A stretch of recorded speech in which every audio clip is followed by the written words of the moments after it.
You are now tuned into Then Radio. If you enjoy our videos, we ask that you consider joining our Patreon to support our channel. Don't forget to like and subscribe so that you never miss a new video. We hope you enjoyed today's episode, and as always, thank you for watching.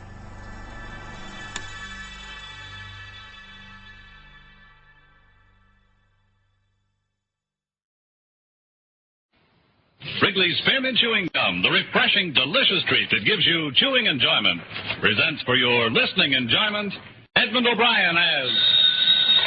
Johnny Dollar. Johnny, this is Louise Costa. Oh, Louise. Say, that's funny. I was thinking of you and Lucky just this morning. Were you? Yeah, how are you? I don't know, Johnny. That's why I called you. What's the matter, Louise? Something about Lucky? I don't know. Maybe it's me. Maybe I'm getting tired of being a detective's wife. Hey, wait a minute. That doesn't sound like you. I know, but something's wrong. He's been on a case and he had to go to San Francisco, or at least that's what he told me. I haven't had one word, not even a postcard in a week. That doesn't sound like Lucky. Maybe he's in trouble. The divorce case, Johnny. Could I talk to you about it? Maybe I'm all wrong, but I'd like to know. Yeah, sure, Louise. I'll be over in about an hour, if that's all right.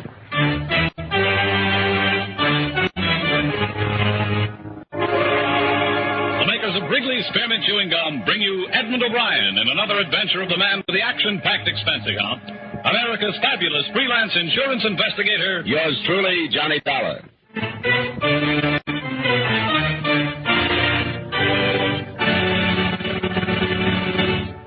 For refreshment while you work, for enjoyment anytime, chew a stick of Wrigley's Spearmint Gum.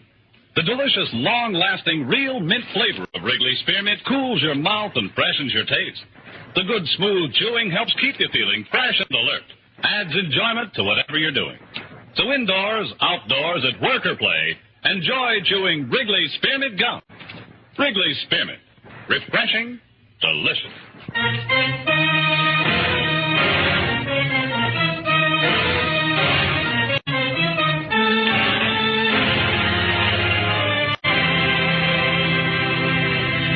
Expense account submitted by Special Investigator Johnny Dollar to New York Police Department, Attention Homicide Bureau.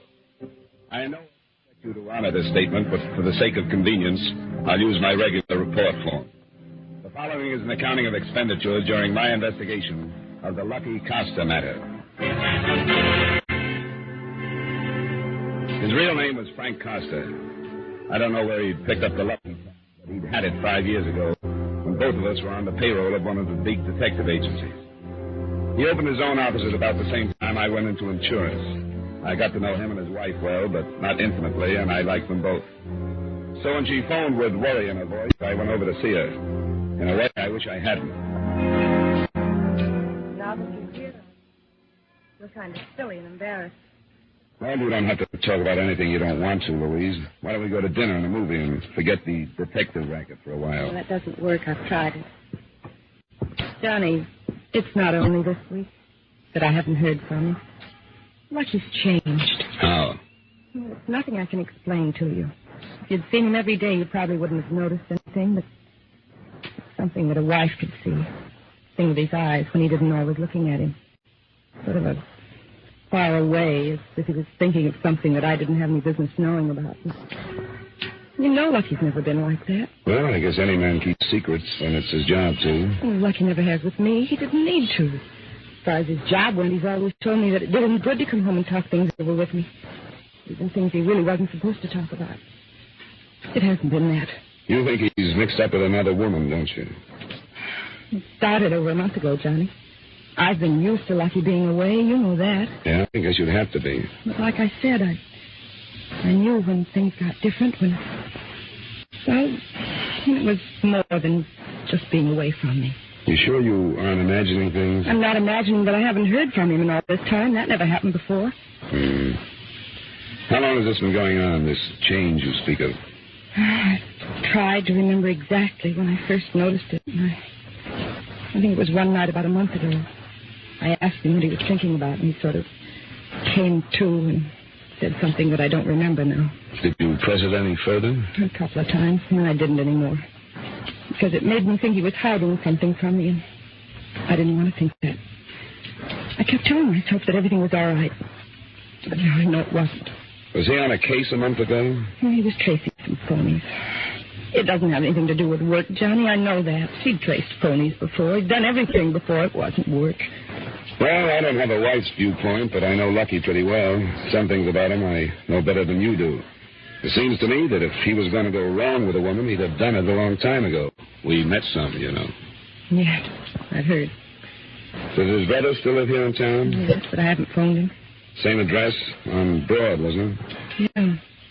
Are you going to see him? Yeah, I thought I might. You want me to check on Lucky, don't you? I don't know what I want. Yes, I'm going to find out. All right. I think his brother is the best place to start.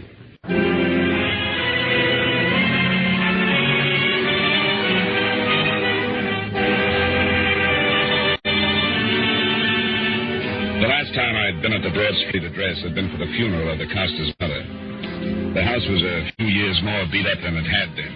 Some old chicken coop stood empty in the backyard, and Joe, the brother, pulled up in an old car after I'd thumbed the doorbell 3 or 4 times, and had started to leave.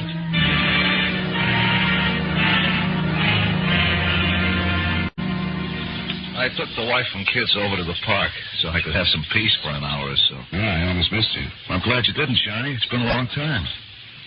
How things been going with you? Fair, Joe. You? A guy can make a living. But making it go far enough is another story.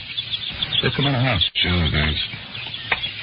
I'm working over at Bricker's now. It's a better spot than the old job. Had one raise already and got another one coming up. Yeah, that sounds good, Joe. You still doing the same thing? Yeah, still following people. You, see much of Lucky anymore? No, not for 6 months anyway. As a matter of fact, I came here to talk to you about him. Yeah? What about him? Well, I wondered if you'd spoken to him before he left for San Francisco last week. No.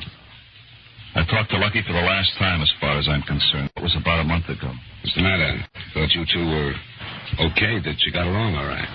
You're a pretty good friend of his, aren't you, Johnny? Well, you know how it was. He and I just fell together when we were with the agency. Yeah, we're good friends. Maybe I see him only twice a year, but he's almost the only guy I've held on to.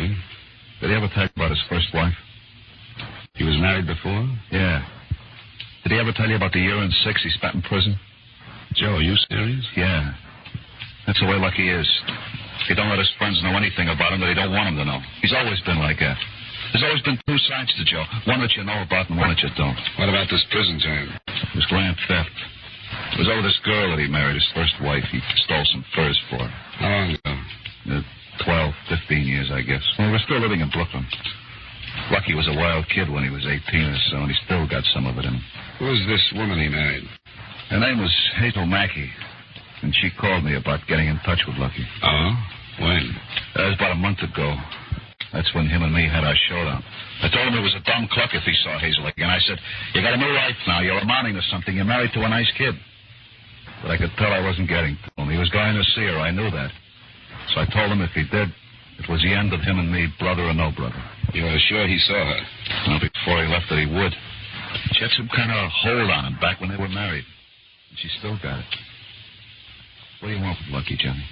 Louise called me. He hasn't heard from him in a week, and she wants to know what goes. He's dropped out of sight. Sure he has. I knew he would. Where can I find this Hazel? New York. She's got an apartment on 82nd. You got the number? Yeah. Come on in the other room. I'll get it for you.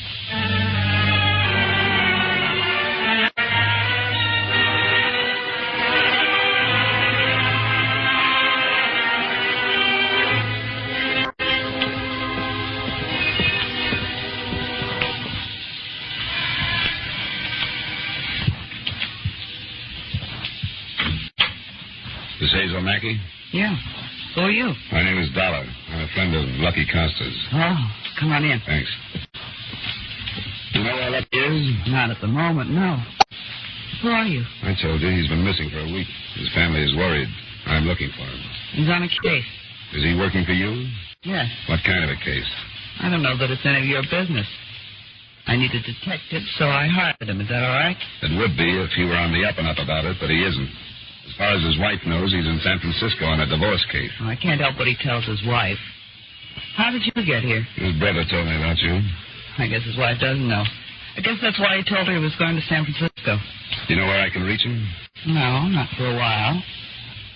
Do you think I ought to send his wife to the police? I don't see why you should. I will if I don't find out about the case he's on. Hey, what's with this pressure stuff? What's the case? I needed a bodyguard. What for? I was engaged to a guy who was sent to prison. He was there 2 years, and I changed my mind about him. He's out now, and I'm afraid of him. Who is he? You know I don't like you. You got a lot of nerve. None of this is any of your business. I wish you were right, but I've already stuck my neck out and made it my business. So if I don't find out these things from you, I'll find them out from someone else. Yeah, yes you would. His name is George Myers. What makes you think he's going to cause you any trouble? Some of the things he told me when I went to visit him. It's hard to talk sense to a man who's been in prison that long. I tried to tell him how I felt, but he'd blow his top and make a lot of threats. Where is he now? I don't know. Been out a week, and Lucky's trying to get a line on him. He hasn't contacted you yet? No, but he will. When it's over with and we get things straightened out, then Lucky can go back to his wife. Now, if you approve, I just as soon you get out of here. No, a few things don't figure. You answered the door buzzer not like a dame that's afraid of someone coming, but I suppose you're right. It's Lucky's business how he earns his money. I'll tell him you dropped in. It's up to you. Good night. So long.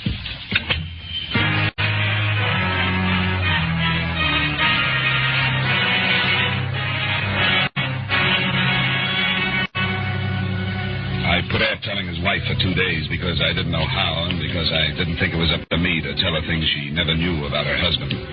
But on the third morning, it broke. The story made page 1, part 2 of all the New York dailies. The body of ex-convict George Myers had been found the night before.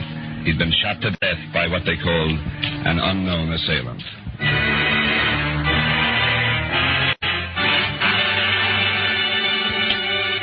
I phoned the brother, Joe Costa, and met him outside Bricker's during his lunch hour.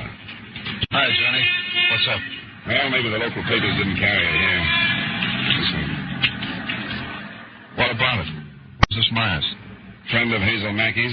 She told me she hired Lucky to bodyguard her against this Myers. Oh. You mean Lucky killed him? I don't know, Joe. It looks bad. Yeah. Read this last paragraph. Myers went to prison on a robbery rap, but the money was never recovered. There's $200,000 floating around, Joe. I can't help wondering if this Mackey woman hadn't her finger on it. Why do you have to tell me this, Johnny? Because I couldn't carry it myself. I talked to Hazel, and she told me puts the finger on Lucky. I wanted you to know because I'm going to have to go to the police with it. This is going to kill Louise, you know that. What can I do, Joe? Well, it seems to me you could stop playing hero. Now, wait, Joe. You don't have to run to the police. If Lucky did it, let them find out. You don't have to tell them. Not for that no-good Lucky, but... Joe, listen to me. If they get to Hazel Mackey and she tells them about talking to me, then what happens? Then I'm in trouble. I can't afford that, Joe. I've got to stay clean with the police. Sure, stay clean, no matter what it does to Louise. That's the way it is, then. I didn't ask to get mixed up in it. I didn't tell Louise what I found out about him, but it's out of hand now, Joe, and there's nothing I can do. Go ahead, then. Go ahead. Maybe some nice fat cop will pat you on the back. Joe! Joe! It's a sour racket.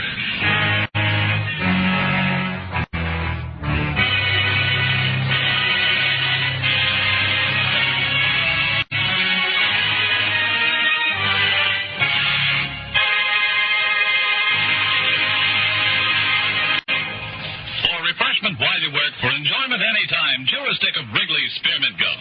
When your mouth feels dry, when you're warm or tired, Wrigley's Spearmint is really refreshing. The lively, full-bodied, real mint flavor cools your mouth, moistens your throat, freshens your taste.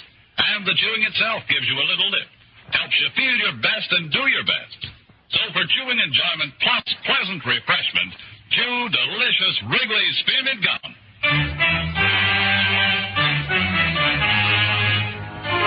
And now with our star, Edmund O'Brien, we bring you the second act of yours truly, Johnny Dollar.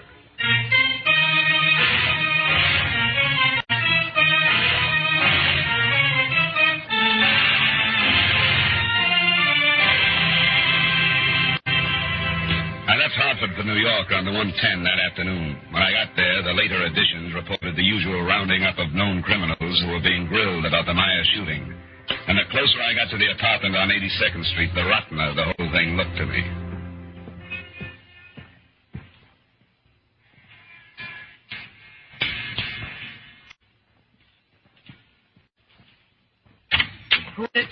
Oh. Come on, open up. All right. you want? Where is he now? Lucky? I don't know. I told him to give himself up, but he wouldn't. Did he kill George Myers? Yes, the stupid idiot. How did it happen? Lucky had a room over at the Montclair, and George must have followed me over there. You went across town so you could be with your bodyguard. Yes. And the man you were afraid of followed you. Yes. You were either not very bright or not very scared. Go ahead. Well, about 2 o'clock we came out, and George was waiting in the lobby. He followed us out on the street and started swearing at us. He took a swing at me, and then Lucky tried to stop him. He pulled a gun out of his pocket, and that's when Lucky shot him. That all sounds very neat. What do you mean? Sit down. I've got a theory that I'll try out on you. When I get close, tell me. The $200,000 that never showed up after George Myers' arrest. For a split of that, Lucky agreed to kill him. You're crazy. You hire a detective as a bodyguard. Theoretically, he could kill this man you were afraid of and ride out of it on his license and a self-defense plea. It was self-defense. George pulled a gun. The police didn't find it. If it was self-defense, why didn't Lucky report it like he should have? I wanted him to. We came back here and I begged him to phone the police. What about the $200,000? I don't know anything about it. You mean it'll be hard to prove that you do? I said I don't know. I take it you haven't phoned the police. No. I know I should, but I just can't do it to Lucky. You know I'm going to call them, don't you? I thought you said you were his friend. Not that good a friend.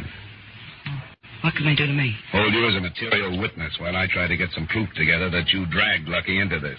Dragged him into it? I hired him. I told you that. I was afraid of George, and I hired him. And he killed Myers in line of duty, ended in self-defense. Why didn't he turn himself in? I don't know. I wanted him to. You must have given some reason for not doing it. What did he say? Well, he said that everything was all ruined now and that he'd rather take a chance on getting away. Why was it ruined if he killed in self-defense? I'd have to do it. I don't know. Were you going to help him get away? We didn't talk about that. He was like a crazy man, pacing the floor. And then he left about 3:30. Where was he going? He didn't say. Was he going to get in touch with you? Yeah. He said he'd try to call. You won't be here to take the call. I want the police to hear your story.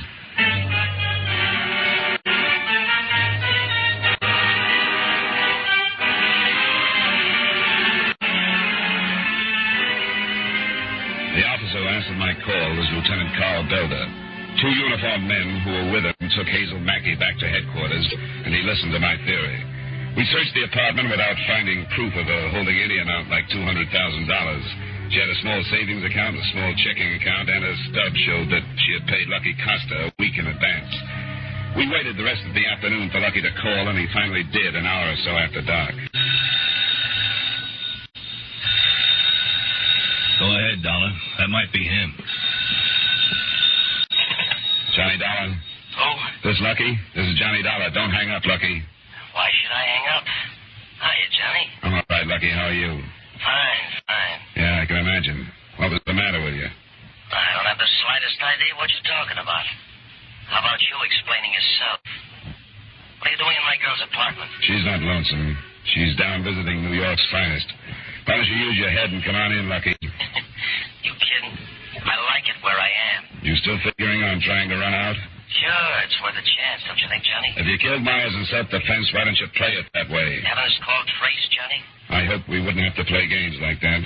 I thought if I could talk to you, you'd come to your senses. Can I meet you someplace where we can talk it over? No, thanks. You're a good guy, Johnny, but I think you might sell me out. You've already been sold out. What's the matter with you? You know, if positions were reversed, I'd give you a hand. I wouldn't ask you to.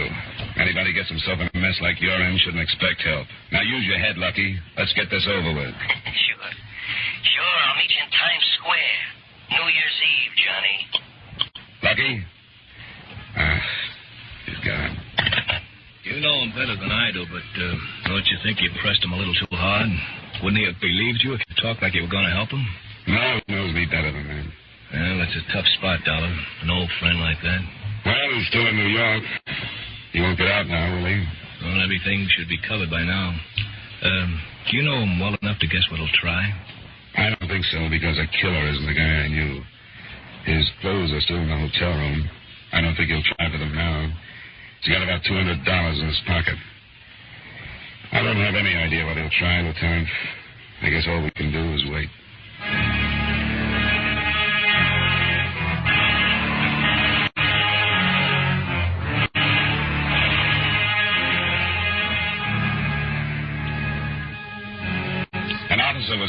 at the apartment, and Lieutenant Belder and I went down to headquarters. Under steady questioning, Hazel Mackey held to her story. She knew nothing about any $200,000, that she'd been afraid of George Myers, that she'd hired a detective in good faith to protect her, and that after Myers had been killed, she had pleaded with Costa to give himself up. It seemed apparent to me then, after having talked with him, that she had her statement well rehearsed and felt that if she stuck to it, there was no way for us to prove anything else.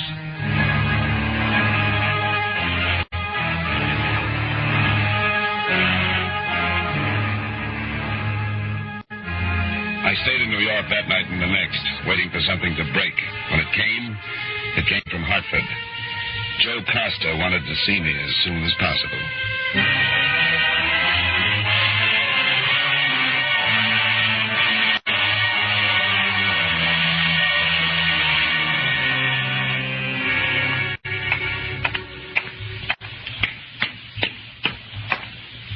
Johnny? Yeah, Joe. Come on in. I got here as fast as I could. How's Louise? Not very good. Sit down. I'm sorry about blowing up the other day. Sorry. I didn't blame you. It was a bad time for both of us. You're right, Johnny. All I could think of then was he's my brother. But now it don't make any difference. He's no better than a rat that you got to trap. There's nothing to do but stop him. You're right, Joe. I had to quit my job over him. I couldn't take it the way the boys were looking at me. They wouldn't talk to me. It'll smooth over. What do you want to talk to me about, Joe? Has he contacted you? Yeah, he phoned me. He wants for me to give him some money so he can get away. He needs more than money now. He'll never get out. What'd you tell him? Well, I told him I didn't have any to give him. And that was the time I knew for sure that you were right about him. So when he asked me again, I told him I'd see what I could do about raising some. I told him to call back tonight. I did that so I could sell him out to you. It was the right thing to do, no matter what you think. He wouldn't think twice about pulling you into this mess, Joe. That's what he did. He asked you to be a party to the killing. Yeah, I know that. When is he going to call? Sometime after 7 o'clock. Does he want you to meet him? Yeah, that's right. With $200. He's going to tell me where when he calls. He's still in New York, isn't he? Yeah, in Manhattan. You want me to talk to him? Yeah, if he gives himself up, I kind of figure they might take it easier on him. It could be. That's a deal, Joe. I'll talk to him. I'd like to see him go in by himself. Well, want a glass of wine while we wait, Johnny? Yeah, that'd be fine. This is some new stuff from my wife's folks. I took her and the kids up to their house to stay till this blows over. You'd think we were all criminals the way people treat us in this town.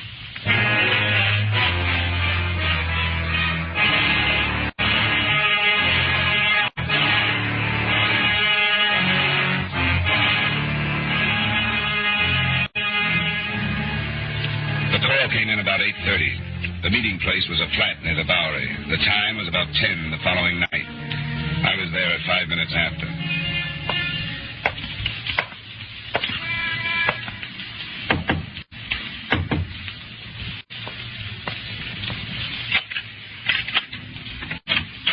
Hi, Lucky. What's this? Let me in. Nice place you got. You like it better than a home with a wife? Shut up. So Joe sold me out, huh? He gave you a break. He didn't call the police. Did he send me some money? No? You think you had any right to ask him to? I need some dough, Johnny. I'm running short. What about your girlfriend? You can shut up about that, too. A double cross, Lucky, huh? Yeah, double cross. A real good one. I got no beef coming. You gonna let Hazel get away with it? It's not worth a murder rap to square with her. You know who set up the double cross for her? Who? You did, Johnny. You stumbled into this thing and set it up for her. Maybe she'll send me a gold watch. I saw her 3 days before you killed him, Lucky. If you knew I stumbled in, why didn't you pull out? She didn't tell me about you until after I killed him. Oh, that's the way it went. Yeah. One little thing Hazel forgot. And she hoped it wasn't important. She hadn't wanted to bother me with it. But a friend of mine acted like he was suspicious of what we were doing. All it did was blow the whole thing sky high. I was going to cop a self-defense plea, but with you around, sniffing out the premeditation, I didn't have a chance. That's tough, Lucky. I'm sorry it didn't work out for you. Get off, will you? I came into this with my eyes open. I knew what kind of an operator she was. I'm not beefing. There was a chance to make $100,000, so I took the jump, so I lost. What now, Lucky? I was going to ask you. You want a drink? No, thanks. Won't drink with me, huh? Not right now, Lucky. Afraid I'll slip you a Mickey? I wouldn't put it past you if I was in your way. You're in my way. Aren't you, John? Everybody's in your way now, the whole world. You can't make it, Lucky.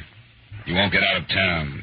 How much you got says I won't. Start making sense. You've been on the right side of enough of these things to know you're finished right now. No, I'm not. I want you to get a shirt and tie on, make yourself look halfway human, and go to headquarters with me. They may give you a break if you give yourself up. Save it. Quit talking about it. What are you going to do? I'm not sure now that Joe sold me out. I'm in a bad spot, Johnny. I know that. I'm not ready to quit yet. Joe didn't sell you out. He wanted to give you a chance to give yourself up just like I do. We're still your friends, Lucky. We can't stand by you if you won't do the right thing. But I'll go it alone. When? What do you mean by that? What do you think I'm going to do, Lucky? Sit here with you until you get ready to leave? I sort of hope you would. It'd make it easier if you did. Well, I can't. I came here to give you a break. I've made my offer. Come with me. Give yourself up. No, I can't do that. Well, then I'm leaving. I'm telling the first cop I see to come and get you. You're going to put a gun on me, Lucky? Yeah. I can't let you leave. Then you'll have to use it. You want me to come up a coward in front of an old friend like you? I'm sorry, Johnny. You got nothing to lose? You won't get blamed if I get out of here. I can't let you, Lucky. I'm not bluffing. I'll have to see. I'm leaving. I'll ask you once more to go with me. Don't try it, Johnny. I'll kill you if you start for the door. That's your privilege, Lucky, because you're already a killer. Johnny. Yeah? I'm telling you, don't.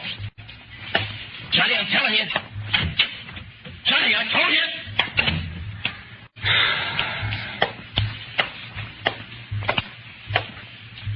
Well, Dollar? He won't give up, Lieutenant. Yeah, we'll take him then. He's armed and he's drunk. But take it easy on him if you can.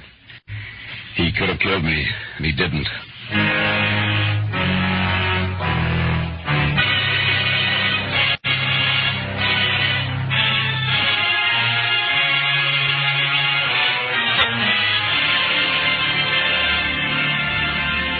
That the confession as set down in this report is worthless as evidence, and as far as proof goes, you are still unable to charge Hazel Mackey for her part of the conspiracy. But after Frank Costa died trying to fight his way out of the flat, I want to suggest that she be picked up again and grilled until she breaks.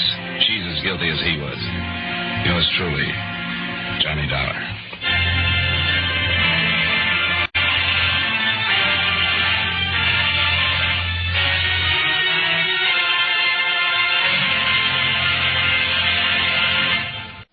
Remember, friends, for refreshment while you work, for enjoyment anytime, chew a stick of Wrigley's Spearmint Gum.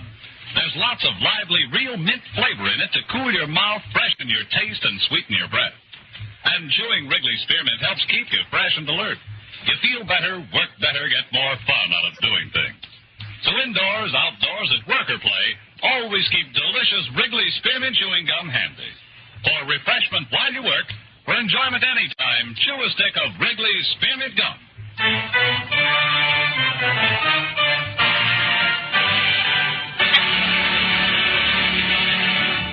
Yours truly, Johnny Dollar, brought to you by Wrigley's Spearmint Gum, stars Edmund O'Brien in the title role and is written by Gil Dowd with music by Eddie Dunstetter.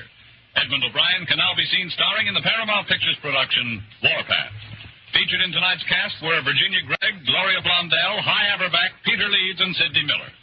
Yours truly, Johnny Dollar, is produced and directed by Jaime Del Valle.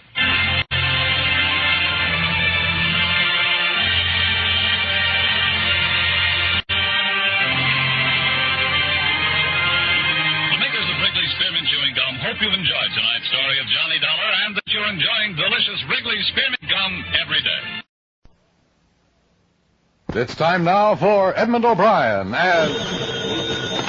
Johnny Dollar. This is Mrs. Case, Mr. Dollar. Oh, yes, Mrs. Case. Thank you for calling back. Of course. Do I understand that my husband's insurance company sent you to talk to me? That's right, Mrs. Case. But who reported my husband's disappearance to them? They have to keep their eyes open, especially with a holder of a policy the size of your husband's. You aren't keeping things from me, are you? Nothing has happened that I don't know about. I'd have no reason to hold anything back, Mrs. Case. Please tell me the truth. He hasn't been found hurt or anything? No, he hasn't been found yet. But I'd like to talk to you to find out what I can do.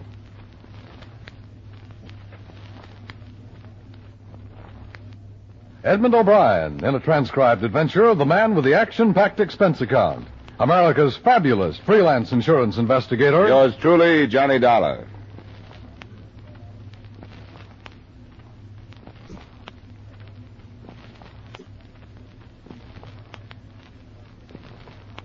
Expense account submitted by Special Investigator Johnny Dollar to Home Office, Tri-State Insurance Group, Hartford, Connecticut.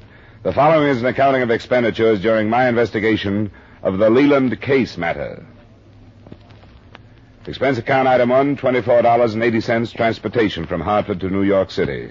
I phoned Mrs. Leland Case as soon as I got in, and when she returned the call, I made arrangements to meet her at her... I phoned Mrs. Leland Case as soon as I got in, and when she returned the call, I made arrangements to meet her at her apartment. But before I went over, I checked in with Missing Persons Bureau to get what background they had.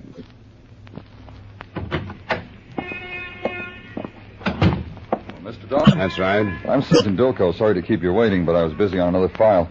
You're interested in one in Leland Case? That's the man, and I'd like to start from scratch. All I know about him is that he carries too much insurance to lead a peaceful life.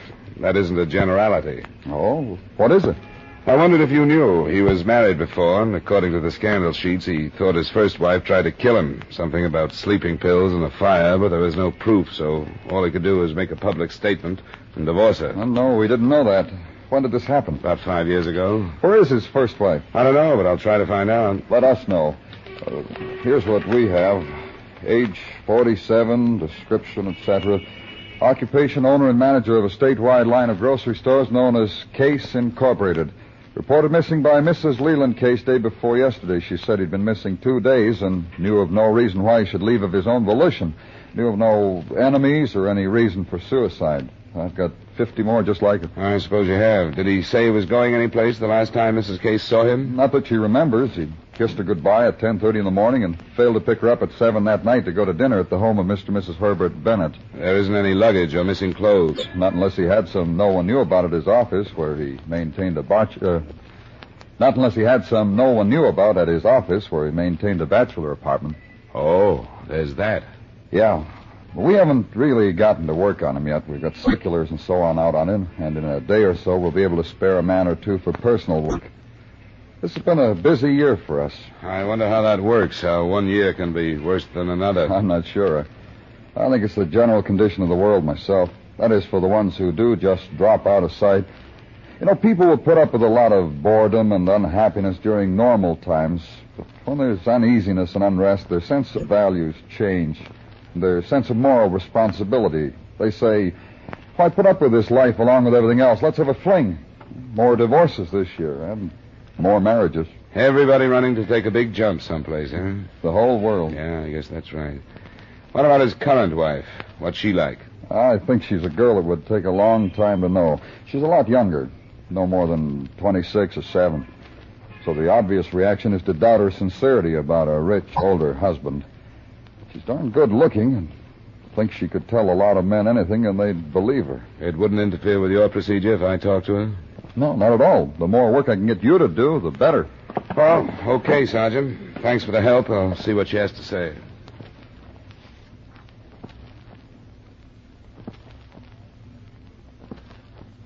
When I was admitted to the case apartment, I understood what Sergeant Dolko meant. She was beautiful, and her outstanding feature was part of her personality, too. A pair of hazel eyes whose candid stare never left yours while you were talking to her. It was almost dark when I got there, and she led me to an end of the living room where a big window looked out at the lights that were snapping on all over Manhattan. I know I should appreciate what the insurance company is doing, Mr. Dollar, but sometimes I'm almost afraid of what will come to light. What do you mean, Mrs. Case? Leland's reasons for wanting to go away. I reported him missing on an impulse, and I wish I hadn't. Not for a while, at least. Then you aren't worried about him? I should have given him more time to explain it, to write or phone. Maybe there's a very logical explanation. But I'm mostly sorry because of the stories in the newspapers. I didn't read them. They make our life sound so sordid. Just because he's been married before and because he was called a playboy when he was younger. Ours has been a very normal and happy marriage. Not at all what they made it seem. You must have been worried about him when you went to the police. Yes, I was. But I'm inclined to let my imagination get hold of me. Imagination about what? About his being in an accident or being taken ill or something like that. And when 2 days passed, I couldn't stand it anymore, and I called the police. Had you made any other inquiries? Called anyone else? Yes, I called our lawyer the next day. The day after he didn't meet you for dinner? Yes. Uh-huh. He told me he didn't have any idea why Leland should do a thing like that, but he said not to worry. Then when another day passed, I called him again, and he said the same thing. Not to worry, that he was sure everything was all right. What's his name, this lawyer? Paul Frater. How well do you know him, personally, I mean? Oh, hardly at all. He's been here at the department a few times for parties, and I've talked to him on the phone, but that's all. What about your husband's other business associates? Did you know any of them? No, not well. I've only been married to Leland for a little over 2 years. And he's always said that he wanted our life separated from his business life. Yeah. I think I know what you mean. You wonder if Mr. Frater and the others would keep things from me if Leland wanted them to. Do you think they would? Yes, I do. I think Mr. Frater was. He kept telling me not to go to the police and that everything was all right. But then when I'd ask him how he knew, he wouldn't say. What did he say? That the publicity wouldn't be good. I did anyway, because I felt that I couldn't believe anybody. I have an idea you turned to the police in anger, Mrs. Case. I told you I was sorry that I did. You also told me that you were almost afraid of what might come to light. Was there trouble between you and your husband? Not that I know of. I mean, I love my husband, and if his feelings toward me changed, I wasn't aware of it. Yet you went to the police because you were angry. No. I was worried and confused. I didn't know what to do. Yes, I was angry because of the way Mr. Frater talked to me. I thought he was lying to me. But if I hadn't talked to him, I would have gone to the police anyway. I think any wife would. Yeah? Oh, I don't know what I thought. I wish I hadn't. And if there were a way to stop it, I would. Do you really want it stopped? No. He's been gone for 5 days, and I want to know where he is. I have a right to, haven't I? Sure. You think I'm cheap and mercenary, don't you? That I married him for his money, and I want to hang on to it. I didn't say that, Mrs. Case. You don't have to. Everybody thinks that. Maybe even Leland sometimes. Because I'm young and because of the way I look. I can tell by the way his men friends act around me and the way their wives look at me. Nobody believes I love him. And I wish I didn't. I wish I could turn into what people think I am. Well, I'll either see you again or I'll phone you tomorrow after I talk to Paul Frater.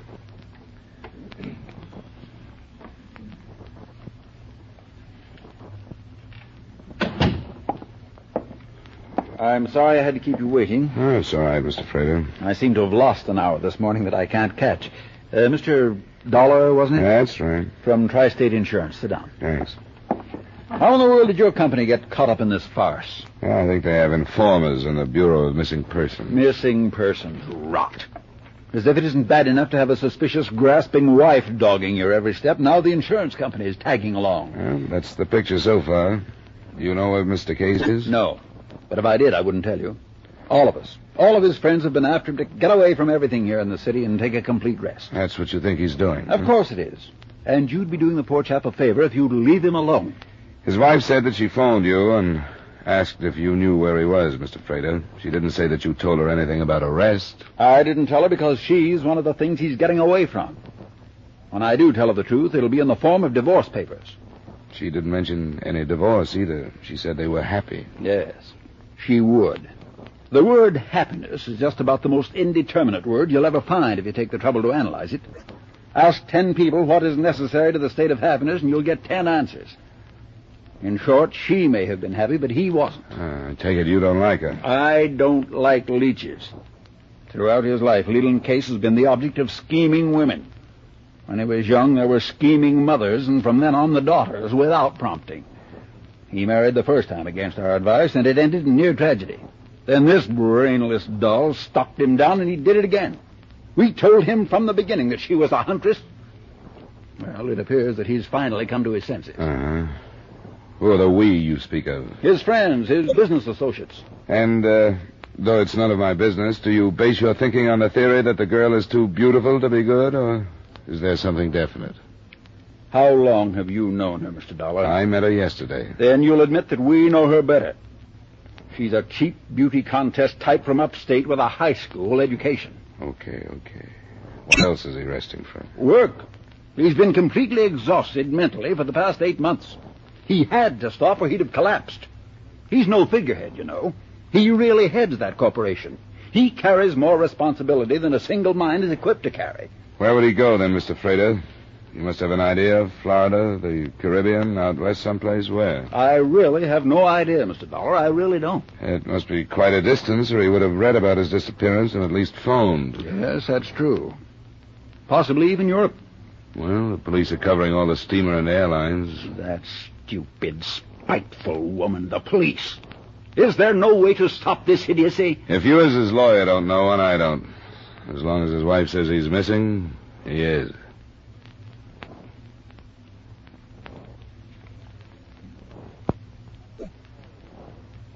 I talked with more of Leland Case's friends and advisors that day, and their statements were pretty much the same as Paul Frater's.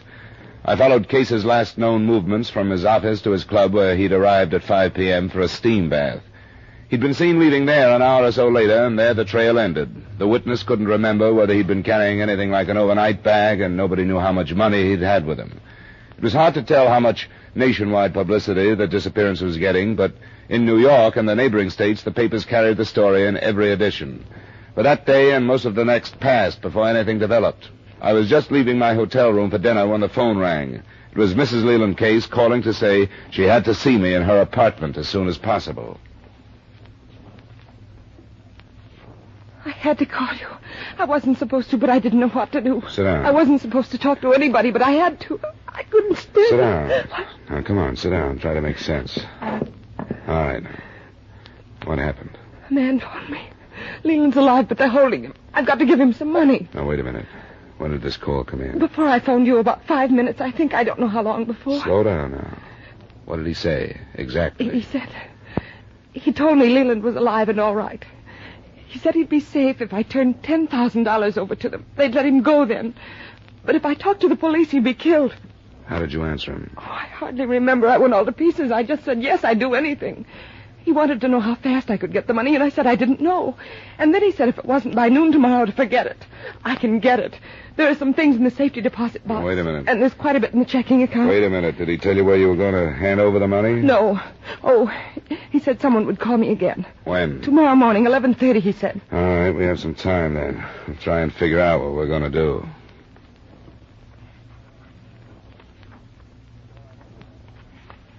Before I left her that night, I felt I had convinced Mrs. Case on a few salient points.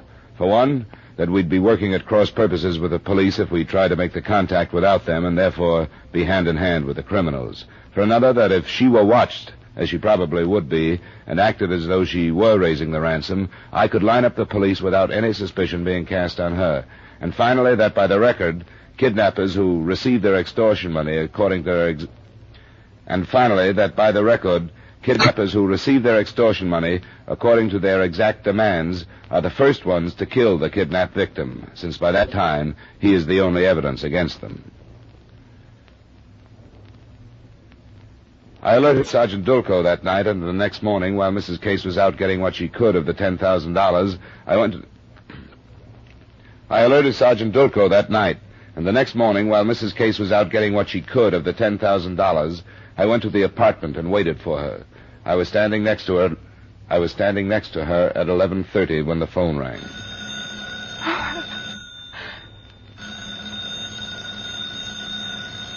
Go ahead, I'll stand here. Go ahead, I'll stand here. Hold the receiver away from you. Take it right to line 15 in. Yeah. I alerted Sergeant Dulco that night, and the next morning... And the next morning, while Mrs. Case was out getting what she could of the $10,000, I went to the apartment and waited for her. I was standing next to her at 11:30 when the phone rang.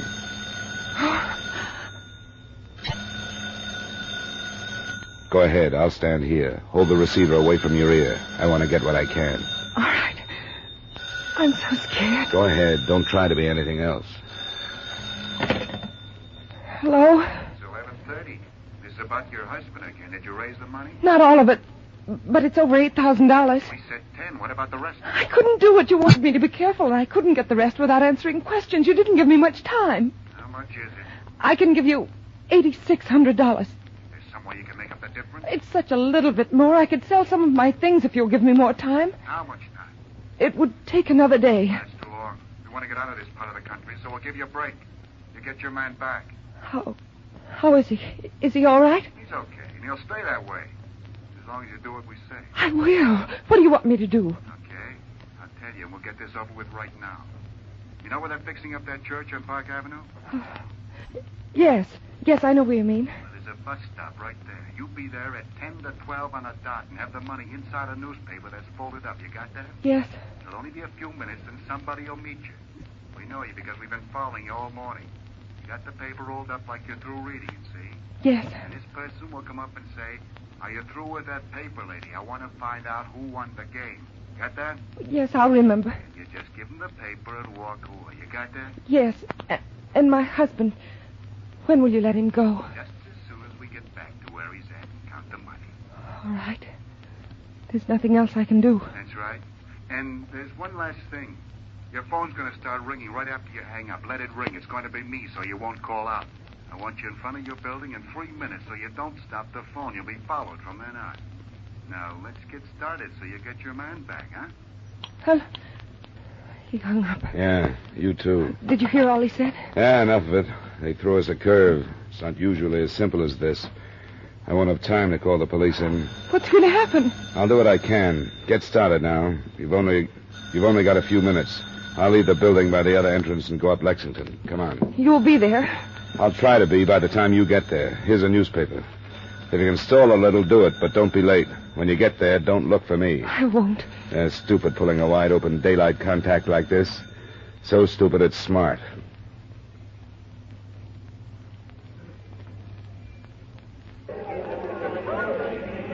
By the time I'd elbowed and pushed and run my way to the church corner, I was so winded I thought everybody on the street could hear me breathing. But I was there a little over a minute before I saw her picking her way through the crowd, face ashen gray and the folded newspaper held as though it was something alive and dangerous. When she stopped, I moved over as close to her as I dared, and I listened for the words she was waiting for. And finally, out of shoppers' chatter of Macy's and Gimbel's and so on, they came. You threw that paper, lady? I want to find out who won the game. What? Oh, yes. Yes, here. Hey, wait a minute. Huh? What do you want? Hey! Let go! Let go! Let go! Let me go!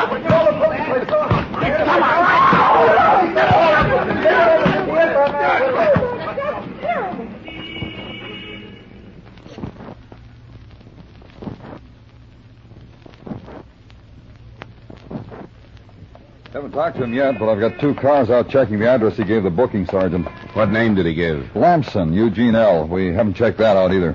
There must be at least 2 more to do all the talk. There must be at least 2 more to do all the tailing and covering he talked about on the phone. Well, where's the call from the radio cars? Oh, here. He's in here. Well, you don't look like you're going to enjoy a steak for a while, do you? I can wait. For a long time on a federal rap? You think so, but I ain't worried. Where is Leland Case?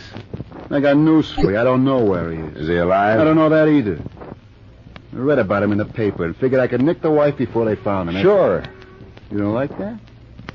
That's all you got of me, and that's all you're going to get. I wouldn't count on that. Use your head, Lamson. You know how high kidnapping comes. I've known people to get a break if they cooperate. I don't know nothing about a kidnapping. I'm telling you straight. You mean he's dead? I mean what I said. I don't know nothing about it. Who was in it with you? Nobody was in nothing with me. I did it alone. And you know where he is? I don't know where he is. I tell you, I read about it and figured I'd try to cash in. I ain't fool enough to kidnap nobody. I don't know what you're trying to pull, Lamson. It's a little late to play stupid. You told the arresting officer that all you did was ask a lady if she was through with her paper. Why didn't you stick with that story? I knew I couldn't make it whole. Then let's have the rest of it. Who contacted Mrs. Case yesterday? I did. Who followed her this morning? I did. I read about her husband and cut her picture out of the paper, went over by her place and stuck around till I saw her. And yesterday I called her on the phone and told her she could get her man back. Where is he, Lamson? I don't know. I just told her that to see if it would work. Almost did. Drop it, Lamson. You phoned her this morning at 11:30. I was there. Sure I did. Who followed her from her apartment building to that Park Avenue corner? I tell you, I did all of that. But I don't know nothing about no kidnapping. Who stood by the telephone connected to the cases to keep it busy? Nobody did. I phoned her from just down the block this morning, from a booth. And when I told her I was going to call back and for her to leave it ring, I just left the receiver hanging and went out to follow her. You know, a lot of you guys have got the idea that if you take a story like this and stick with it and swear to it and repeat it, that there isn't anything anybody can do to break it down. Yeah. You can't break this one down because there ain't no other. I don't know nothing about this guy but what I read in the paper. We'll just let you soak for a while, Lamson. The FBI is on their way over. I understand they're pretty good with stubborn guys like you. I'm telling you, I don't care who comes. That's the straight story, and nobody can make me say nothing else. It was just an idea I had. I got it after I read about it in the paper that this guy... That's enough, Lamson. We'll get back to you. You work on your story while you wait for it. I don't have to work on it. It's true. You had enough, Dollar? Too much, sir. It may sound crazy. Maybe I am, but it's the truth. I just figured it might work, and it almost did. I had the money right in my hand. I think it was then that we began to feel that when and if we found Case, we'd find him dead. I don't know about the sergeant, but I began to feel responsible, as though he might have been killed because we'd picked up Lamson and the accomplices he wouldn't name had known that things had gone wrong. We waited in Dolko's office for the report from the radio cars investigating Lamson's address. When we got it, the picture was as blank as before. He'd moved into the place 2 weeks before, and nobody that was questioned knew where he'd come or... I think it was then that we began to feel that when and if we found Case, we'd find him dead. I don't know about the sergeant, but I began to feel responsible, as though he might have been killed because we'd picked up Lamson and the accomplices he wouldn't name had known that things had gone wrong. We waited in Dolko's office for the report from the radio cars investigating Lamson's address. When we got it, the picture was as blank as before. He'd moved into the place 2 weeks before, and nobody that was questioned knew where he'd come from or anything about him. In the meantime, the experts had gone to work on him, and by 10 that night when I left for my hotel, he still hadn't changed his story. That's the way the day ended.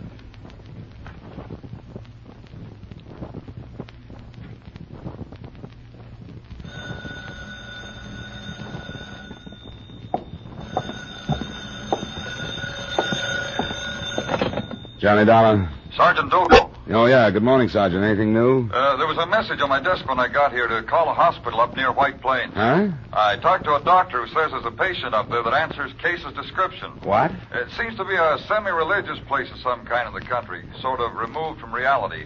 This man was brought there by somebody who found him wandering on the road with his clothes torn off and in pretty bad shape from beating.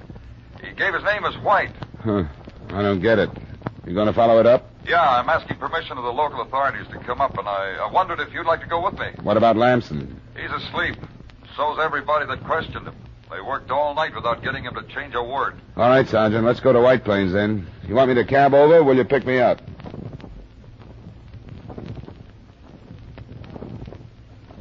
The hospital, it seemed, practiced really basic charity. Nobody who came or was brought to the door was turned away. According to the doctor, the patient called White was recovering nicely from his physical symptoms, but his mental condition was such that he refused to talk to anyone, refused to do anything but lie in his bed and stare at the ceiling. We'd come armed with photographs of Leland Case, so we knew that's who he was the moment we walked into his room. Oh, hello, Mr. Case. I wish you'd have let people know where you were. You've caused everybody a lot of worry. What name did you call me? Case. Leland Case, isn't that your name? I don't know. I don't know who I am. I think we do, Mr. Case. Leland Case. That's not a very nice name. Why did you come here? We've been looking for you. You've been missing for over a week. My name is Dolko, and this is Mr. Dollar. Glad we found you, Mr. Case. Leland Case. That name doesn't mean anything to me. We have some photographs here. See if you recognize them. Mm-hmm. They're of me. They're of someone who looks very much like me. I have no memory of anything before I was on a train that I left in the city near here. White Plains? Oh, yes. I called myself Mr. White because I remembered that. You don't remember getting on the train? No, I remember getting off late at night and wondering why I had come and where I should go. I remember walking down some railroad tracks because it seemed so good to be in the country at night. And then these men attacked me, and I believe they took everything I had, if I had anything. And someone brought me here. Who is Leland Case? You're a pretty successful man in the state of New York. You have money and a big, thriving business. You have a wife. A wife? Yes, the girl in one of the pictures. This one. This girl is my wife? Yes, and you also had a doctor who told you that if you didn't stop working so hard, you'd have a mental breakdown. Well, this is awfully confusing to hear you tell me that this stranger, that I am this Leland Case. This is no joke, is it? Are you sure that's who I am? Yeah, we're sure. As soon as you feel strong enough to go back to New York with us, you can talk to people who know you. Your wife, for one. My wife? Does the name Paul Frater mean anything to you? He's a lawyer. Paul Frater. No, it doesn't mean anything to me. The doctor tells me I've recovered from my injuries. I wonder when he would let me go. He told us that if you felt like it, you could leave today. It would be good for you. Well, then, if my clothes are wearable, I think I'd like to try and get up. All the way back to New York, he asked questions about the Leland case. All the way back to New York, he asked questions about the Leland case he'd forgotten. When we got there, it was early evening, and by arrangement with Paul Frater... When we got there, it was early evening, and by arrangement, Paul Frater was waiting with Mrs. Case at the apartment. There were a few moments of strained silence while he looked at them with no show of recognition.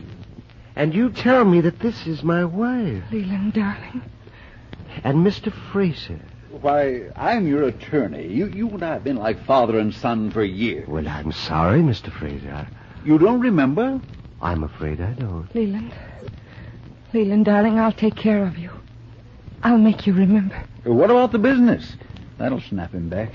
These gentlemen have told me about the business, this huge, complicated enterprise. Well, I can't believe that I, no matter what my name is, ever controlled anything as large as that. Well, you did, Leland. You're a genius in organization. A genius?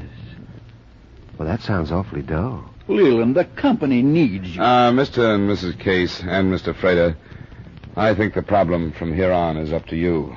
Sergeant Dulco and I are only in the way now. Well, we want to thank you for all that you've done. We're glad that it's turning out this way. Goodbye, all of you. Goodbye. Mr. Dollar. Thank you. Just so long as Mr. Case will be all right now. I think I will, Mr. Dollar. Yes, I really think I will.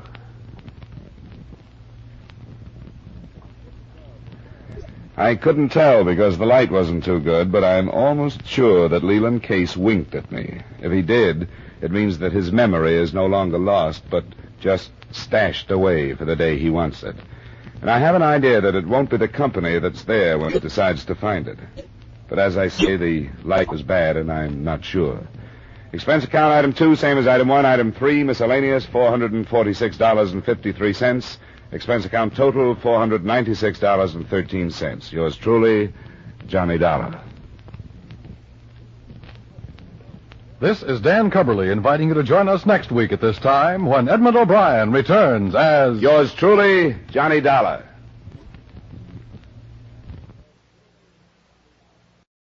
From Hollywood, it's time now for Edmund O'Brien as... Johnny Dollar. Roger Stern, Dollar. Hello, Mr. Stern. What can I do for you? A job. Be in my office at 8 tomorrow morning and bring a packed suitcase. Sure. Just like those. You're going to Cuba. Oh, hot this time of year. Very. See you at 8, Mr. Stern.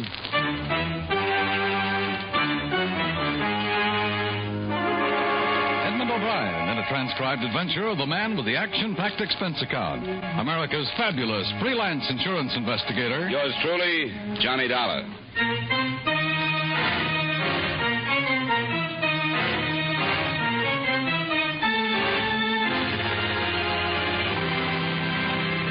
account submitted by Special Investigator Johnny Dollar to Home Office, Intercontinental Indemnity and Bonding Company, New York City. The following is an accounting of expenditures during my investigation of the Cuban jewel matter. Expense account item 1, $7.15 mileage and incidentals between Hartford and New York City.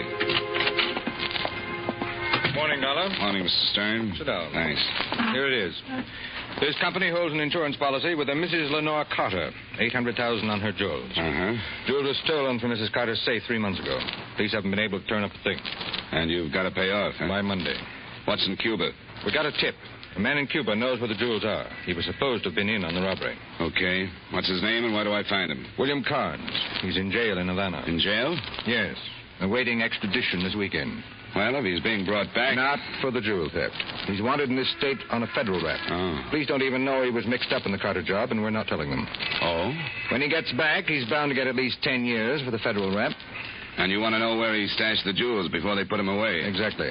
He's lived in Cuba on and off over a period of years, and I believe it's reasonable to assume that the jewels are somewhere in Havana. He does a stretch, and when he gets out, he picks up $800,000 in jewels. Might be worth 10 years. If we tell the police now and they question him, he'll never open his mouth.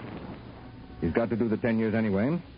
It's your job to find out where the jewels are before he's extradited. When are they sending an officer down to pick him up? Today or tomorrow. You've got to beat them there. I'll try. There'll be a bonus if you succeed. Like I said, I'll try. Expense account item 2, $8.90 airfare between New York and Havana, Cuba. When I arrived, I checked through customs and got a tip-hungry cabbie to take me to one of the better hotels, where I checked in, put on something cool, drank a tall glass of something cooler, and headed for the local Bastille where Stern had told me William Carnes was interned. Someone to see you, Senor Carnes. Swell. I was just making a pot of tea. Just call when you are finished, senor. Thanks. Hello, Carnes. You bunco fugitive? No, I'm not a cop. I don't think they'll be here to extradite you until late this afternoon or tomorrow morning. Okay. Who are you? I'm a reporter. Yeah? Name's Dollar. Sent down here to get a story. You are, huh? I understand they want you on that mail job. You do, huh? No story? No story. And, I stick you again. I move on. What's that? I don't know. That is Senor Carnes. Bueno. Open the door, pig. Hey, what is this? What do you want? You, senor. I want you. What's the idea of the knife? The idea, senor, is to slit this pig's throat if he should try to stop us. He held the knife at the police chief's throat while he motioned for Carnes to step out. He was dressed in what used to be a white linen suit, and he stood about 5'4", weighing in at around 200.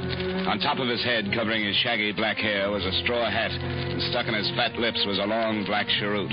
Between the smell of garlic and cigar smoke, I began to feel what it might be like to come face to face with a bilious dragon. Who sent you? Hey, friend. You will go now, senor, eh? Okay, thanks.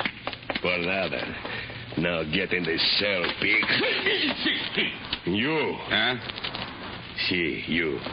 Senor Dollar, you will go too, no? I took a look at his knife, thought about the gun under my arm, then I took a look at his eyes. They made a panther look like the Mona Lisa. Well, I went. Besides, I didn't want to lose Carnes.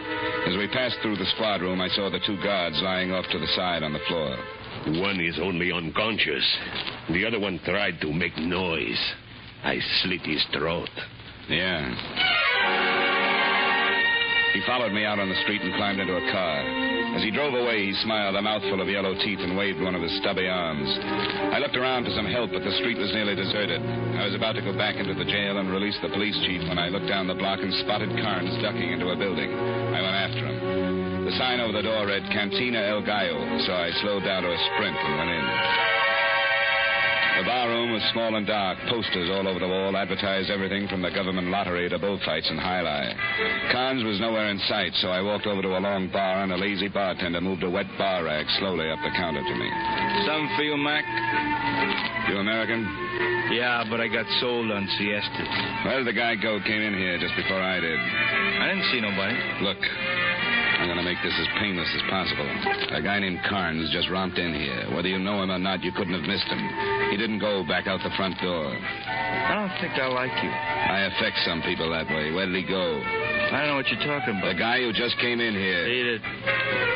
You know, I think you're going to take your siesta early today. Yeah? A long one, but it's going to be uncomfortable. I told you to beat it. When you tell me where I can find Carnes. I got a lot of bottles back here. Swell. Line them up. I'll see if I can shoot the corks out. Oh. Uh-huh. Carnes went up to see Maria. Door at the top of the stairs. I went up the stairs 3 at a time and forgot to knock. And there, standing in the middle of the room, was the best reason I could think of for upholding the good neighbor policy. South of the border, north of the border, any way you looked at it. The geography was lovely. See? Where's Carnes?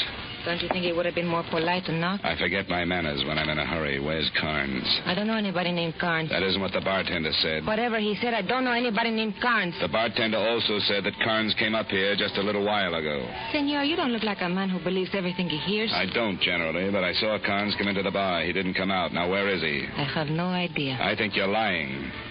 Please leave, senor. Sure. Where's your back door? The way you came in. Bad luck. Where is it? Behind the curtains.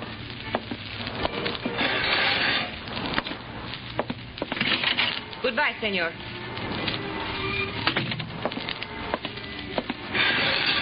I said goodbye, senor. I had trouble convincing the bartender. He said Carnes came up here. Okay, I still need Carnes. Do I convince you, too? How do you propose to convince me, senor? Well, right now, time's important. $100 worth. I'm sorry, senor. I could be a bully. You might twist my arm. I might. I'm quite stubborn. Good. You're not twisting very hard. My mind was on something else. My lip? A bonus for bringing in Carnes. Yes? 200. Interesting. But not completely? No. 3. That's all my company can afford. Very generous. How well do you know Carnes? He was the best one around. Uh-huh. Was. Where can I find him? $300. 150 now, just to make sure you give me the right address. De Avenida Porfirio, número 3. Thanks. I checked to see if my hair was on fire and left the room filled with smoke. Downstairs, I found out where to find the Avenida Porfirio and left. Avenida Porfirio is about 8 blocks away and a dead-end street. I found number 3, a tired building, slumped down in the middle of a lot of other tired buildings. I tried the door and found it locked, so I braced myself against it and as quietly as possible tore it off its hinges. I sprawled in just in time to see Carnes dive for a dresser drawer. He stopped cold when he saw the .38 in my hand. Okay, don't shoot. Not unless you make trouble. That's a big gun for a rider. I've got funny riding habits. I even collect stolen property. Oh. Yeah, $800,000 in jewels. Where is it? We could make a deal. We could, but we won't. Come on, get it. I'm in a nasty mood. You can get at least $500,000 at a fence. Stuff's easy to break up. They'll never trace it. Do I have to get rough? No. It's in the bedpost. I'm running out of patience. Okay.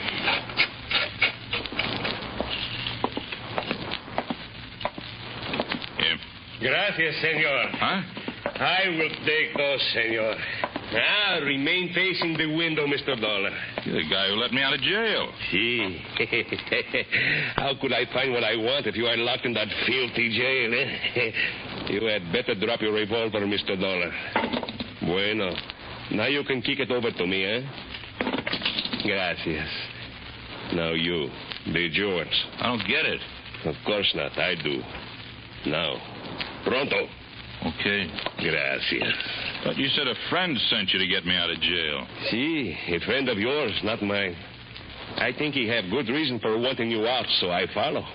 Pretty good reason, I think. Now I be rich. Why'd you let me out? I was supposed to let you out, too.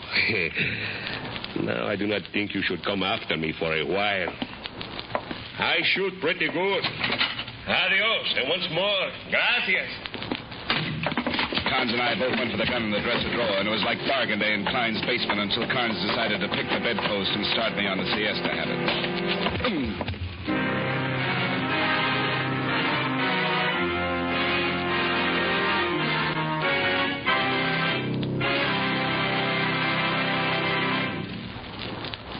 We'll return you to yours truly, Johnny Dollar, in just a moment.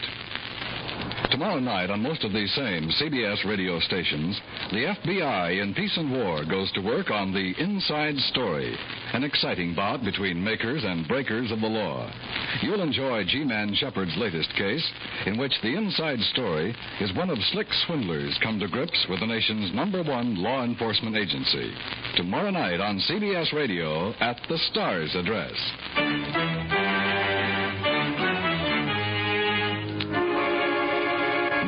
With our star, Edmund O'Brien, we bring you the second act of yours truly, Johnny Dollar.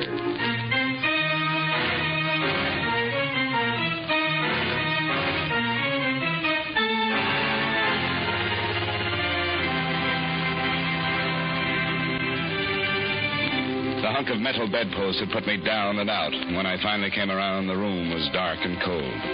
I pulled myself up on my elbows and tried to focus my eyes. My head ached from the scalp wound over my right ear, and through a window, I could see the moon pushing its way over the tops of the buildings across the street. I felt awful. I'd lost the $800,000 in jewels, William Carnes, and enough blood to make a vampire do a schottish.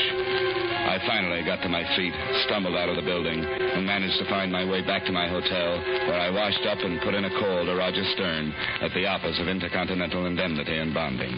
Yes, Dollar. Have you located the item? I was in touch with the party you sent me to see. He led me to it. Good.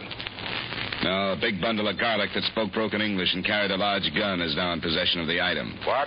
Yeah, I'm sorry, but I'll do my best to locate it. You mean it was taken away from you? To the point of a skull fracture. Where's Carnes? There was a slight jailbreak. He's loose and probably trying to find the little guy who helped him escape. The little guy's got the item. I'd like to know who gave you the tip on Carnes. I can't divulge that. I think it's necessary. Either this little guy knew Carnes had the item or he knew he was going to lead him to it. He busted him out of jail and then followed him. He even knew my name, and when Carnes questioned him, he said that he was paid to release us. What did this little man look like? Oh, 5 feet 4 or 5, about 200, used a knife on the break, cut a jailer's throat. Now, look, you better tell... Wait a minute. What is it? The police, Senor Dollar. Open the door. What is it? The police. I'll call you back. All right, watch yourself. I intend to. Come on, Dollar, open up. Okay. Hello, Chief. Senor Dollar. You took your time? Yeah. This is Sergeant Evans from the New York Police. How are you? Not too happy. I came down here with extradition papers for William Carnes. I had Carnes until he split my head. I can't help you now. Who was the guy who helped Carnes escape? I have no idea. I think that is a lie, Senor.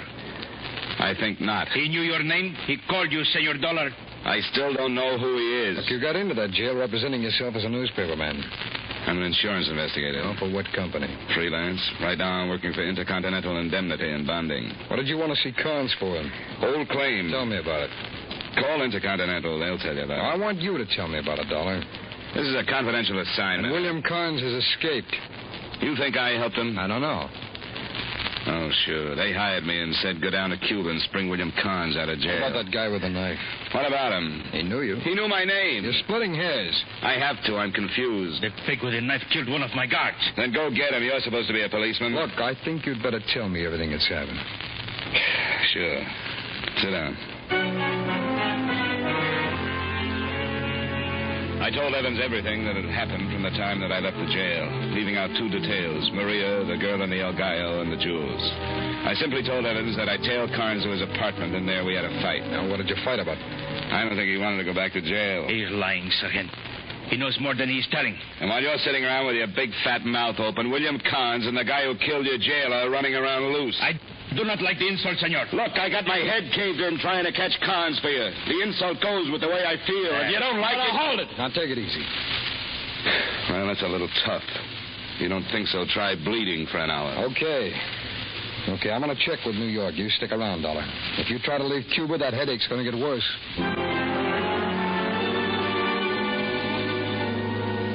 Cuban police chief followed Sergeant Evans out of the door, and I gave them 10 minutes head start before I left the hotel and headed for the El Gallo. The bartender gave me a dirty look that was right in character with his surroundings, and I pulled myself up on a bar stool. Maria was on the other side of the room, moving between the crowded tables and singing something in Spanish about how they put the blame on Maine. She worked her way over to the bar, and when she spotted me, she smiled and used her beautiful brown eyes to point the way up to her room. I smiled back, slid off the bar stool, and went up the stairs at the rear of the cafe. In a few minutes, I heard the applause, and then her footsteps. Hello. Hello. I made myself comfortable. Bueno. And now if you'll excuse me, I will do the same. That's a pretty dress. But very uncomfortable. I'll change. I'll be out in a moment, huh? There's something to drink on the shelf by the window. Did you find it? Yeah. How about you? Please. I'm sorry there's no ice. Just a formality. Well, it makes it more comfortable, but in the long run, you get comfortable anyway. Well?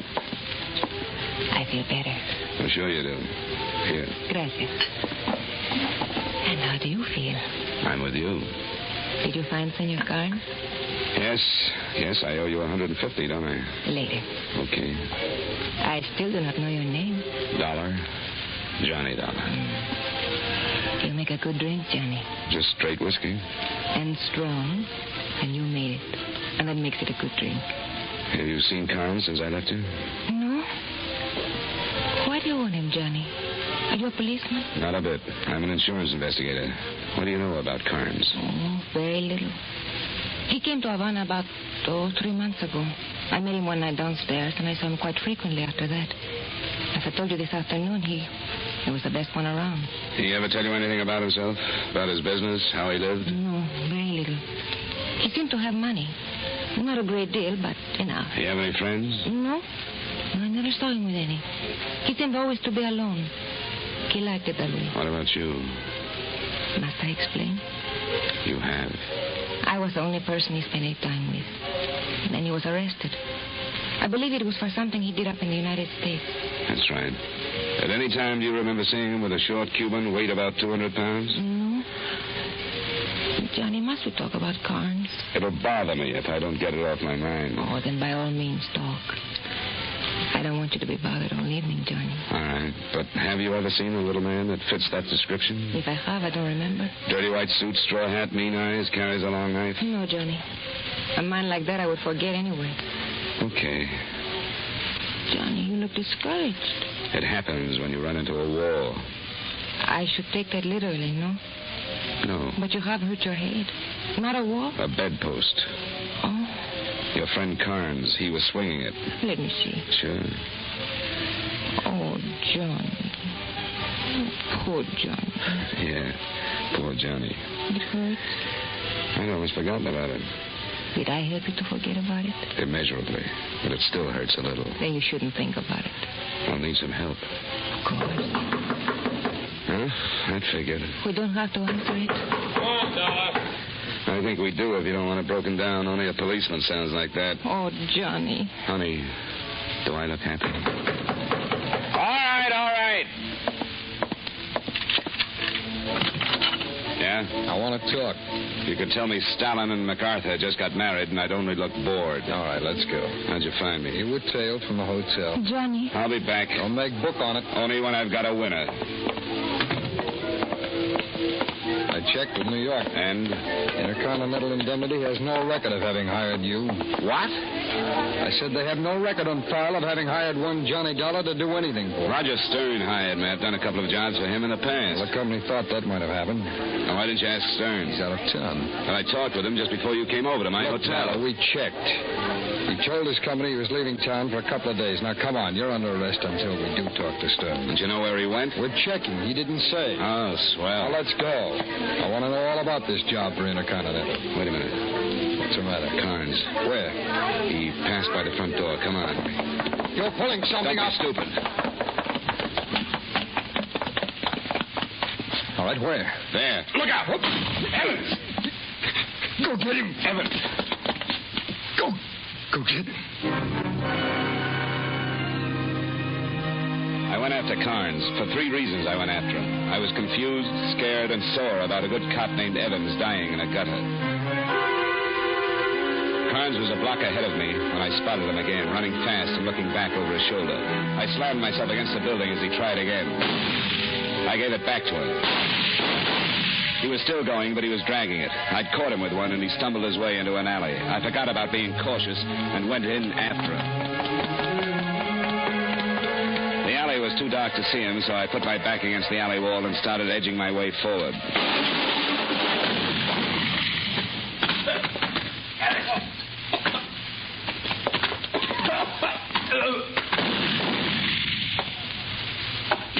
Carnes, you're through. Okay. I'm hit bad. Get me some help. Practically cut me in half. Get me to a doctor. You just killed somebody. I'm dying. A doctor, huh? When you tell me a few things. What? Please, get a doctor. I'll tell you. Why were you busted out of jail? Who wanted you out? The guy I was in on the Carter job with. He put me up to it. Gave me the combination of the safe. You got the jewels and headed for Cuba. You didn't split with him. No. I found out he was after me, so I turned myself into the law on an old rap. He had me busted out, so I led him to the jewels. It wasn't the little guy with the knife? No. He hired him, too, I guess. Who is he? Stern. Roger Stern. Works for an insurance company. Yeah, I know. Please. Look. Okay. You get your doc. Can you stand up? Carnes. No, I guess you can't. You're not ever going to stand up again.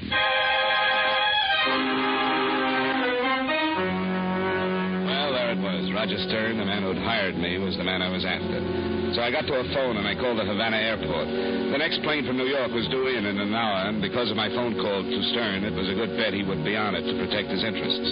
I grabbed a cab, and in 15 minutes I was sitting in it across the street from the airport. The place was alive with Cuban police, but they weren't looking for Stern. They were waiting for Johnny Dollar to try to leave Havana. An hour and 5 minutes later, my patience paid off when Roger Stern walked through the front doors and climbed into a cab and headed south with my cab right behind him. We drove like that for about 40 minutes until we reached the outskirts of town and stopped on a dirt street fronted by an adobe building. My cab pulled up at a safe distance behind, and I got out and watched Stern walk up to one of the buildings and knock on the door. Someone let him in, and I went around back to see if I could find an unlocked window. I did. I could hear voices coming from the front of the place, so I crawled in and picked my way through the darkness. But, Senor Stern, I do not know what you are talking about. You know what I'm talking about. $800,000 in jewels. 800?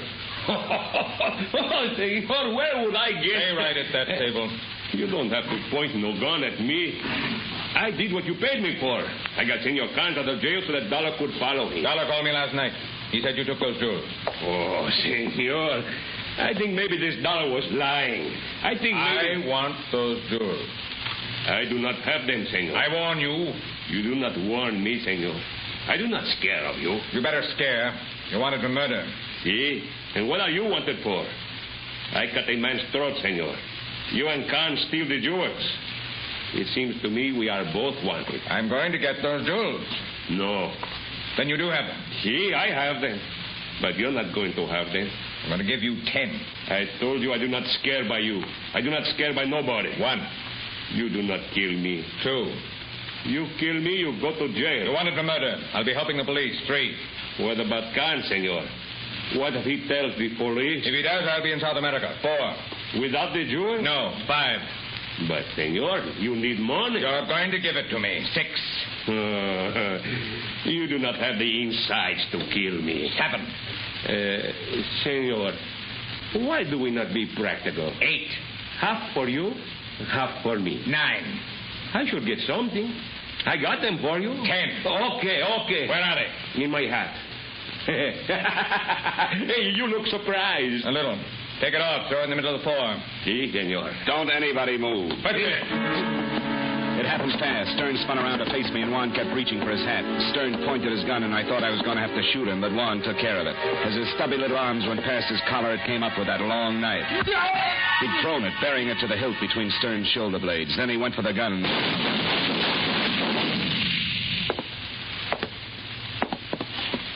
The little fat man was lying on his back where 2 of my shots had knocked him. He was as dead as he could get, and his eyes were staring up at the ceiling where the last of his cigar smoke still clung to the dusty beams. His straw hat was pushed back, and $800,000 in jewels had spilled out of his leather bag inside and was spread on and around his fat face.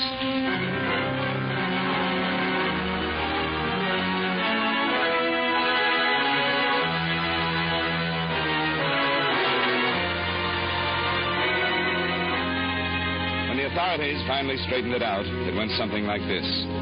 Stern needed money. He contacted Carnes and gave him the combination to Mrs. Carter's safe. Carnes got the jewels all right, but he didn't split. He headed for Cuba, but Stern found him and contacted the little killer who turned out to be one Juan Guiardo. Stern then contacted me, and you know the rest. Juan got greedy like Carnes, and everybody got dead for it.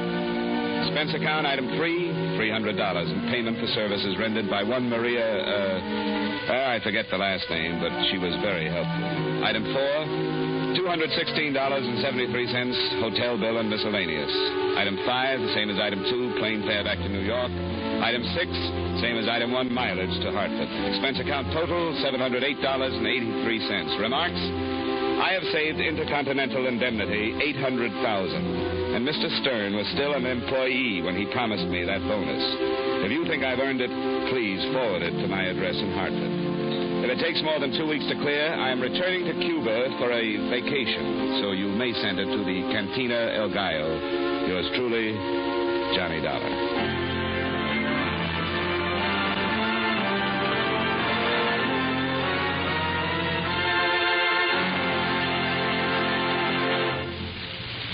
Yours truly, Johnny Dollar, stars Edmund O'Brien in the title role and was written by Blake Edwards with music by Eddie Dunstetter.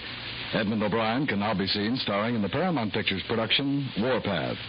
Featured in tonight's cast were Ted Osborne, Jack Crucian, Barney Phillips, Nestor Paiva, Lillian Payef, and Stacey Harris. Yours truly, Johnny Dollar, is transcribed in Hollywood by Jaime Del Valle.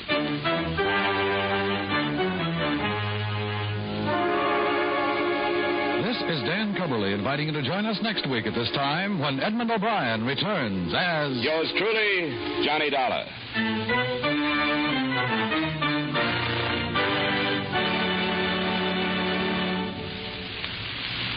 Defense is your job, my job, the job of every American. To stay free, to be strong and secure, our country needs the help of every citizen. Defense bonds provide that help. They help to make America strong financially. They help to curb inflation, and they make the individual family more secure. Defense bonds strengthen the military front, the production front, and the economic front.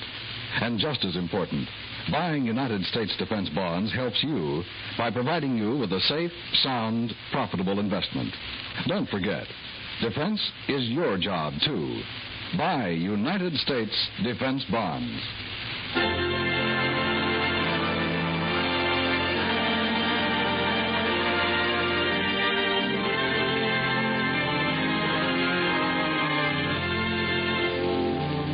Inspector Hearthstone of the Death Squad attempts to solve a particularly grim killing tomorrow night. An adopted daughter is the victim on the eve of her engagement party. Her fiancé and family are logical suspects. A loss of memory complicates the case. Plan to listen tomorrow night for Inspector Hearthstone of the Death Squad on most of these same CBS radio stations. The address again? Why, we'll sing it. CBS. B for the best. S. Yes, yes, yes. The star's address is CBS. And remember, Rayburn and Finch tie a string around your sense of rhythm every Friday night on the CBS Radio Network.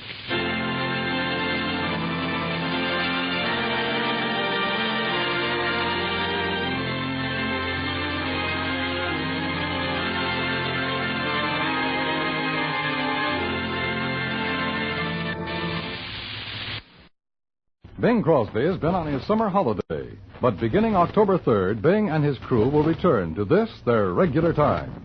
So join in the fun with Bing Crosby at this time next Wednesday, October 3rd. From Hollywood, it's time now for Edmund O'Brien as... Johnny Dollar. Philip Martin, Johnny. Fine, what have you got for me? Mr. Benny Waxman's insured with Columbia. When did he die, and what's wrong with the way he did it? He's very much alive, and his business isn't. He owns Delicatessen. We insure that, too. It's burned out. When did it happen? Last night. We don't know whether Waxman did it himself, but the fire department said it was started deliberately. Police holding Waxman? Not yet. No evidence. Better get down here, and I'll give you everything we've got. I'm yours after a shave and a shower.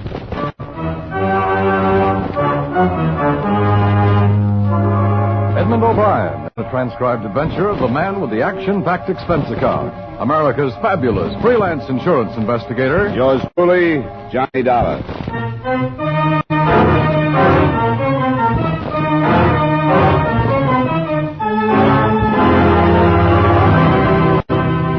Expense account submitted by Special Investigator Johnny Dollar to Home Office, Columbia All Risk Insurance Company, Hartford, Connecticut. The following is an accounting of expenditures during my investigation of the protection matter. Expense account item 1, $32.56, train fare and incidentals between Hartford and New York City, after I received from you the necessary information concerning Benny Waxman. I arrived in New York at 3:30 in the afternoon and made my way through a heavy rain to 1078 East 105th, where I found Benny Waxman in a small apartment. Lieutenant Parkinson of the 15th Precinct was there also. Yeah, Mr. Waxman's in. What are you wanting for? Johnny Dollar, I represent Columbia All Risk. Insurance? On Waxman's store. Who is it? Guy named Dollar from the insurance company. Come on in, Dollar. The insurance company? Yeah, you know, the reason you started the fire. I had nothing to do with it. I keep telling you. Over and over he keeps telling me, and over I keep telling him he's a liar. A liar I'm not. My name's Johnny Dollar, Mr. Waxman. How do you do? We can't pin it on him yet. Some kind of a bomb. I ain't got no store anymore. Yeah, sure he ain't. Like the stuff they used in the war. Not a big explosion. Nobody heard an explosion. When it went off, it burned good. Incendiary? Yeah. Don't know how he got it, but we'll trace it. Incendiary? Of course you don't know how I got it. I didn't get it. How much was the place insured? $20,000. You're not going to get it, Waxman. Look, Lieutenant, I don't care no more. I don't care. Do you hear me? You will. I'll make you care. I didn't start it. There was a man killed in that fire. What? I didn't start it. I didn't kill nobody. I wouldn't. People lived over the store, 3 apartments. An old man didn't get out. Your company won't have to pay a red cent, Dollar, because I'm going to prove Waxman started it. Why would I burn down my store? I make a good living. Tell Mr. Dollar how much money you've got in the bank. You hear me, Waxman? $600. That's not much for a guy who makes a good living, is it, Mr. Dollar? I told you a dozen times. He told me he gave $5,000 to his daughter. It's the truth. You checked the daughter? That's a little tough. We can't find her. Used to live here with her papa, but she's just disappeared, and Papa doesn't know where she went. Do you, Papa? She went on a trip, Mr. Dollar. A vacation? Yeah, I gave her the $5,000 for a vacation. And he doesn't have any idea where she... I don't know where she went. He just gave her $5,000 for a little vacation. It broke him, but his daughter needed a little vacation. Don't care anymore. I tell you, I don't care. Mr. Dollar, tell your company I don't want the insurance money. You don't get out that easy. I don't want out for nothing. Look, you're on a spot. You figured it was a cinch. So many guys like you, Waxman, figure it's a cinch, and forget about guys like me. I want you for a fire and a killing, and I'm going to get you. I'll say it forever. I did not do it. I'll say it till they take me to my grave. That doesn't give you much time. Well, I've got to be going. I'd like to look at that report, Lieutenant. Yeah, sure. Come along. No, I'll check with you later. I want to talk to Waxman. Sure, 15th Precinct. I'll be around until they find out where he got that bomb. Right. You're loose till I get something, Waxman, but do me a favor, huh? What is it? Try and leave town. I'd love it. See you later. Yeah. Mr. Dollar, go back and tell your company to forget it. I don't want the insurance money. If you didn't have anything to do with the fire, you're entitled to it. I'm going to leave this town when I can. Open a business somewhere else. Another city if I'm lucky. If you're not guilty, why not take the money? Because I cannot prove I am innocent. What are you afraid of? What? I said, what are you afraid of? It's pretty obvious you're afraid of something. I'm not afraid. I'm nervous. Policemen, the fire, and everything. That $5,000 for a vacation is pretty weak. Oh, please, Mr. Dollar, I let your company out of all the claims. They don't have to pay me nothing. Now, please, don't ask me any more questions. That cop's out to get you. Look, the law I believe in. If they convict me of something I did not do, then perhaps it is in payment for something I did to break the law. What? I can't explain. Now, please, Mr. Dollar. Okay. Look, Mr. Waxman. Good day, Mr. Dollar. I hadn't noticed.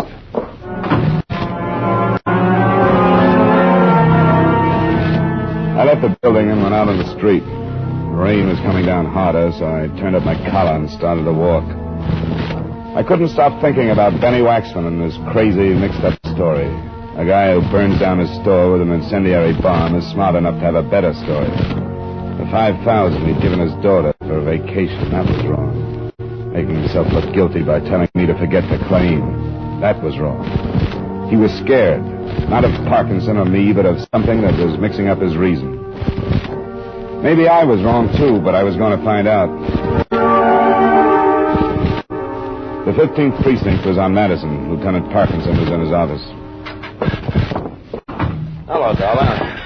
Yeah, you look wet. I walked. I'll take off your coat. Thanks. Well, sit down. Thank you. Did you have a talk with Waxman? Nothing I couldn't tell you in 5 seconds. Yeah? What do you think? I'm surprised. With what? I didn't come here to insult you. You think he's innocent?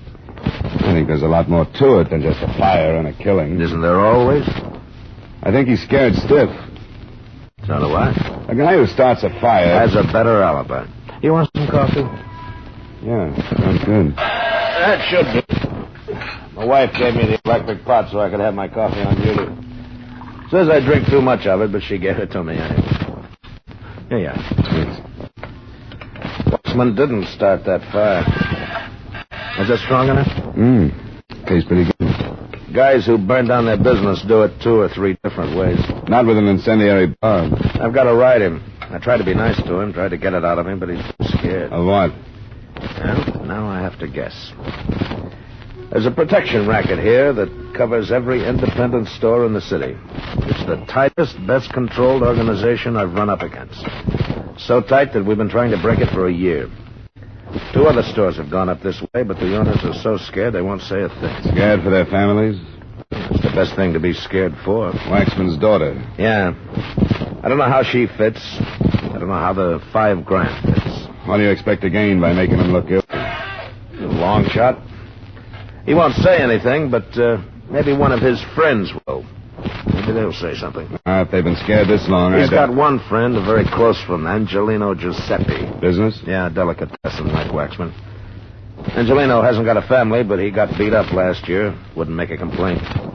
He's scared, too. But he's only got himself to worry about. Maybe if he thinks his best friend is in line for a murder rap, he'll give us something to go on. Why don't you arrest Waxman? Make it look like he's really in trouble. Yeah, I'll do that when I have to. I think his daughter is mixed up in it some way. Most of her clothes are still in the apartment. Maybe Waxman will be contacted.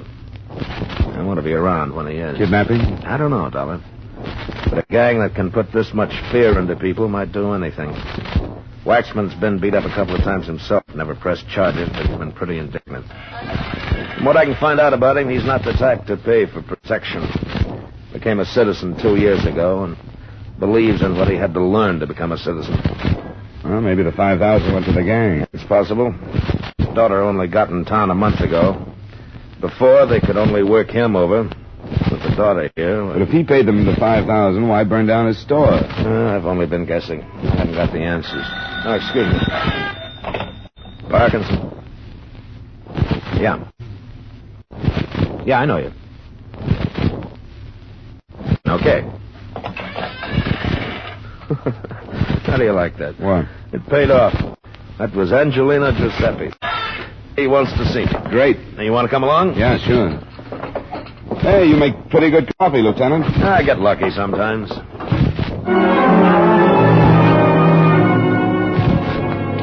We left the precinct and grabbed a cab. Parkinson didn't want an official car in case somebody should be watching Angelino. We cut across town, and 20 minutes later, we were walking through the front door of Angelino's delicatessen. A small, broad little man with a bald head moved around the counter and walked up to see us. Hello, Lieutenant. Hello, Angie. New man? Johnny Dollar, insurance investigator. Mr. Dollar? Hello, Mr. Giuseppe. What do you want to see me for, Angie? Well, it's about Benny. Oh, what about that? You gonna arrest him? That's right. You think he burned down his own store? I know he did. What about you, Mr. Dollar? Do you think Benny burned down his store and killed that man upstairs? I've seen the evidence, Mr. Giuseppe. I think so. You'll bring me all the way over to ask me that, Angie? No, Lieutenant. Look, if I tell you something that maybe shows you that Benny don't burn down his store... What? Well, it's maybe going to make a lot of trouble for a lot of nice people. They'll get protection. I could get killed. Not while I'm around, Angie. Well, Come on, Angie. If you got something, give it to me. I was on my way over to pick up Benny. Now, if you got anything that can save him, let's have it. Well, I can't prove that Benny did not burn down his place, but I think I can tell you who did. Who? Them guys. Them guys who come around once a week and collect the dough. Tell me about them. Well, you remember when I got beat up last year? Yeah. Them guys have done it. They make us all pay them protection. And if we don't, we get beat up or our families... Who are they, Angie? Well, I don't know their names. What's the matter? You better get out. Two guys crossing the street. Yeah, that's them. You better get out. They got the guns. Those are the guys who beat you up? Yes, please. Look, you better get out. All right, now listen to me, Angie. Act like we're customers. But they got the guns. Do what I tell you. Darling. I'm all right. Okay, here they come. Now try to act like nothing's wrong, Angie. Okay. I try, only... And give me about 8 slices of the Swiss, there, will you? All right. Angie? Oh, yeah, I'll be right with you. Just the envelope. We don't want no cold cuts. Hello, Red. Look out! Oh, no. Parkinson. What about Angie? I told you. Shut up. Get an ambulance. Ambulance? The phone, you idiot. Step on it. Come on. All right. How is it? Is it bad? Parkinson, is it bad? I can't feel much. Must be. Let me look. What about the two? Hello. They've had it. Give me a number. Listen. Hurry up. One with red hair. Yeah? Name's Leland. He used to work for Dutch Fisher. Hello. Dutch Fisher. Listen, I got Help to send him remember up. 87, He isn't the... 95th Street. I'm... Yes. Yeah? Got to get Hurry up. whoever No. It was sent. Parkinson. The ambulance is the... Yeah. It sure is.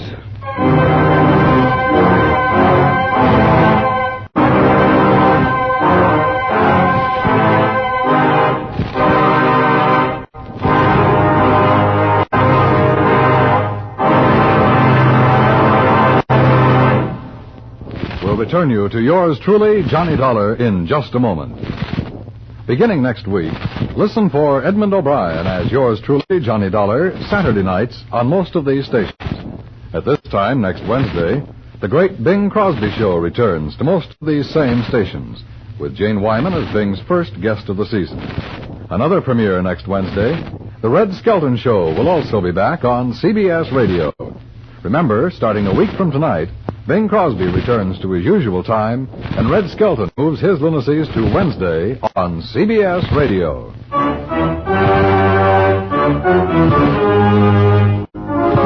Now, with our star Edmund O'Brien, we bring you the second act of yours truly, Johnny Dollar.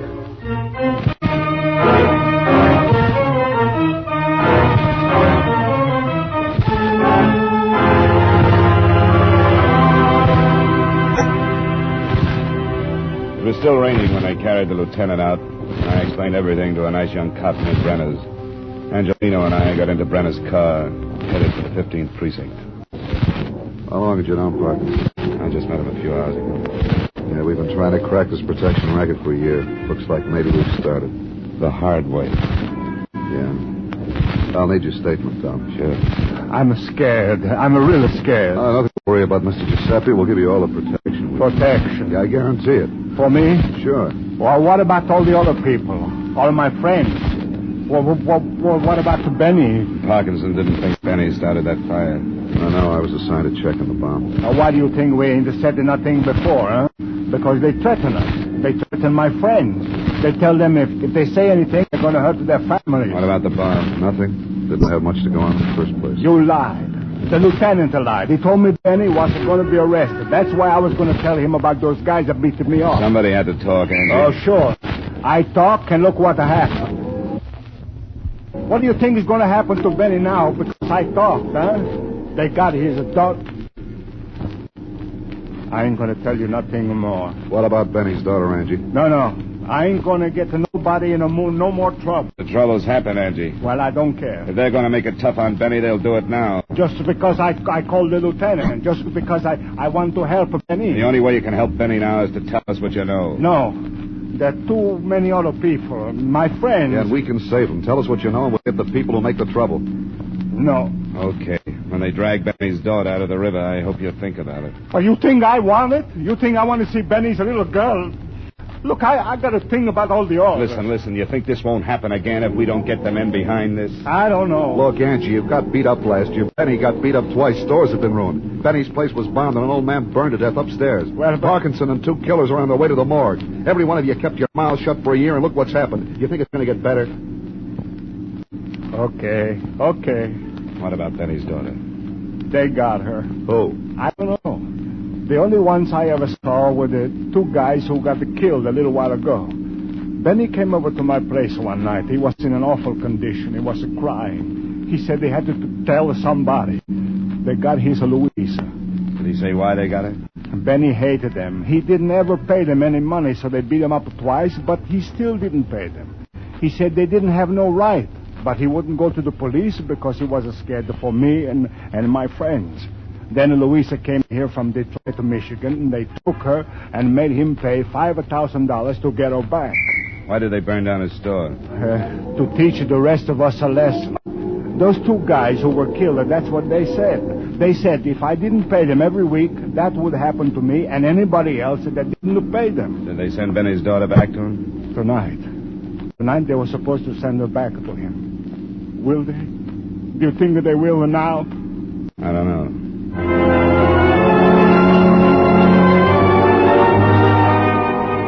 drove our way over the wet pavements that reflected the sun as it sank into the river behind us.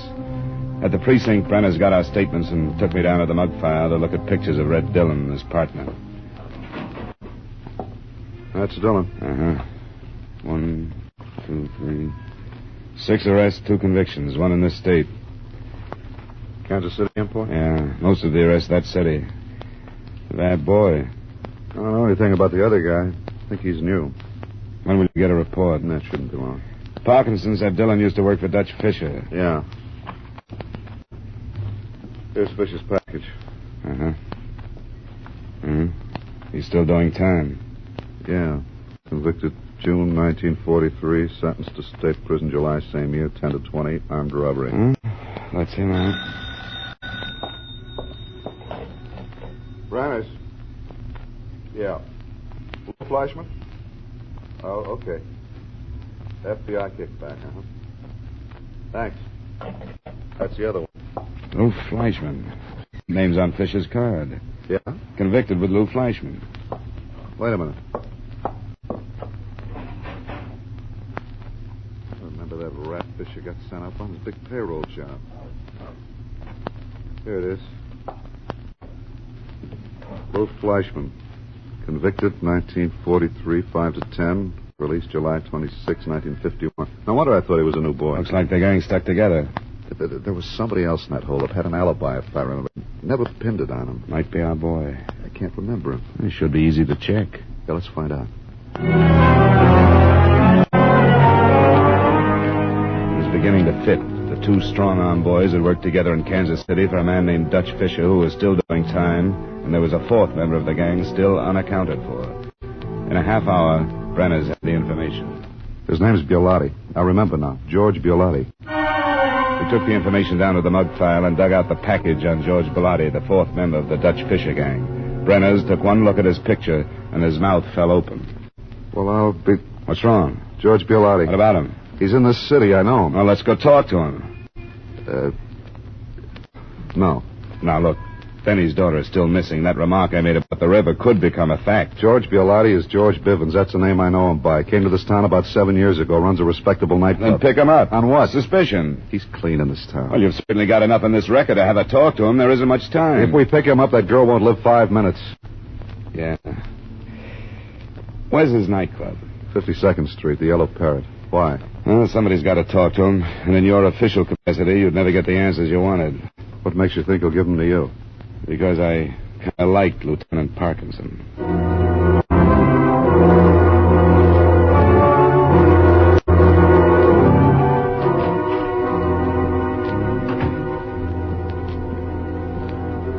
Yes, you want? Yeah, George Bivens. Got an appointment? No. Who are you? Johnny Dollar. Now tell Bivens I want to see him. Sorry, you gotta have an appointment. I'm going to spoil if I stand around much longer. Spoil rotten for all I care. You ain't gonna see Bivens. You get excited like this all the time? Yeah. You'll ruin your stomach. I don't think so. You don't? Skeptic. Hey, you at the piano. Which way do I go to find Bivens? Thanks.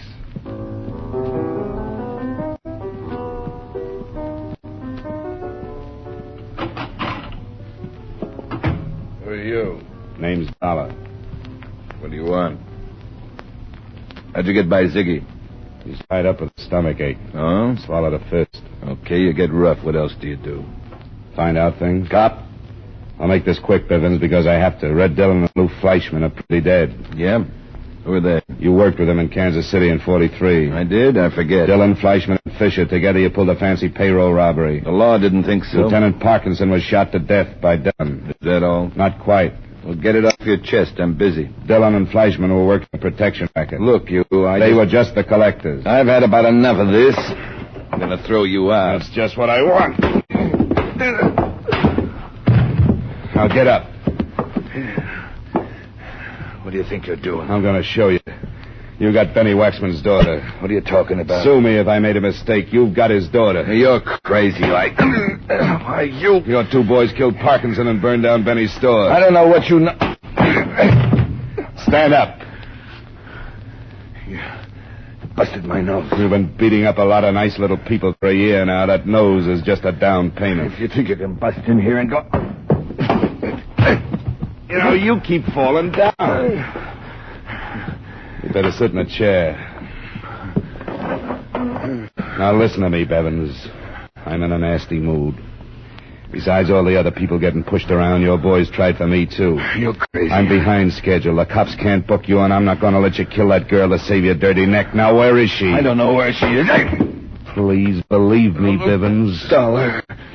Look, I got friends.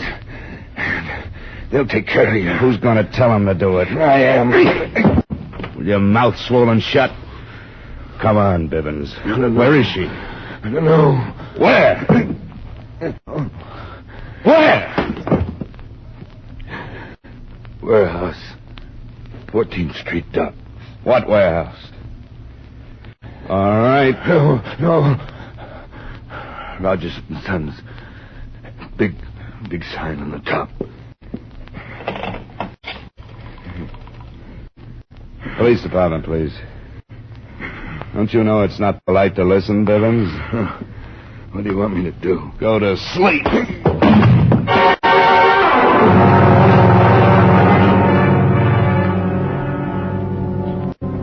I gave Sergeant Brenner's what I had, and he told me he'd meet me at the warehouse. But in the meantime, he'd sent over for Bivens.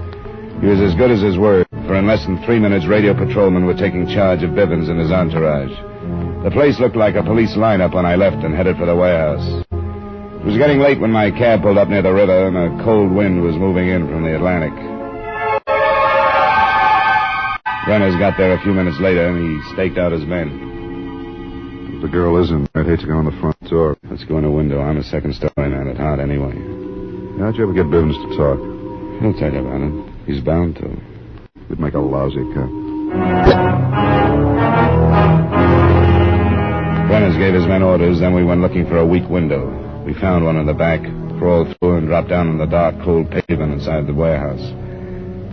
I could hear a radio from somewhere towards the front of the building, so we picked our way along the wall until we found a flight of stairs and climbed up to the main floor. We opened a door and listened. Hey, you getting cold? Yeah. I wish Bivens would call and tell us what to do with this dame. We kept going, moving as quietly as possible until we saw them. 2 men sitting in a small storeroom. The door was open. We could see the girl, tied and gagged. It wasn't going to be easy. There's an understatement. How do we get them away from the girl? Make a noise. Bring them out to see what it is. Okay. We better separate. You get on that side so we get them between us. I want to shoot into that office. Right. Give it about 10 seconds and then push one of those crates over. I'm getting hungry, too.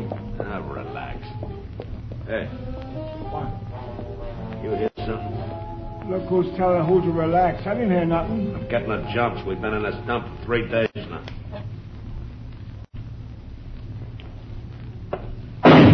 What was that? You gonna tell me I'm hearing things now? Somebody's out there. Yeah, kill the light. What do we do? Shut up. With this dang kidnapping, Shut up. Yeah, maybe it's nothing.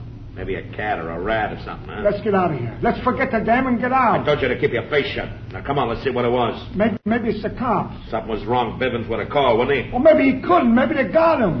Nuts. Come on. I don't see nothing. It's too dark. That is, it's great. Drop 'em, boys. Guns!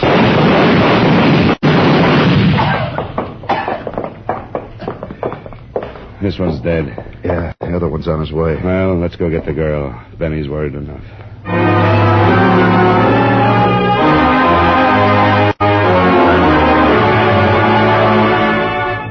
We took Benny's daughter back to her father, and he confirmed the story that Angie had told us. Angie was sent home, and the last I heard, the store owners who had been paying protection to Bivens were planning the biggest block party since the Boston tea caper. Expense account item 2, $20.80 for 2 dinners. Brenner's was nearly as hungry as I was. Item 3, $16, flowers for Lieutenant Parkinson's funeral. And item 4, same as item 1, fare and incidentals between New York and Hartford. Expense account total, $101.92. And the next time you send me out on a simple little insurance fire, make sure it's really simple. I don't mind helping people out occasionally, but I'm too old and too underpaid to go back to being a Boy Scout. Yours truly, Johnny Dollar.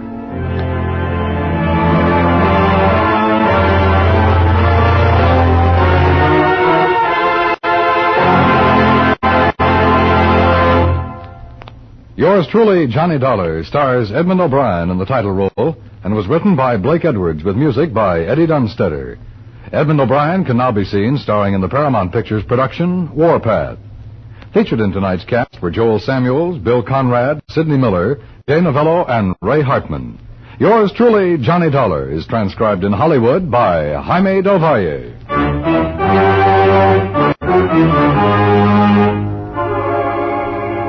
Beginning next week, October 6th, Johnny Dollar will be heard on Saturdays at a new time.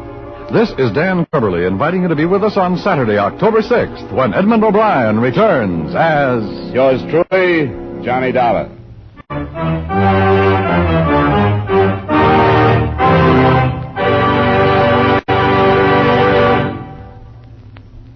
Our country needs the help of every citizen. Defense bonds provide that help. They help to make America strong financially. They help to curb inflation. They make the individual family more secure. Defense bonds strengthen the military front, the production front, and the economic front. And just as important, buying United States defense bonds helps you by providing you with a safe, sound, profitable investment. Don't forget, defense is your job, too. Buy United States defense bonds today.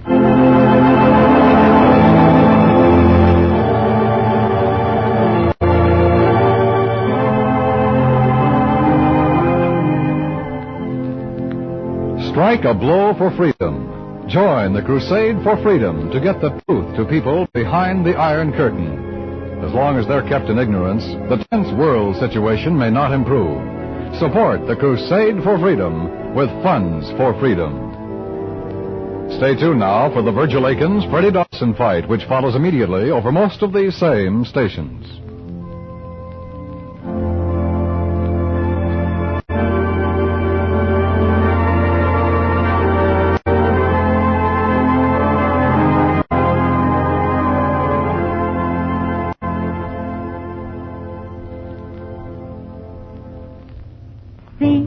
CBS, B for the best. F, yes, yes, yes. The star's address is CBS. Remember, Wednesday night is Bing Crosby night on the CBS Radio Network.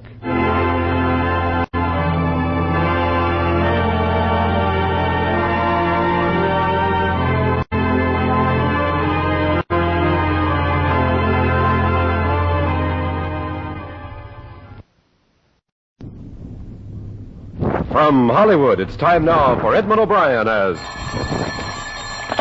Johnny Dollar? This is Lieutenant Reese down at Homicide. Oh, good morning, Lieutenant. Did you hire a private detective named Douglas Taylor?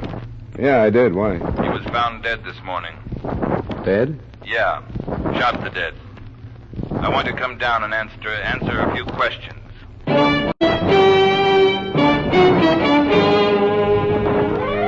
Edmund O'Brien in another adventure of the man with the action-packed expense account, America's fabulous freelance insurance investigator. Yours truly, Johnny Dollar.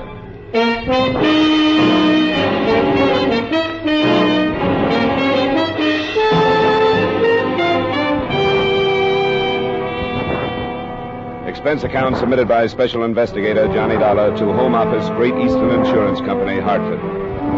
I don't know how much responsibility you'll want to take for these expenses, but I hope you realize that a large share of them were incurred in an effort to protect the company. The following is an accounting of expenditures during my investigation of the Douglas Taylor matter. Expense account item 1, $1.20, cab fare from my apartment to Hartford Police Headquarters, Homicide Division. Yes, sir? My name is Dollar, Lieutenant Reeves. Oh, yeah, the second door there. He's waiting. Just go right in. Thanks. Lieutenant Reeves? Yes. You Dollar? That's right. Thanks for coming down. Well, I can't say it's a pleasure, Lieutenant. I'm sorry to hear about Taylor.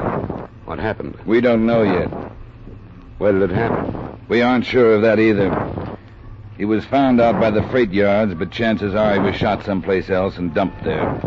How did you happen to land on me? His wife came down to identify him this morning. She told us he was working for you. Well, I might as well get this off my chest now, Lieutenant. You won't like it any better if I save it. I can't answer any questions about what Taylor and I were working on. Not now. Why not? Because it'll wreck a case that could be worth about $500,000 if you start nosing into it looking for a motive. I hate to see you turn uncooperative so early in the game, Dollar. I can't help it. There are usually plenty of motives around when it's a private detective. Got plenty of other places to start. We like to have them all. I don't like this. I don't either, Lieutenant. But I'm stuck with some confidences I'll have to stand by. I can tell you this. I don't see how my case could have anything to do with his dying. There are two men suspected of insurance fraud. I was following one, Taylor the other. I don't think they knew we were tailing them. All right, Dollar. I guess I can understand the spot you're on. I'll talk it over with the people that hired me, but I can't open it up until they give me the word. How long had you known him? Oh, about 2 years, I guess. Not well, but he was a good, careful worker, and I hired him when I needed somebody. Did he talk to you about any trouble? No, he never said a word. How well do you know his wife? I met her twice, that's all. Both times she came with Taylor when I had a check for him. She seemed like that kind of a wife. That's as well as you knew him, huh? That's it. I'm sorry. Yeah. It brings us back to that $500,000 you mentioned, doesn't it? That's enough to hold you on, you know. I knew that when I told you. It's up to you. Beat it. If you ever need some help from us, I hope I'm on hand to turn you down.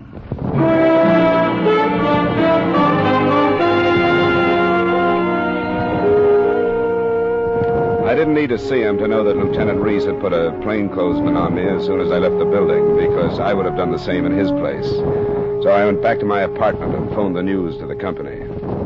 I hope you've done the right thing, Johnny. I think you have. Well, I can always change it, Mr. Nibley, but I know one thing. If I stay on the arson case, the police are going to get on it and mess it up. Yes, I suppose our problem is nothing to them.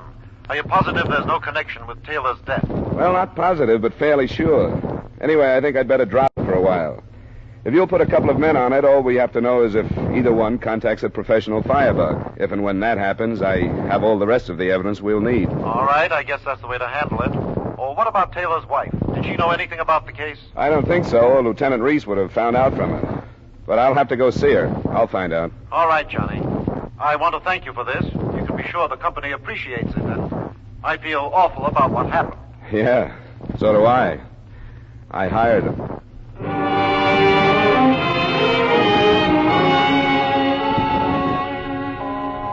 It's all right, Mr. Dollar. I'm glad you came over. Doug spoke obvious so often. Sit down. Thank you, Mrs. Taylor. Well, there's no way for me to say what I feel about it. Of course there isn't. I do want to clear your mind and my conscience on one thing, though. Doug wasn't killed because he was working for me. I'm sure of that. Wouldn't have made any difference if he had been. Doug was 40 last month. He was 21 when I married him in New York. He was on the force there for 12 years before he opened his office here. I've been waiting for this to happen all these years. Can you understand that? I think so. I tried not to think of it, but not a day passed that I didn't. Now that it's happened, it's like so many things are supposed to be. The anticipation was so bad, I thought that another detective might understand. I think I do. Mrs. Taylor, did Doug talk his cases over with you? No, not for a long time. You knew he was working for me. Yes, he mentioned it, but that's all. He liked you a great deal. He didn't speak of any trouble or the chance of any? No. I suppose it's my fault that he didn't.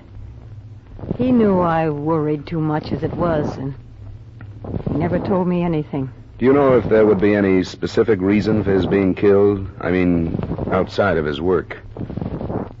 What do you mean? Well, it'll sound like a rotten thing to ask, but was there anyone else in his life? You mean a woman? Yeah. I don't think so. If there was, I didn't know about it. You don't sound quite sure. I'm not. I did suspect him. That was one of the things that kept gnawing at me all those years. But I never found out anything. I hope you're telling me everything, Mrs. Taylor. I am. That's the way it was, being married to him. I was alone so much, I know I thought about things too much, but I couldn't help it. Yeah. Who were some of his friends, Mrs. Taylor? I don't remember that he ever mentioned any to me. We had a few friends here in the neighborhood. Then there's the man who was his partner for a while, Henry Varner. Never heard of him. Where is he? He's a house detective at the Hotel Millard. How close were they? Oh, they were good friends. They hunted and fished. Oh. Have the police been here? No, Do I have to talk to them? I don't think it would be wise to try not to. You want me to let him in? No. No, I'll let him in. Hello, Mrs. Taylor. Do you feel up to answering some questions now? Yes. Yes, I'm all right. Thanks. I'll try not to take any more of it. Lieutenant Reese? Got everything taken care of? What does that mean? Did you get her story rehearsed? Climb off, Lieutenant. I don't play that way. What's this man doing here, Miss Taylor? Why, my husband was working for Mr. Dollar when he was killed, so he came to see me. Has he been asking you questions? Yes. What kind? Look, Lieutenant, Never mind, Dollar. What kind of questions, Mrs. Taylor? About Doug being killed. Did he tell you how to answer police questions? No. That never came up. Dollar, how much information on this insurance case did Taylor have in his office? No reason for him to have any. Why? The office had been torn to pieces by the time we got to it this morning. All or part of the motive was there, and somebody came back after it. You'd better clear yourself of this mess, Dollar, or I'm going to see to it that you're put right out of business.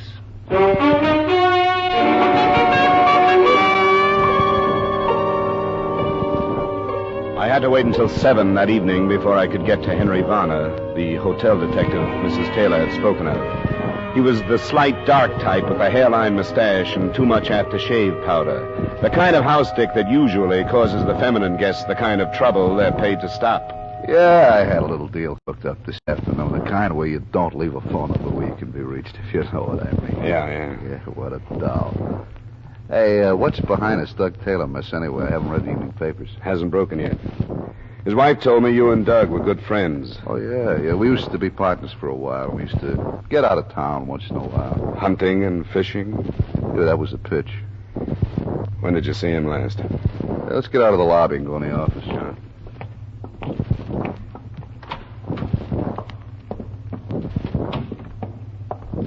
It seems to me the last time I saw Doug was around the middle of last week. He stopped by here on the way home.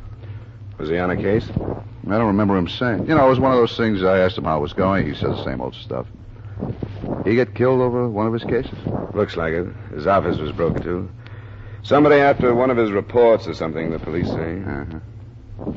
Seems to me he was awful fed up the last few nights we got together. A couple of times he mentioned there was going to be a change. He was going to go back to New York or to Florida or out west someplace. With or without his wife? Without, I think. She's a creep. You know, jealous and all that stuff. The poor guy had to sneak the money to spend when we got together. What about the money for this change he mentioned? I don't have any idea. Never followed it up because I thought he was just dreaming. Hey, who's paying you for this? Not his wife. Nobody.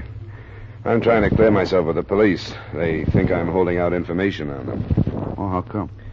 He was working with me when he was killed. What made you think his wife might have hired me? I was wondering if she hired you before to put a tail on. Say, just for the four walls and me, do you think she'd be capable of killing him? Oh, yeah. One of those fits of hers.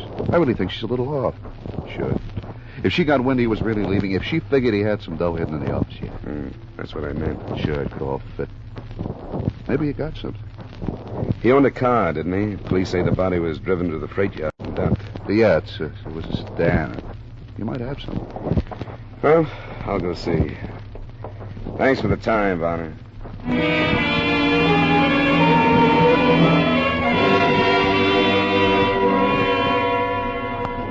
It was dark by the time I got across town again and back to the Taylor duplex. I happened to look up at their second-floor apartment, and I saw a light switch on behind a drawn shade in one of their rooms.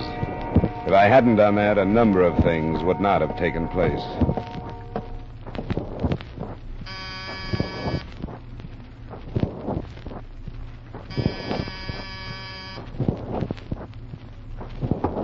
Mrs. Taylor? Mrs. Taylor, it's Johnny Dollar. Come on, I know you're in there. Let me in. All right. Hey, what's this? Come in here, or I'll kill you. Yeah, sure. Don't get close to me. I'll move right across the room. Where's Mrs. Taylor? She's in the bedroom. Maybe she's dead. I don't know. I hit her. She wouldn't be quiet, and I hit her with a gun.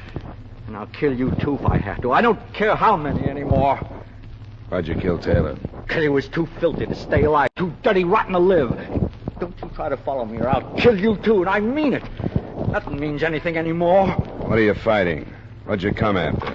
Don't you try to follow me. Hey, come here. Hey, come here. I had no intention of stepping out into the hall right then. He was young and obviously out of his head from fear. I hoped the shots he fired would alert the plainclothesman that I thought was still sticking to me, but he wasn't there. If I tried to lose him, it probably would have taken a week. But as I learned later, a split-second set of circumstances caused him to miss me when I left the hotel. And Douglas Taylor's killer simply disappeared into the night.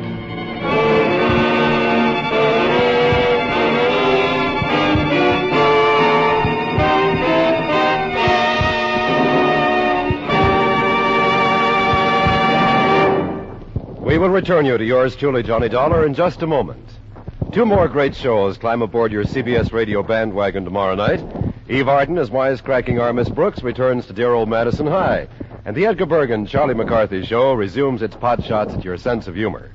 Listen for Our Miss Brooks, starring Eve Arden, and Edgar Bergen and Charlie McCarthy back in business on most of these stations tomorrow night. Now with our star, Edmund O'Brien, we bring you the second act of yours truly, Johnny Dollar.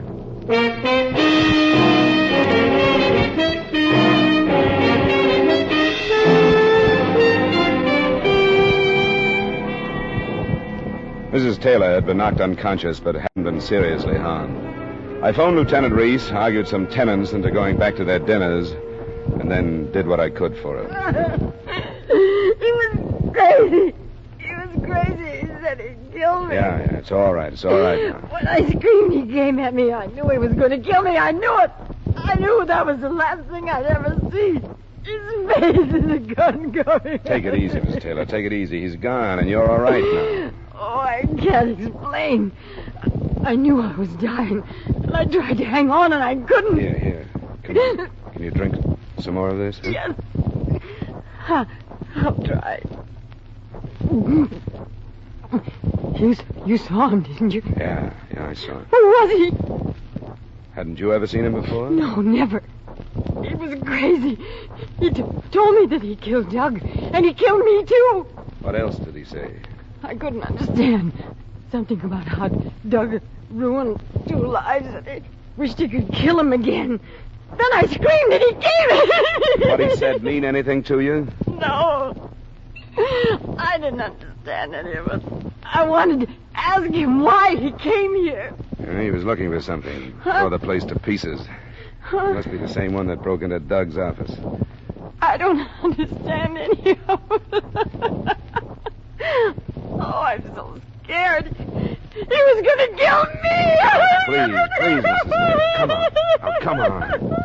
Try to relax. Get hold of yourself. Police are on their way, and they'll want to talk to you. I'll wait for them in the living room.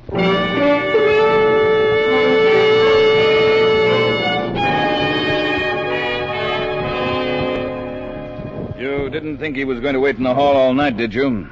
Why didn't you go out after him? One of your men has been tailing me since morning. I thought he'd be outside and that the 2 shots would wake him up. Where was he? How hard did you make yourself to follow? I didn't give him any trouble. A Boy Scout could have stayed on me. Then Parker is probably following the boy. How long did you have to study him? Less than a minute, but I think I can give you a fair description. Let's have it.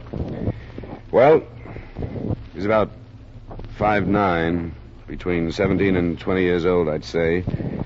Fair complexion, small features, brown wavy hair, brown eyes, very white teeth, and what looked like a mole above his right eyebrow. No other marks? Not that I saw. He's wearing a ring on his left hand. I couldn't see it too well, but it could have been a class ring. How about clothes? Well, no hat, white shirt without tie, it was open, flannel slacks, brown tweed jacket, and brown wingtip shoes. His clothes were well cut, looked expensive. What kind of gun? Revolver, Smith & Wesson, .38 with a black rubber hand grip. You're sure of all this? Of course I'm sure. You think I'm making it up? I can't forget you're holding out a $500,000 motive on me. You'll feel better if you do. You talked to witnesses that heard the shots, didn't you? You could have fired them. With what? I'm not carrying a gun. You could have got rid of one. Go look for it, Lieutenant. Then you can stop making an ass of yourself. Watch it, Dollar. You're doing a pretty good job of needling me. If you'll stop riding your badge for a little while, we can get together and make some sense. Go ahead. Doesn't it seem obvious that Taylor had something on this kid? Something big enough to be his motive? There must be a record of it. The kid missed it at the office, or he wouldn't have come here. And I'm sure he didn't take anything out of the apartment. So it must be around someplace. If you're all through, go sit down someplace. What's the matter with it? It's nothing, that's all. We've gone through every file that was in Taylor's office, and we went through this apartment. There's nothing hot enough for a killing. Nothing. Then why did the kid show up here? I'll work on that when I'm convinced he did. None of the witnesses saw him, you know. Nobody did. Nobody but you and your friend, the widow, in there.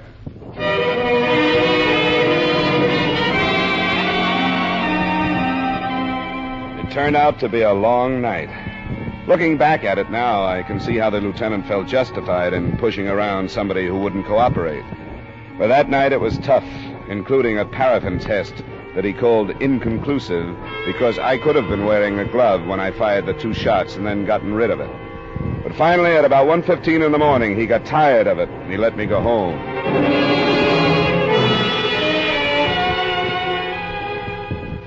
I didn't leave my apartment the next day except to go out after the extra editions that called me the private investigator whose position and importance in regard to the case is not clear at the moment. At 9 that night, I was at home again, and the door buzzer sounded. I thought it was a delivery boy bringing some liquor I'd ordered. Hey, you're fast. Go on. Get back inside. What do you want here? Go on, back up or I'll kill you. You know I will, don't you?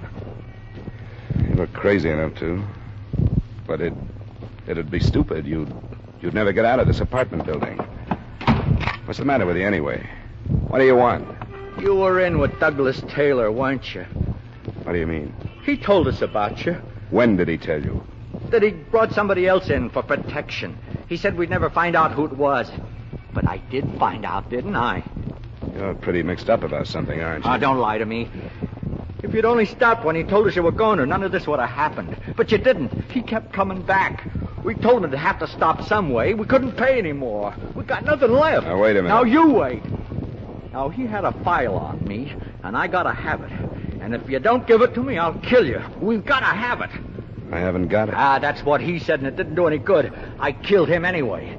It won't do you any good to lie now. I'm not lying. Yes, you are. It won't do you any good. Don't you know that? You're way wrong. Now, listen to me. No, I won't. You told me that you killed Taylor because he lied to you, didn't you? Yes, I told And I believe you. I believe that you'd kill anybody who you thought was lying to you. And I will. I know you would. Now, listen. Since I know that if I had a choice of telling you the truth and saving my life or lying when I knew you'd kill me, wouldn't I tell you the truth? Well... Huh? If I had your file or whatever it is, wouldn't I give it to you to save my life? All right, then give it. I don't have it. I don't have anything of yours. I don't know who you are. I don't know your name. All I know is that you're wrong. You're mixed up, confused. You think I'm someone I'm not. No, Taylor told me about you. What did he say to make you so sure that he meant me? You came to his apartment. You were the only one, and you were in the paper. If I was mixed up in anything with Taylor, I wouldn't have come to the apartment. I would have stayed as far away as I could. Don't you see how wrong you are? You've got everything wrong. But you knew him? A lot of people knew him. I hired him once in a while, that's all. I don't know what you're talking about. You can believe that. Well, and I gotta go. Where? You don't know where to go, do you? Oh, I shouldn't have come. If I'd been able to think, I wouldn't have come. But I don't think anymore. I just do things.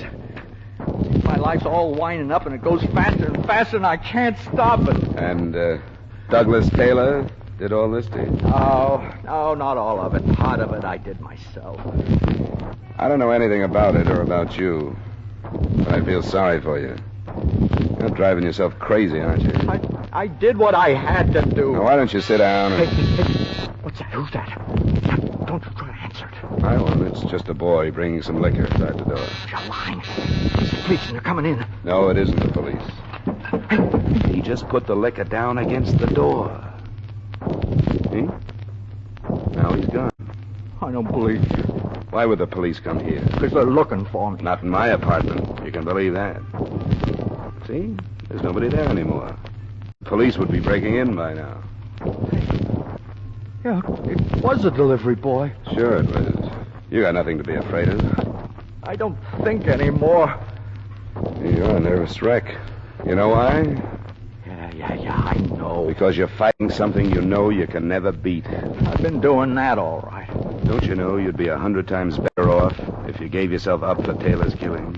No, I can't do that. Why not? I can't. I gotta get away. You'll never get away from this. Then I'll die. Taylor was black. What did he have on you? How did you know that? There'll be a lot of it these days. Be as bad off as you think if you... This isn't even important Go. What is important like this, huh?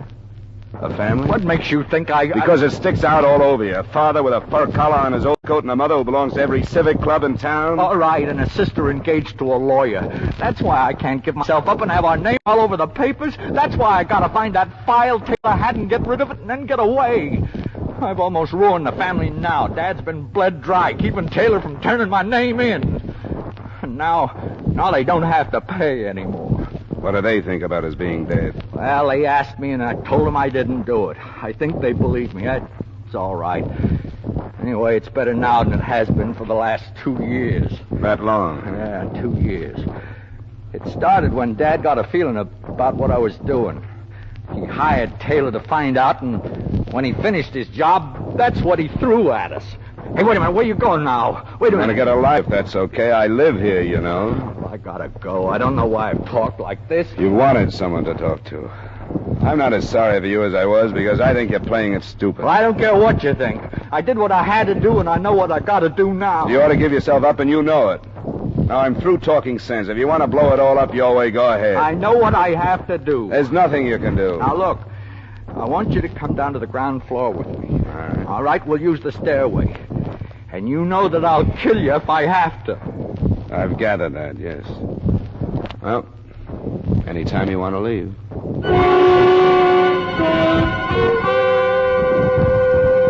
There are enough people on the sidewalk to stop him, but I didn't start anything because I knew that he would open up with his .38 without thinking about who might get hit. He had the fear-crazed look in his eyes again as he left me just outside the entrance and started across the street. I realized what was going to happen before he did. Either he had been spotted and followed, or my building had been staked out. It didn't make any difference. When the police officers saw us together, it was all they needed. Hey, you! Stay where you are! What do you want? We're police. We want to talk to you. What about? Making a break! Hold it! Hold it! All right, Parker! Merrill! Stop him!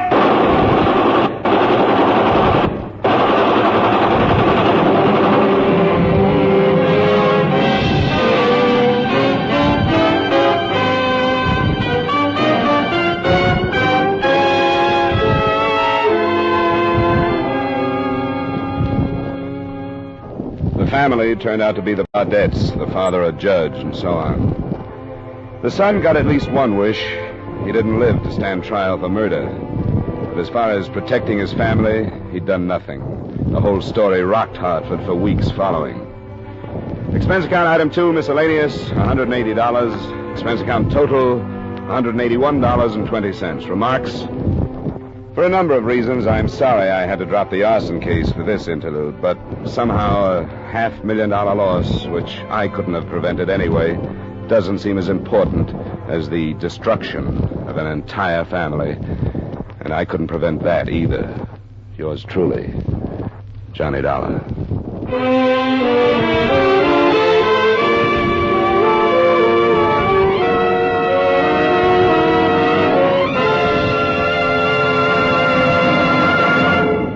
Yours truly, Johnny Dollar, stars Edmund O'Brien in the title role and is written by Gil Dowd with music by Wilbur Hatch. Edmund O'Brien will soon be seen starring in the Paramount picture Silver City. Featured in tonight's cast were Ray Hartman, Joseph Kearns, Edgar Barrier, Jeanette Nolan, and Hy Averback. Yours truly, Johnny Dollar, is produced and directed by Jaime Del Valle.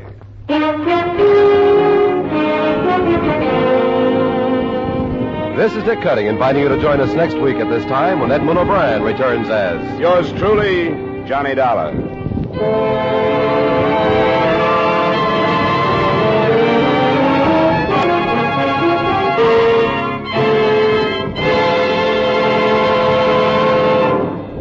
Uncle Sam gave 36 million pounds of U.S. farm surplus eggs and milk to save the Yugoslavs. But somebody had to pay the freight. CARE undertook to raise it from the American people, and at $5.35 per 300-pound package, the people gave. 3 million Yugoslav mothers and children have already received the CARE eggs and milk, but with a month to go before winter closes down the program, 1 million remain to be reached. You can reach 100 with only $5.35. Mail it to your local CARE office, or to CARE Los Angeles, or CARE New York.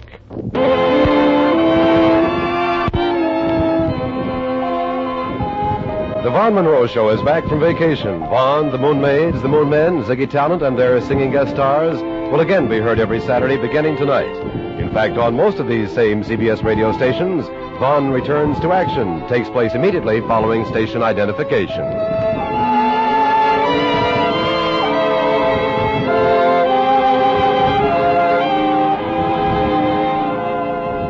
And remember, the Frankie Lane Show is your date with slick syncopation every Sunday afternoon on the CBS Radio Network.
From Hollywood, it's time now for Edmund O'Brien as... Johnny Dollar. Will is Dunhill, Mr. Dollar. I took Marvin Shields' place at the Plymouth Life Insurance Company. Oh, yes. Yes, I read about that in the journal, Mr. Dunhill. I'm glad to hear from you. Thank you. I'm told you've done a lot of work for the company. Yes, I've handled a few things. I have an assignment for you now, if you're available. I have an appointment at 10, but I'll be free by noon, if that's all right. What's the case? Well, a policyholder, Millard Ward, was stabbed to death. He was a bosun on a ship, and according to the cable, the crewman who killed him is being held.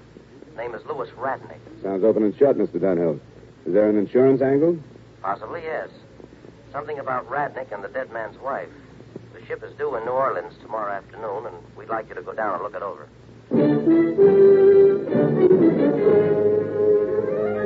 Edmund O'Brien in a transcribed adventure of the man with the action-packed expense account. America's fabulous freelance insurance investigator. Yours truly, Johnny Dollar.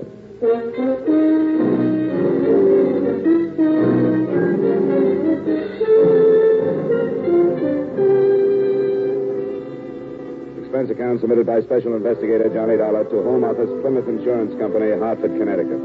The following is an accounting of expenditure during my investigation of the Millard Ward matter. Expense account item 1, $118.40 airfare and incidentals between Hartford and New Orleans. When I got there, the newspapers were bannering the expected arrival of what they called a death ship. And at 4 that afternoon, I was standing with 2 homicide men on the edge of a crowd of the curious when the squat freighter nosed into the Harmony Street wharf and was moored. A single crew gangway was put over the side, and the homicide men and I went aboard.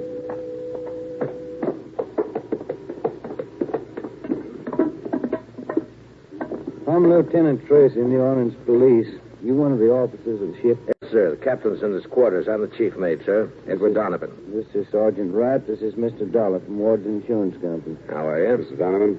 I guess you know how it goes. Ward's body's in the isolation room in the hospital, and Louis Radnick's in the brig. What about the knife that was used? We, left it where it was. In the body? Yes, sir. You want to talk to Radnick? I planned on waiting until we got him ashore. What about you, Dollar? I guess it's not important now, but I would like to see where it happened. Sure, it's just forward here in the forepeak. Let's take a look, then. Will you stay by the gangway, right? Wagon should be here any time. Which way is it? Up here, sir.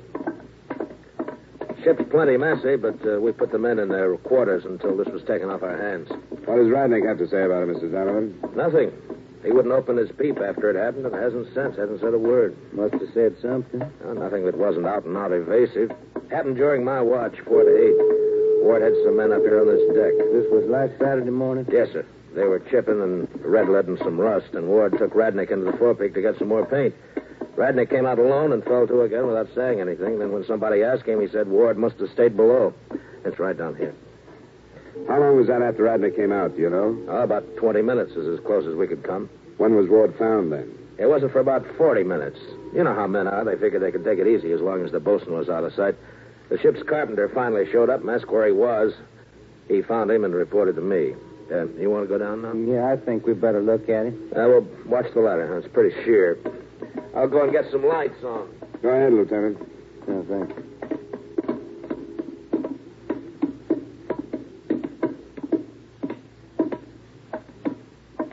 Still a little damp in here.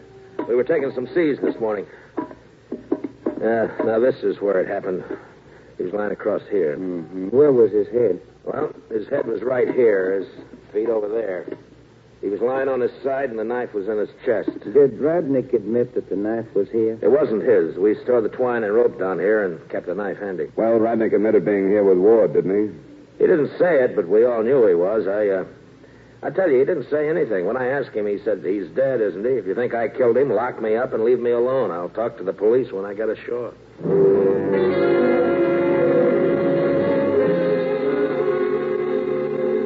The scene of the crime, the forepeak, a small compartment in the very forward part of the ship, seemed to hold little else in the way of information. As we left, the chief mate explained that there obviously had been bad blood between Radnick and the dead bosun, and one crewman had allegedly once heard them arguing about Ward's wife. With the permission of the lieutenant, while he and a coroner arranged for the removal of the body, I went to the airless cabin that served as a brig and met the accused man. He was 23 years old.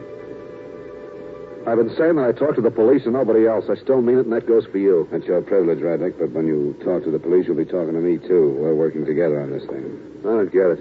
I told you I was hired by Ward's insurance company. I want to find out if his policy had anything to do with your killing him.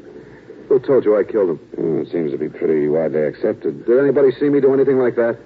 The men knew you hated each other.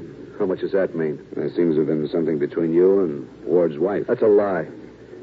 Why should anybody lie about it? Who said that? I don't know who it was. One of the men who heard you and Ward arguing about her. I'll break his neck if I find out who. It's a lie. For your sake, I hope it is. She's being pulled in for questioning this afternoon. You can see that if there was something between you, it'd be better if you told us. There wasn't anything. I hardly knew her. But for some crazy reason, Ward thought there was. I think it was because he was older, and those guys are always like that. How well did you know her? Well, just to talk to, have a few drinks together. While he was out on the trip? Yeah, while he was out. I guess I should have figured that. I don't care what you make it sound like. There wasn't anything wrong. He and I sailed with the company for quite a while, most of the time on the same ship. Early this summer, I got sick and missed a trip. That's when I met her. Where? In a bar. But there wasn't ever anything between us. Ward never would believe it, but it's true. What made Ward think you did? I don't know. I tried to find out who was talking to him, but he'd never say. Somebody in the bar where you say you met her? I don't know. He'd never say. Where's the bar? The International, mostly. Then there was the Oakland up on Common. Good. Why'd you kill him, Radnick? Self-defense? I didn't kill him. Everybody thinks I did, but I didn't. How did he die, then? I don't know. When I left him, he was still alive. I brought a bucket of lead and went back on deck with the rest of the guys. I didn't hear that he was dead until everybody did. That's your story. It's no story. I don't have to make up a story. All I have to do is tell the truth, and that's it. If it is, you'd be better off to lie and claim self-defense. Nobody's going to buy it the way it stands now.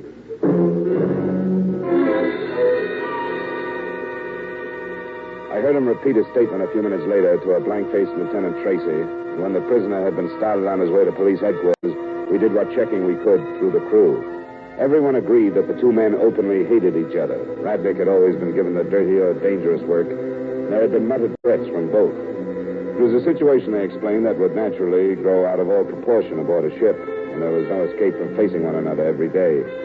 We left the ship in Lieutenant Tracy's office and there met the widow, a clean girl, obviously a northerner in her early 20s, with too much arch penciled into her eyebrows, too much red on her mouth, but hardly enough emotion showing to fit the circumstances. Sit down, Miss Ward. Sure. Thanks. Here's a chair. Oh, thank you.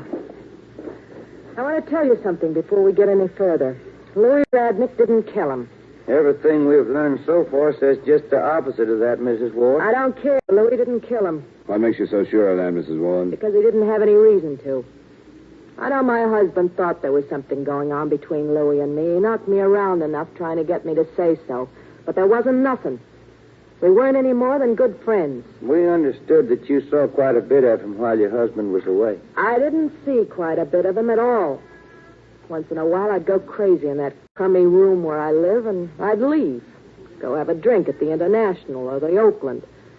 And a few times I ran into Louis and talked to him. It never went any further than that. We never even left together.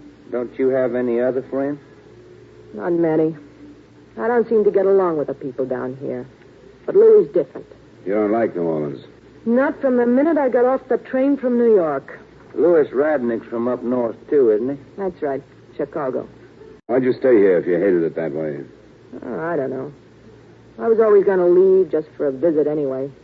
But I never did. And I suppose you're figuring on leaving now, huh? Yeah, I think I will. With your husband dead, there's no more reason for you to stay in a town you hate, huh? If you think you can make anything out of that, go ahead and try. You can't. Well, you'll have to admit it looks pretty bad. I don't care how it looks. You can't make anything out of it. You're a cop, so you got to push people around and pry. Well, I'll save you the trouble. I was sick and tired of being married to that fat slob. I hated him. Why didn't you leave him? It wouldn't have lasted much longer. But this way, you might get some insurance money. Did you tell Louis Radnick how you felt? We never talked about my husband. We talked about New York and things like that. Louis didn't kill him. He didn't have any reason to. Okay, Miss Ward, unless Mr. Dollar has something more, you can go. I can leave? Sure, as far as I'm concerned. Oh, can I see Louis? He's not seeing anybody but a lawyer right now. There'll be a coroner's inquest tomorrow morning. I think it'd be a good idea if you come to that. All right. Where do I go and what time? Sergeant outside will tell you. Thank you for coming down. Please accept our sympathy in your grief. You're sweet. Both of you. What do you suppose that pitch was for? I thought maybe she's trying to clear herself of any part of it, if she and the boy did plan it. If he admits it, she can just keep on saying what she told us. Yeah. Well, I think I'll check the 2 bars that she mentioned. She said they never left together. I'd like to know if that holds up, wouldn't you?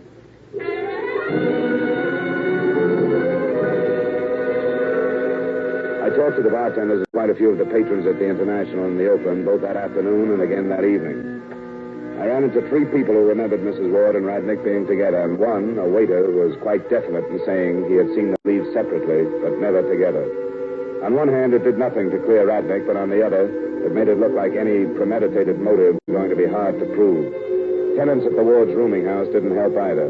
None of them remembered ever seeing a man of Radnick's description in the building. That's the way it stood at 10 the next morning when the coroner's inquest got underway. Mr. Herbert Massey, please. Right here. Will you stand up, please, Mr. Massey? Yes, sir. Mr. Massey, you're employed as a ship's carpenter on the same ship Millard Ward worked on? Yes, sir. I've been on it 4 years now. Is it true that you discovered his body? Yes, sir. Could you tell the jury in your own words how that happened? Yes, sir. I knew that Ward had some men doing maintenance work on the foredeck, and I wanted to borrow 2 to help me for a minute with some work I was doing. The men told me he was in the forepeak, so I went up. Mr. Massey, who told you Ward was in the forepeak? All of them, I think. Did Louis Radnick say so? I think he did. Well, anyhow, I remember somebody said he went in the forepeak with Radnick and must have fell asleep. It was Carl Nixon, I think. All right, and then what happened? But then I went up and found him. He was lying there with a knife sticking in him. Was he moving? No, sir. He was dead. Then what did you do? I felt for his pulse, and then I came back up on the deck and reported to the chief officer, Mr. Donovan. Did you say anything to the men? No, sir. I went down the other side of the deck and onto the bridge deck and found Mr. Donovan reported to him. After the testimony of the ship's carpenter, a little more was heard from a few of the crewmen. None of it seemed to change the picture, but the reports from the autopsy surgeon, together with the one from the police laboratory, did. A, the knife had entered Ward's body at such an angle that the fatal wound could have been self-inflicted. B, there were no fingerprints on the handle of the murder weapon. C, Ward was wearing leather gloves when he died. And finally, the possibility of suicide was strengthened by the fact that there were bloodstains on the right glove. Everything was still indefinite, but I wondered how Radnick would react to the news. And after the inquest, I went to his cell to find out. Still trying to save the insurance company some money? I do when I can. I just came from the inquest, Radnick. I understand I could have saved the taxpayers some money on that. How come? They don't have an inquest when there's a confession, do they? What confession, Radnick? I killed him. That's what everybody wants to hear, isn't it? Wait a minute. What brought this? I killed him because he was trying to kill me. And that's going to be my plea. I killed him in self-defense. What's the matter? Don't you like that story either?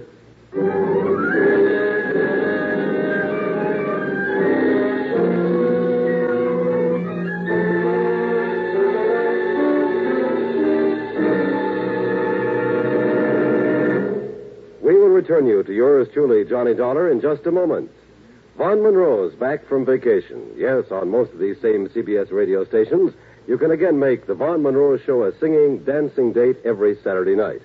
Vaughn, the Moon Maids, the Moon Men, and Ziggy Talent, plus singing guests will be very truly yours just a little later this evening on CBS Radio.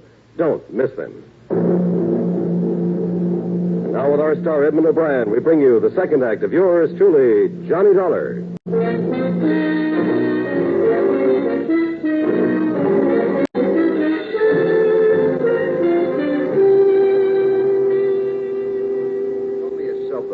Said we hated each other.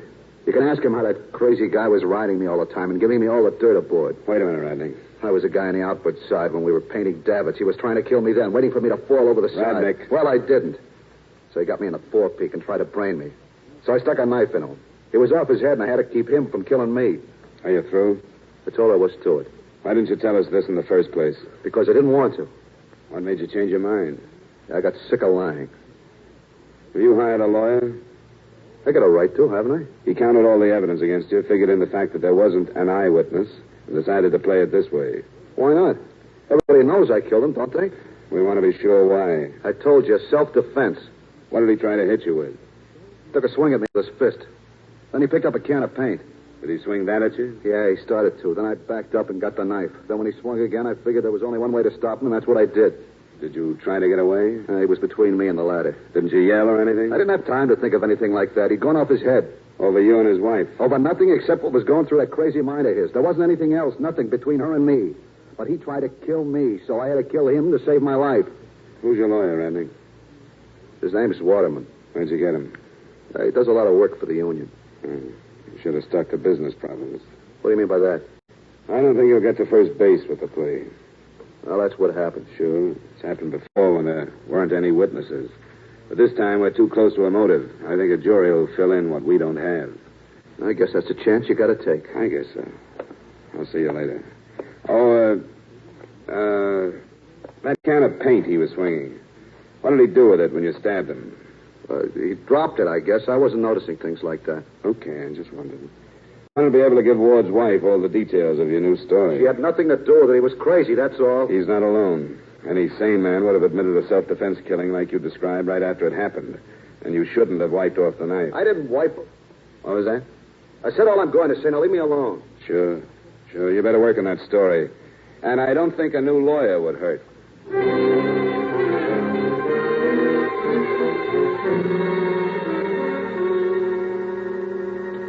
I don't care how full of holes it is, we've got to find more than we have now. I know that. If that boy's guilty, I want to hand in some evidence that says so and nothing else. You'd better go back to the ship. Yeah, I think so, too. Go over the scene of the killing again. Seems to me we ought to be able to settle that can of paint he says Ward was swinging at him. One way or another, that would help. Where's that ship's carpenter? You suppose he went back aboard? I hope so. If he discovered the body, he ought to be able to fill in some details. That's right. You know, what's his name, Massey? Herbert Massey. Probably the same thing going through your mind. That the last person we think saw Ward alive isn't too far separated from the one that says he's the first person that saw him dead. You aren't thinking that boy is innocent? Not necessarily. How about you? If he was, and with everything stacked up against him the way it is, that lawyer could have figured it was safer to have him take a self-defense plea. I think we better go back to the ship, don't you?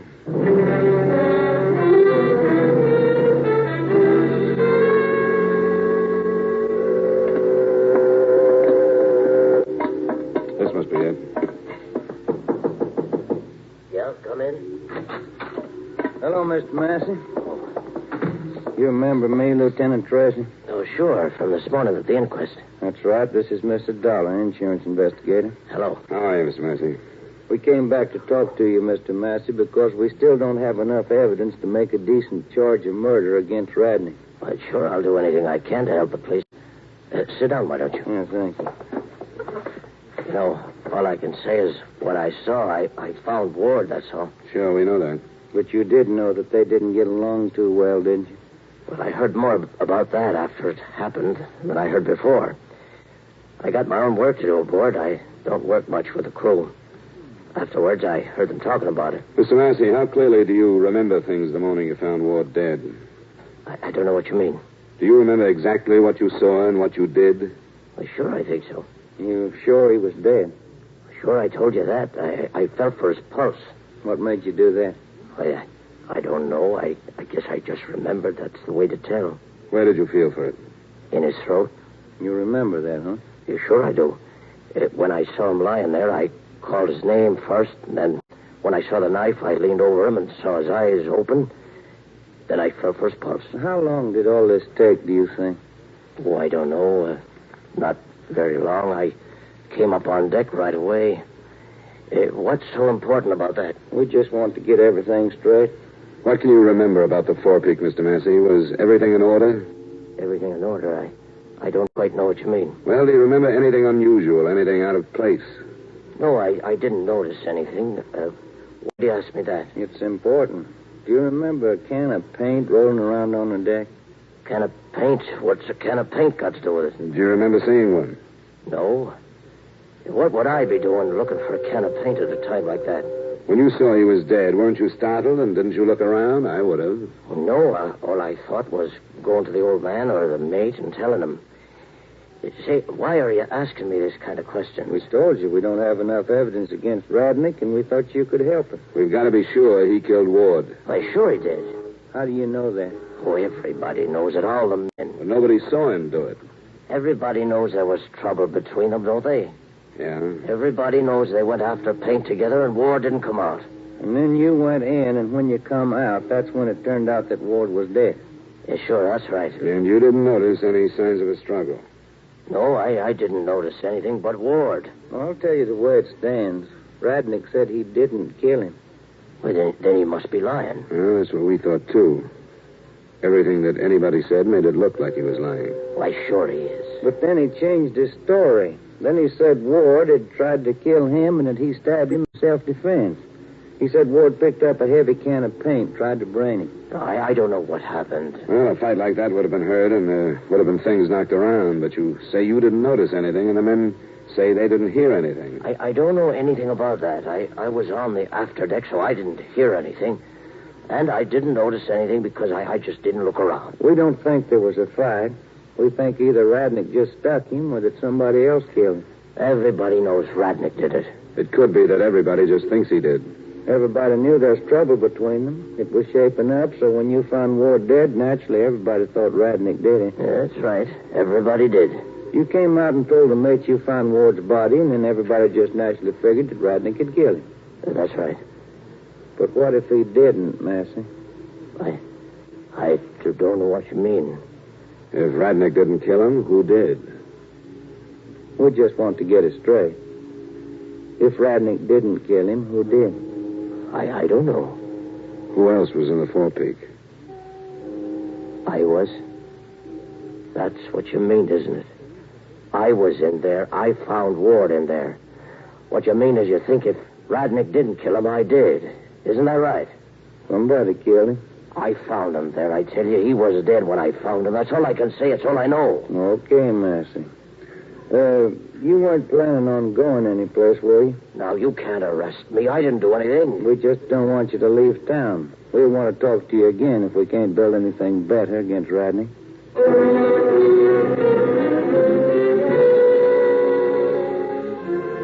The lieutenant put some men checking Massey's background for a motive in case we needed it, and it looked like we might.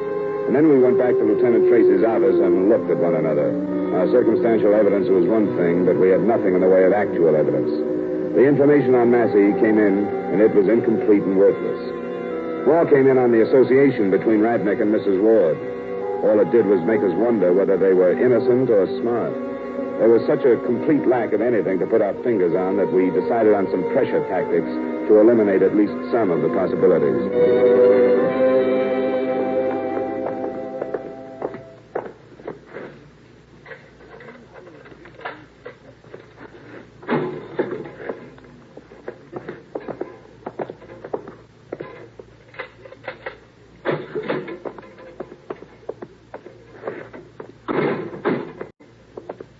You lied to us, Radnick. We want to know why you did. I don't know what you're talking about. Why'd you give us that stuff about killing Ward? What stuff? We think you were lying. We don't think you killed him at all. Are you crazy? We think it looked so bad for you that you and that lawyer decided the best thing to do was try a self-defense plea. What are you giving me? What did you give us? You said you killed him. Everybody else said I did. That's what we've run into, too. What do you want, then? The true story. Why did you give us that self-defense pitch? Well, it was like you said. Everything was against me. We thought it was the best way to handle things. Did you really kill him or didn't you? I'm not going to say any more until I talk to my lawyer. Why not, Radnick? We said we don't think you killed him. It's your chance. And why not talk? Because I think you got something up your sleeve. We have. You've got more than you ever thought we'd have. I don't care what you got. I told you what happened. What do you think Ward's wife told us? She had a good reason to double-cross you, Radnick. Without you, she doesn't have to split the insurance money. I don't know what you're talking about. She tried to make us think that she didn't have anything to do with it, and we let her. She tried to clear herself. She thought she was saying something else, but what she really told us was that she was tired of her husband and wanted to get away from him. Then she told us you came along.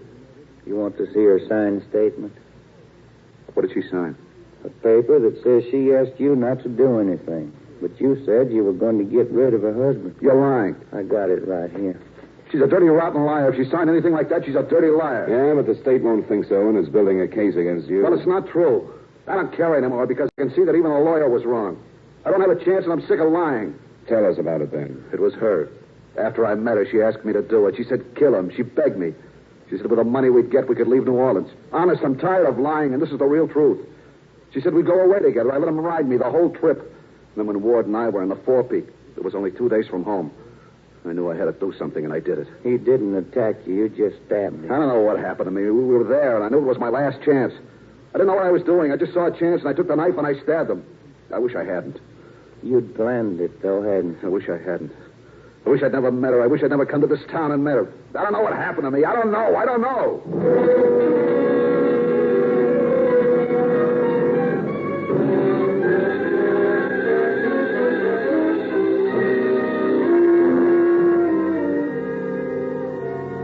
Expense account item 2, miscellaneous, $183.15. Item 3, same as item 1, transportation back to Hartford. Expense account total, $419.95. Remarks?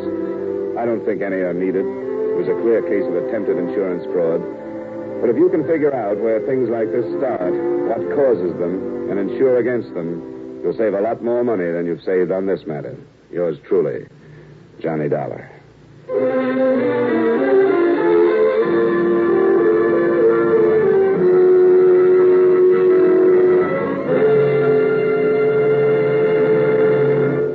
Yours truly, Johnny Dollar, stars Edmund O'Brien in the title role and is written by Gil Dowd with music by Wilbur Hatch. Edmund O'Brien will soon be seen starring in the Paramount Pictures Technicolor production, Silver City. Featured in tonight's cast were Sidney Miller, Barton Yarborough, Bill Conrad, Hy Everback, and Gene Bates. Yours truly, Johnny Dollar, is transcribed in Hollywood by Jaime Del Valle.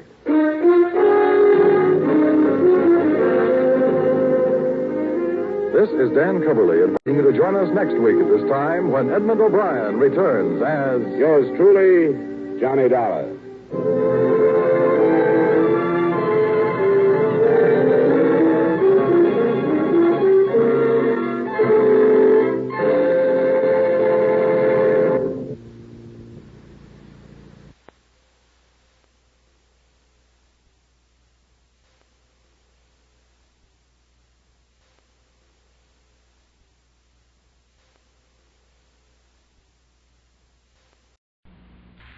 From Hollywood, it's time now for Edmund O'Brien as...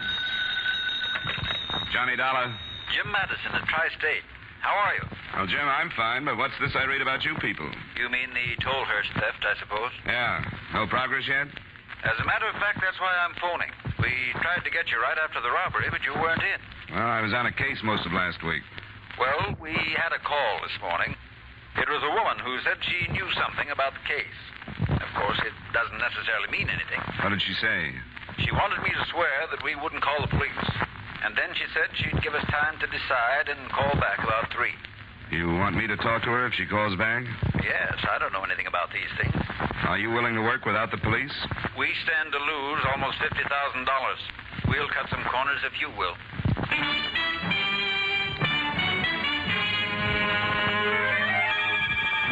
Edmund O'Brien in the transcribed adventure of the man with the action-packed expense account. America's fabulous freelance insurance investigator. Yours truly, Johnny Dollar.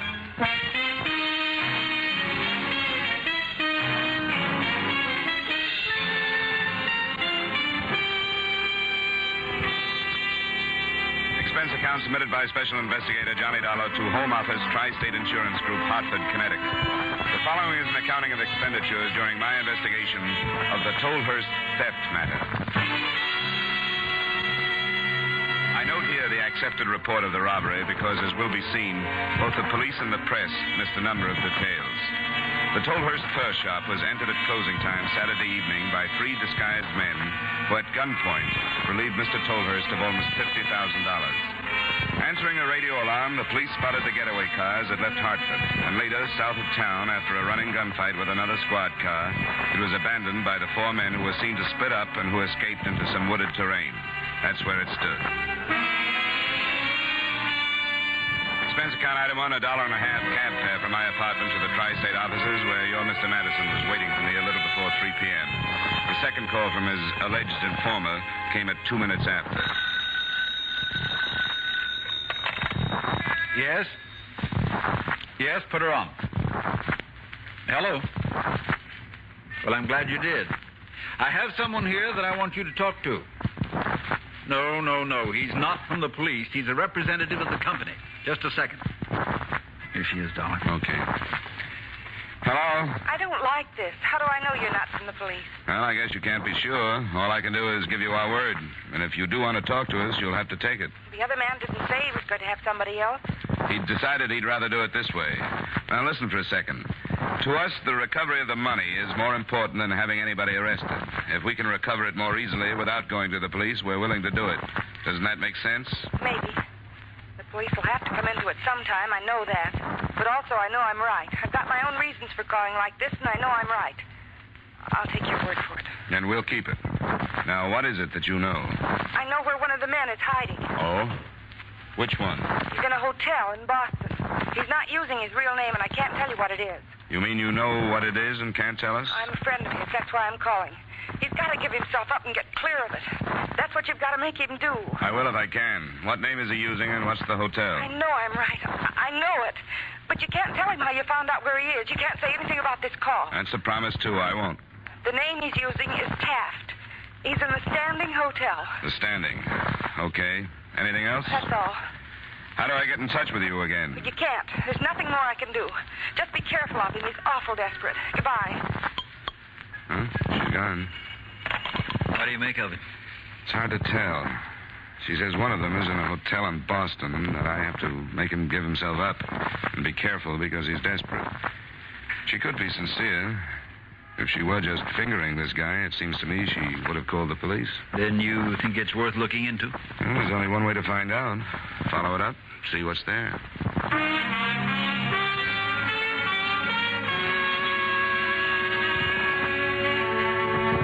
Expense account item 2, $32.50, car rental and mileage between Hartford and Boston. On the way, I tried to figure ways and means of making an appointment with a hunted armed thug, if that's what he was going to turn out to be. I found the Standing Hotel on the fringe of the commercial and waterfront section, and a man named Walter Taft was registered there. I staked out his corridor and saw him leave his room at about 7:30 that evening. He came back an hour later. When he put his key into the lock, I was strolling toward him, and when he opened the door, I was behind him. Can you hold it a second? What do you want? I want to talk to you. I don't know. You haven't got time. I'm interested in a man who's registered here under a phony name, Taft. That's my name. Is there anything wrong with it? Well, if it's your real name, then I'm wrong. Have you got anything that says it is?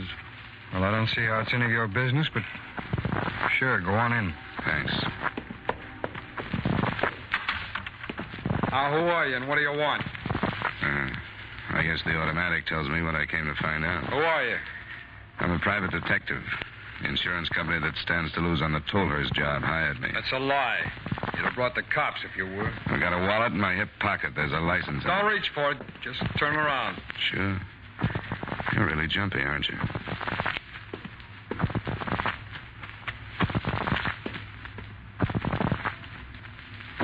Here, catch. You don't expect me to swallow this, do you? You were hired by Alan Les. All right, so you found me. Now, what do you think you're going to do with me? You having trouble with your friend? I said, what do you think you're going to do with me? It's going to help if you can convince yourself I'm telling the truth. We want to recover the money, and if you'll help us to do it, we'll try to see that you get a break. That's a laugh.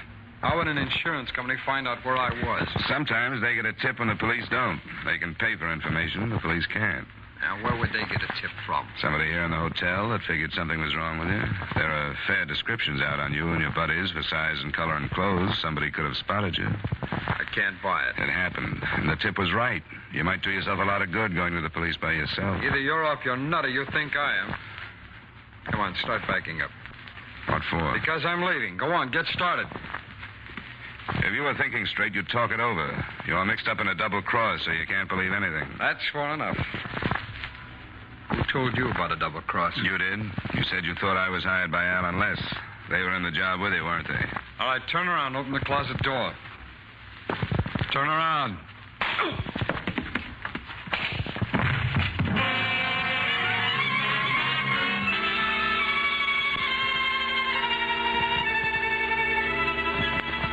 the time I was on my feet again, he'd had at least 20 minutes start.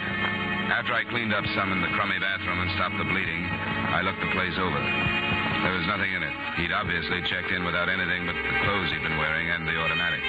That was all at the Standing Hotel. I drove back to Hartford and phoned Mr. Madison at home. I'm sorry, Johnny. Are you all right? Yeah, I'm not complaining, just telling you what happened. I guess I asked for it, bullying in like that, but I couldn't think of another way to get to him alone and get to the point in a hurry. Well, do you think you should have called the police? I didn't for two reasons. They'd just be sore at us for not reporting the girl's call to them earlier, and I hated to cross her at this point, in case she might come back to us with some more information. Well, I guess we aren't any worse off than we were before she called, are we? No, we made a little progress. We know there's trouble between the men. We're fairly sure they're all still in this part of the country, and we have a couple of first names. And if you want me to stay on the case, there's another angle I'd like to look into. What's that, Johnny? Well, from the beginning, it's bothered me that a furrier would have that much money in his store, no matter how fancy. Well, he said he hadn't banked for 4 days. It's still too much money.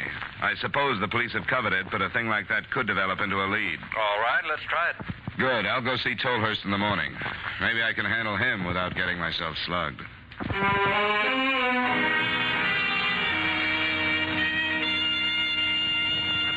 Of course.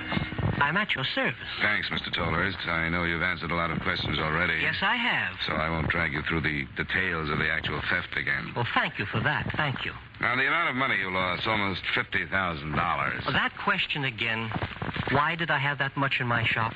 I have answered that question every possible way without smearing my own good name. The police have driven me mad. I'd like to have the answers, too. Very well. Don't most of your customers purchase with checks, Mr. Tolhurst? Or on credit? No, they do not. I'd think that they would. Because you don't understand. The fur business, even more than the jewelry business, is concerned with making beautiful women more beautiful. Don't you agree? Sure I do. Well, hope this doesn't come as a shock to you that there are many, many more wealthy husbands than there are beautiful wives. As opposed to women, that is. So, who would you expect these wealthy husbands to buy the furs for?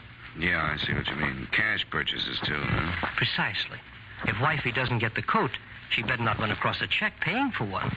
The fur would fly, you might say. But almost $50,000 in 1 week, that's a lot of intrigue. One sable was worth $35,000. And if the name of the purchaser became known, it could literally endanger the national security. I really mean that. It would be discussed from the floor of the Senate. What can I do? There's no record at all of these sales? Barely enough to keep my books legal. I've rather specialized in this cash and carry trade. If I was strapped to the rack, I couldn't name these men. I'm helpless. I think the insurance company might be able to fight your claim because of the stand you're taking. Had you thought of that? Oh. No, I hadn't. Well, it makes no difference. I'm completely helpless. Unless a member of the board or somebody is an old customer of mine. And that is possible, you know.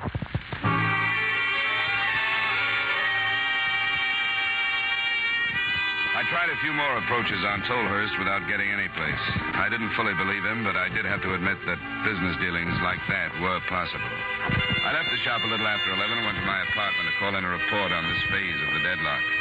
My phone was ringing when I got there.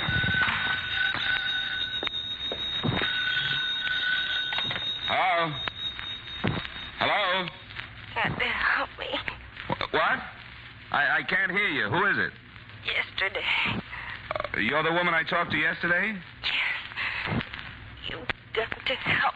Well, what's the matter with you? What happened? They weren't here. Where are you? Where are you? Stoddard. Stoddard Street? Yes. What number? 5860. 5860. An apartment number? Number 12. All right, I'll be there in 10 minutes.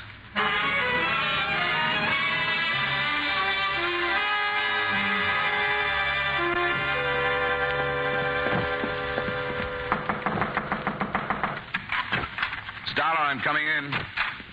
They went after Fred. You've got to go help him. Now, wait a minute. Who are you talking about? The men called Al and Les? I don't know them. First, they said I had the money and they beat me.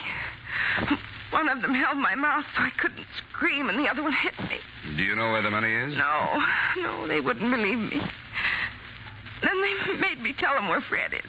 Fred is the man I saw last night at the Standing Hotel? Yes. I can't keep quiet for him anymore. His name is Fred Sorrell. And he's holding out the money. That's what they said.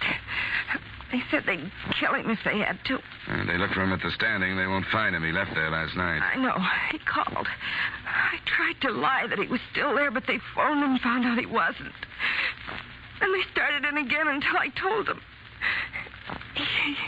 He moved to an auto court, and that's where they're going. Where is it? I'm not sure.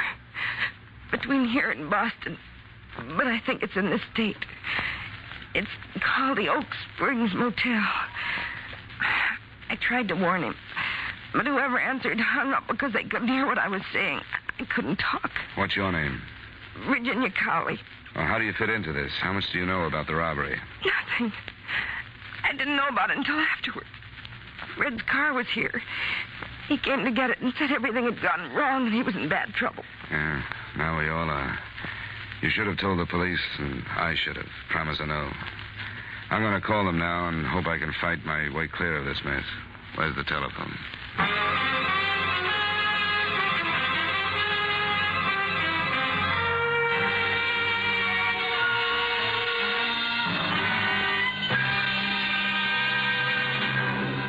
We will return you to yours truly, Johnny Dollar, in just a moment. Americans now have a double job to do. We must produce enough goods to supply our armed forces, and we must also see that civilian needs are met so that we can prevent further inflation. Better production means greater strength and greater insurance that our free American way will continue. Do your part. Now, with our star Edmund O'Brien, we bring you the second act of Yours Truly, Johnny Dollar.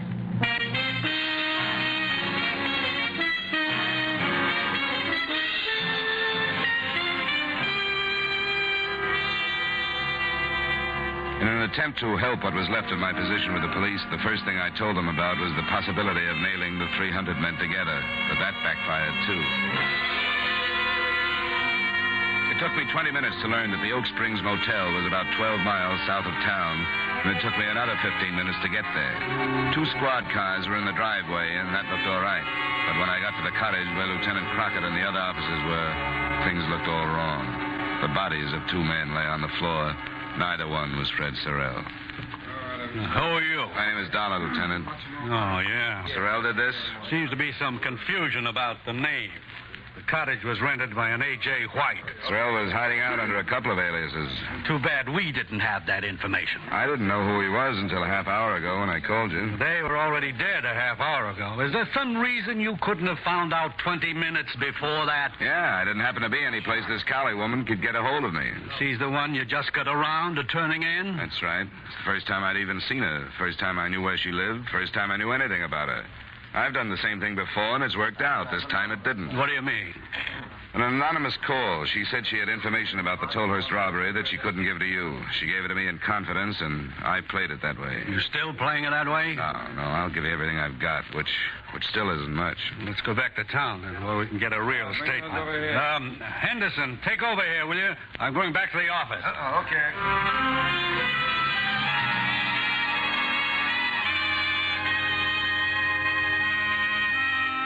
I didn't score very heavily with the lieutenant. He listened to my story point by point, but as he mentioned, actually the only useful thing I gave him was a slightly better description of Sorrell than he'd gotten from the manager of the auto court. I don't know what to think about it, Dollar. I know you guys figure you can operate that way, and maybe it works sometimes. Sure, people will talk to you when they won't talk to us, but you're always taking a chance that it'll get out of hand like this did. This one was out of hand from the beginning. And it's turned into murder now. You aren't blaming me for that, are you? No, but I want you to leave the case alone from here on. Stay away from that Cowley woman. Stay away from everything. Does that mean I can go now? Yeah. It might be a good idea if you went home and brushed up on a little police work. You're really digging it in, aren't you, Lieutenant? You got it coming. Go on now. I got to get back on this thing.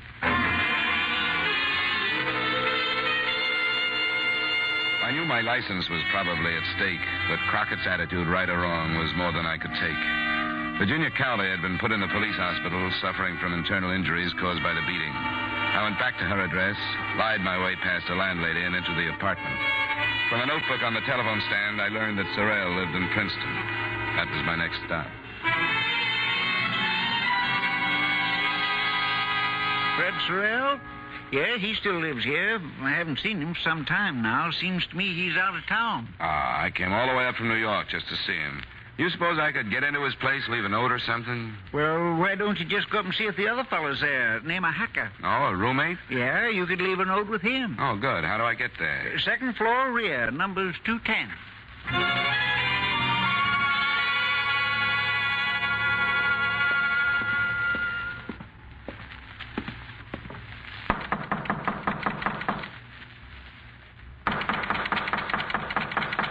Yeah. Who is it? Friend of Sorrell's. I've got to see you. Can't he sleep in this joint? What's the matter with that jerk, anyway? Fred? When did you hear from him last? A couple of days ago. In some kind of trouble? He sure is.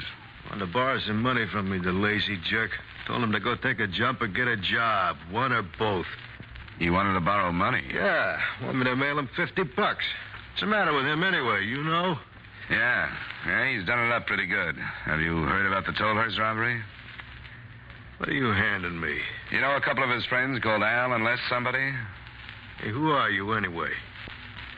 Here. Detective? You ain't telling me Fred's mixed up in nothing as big as the Tolhurst thing. He ain't got the brains. He hasn't if he has to write you for $50 after he pulled it. What about Al and Les? Yeah, Les Vernick and Al Hudson. I met them, but that's all. Left them out of town. They're in it too, huh?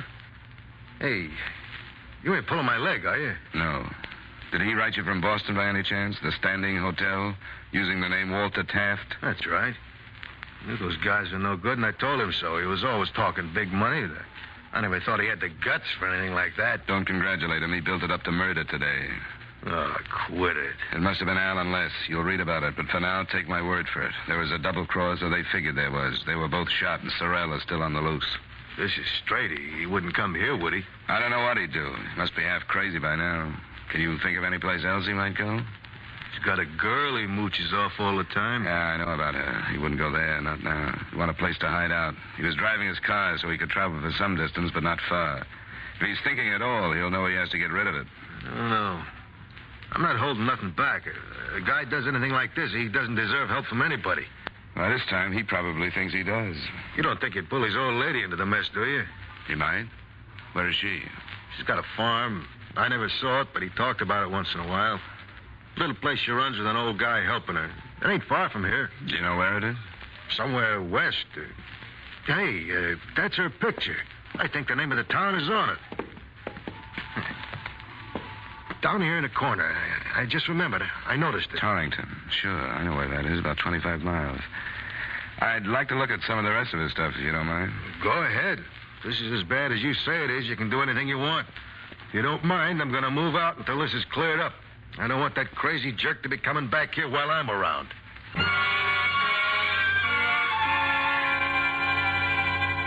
Nothing in Sorrell's things gave a hint as to where he'd be likely to go, but to stay on the move more than for any other reason, I decided to cover the farm. And to stay on the safe side, I stopped by my apartment to pick up a pocket gun.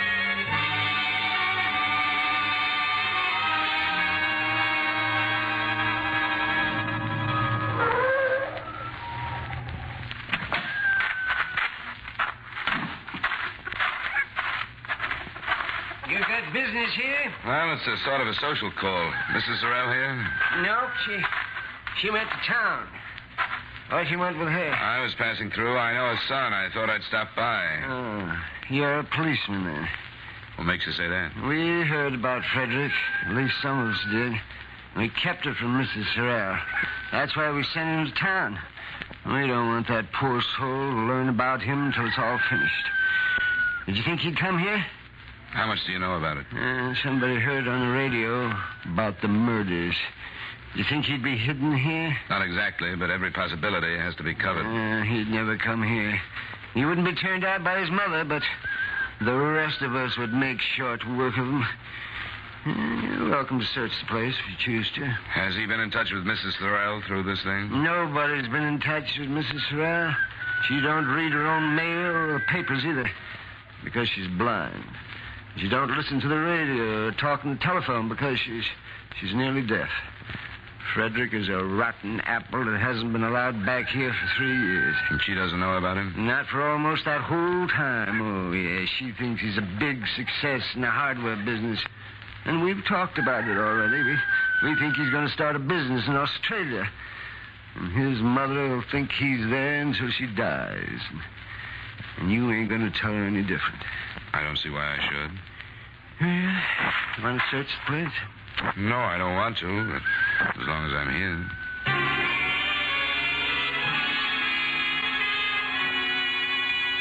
Sorrell wasn't there, and by the time I left, I was made to feel like a criminal myself for looking the place over. By the time I got back to Hartford, the extras were out saying, widespread search fails to uncover killer. And something that had been bothering me came to mind again. Why, with a $50,000 haul, hadn't Sorrell gotten out of New England? A few more questions fell into line, too. How could an amateur like Sorrell escape a full-fledged police search? And why would he even think of a double cross on his first job? And finally, why, after running out of Boston, would he have come back to an auto court 12 miles south of Hartford? I covered the final point and learned that the Oak Springs Motel was within a few miles of the point where he and the other two men had abandoned their car and taken off on foot. I thought I told you to stay away from this case. You can't take away my right to make a living, Lieutenant. I found his car. Isn't that worth anything? How do I know what it's worth? It's something you haven't done with all your roadblocks. I'm 5 minutes away from his car, and I think he'll come back to it as soon as it starts to get dark. Can't you take a chance on it and have a few men out there? All my men are busy. I'll see what I can do. It's less than an hour till dark. I hope you make it.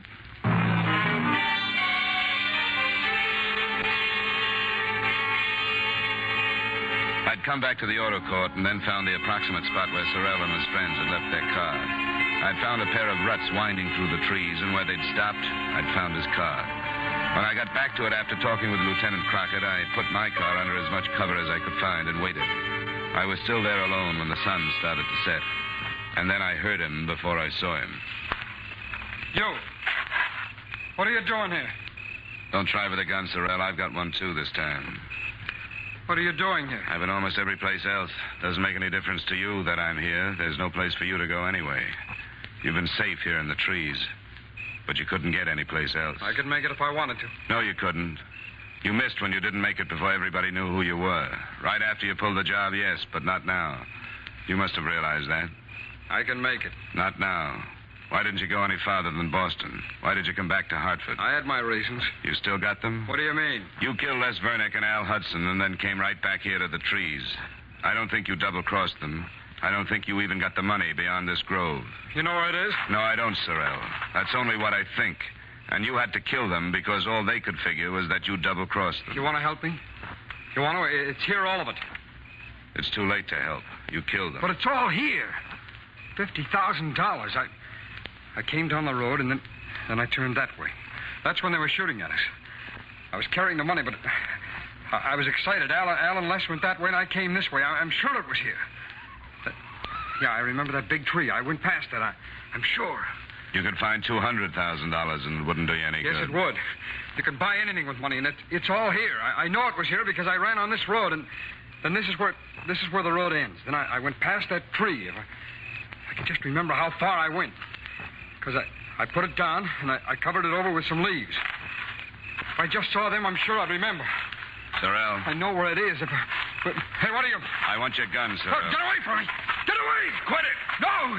It's all here. It's all here, and I'm going to get it. Now get away from me! Get away, you! All right. Get away! All right.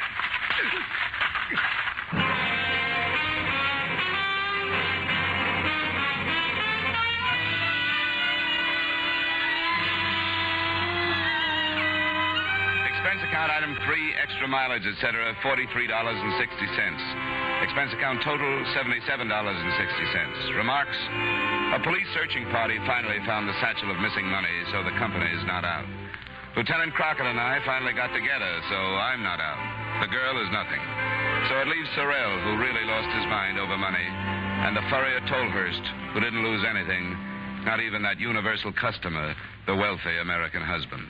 Yours truly, Johnny Dollar.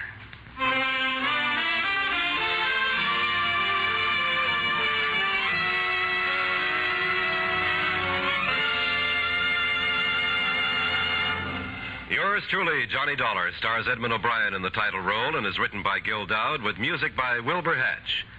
Edmund O'Brien can soon be seen starring in the Paramount Pictures Technicolor production Silver City.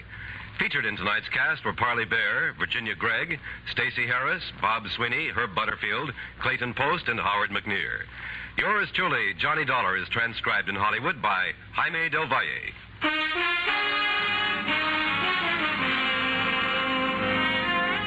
This is Dan Coverly inviting you to join us next week at this time when Edmund O'Brien returns as... Yours truly, Johnny Dollar.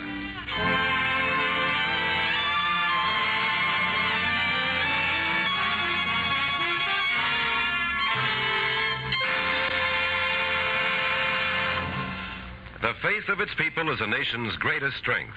You can show your faith in freedom, and you can help keep America free by investing regularly in United States defense bonds. Remember, peace is for the strong, security for those who earn it. Start now investing in peace and security by investing in defense bonds. Buy an extra bond now. Buy United States defense bonds.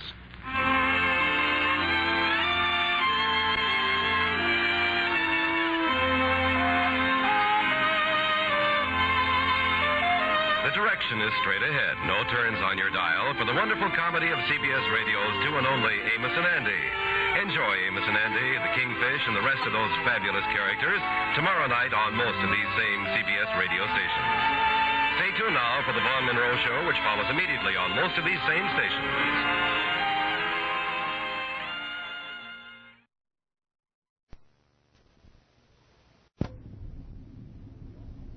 From Hollywood, it's time now for Edmund O'Brien as...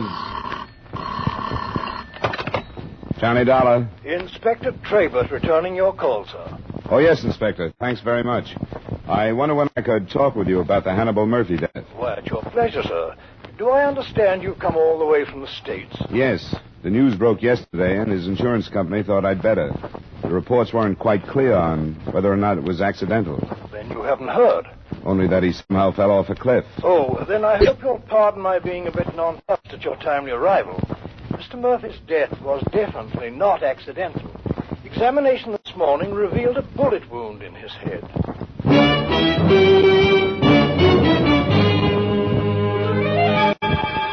Edmund O'Brien in a transcribed adventure of the man with the action-packed expense account, America's fabulous freelance insurance investigator. Yours truly, Johnny Dollar.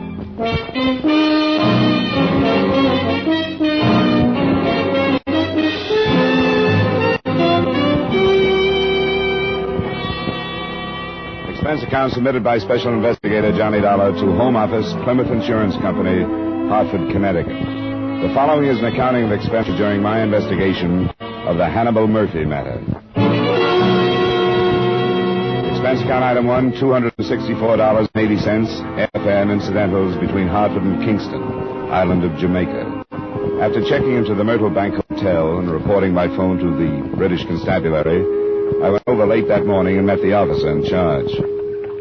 Well, Mr. Dollar, it's a pleasure to have you here. Thank you, Inspector Traber. Although news of the death of one of your countrymen is hardly the kind of invitation I should like to send you. If it hadn't been Mr. Murphy, I probably would have been invited to a murder someplace else. It's a popular pastime. What do you know about the Murphys, Inspector? I understand he's survived by a widow. Yeah, there's a brother also, Paul Murphy, and a stepdaughter, Felice. Oh, I didn't know about them. You mean they're all here in Kingston? Yes, the brother has lived here for the past 2 years, has a cottage just outside town. The deceased and his family were visiting him. They'd been here for 2 months. Anyone else? 2 servants, an old cook and a young man who has rather general duties. Do you have any kind of a theory, Inspector? Since the fact of the murder was proved only this morning, no. Except that it was murder, the position of the wound in the head rules out suicide. Any suspicions, then? No, none that I wish to voice at the moment. Perhaps you'd like to visit the scene of the crime, or rather the point from which the body fell into the sea. Thanks, Inspector, I would.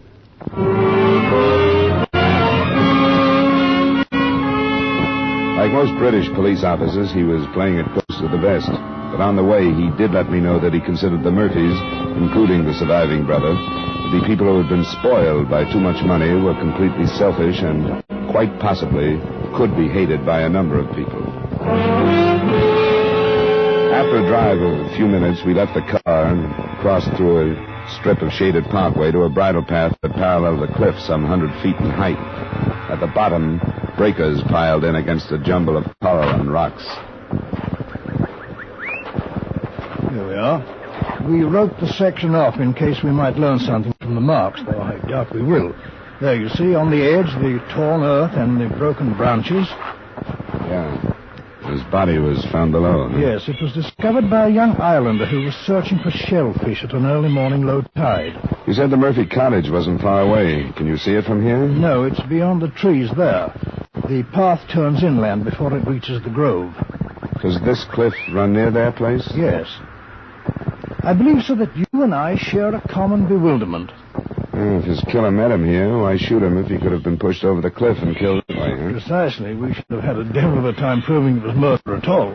Unless the killer wasn't strong enough to get him over while he was alive. Like a woman. A possibility that does present itself, doesn't it? Yet, if he'd been shot and fallen here, then dragged to the edge, there would have been signs, but there are none. No bloodstains, nothing. Yeah. So, unless he was shot somewhere else and carried here, we must visualize the victim and the killer standing side by side on the sheer edge of the precipice, gazing out to sea a moment before the shot was fired.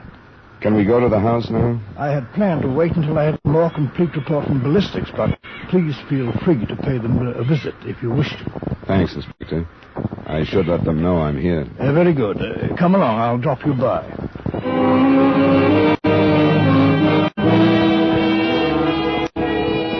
The theory that Murphy was shot someplace else had holes in it, too.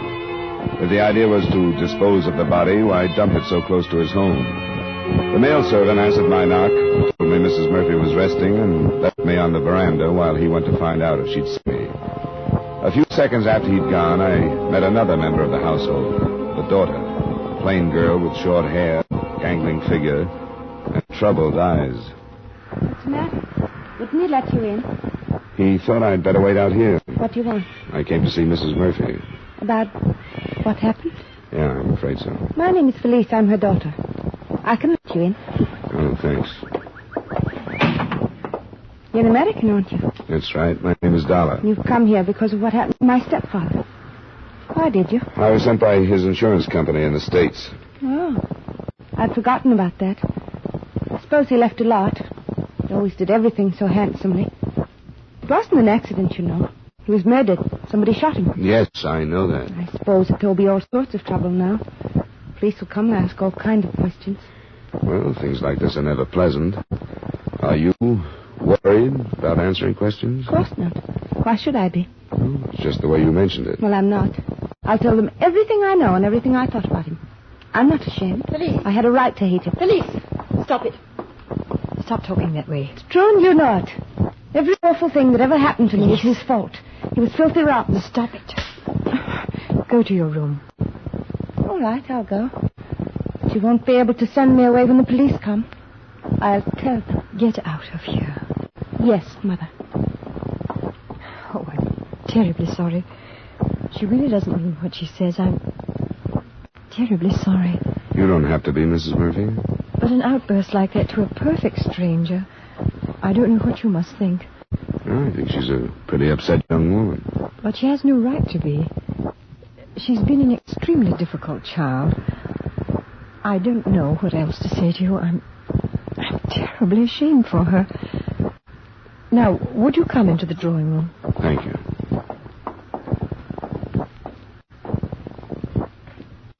Please, sit down. You are an insurance investigator, Mr. Dollar. Yes, and if you feel up to it, I'd like to get as clear a picture as I can of what happened the night your husband was killed. I imagine that I shall have to put up with it, shan't I? Sooner or later, yes. It probably would have been easier if your husband's brother were here to take part of the responsibility. Oh, he went to make arrangements for flying my husband home. I'm not sure when he'll be back, but I'll help all I can. All right. First, Mrs. Murphy, do you have any idea who could have killed your husband? Not the faintest idea, Mr. Dollar. You'd been here in Kingston for 2 months. Is that right? Yes. Could your husband have made any enemies during that time? Did he mention anything like that? No, he mentioned nothing. We've been about very little. We only met a few people. Some of Paul's friends. But he couldn't have made any enemies. Who was here the other night? No one but Hannibal and Paul and Felice and I. The servants, of course. Did your husband leave the house? Yes, of course he did. It's quite a strange question, Mr. Dollar, considering where he was found. I'm sorry. Why did he leave? Paul said he was going to take a walk. He was in the house when I went to my room. What time was that? A little past 10. And Paul retired a short time later, and he remembered that Hannibal said he wasn't sleepy. Perhaps he would take a walk. And I take it your daughter had gone to bed, too. Yes. Do you mind if I talk to her now? Oh, I'd rather you didn't. Why? Do you suspect her? I didn't say that. Do you? Of course not. A mother would hardly suspect her own daughter. Why don't you want me to talk to her?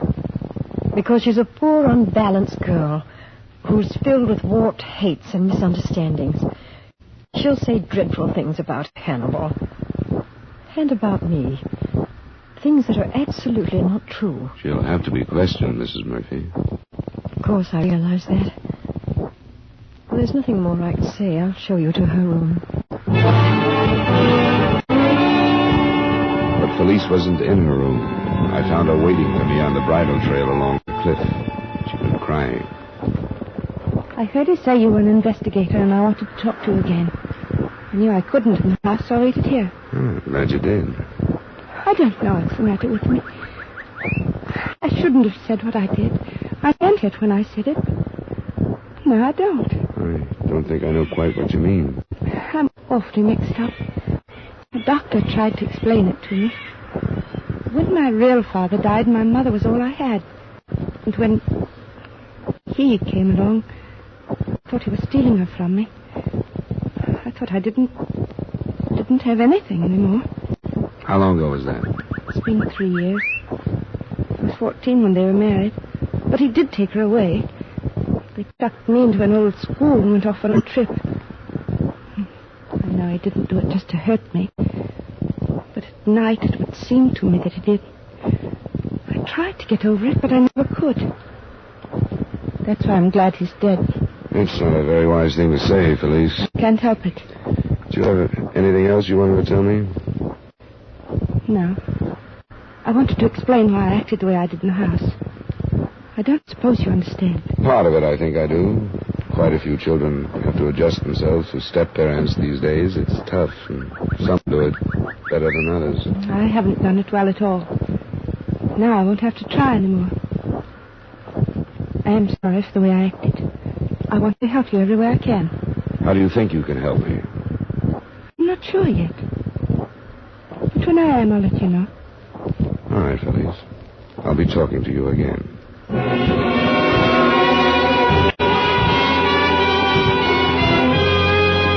I didn't know then what this strange, mixed-up girl was driving at. I got the impression that she wanted to talk more than she had. But I was fairly sure the way to bring it out was to wait, rather than press it too hard. I checked in with Inspector Traber, and his reactions were about the same as mine. On the strength of them, he called Paul Murphy into his office that afternoon. The last time I saw him was when I went to bed. We'd had a drink together, and he said he wasn't sleepy and thought he might take a walk. Do you know how long after that he might have left the house? No, I'm sorry, I don't.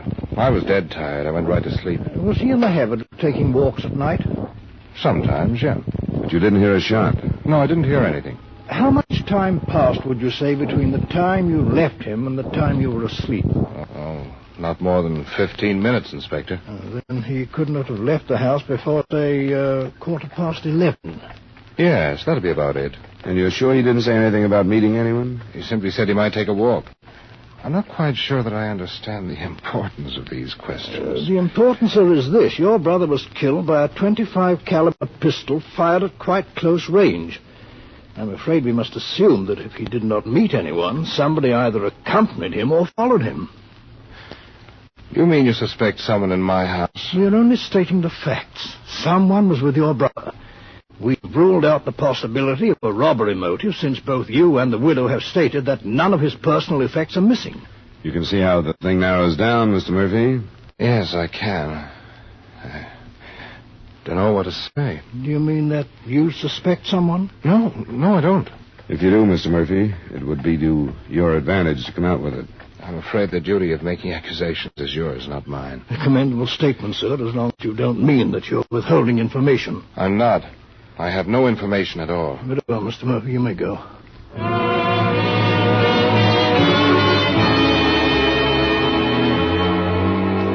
When Paul Murphy left, we both felt that he, too, was holding back, that it would be a long time before he offered any information. But we were only half right. He phoned the office a few minutes after he had reached home. Yes? Have you called in your own doctor? Dr. Drummond. Yes, I know him. We'll send one immediately and come out ourselves. Yes. Thank you very much, Mr. Murphy. Well, the stepdaughter attempted suicide. How serious? Mr. Murphy was quite beside himself, and it was hard to know. What did she do? Slashed her wrists, a method that is really successful. But the question is, why did she do it?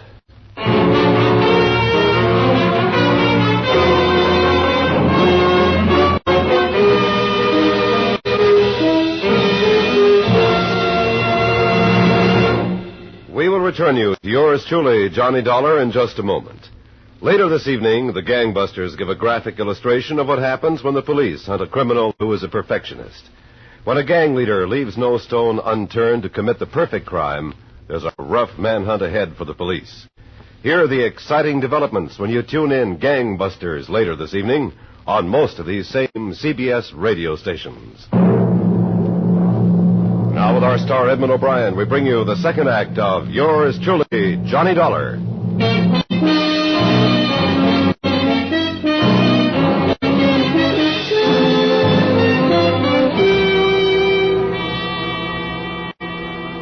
Inspector Trayvell and I went right out to the Murphy residence, but were held back from Felice's room by both a private and an official physician. The latter was the last to leave her room. Well, Doctor, how is she? You can see her now. As you might expect, she's in a highly emotional state. Yes. Oh, this is Mr. Dollar, Dr. Gurley. How do you do, sir? Dr. Gurley, is she going to be all right? Oh, yes, I think so. You didn't do a very good job of it. I think she needs a good psychiatrist. A very good one. She's evidently needed one for a long time. She say anything to you? No, nothing specific. Only that she hates everyone. Well, I wish you luck, gentlemen. I've got to run. Thank you, Gurley. Bye, Doctor. Good day. Well. Yeah.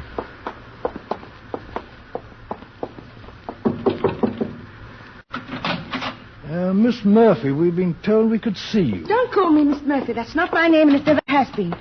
Hello, Felice. Hello, Mr. Dollar. Who is he? You remember me, Inspector Trayvell. I spoke to you yesterday. I hardly remember yesterday. I hardly remember anything I don't want to. I want to forget. What do you want to forget? Everything. My whole life. It's been a waste. Nothing's been right. I hate her. Please, Miss. I don't care. I'm going to tell the truth. What is the truth? They killed him. My mother and Paul. I saw it all happening. You were a witness to the killing? I saw what was happening here.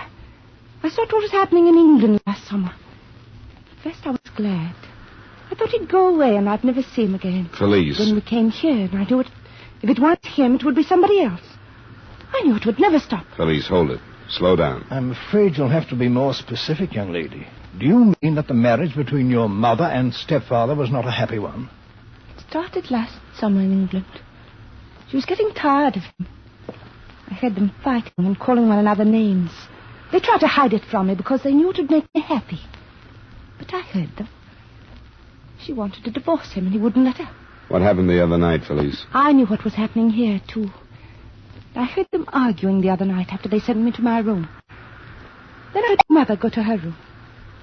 Then they left the house. Your stepfather and Paul left the house? Did you see them leave? Yes. And then I heard the shot. What time did you hear it? Do you remember? Yes, I remember. It was 11:15.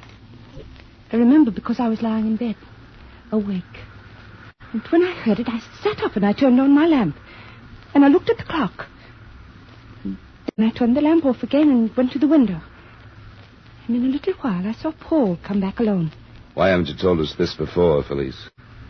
I don't know. It was awfully mixed up. She's my mother, First, I thought I should protect her. Then I thought of everything she'd done to me. She never wanted me. She threw me away. She's never been a real mother. I've always hated her. That's why I'm telling you. Because I hate her and I want her to be punished for everything. I shall expect you to repeat this in the form of a sworn statement, Miss Felice. I will, but you've got to take me away from here now. I can't stay here. I'm afraid. I'm afraid of what they'll do.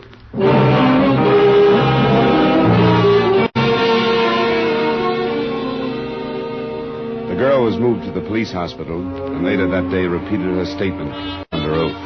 But about the time she was doing that, there was another development. Inspector Trabert received a call from the proprietor of a second-hand shop that specialized in fishing tackle and guns.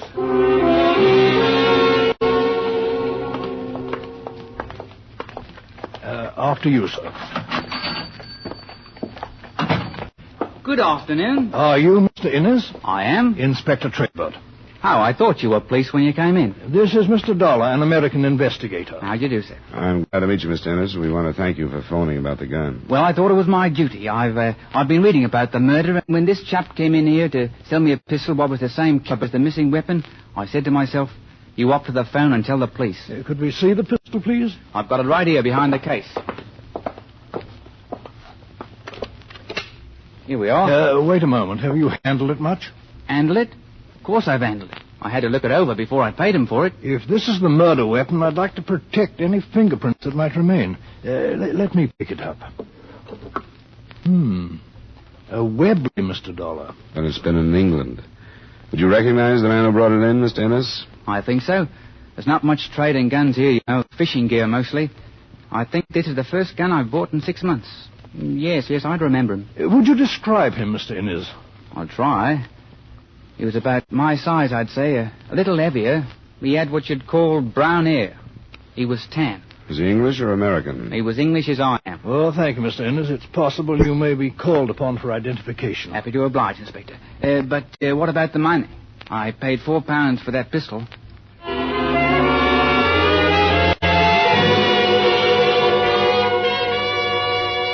In view of Felice's sworn statement, Inspector Trabert was forced to make an arrest. So for the last time, we returned to the Murphy residence. And I shall have to remind you that anything you say may be held in evidence against you.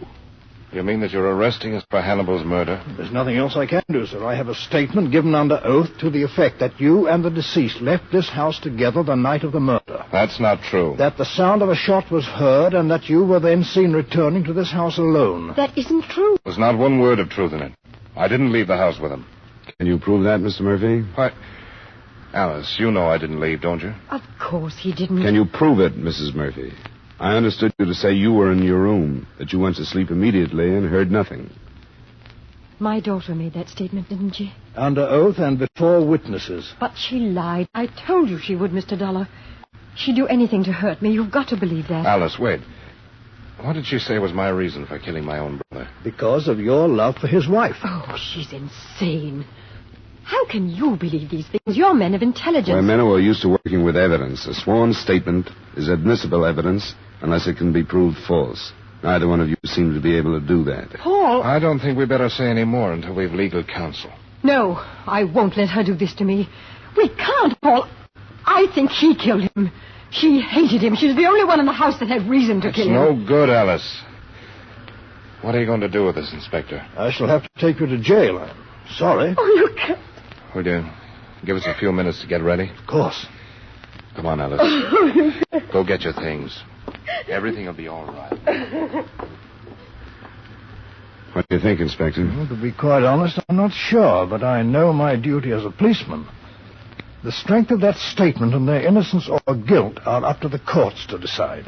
Less formally, though, it's a pretty frightening thing to think of. If that girl, in her mental frame of mind, could suddenly decide that she was a witness, make a sworn statement, and bring all this down on two innocent people. Yes, I know, but the fact remains that they have absolutely nothing to say in their own defense.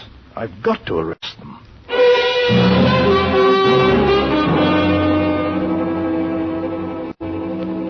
The widow and Paul Murphy were taken in.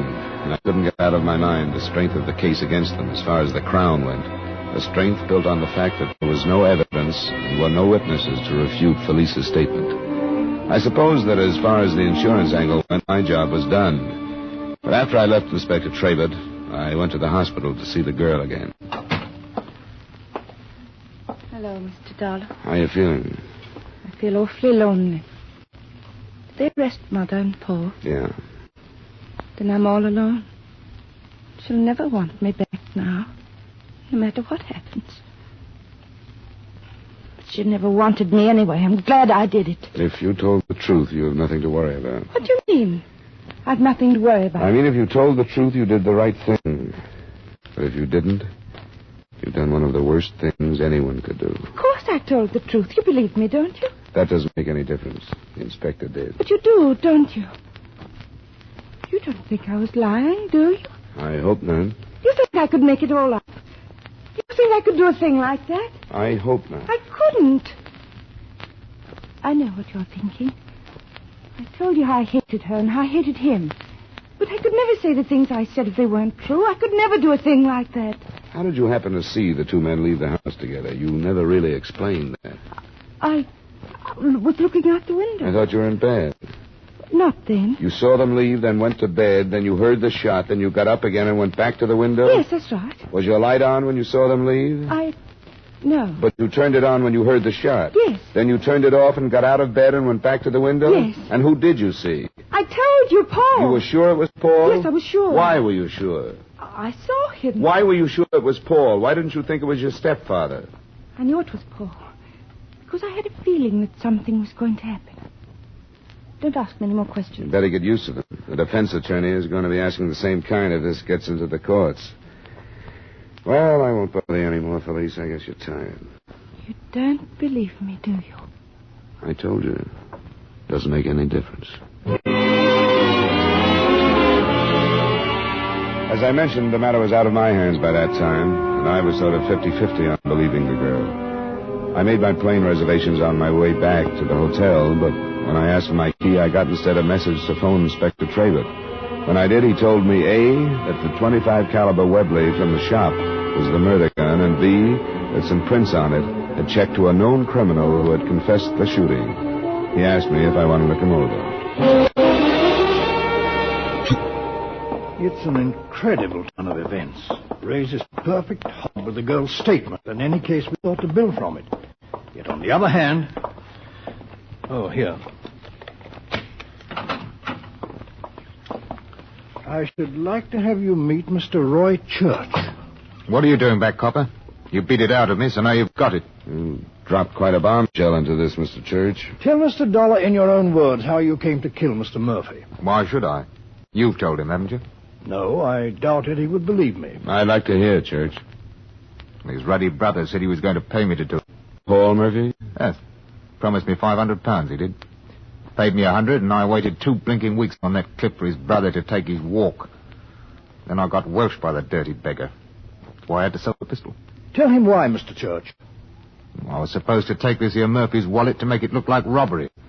But he fell over the cliff when I shot him, and I couldn't reach him. That'll be all, Mr. Church. Thank you very much. Think nothing of it. Well, Mr. Dollar? Well, this means there isn't a word of truth in that signed statement, except that maybe she heard the shot. She didn't see the men leave the house or Paul come back. She didn't know anything. Yes, a rather spiteful statement, but fortunately true in content. That he did have the man killed. I don't know what to do about that girl. What would you do? Well, luckily, I can leave the whole mess in your hands, Inspector. But I wish you'd come up and work a nice, simple Hartford murder with me sometime. Do you good.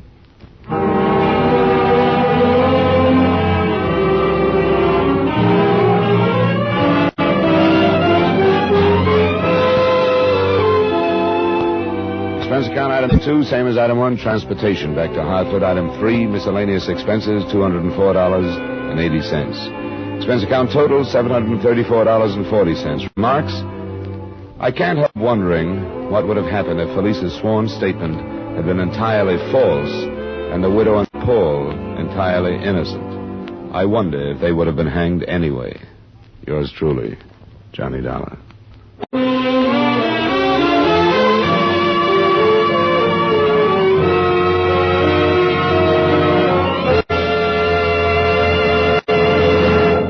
Yours truly, Johnny Dollar, stars Edmund O'Brien in the title role and is written by Gil Dowd with music by Wilbur Hatch.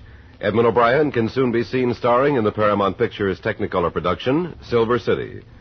Featured in tonight's cast were Eric Snowden, Virginia Gregg, Jeanette Nolan, Ben Wright, Charles Davis, and Dan O'Hurley. Yours truly, Johnny Dollar, is transcribed in Hollywood by Jaime Del Valle.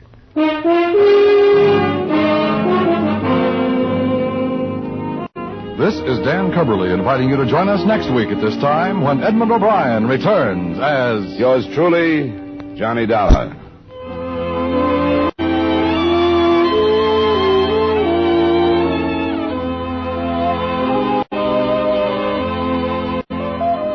Lovers of fine music are already familiar with the strong, melodious voices of the Choraleers on CBS Radio.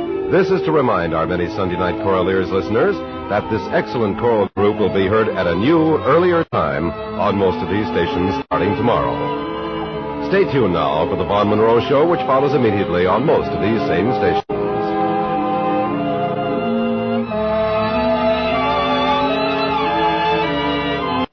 And remember, those lovable rascals Amos and Andy are here every Sunday on the CBS Radio Network.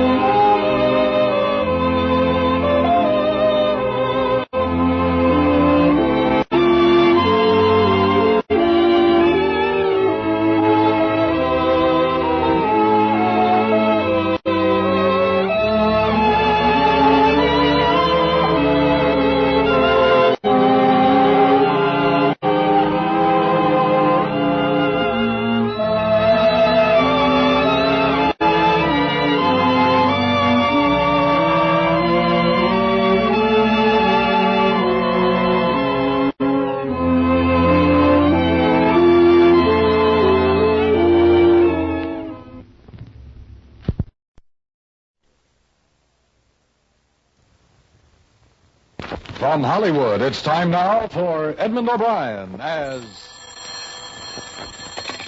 Johnny Dollar. Philip Martin, Johnny, I've got a job for you. Fine. What is it? Mr. Carl Baskerville is insured with us. I've heard the name. Retired, wealthy. That's the best way. Well, his brother is the beneficiary. Baskerville called us a little while ago and said he wanted the money to go to a charity in case of his death. What made him change his mind? He thinks his brother's out to kill him. Oh, that's charming. What do you want me to do? He's insured for $500,000, Johnny. You just made me a bodyguard. At least until we found out how true Baskerville's story is. We did some checking. 6 years ago, he sent his brother William to prison for absconding with company funds. William was released from state prison a week ago. Oh, yeah. That's where I've heard the name. I remember the case. Oh, it's a strange setup. Sends his brother to jail, names him as beneficiary, wants it changed because he says his brother's going to kill him. Cain and Abel really started something, didn't they?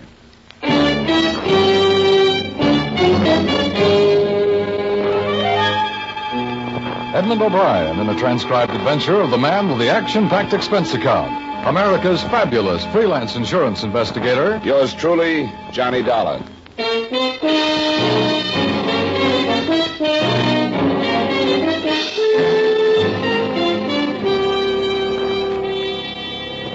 Expense account submitted by Special Investigator Johnny Dollar to Home Office, Columbia All Risk Insurance Company, Hartford, Connecticut. The following is an accounting of expenditures during my investigation of the Baskerville matter. Expense account item 1, 3887, train fare and incidentals between Hartford and New York, after receiving from you the necessary information concerning Mr. Carl Baskerville. Expense account item 2, 750, cab fare between Grand Central and Baskerville's home on Long Island. The house was set back from the road, hidden by tall trees, and surrounded by several acres of well-kept lawns and gardens. I walked up the long gravel path to the front door and knocked. I lit a cigarette and waited. The afternoon sun was warm on the back of my neck, and the air smelled of wet grass and bright flowers. Yes? I turned around to see the biggest man since Goliath. He was close to 7 feet and must have weighed in at about 280. He was nice looking and wearing a well-cut blue suit, probably made from the best part of a tent. Can I do something for you? Bend over. I'm getting a stiff neck. I'm Johnny Dollar. I'm here representing... Oh, yes, Columbia All Risk. They called and said you were on your way. Come in. I'm Mr. Baskerville's personal secretary. Mr. Baskerville is expecting you. The big man led the way through the big house, through the big French doors that opened on the big garden. Carl Baskerville was sitting in a chair, feeding the birds. He was reaching his late 50s with the sour look of a man that didn't want to. As he tossed the breadcrumbs out on the gravel walk, a big diamond on his little finger flashed in the sun. Mr. Baskerville. What's up? Oh, Collins. Who's that with you? The man from the insurance company. Pull up a chair and sit down, young man. Thanks. What's your name? Dollar, Johnny Dollar, Mr. Baskerville. Yes, your company called me, eh? I'm just feeding the little birds. Here, Birdy. Birdy! I've been laying it some time now. Swell. What are you standing around for, Collins? I want to talk to Mr. Dollar in private. Oh, yes, sir. If you need me, I'll be in the study. I won't need you. Yes. How tall is he? 6 feet 9 inches. He's been with me for some time.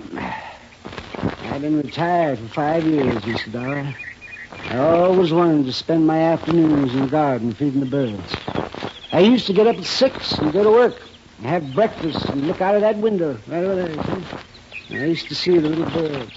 I always said that someday I'd spend my afternoons out here feeding the little fellow. Glad you made it. I doubt it. Mr. Baskerville, I was sent here. I know why you were sent here. Sit down. Mr. Dollar, I'm 57. I spent most of my life making money, making a success of myself. Success in terms of what you consider successful. That's an interesting statement. How is it? Why'd you say that? How do you know what I consider the norm of success? Isn't money important to you? Sure, it has to be. How important? Very, but not all important. Well, what else is important to you, Mr. Dollar? A lot of things. Don't be evasive. Tell me something.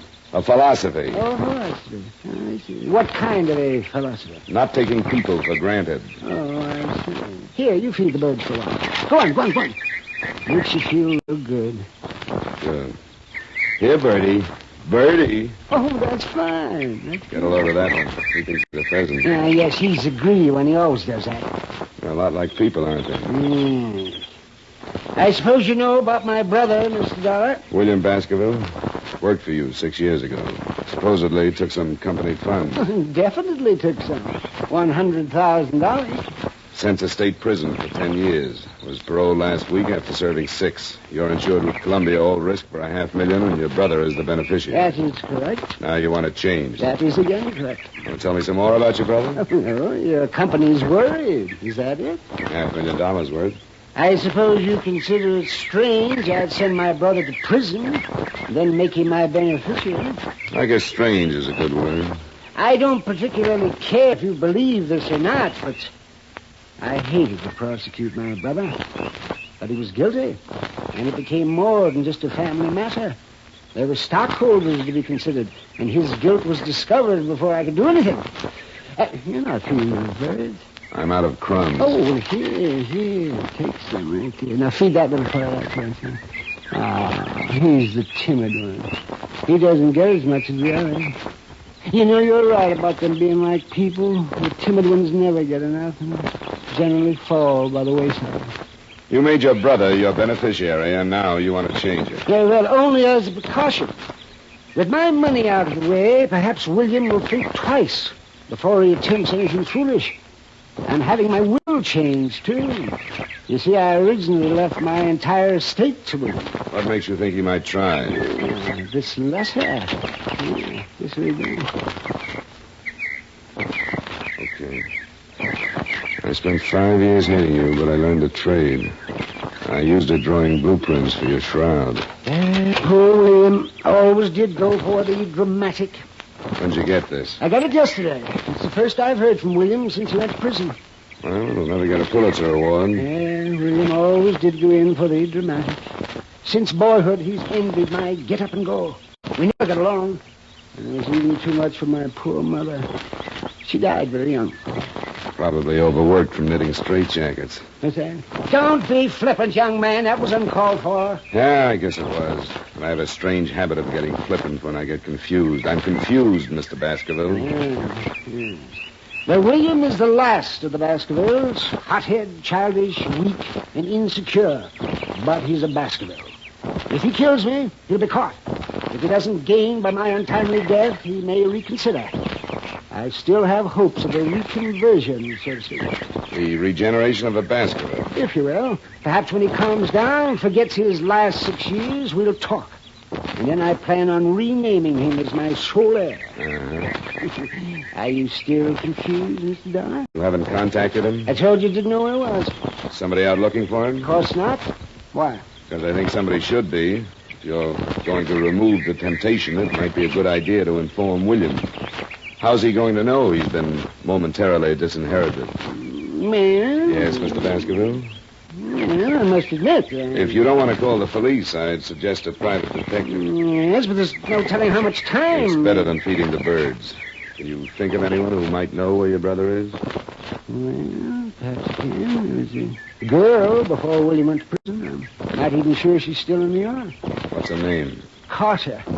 Virginia Carter. Lived someplace in the village. I only met her once 6 years ago. And hire yourself a good private detective in a hurry and tell him about this Virginia Carter. She might know where William is.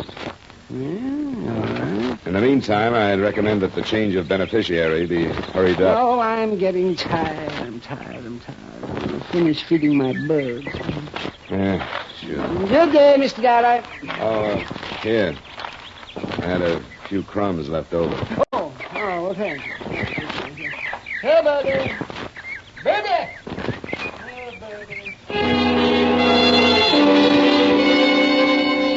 I left him sitting with his friends. He'd have one good deed to take along with him. I went back through the French doors and started back through the house. I got as far as the hallway.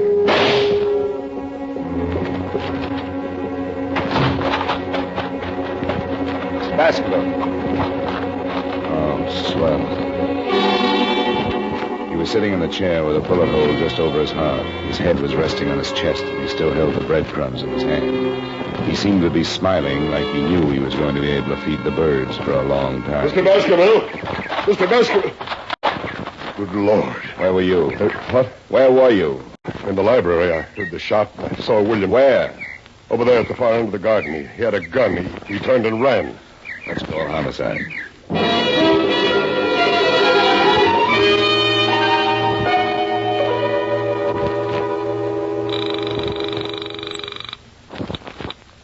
Brenner's homicide. Lieutenant, this is Johnny Dollar. Well, hello. Haven't heard from you in a month. I've got a killing for you. Who? I'm out at the Baskerville estate. The Baskerville? He used to be Carl Baskerville. He was shot a few minutes ago in his garden. Oh, William did it. I saw William with a gun. What? Baskerville's secretary says he saw William Baskerville with a gun. The brother? The one who just got out of state? That's right. I'm here because Carl thought William was going to kill him. He showed me a letter. Holy... A letter? Get out here. I think I just made the mistake of my career. I shoved Collins aside and ran back out in the garden. Baskerville was still smiling, and things looked about the same. I went through his coat pockets and found what I was looking for. Nothing. The threatening letter from William was gone. I went back in the library faster than I'd come out. I remembered what Baskerville had said about a girl named Carter. I grabbed a phone book on a wild hunch and started looking up the Carters in Greenwich. Only one Virginia in that part of town, so I said a quiet prayer to the gods that be, visioned my employers' reaction when they found out their investigator had been on hand when they lost a cool $500,000, and called a cab in the hopes that I might at least save half the face. I told Collins not to touch anything and to wait for Lieutenant Brenner's. Expense account item 3, $8.75 cab fare to Greenwich Village. It was a long shot, but it could be the same girl that had known Martin. I went up the stairs of an old brownstone and knocked on the door. When it finally opened, I got the quickest scalding in history. She was wearing something thin enough to make a silkworm hang himself. Yes? I bet you had a hard time finding something to wear in July. I'm not cold-blooded. What's on your mind? I'd like to know about William Baskerville. Oh, that one. I haven't seen him in years. Maybe you've got a picture of him? I've got lots of pictures. There might be one of William somewhere. Well, let's look through the whole flock. I've got lots of time. Before I let you in, you'd better tell me your name. I don't want you to steal anything from me. Honey, if anybody stole anything from you, they'd get their fingers burned off at the elbows. Come in. She opened the door and led me into the living room, sat down. The shades were drawn, and I had a hard time finding the couch. Oh. Pardon me, I'm flying blind here. You must have studied Braille. Well, how do we look at the pictures with a magic lantern? I thought maybe you wanted to relax a minute. Put something in a glass. I'll cool down. I don't drink. Never keep the stuff around. Doesn't leave you much of a field. What do you major in? Cigarettes. Have one? Yeah. I haven't got a match. Just hold on to it. It'll light up. I think I'd better get the pictures. I'll be right back. I get lonesome in the dark. I'll just be a second. Turn on the radio. Where is it? By your elbow. Oh. That's nice. Picked it out myself. We can start with these. If William isn't in this pile, I've got lots more. You're not in a hurry, are you? Not a bit. Good. This might run into overtime.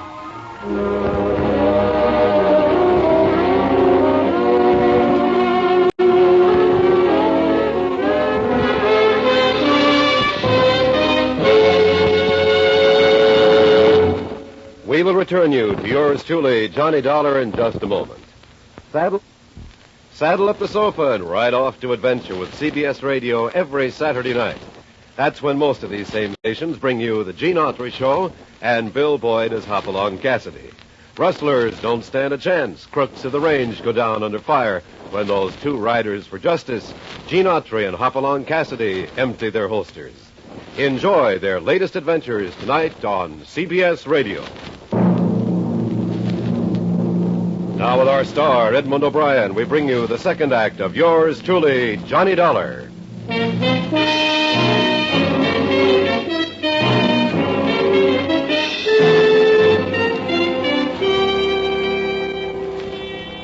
Virginia Carter wasn't worried about working late. There was only one trouble with the job. It was tough keeping my mind on two things at once. It was like trying to read a mail order catalog in front of a blast furnace. She sat close to me and handed me one picture at a time, describing each guy in the photographs. I've seen draft boards with smaller clientele. Several times she stopped and looked at one of the pictures, smiled, and passed the guy to me. I was going to mention an old snapshot I had of myself when she tapped one of the collection with a polished fingernail. William Baskerville. Here he is. I figured to be sooner or later. How long ago was this taken? Well, I couldn't say exactly, but I'd guess about 6 years. You should keep a file. William was a nice guy, had money. Showed me a good time. What else do you know about him? He has a brother with a checking account at Fort Knox. William have any unusual habits? A few. They wouldn't help you find him. Well... I remember something. He used to play the saxophone. Hobby? No, not exactly. He played around town with several small bands. He used to pick me up after work and we'd go to a dive someplace and he'd sit in. He loved it. He was a nut on jazz. You make money at it? I guess so. Before he went to work for his brother. I don't think his brother liked him playing, he said. Okay, honey, thanks. I'll stop around again sometime. Take a look at your parlor. I'll spin a nice soft web. You mind if I take William with me? Not if you bring a picture back of yourself. Maybe I'll just bring a camera. You can take it yourself. Good. That's why I keep the room so dark. I hated to leave, but my hair was already curly enough. She had given me one lead. William was a musician of sorts, and sometimes he made money at it. I started across the street to catch another cab, and I was halfway there when I heard the car. It was an old trick. You drive by fast, open your door, and if anyone is in the way, he winds up with a face full of automobile. I ducked in a hurry.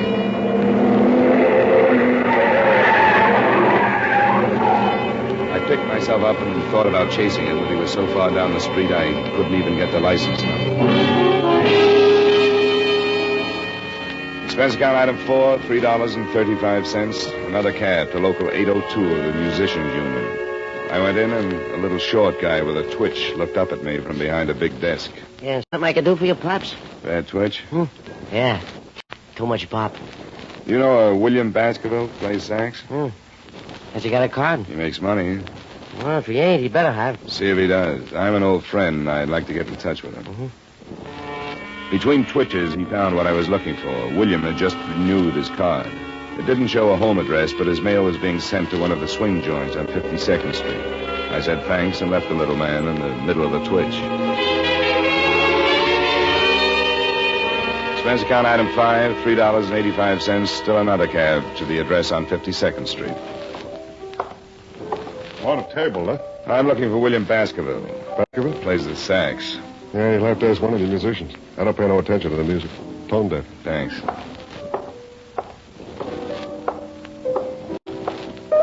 Can I bother you for a minute? No, but you can talk to me. Move and lean on the piano. Know William Baskerville? Sure. He blows here. Where is he? He's off tonight. He got a phone call and took off. Why? I want to find him. He took off. He left rehearsal and just took off. Was he headed someplace? Sure.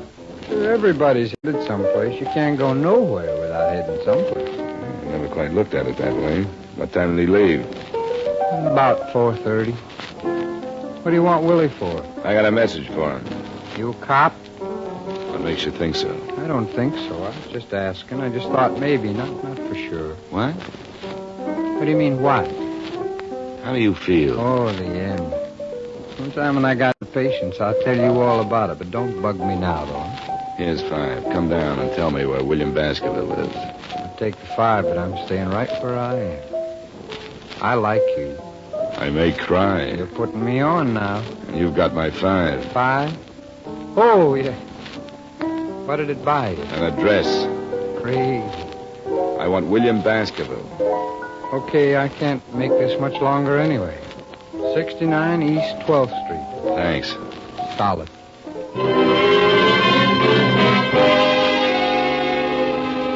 Expense account item 6, cab number 4, 75 cents to the home of Brother Baskerville. I climbed the stairs of a beat-up building and stopped at a door on the 3rd floor. According to the landlord, Brother Baskerville's room was on the other side.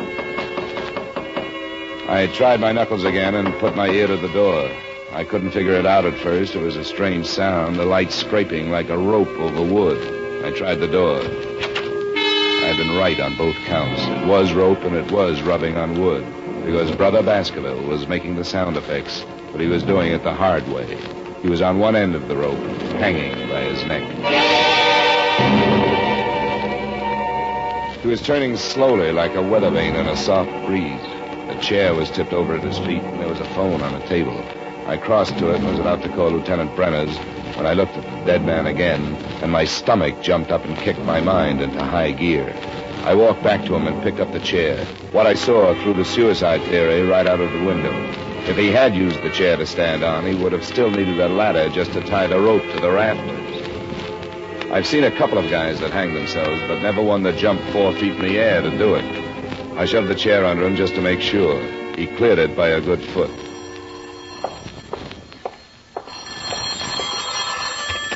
Hello? Hello, William? He's tied up right now. Who is this? Hello, who is this? Sometimes you get lucky. A guy would have to be congenitally deaf to Miss Virginia Carter's lovely voice. She'd been lying when she told me she didn't know where William lived, and I just have a natural aversion to lying women, especially when they're mixed up in a murder. You guessed it.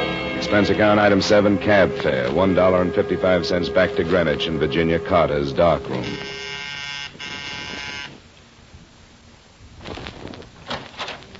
Well, Mr. Dollar, did you bring your camera? We'll play spin the bottle some other time. How'd you know my name? Why, you gave it to me this afternoon. You're a bad liar. I'm coming in. Oh, now, wait a minute. I'm expecting someone. If it's who I think it is, you better hide all the rope in the house. Now move it. Oh, You heard from Collins yet? I don't know what you're talking about. Only 2 people have lied to me today, you and Collins. You told me you didn't know where William lived, and you called him 10 minutes ago. Collins said he saw William standing in the garden with a gun, and a musician told me William didn't leave rehearsal until 4:30. I didn't leave the Baskerville home until 4. Get out of here. I don't know anybody named Collins. Okay, but Collins just killed William Baskerville. Oh, yes. He strangled him first and then stood on a chair and hung the body to a rafter. How do you know it was Collins? Because he forgot he's a foot taller than most guys. He gave William a boost, but he left him hanging too high. Wait a minute. He just left William waiting for oxygen. He didn't say anything about killing William. I want to get out of this mess. And slow down and tell me everything you know. Well, I met him with William. William introduced me to him one night. After William went to prison, I started seeing Collins, and he told me that he'd been in some kind of a deal with William. He'd stolen some money, and that was why William went to prison. He went up and was supposed to split with Collins when he got out. So William came back and wanted his share, and Collins killed him, huh? I didn't know he was going to kill him. He forged some kind of a letter so that it would look like it came from Martin. That's where the letter figured. He was going to kill Carl Baskerville and blame it on William. He didn't say anything about killing anybody. He killed him, then stole the letter. Looked like William had killed him and taken the letter to hide the motive. Listen, Mr. Dollar. Collins must have come in through the kitchen and started shooting. She went down like a diver with a bends and died on her face. He was trying for me when I jumped to one side and knocked over the only light burning in the room. He came close, but the flash of his gun gave him away, and I threw enough lead to fill a sink. Collins stumbled back into the kitchen, but he was dragging. I heard him drop, and I moved in after him. The moonlight slanted down through one of the windows and splashed out on the hard floor. He was lying in it, on his back, like he wanted to get that far anyway. You'd better give it up, Collins. Forget it. No reason to kill you now. Before you close your eyes, tell me something. All right. But it won't take too long. Why didn't you go out and get William yourself? Why wait until I found him? Couldn't take the chance. I knew the old man would have somebody. Start looking sooner or later. I killed him in the garden because I knew you'd make a good witness. Probably go looking for Virginia after he told you about her. You called her and told her to tell me everything she knew. That's right. Wanted you to find him, so it looked like a suicide. You nearly got away with it. You just forgot how tall you were when you hanged William. You tried to run me down? No. Just wanted to scare you. Make you think it was William. I'll call an ambulance. No. I got three of them. Should be raining now. Too nice a night to die. Yeah, not a cloud in the sky. It's a beautiful night. Yeah. Well, I can't use it. But I'll give it to you.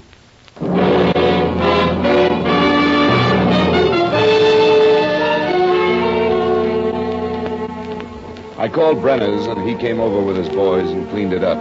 Virginia, the girl with the rogues gallery, was dead, and Collins wasn't long catching up. It was pretty simple. Collins and young Baskerville had taken $100,000 from the brothers' company, and William was caught. He did 6 years, knowing that when he got out, there would be $50,000 waiting. In the meantime, Collins had his girl, and enough time to think that $100,000 was better if it wasn't split in the middle. Collins framed William with a letter and then started killing.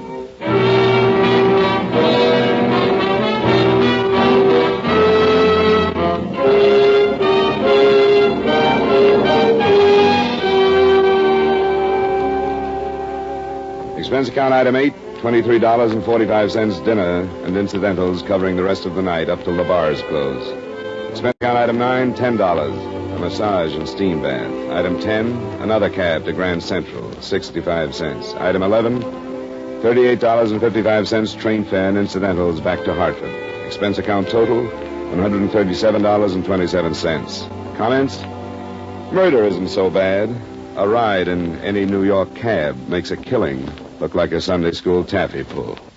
Yours truly, Johnny Dollar.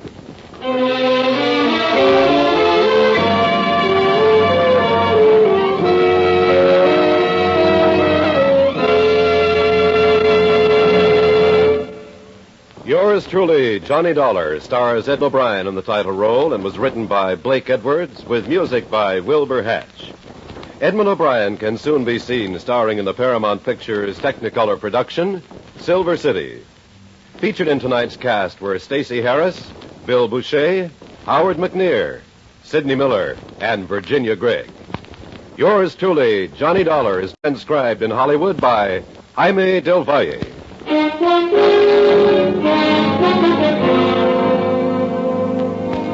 This is Dan Cubberly inviting you to join us next week at this time when Edmund O'Brien returns as... Yours truly, Johnny Dollar.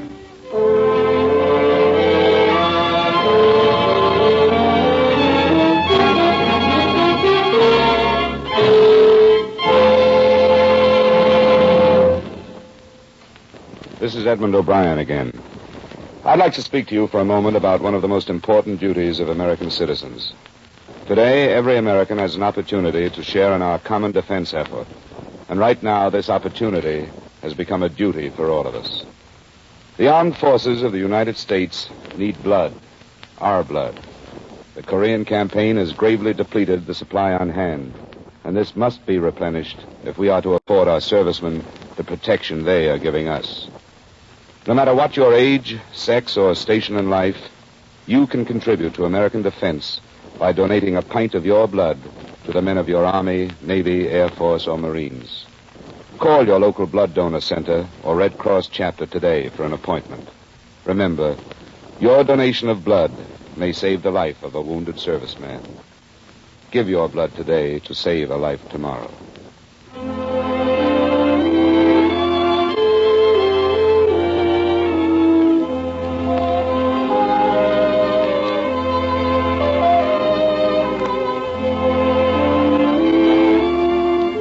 Both of Corliss Archer's grandmothers are due to arrive in force to add complications to the already busy existence of America's favorite teenager. This invasion of grandmothers is scheduled for tomorrow evening when you meet Corliss Archer on most of these same CBS radio stations. Listen for the family fun with Corliss and all her friends tomorrow night. Stay tuned now for the Vaughn Monroe Show, which follows immediately over most of these same stations.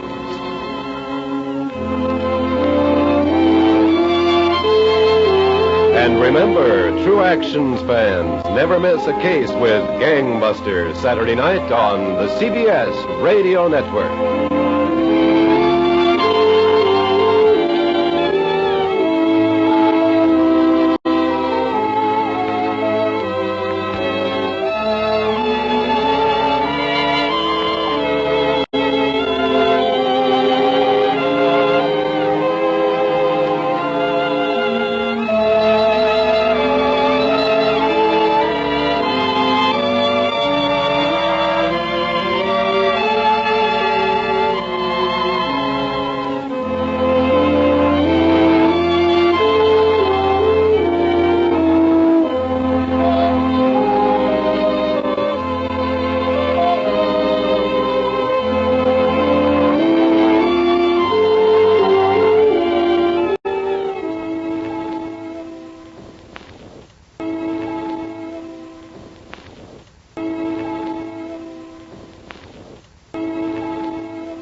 From Hollywood, it's time now for Edmund O'Brien as Johnny Dollar. This is Mr. Lavery at Washington Life. Are you available for an assignment? Yes, I am, Mr. Lavery. Fine.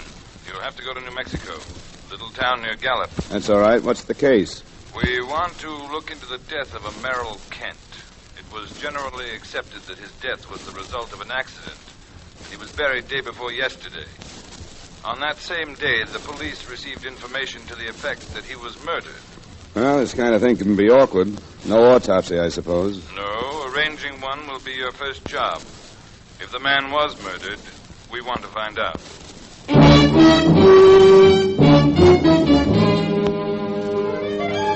Edmund O'Brien in a transcribed adventure of the man with the action-packed expense account, America's fabulous freelance insurance investigator. Yours truly, Johnny Dollar.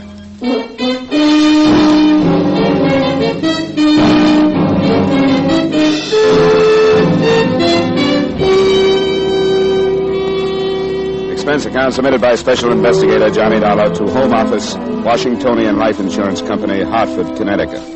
The following is an accounting of expenditures during my investigation of the Merrill Kent matter. Expense account item 1, $145, transportation via air, train, and finally, rented car from Hartford to Fort Scott, New Mexico, which is a small village where the law is attended by a deputy sheriff named York. After I checked into a hotel, I met him in his cubbyhole of an office. Well, I don't know what to think about the darn thing. Get everything all settled, and then some blame fool riles it up again. Was it a local phone call? Local? Yeah. Oh, a month ago, I could have found out who made it just by asking the operator. Used to have their finger on everything in town, but we got a dial system now. I didn't recognize her voice because she was, tricking it up. What did she say? Yeah, she called while the funeral was going on, you know. Yeah, I understood that. Yeah, she said something from the Bible and that she couldn't stay silent while the good man's body was being submitted to the grave, as she put it. Then she said she wasn't sure enough to accuse anybody out in the open, but that she thought Mr. Kent had been murdered. No more than that? Didn't she name anybody? No, she just hung up. Yeah. Isn't much to start from, is it? No. You know, I knew Kent. He was a good horseman, but better ones have been killed the same way. See, the horse falls and the rider's foot slips through the stirrup. Then when the horse gets up, he panics with his thing stuck there and dragging at him. He doesn't have to run 100 yards. The man's dead. Well, Kent's horse must have run 3 miles. How do you know that? Well, the way he was blowing when he got back to the ranch. He dragged Kent all the way home, you know. But you don't know where it happened, huh? No. Kent bred horses and was out all the time exercising them, so it could have happened any place. I just say the man had some hard luck. He's dead and buried, and as far as I'm concerned, that should be the end of it. Yeah, you're probably right. The insurance company has a sizable investment to protect if they can. They want an autopsy, so I guess we'll have to have one. Well, how do you figure on working that out? I know the widow won't okay one, and some survivor has to in this state. Have you talked to her about this? No, but she's been through enough as it is. Why should I want to open it up again? You'd think she'd want to know if her husband was murdered or not. She doesn't know anything about the phone call. She doesn't? I didn't think it was worth telling her about. I'm afraid you'll have to be told, but I'll spare you the trouble. Small town like this, I know it's tough. Yeah, that's right, it is. Who is the doctor that was called, the one that signed the death certificate? His name's Snyder. Yeah, thanks. Where's his office? It's in his house down on Elm Street, 2nd Street just past the hotel. I'll find it. Thanks again, Sheriff. Sorry I have to stir things up. I'll do it as quietly as I can.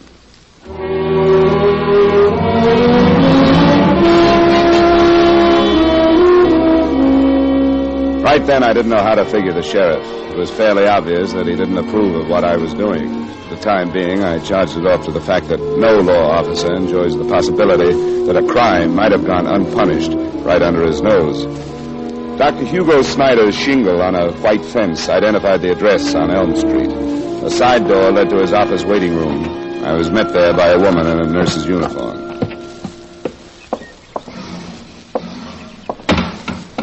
Good afternoon, sir. How do you do? Dr. Snyder in? Yes, but he's busy at the moment. Do you have an appointment? No, I don't. I'm not a patient. Here, I have to talk to him about something else. Here's my card. Insurance investigator. That's right. Mr. Dollar, please don't think me an overly inquisitive nurse. I'm Mrs. Snyder. Oh, well, that does make a difference. I want to talk to him about a death he attended a little while ago. Mr. Merrill Kent. Mr. Kent? Yes, the company that held his life policy sent me. Oh, I see. They think an investigation is needed. Huh? There's a chance, yes. That's what I wanted to talk to the doctor about. If I can see him now. He's in the X-ray lab. I'll see if he can come out.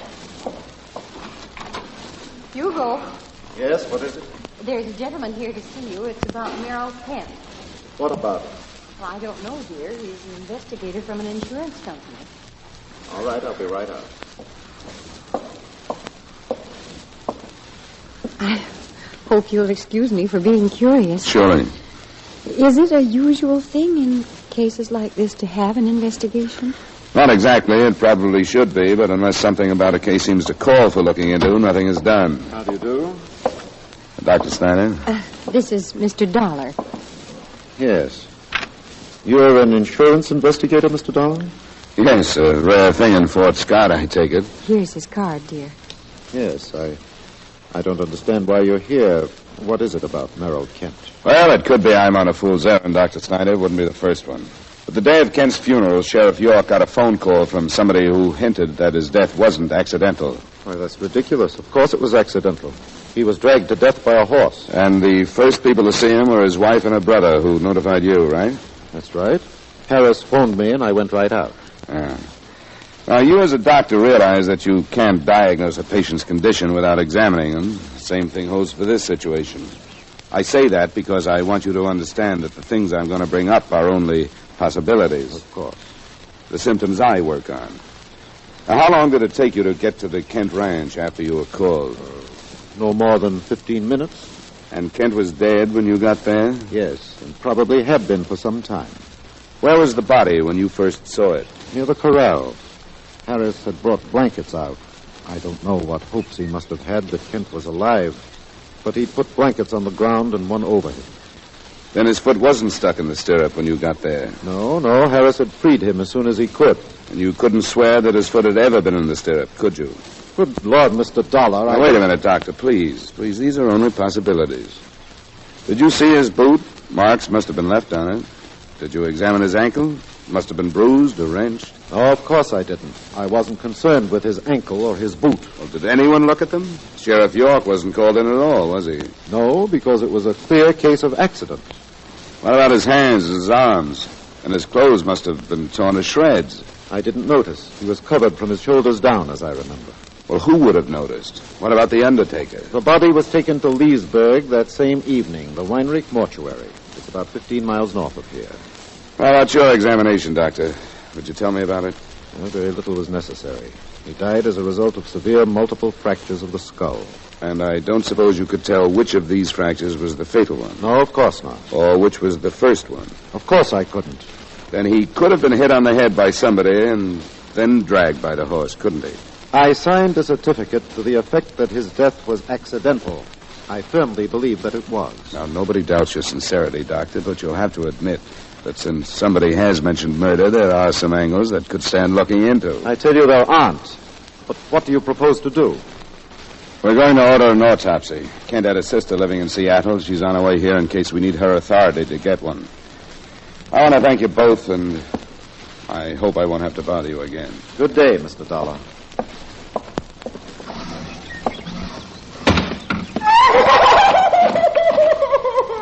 Hilda, what's the matter?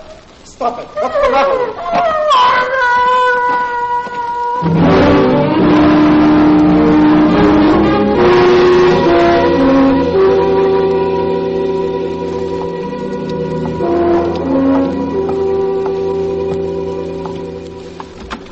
Last time it happened.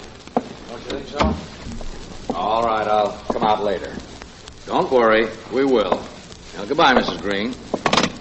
Oh, hello there, Mr. Dollar. Hi, Sheriff. Oh, how you getting along? It's hard to tell yet, but the doctor's death certificate could be full of holes. How do you figure that? It's nothing against him, but he had to admit the cause of death didn't have to be accidental.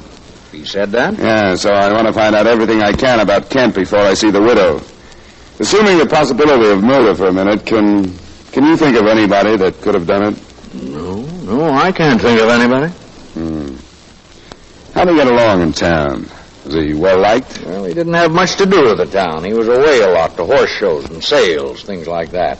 How long would he be away on these trips? Oh, I never kept tabs on that. No reason to. He'd take Mrs. Kent with him? Most often he didn't, I'd say. She seemed to be here pretty steady. Do you have any idea how they got along? Oh, I wouldn't know anything about that. Never heard one way or another. Where is the Kent Ranch, Sheriff? You turn to the left at Bryan's store. It's out 5.5 miles. Thanks. Oh, Mr. Dollar. Yeah? I know you think I'm acting kind of strange about this, and, well, I guess I am. These people are my friends, and you grow close together in a place this size. I told you I understood that. I guess I don't want any of them to turn out to be a killer. Have you remembered something that you want to tell me? No, it's nothing like that. I wouldn't lie to you. But it seems like you've got it in your mind that Maxine Kent might have had something to do with her husband dying. I didn't say that. Everybody likes her, Mr. Dollar. Loves her, I guess is more like it. She was born here. Now, if you're going to make it rough on her, I'd watch my step if I was you. Thanks for the advice, Sheriff. The way you seem to feel, I wonder that you reported that phone call at all.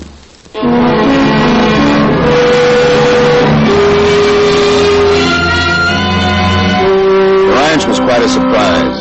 I'd halfway expected the layout to be like the village and the other ranches I'd passed, old and badly cared for. But the residence was chalk white with a tiled roof and long shaded verandas. Around it, the grounds were well groomed, and behind it were a few low white outbuildings. A woman I assumed to be the widow was standing at the edge of the drive as I pulled up. She was strikingly beautiful, in her mid-20s, with coal black hair and eyes, the kind of slim, almost boyish figure they write about, and the complexion and color put there by the sun. I could see why the town felt the way they did about her.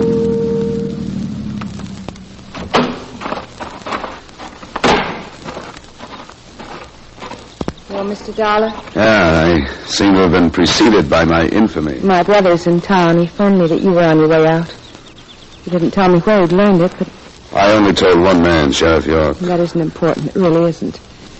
They're all doing what they think is right. They think they're helping me. But I can realize that all they've done is give you more and more reason for suspicion. Isn't that true? So far, yes. Come up on the veranda where we can sit down. Then you can tell me what to do. Sure.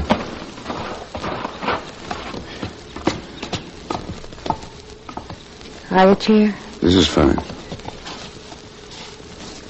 I'd made up my mind that I wouldn't go to pieces, but if I do, you'll have to forgive me. How do I order an autopsy when everything... when the funeral... All that's needed is your signature, Mrs. Kent, on a form that says you're authorized one. I will. If it's the right thing to do, I'll do it. Is that all? As far as I'm concerned, yes. The rest of it will be up to the county. They'll ask if you suspect anyone. I don't. I don't suspect anyone. They'll ask who you suspect of calling the police. But I don't suspect anyone. Then it'll be up to the coroner's jury. Sorry, Miss Kent, I don't know if you can understand that because of the phone call, I couldn't do anything but press this. Don't understand. I don't understand any of it, but I'll do what's right. Unless there's something else, I wish you'd go now.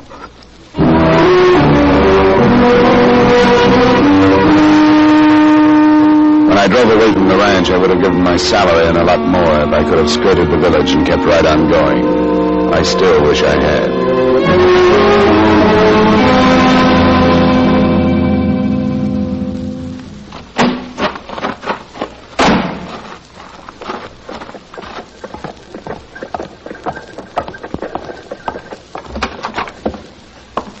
You the guy from the insurance company? That's right. Where's Sheriff York? He's over at Doc Snyder's. Just phoned and said if you showed up to get right over there. Why? Mrs. Snyder killed herself. She left a letter. She said she was the one who made the phone call that started this whole thing.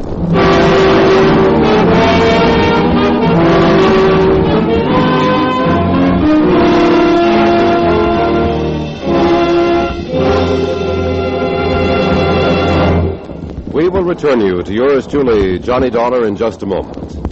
Gangbusters shouldn't have relatives. That would seem to be the moral of the exciting Gangbusters case tonight. Hear the case of the talkative boy, in which a crook is corralled through telling testimony furnished to San Francisco police by his young nephew. Don't miss Gangbusters, with another action-packed story based on police records, tonight on most of these same CBS radio stations. Now with our star Edmund O'Brien, we bring you the second act of yours truly, Johnny Dollar.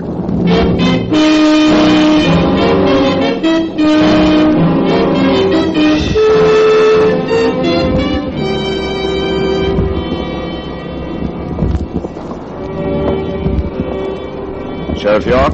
Yeah, who is it? Oh. Well, I guess you got the news. Briefly, yeah. What's the story? Well, the doctor was in the office, and he called for Mrs. Snyder. She didn't answer. When he came out to look for her, he found her in there, in the parlor. She was dead on the couch. The note. What else did it say except that she was the one that phoned you? It's there on the table. Something about there was nothing behind it but false suspicion and wrecking her life beyond repair. I don't know, it's kind of wandering. What kind of false suspicion? Her husband and Mrs. Kent? It looks that way. Come on, we'll go on in. You can read it yourself. Yeah. Where's the doctor? He's in his room. Alone? You're through here. Yeah, that's the way he wanted it. It's mighty busted up over it. Have you reported the county yet? I called him as soon as I got here. Some men are on the way. Well, there she is. I covered her up. You know, she never seemed like a person who'd kill herself. The note was addressed to whom it may concern. I won't attempt to quote it. The main idea was that she had been driven to phone Sheriff York by a blind suspicion of her husband's feelings towards Maxine Kent. Then, when she learned these suspicions were groundless, she realized that there was no longer any chance for happiness. The closing words begged her husband's forgiveness and swore to his innocence. Sheriff York would rather not go with me, but he guessed it would be all right if I talked to the doctor.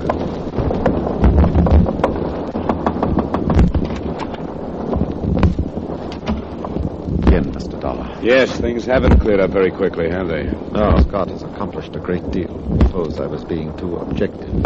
I meant the 2 lives have been ruined since you arrived. The wives of my own. You didn't mean that I ruined them. Oh, no, of course not. Circumstance. Circumstance that should have been entirely harmless, not even known. Please understand me, I'm not see no reason to anymore. Those circumstances drove your wife to breaking the case open, with you in the middle. Her own version of them. I am in love with Maxine Kent. I have been. If I'd been selfish and divorced my wife, Maxine had been the same, none of this would have had the meaning that it has now. But one doesn't do things like that in a small town unless one is prepared to leave. We weren't.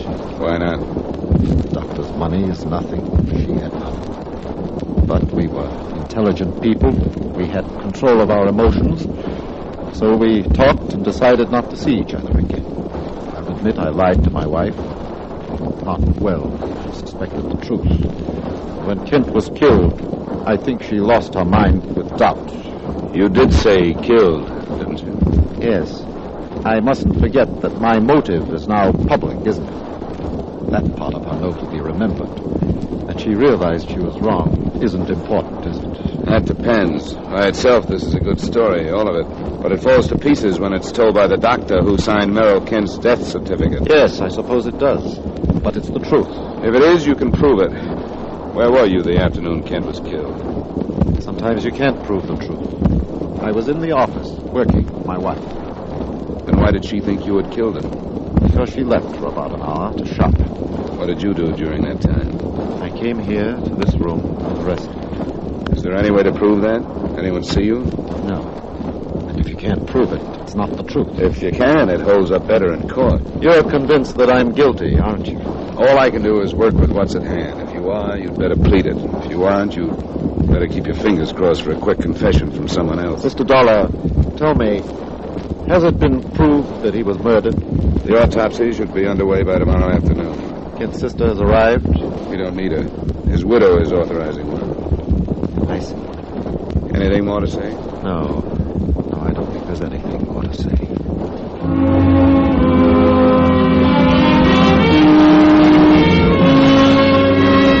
The deputies from county headquarters arrived at 6:30 p.m. On their orders, Dr. Snyder was removed to the single cell of the Fort Scott jail. He wasn't questioned that evening, but the headquarters men quite pointedly had their doubts that his wife's death was due to suicide. When I'd given them everything I had, I drove back to the Kent ranch. This time, I wasn't met by the beautiful widow. A man stood waiting for me at the edge of the driveway. Hello. I saw your lights coming up the road. I came to see Mrs. Kent. Sorry, she's not here. Where is she? She had to go to Santa Fe. I'm her brother. Can I do anything for you? I don't need any help, thanks. We'll have the Santa Fe police pick her up. Wait a minute. It's a pretty sudden trip to Santa Fe, wasn't it? No, she does this a couple times a month. It's not as close as Albuquerque, but she likes it better. Your name, Dollar? How soon did she leave after Mrs. Snyder killed herself? I think it was before. Couldn't have been. I was here. Here with Maxine? You people ought to get your signal straight. She said you phoned her that I was on my way out from town. How come you didn't know it? Or didn't you really call? You're right. Things got confusing. I sure did. Where's your sister? It's true. She's in Santa Fe. I told her not to go because everything she did like that was making it look worse. That's right. Why'd she go? When she heard about the doc's wife, she flew apart. Until then, she was sure Kent hadn't been murdered. When that happened, she seemed to change her mind. I guess we can charge it off to the old beat-up prerogative women are supposed to have. I'm going back to my hotel. Get some sleep. Wait just a second. I want to tell you this. Whatever happened, Maxine didn't have anything to do with it. What did happen? I don't know. I'm no expert. I was here when the horse dragged Kent in. I took his foot out of the stirrup and laid him down. Maybe I should have waited until the governor came. I don't know. Anyway, you took him down. To me, he was dragged to death. But you say he might have been hit on the head by somebody. I don't know. Doc Snyder? I don't know. Did you see him out here that afternoon? No. As far as I'm concerned, he quit coming out a couple of weeks ago. Before that, he kept after Maxine. She told me that. Then she made him stop. How'd she stop him? She told him she couldn't divorce Kent. You're trying to clear her, and that's natural. I'd like to see the truth come out. Well, let's work on that then. When was the last time your sister and Snyder were together? A couple of weeks ago. I didn't hear it, but I was here when she told him it had to stop. That was the last time he came out. Did she meet him any place? No, and I'm sure of that. I made it my business to find out where she went and who she saw. She never met him. Did he phone her? Yes, but it finally got to the point where I'd answer the phone and she wouldn't talk to him. Do you know if she ever phoned him? I don't think she did. I don't know why she should. What are you driving at? I want to find out if Snyder could have discovered that Kent was out riding that afternoon. If he could have found out where he was going and could have met him. My sister couldn't have told him because she didn't know. You sure of that? She was in her room resting. I'm the only one who knew where he was going. Are you still protecting her? It's the truth. I talked to him just before he left. He was breaking this horse to shoot off of, and he went out toward McNeil Canyon to find some jackrabbits. They'd make better witnesses if they could talk. Have to have your sister picked up. How soon will that order go out? Why? I just thought she might get hold of herself and come back tonight. It'd be a break if you could wait till morning. She didn't ask for a break by leaving. I'll think it over and check back with you.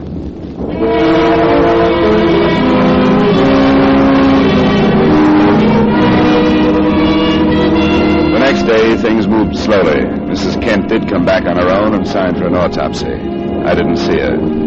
By that evening, her husband's body had been exhumed, and by noon the following day, the coroner's report was out. There was no actual post-mortem evidence of murder, but the openings were still there. Considering the circumstances, there was no proof that it wasn't murder either. The inquest verdict was the familiar death by misadventure, or at the hands of person or persons unknown. Dr. Snyder and the body of his wife were carted off to the county seat for more questioning and examination. And I spent the rest of the day with Sheriff York and a flock of volunteer citizens going over everything we had from the beginning again. It was a long, hot afternoon. After a shower and some food that evening, I started back to the Kent Ranch.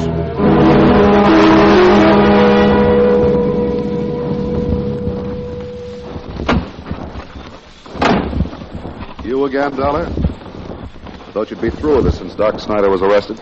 Not quite. Your sister here? What do you want with her? I want to talk to her. Give her my apologies. Apologies? I hadn't noticed the side of you that would bother with them. Is she here? She's too upset to be bothered. Ask Mr. Dollar in, Harry. Why are you acting that way? Thank you, Mrs. Kent. Please come in. Why'd you run out the other night, Mrs. Kent? I don't know. When Hugo's wife... I lost my head. She came back, didn't she? I'm glad she did. She had nothing to run away from. What do you mean? Well, we're satisfied now that your husband's death was accidental. You know this, Dollar? I was with Sheriff York. We went out toward McNeil Canyon. Found the spot where it happened. Your husband fired a rifle. We found it. His horse reared and fell. The marks in the ground show that. It was dragged from there. There are traces of that, too. It's over. It's over. No. No, they believe me now.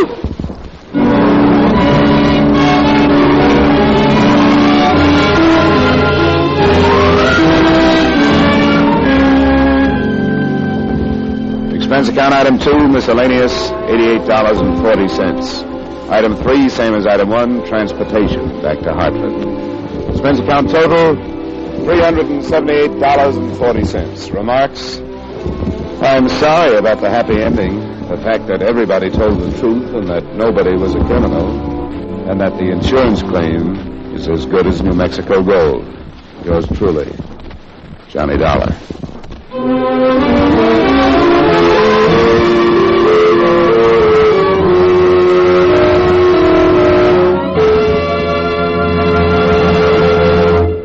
Yours truly, Johnny Dollar, stars Edmund O'Brien in the title role and is written by Gil Dowd with music by Wilbur Hatch. Edmund O'Brien will soon be seen starring in the Paramount Pictures production, Silver City. Featured in tonight's cast were Ray Hartman, Joseph Kearns, Jeanette Nolan, Edgar Barrier, Virginia Gregg, and Hy Averback. Yours truly, Johnny Dollar, is transcribed in Hollywood by Jaime Del Valle.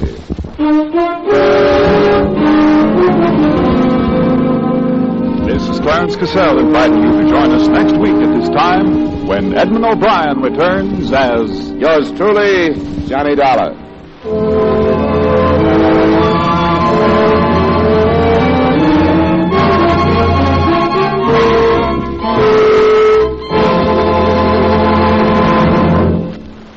This is Edmund O'Brien again.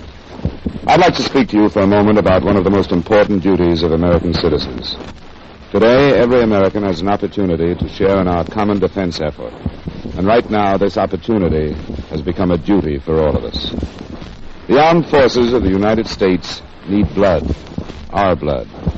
The Korean campaign has gravely depleted the supply on hand, and this must be replenished if we are to afford our servicemen the protection they are giving us. No matter what your age, sex, or station in life, you can contribute to American defense by donating a pint of your blood to the men of your Army, Navy, Air Force, or Marines. Call your local blood donor center or Red Cross chapter today for an appointment. Remember, your donation of blood may save the life of a wounded serviceman. Give your blood today to save a life tomorrow.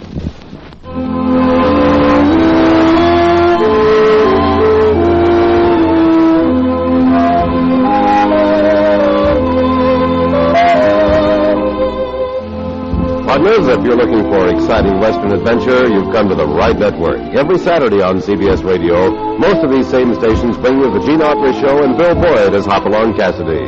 Listen tonight. Stay tuned now for the Vaughn Monroe Show, which follows immediately over most of these same stations.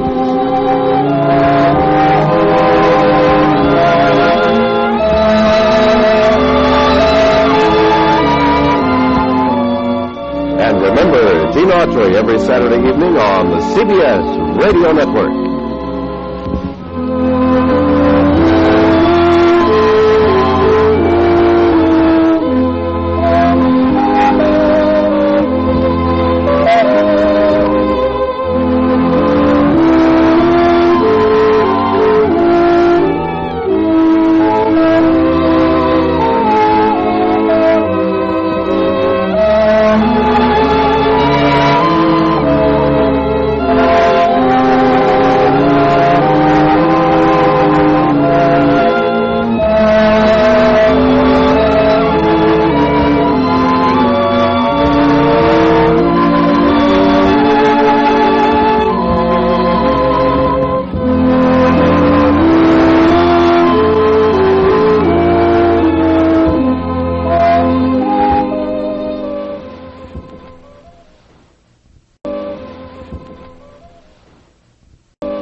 Hollywood, it's time now for Edmund O'Brien as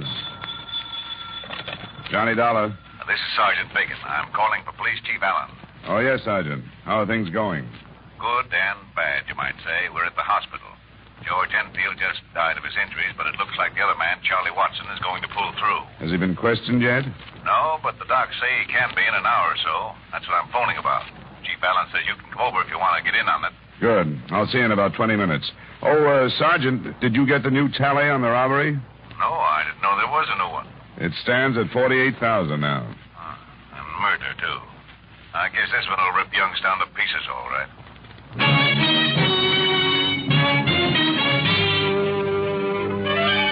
Edmund O'Brien in a transcribed adventure of the man with the action-packed expense account, America's fabulous freelance insurance investigator. Yours truly, Johnny Dollar.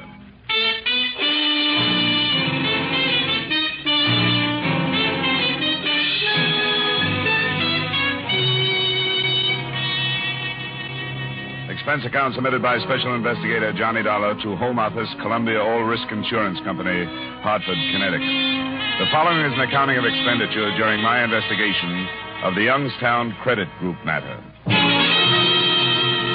Expense account item 1, $45.60 airfare and incidentals between Hartford and Youngstown, Ohio, where Sergeant Biggin added the following details to what I had already learned. The Youngstown Credit Group is a savings and loan set up for the employees out at Federal Mills. About 2 years ago, they set up this service to cash the men's paychecks. Enfield and Watson have been going right out to the plant every payday at noon. Charged a small fee for the service. The same two men every week with that kind of money? That's right. Then this morning, somebody finally caught up with them. Knew the route they took and the time. Evidently stopped their car some way, got into it, relieved them of the money, and then pushed them out while they were making their getaway. Enfield and Watson are a mess. That's all we've got except an abandoned sedan that might fit in someplace.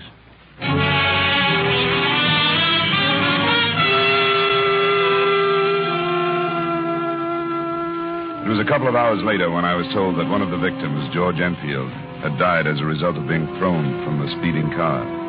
I went to the hospital and there met Chief Edward J. Allen, a man I'd read about and admired as the police officer who had led the fight that finally forced Detroit's Purple Gang out of Youngstown. I was surprised at his being on hand so early in a case and said so. Because I haven't gotten used to not being a sergeant, I guess. I answer a call with the boys anytime I can. We won't be able to press Watson too far.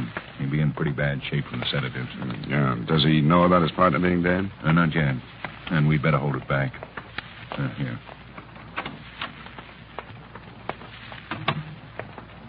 Oh, Watson. Feel like talking about what happened? Sure. I'll try. Thanks. This is Mr. Dollar. He's an insurance investigator. You've had some rough going, Watson. And I'm Chief Allen. Yes, sir. You tell us when you want us to leave, Watson, and we will. But we want to get on this as fast as we can, and the more you can tell us now, the better it'll be. I will. They stopped us just after we crossed Spring Common Bridge. Were they waiting, or did they follow you from town? Followed us. They started to pass us and forced us off the road. You didn't suspect that you were being followed? I didn't think about it.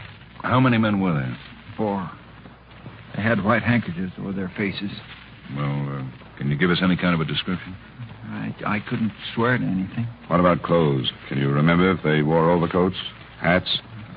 Hard to remember. They all seem to look alike now. Mm-hmm. Yeah, they wore hats, all of them, and overcoats. Were they armed? Yes, sir. All of them were armed. Well, what can you give us on the type of weapons? I don't know very much about guns. Enough to know if they were automatics or cylinder type? The man that took me had an automatic. I remember that. Well, would you say it was a large gun or a small one?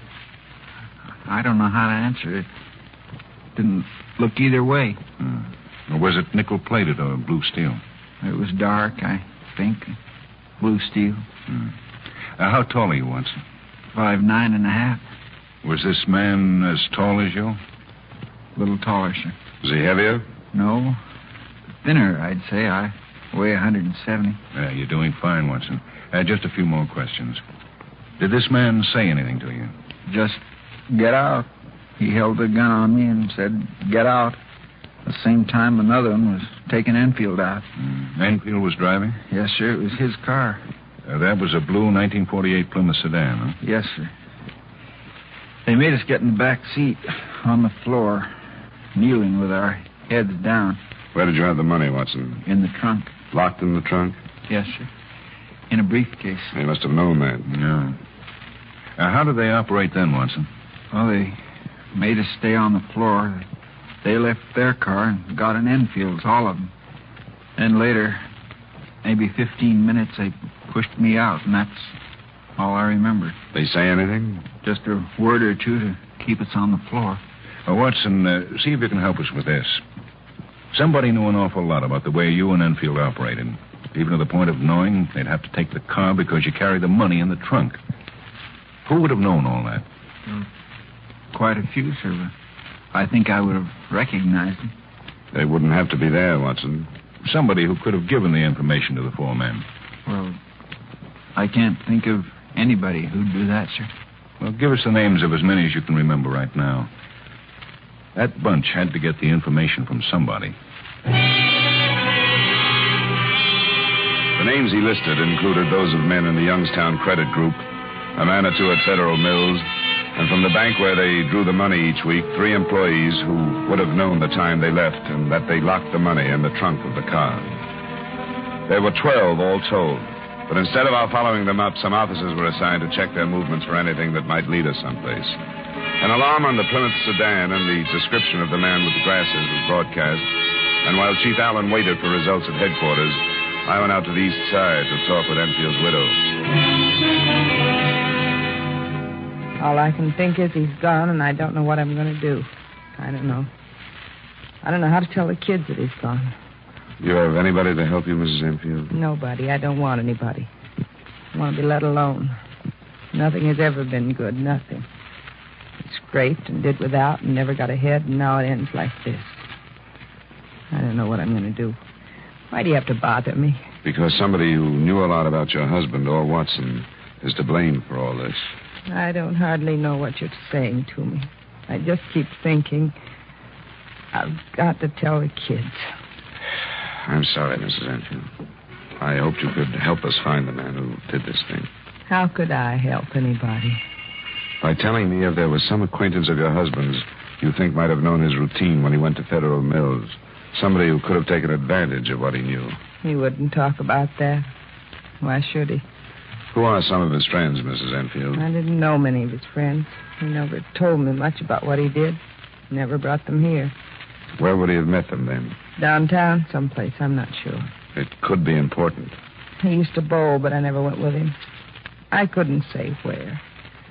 Why do you make me talk about things he did? He won't do them no more.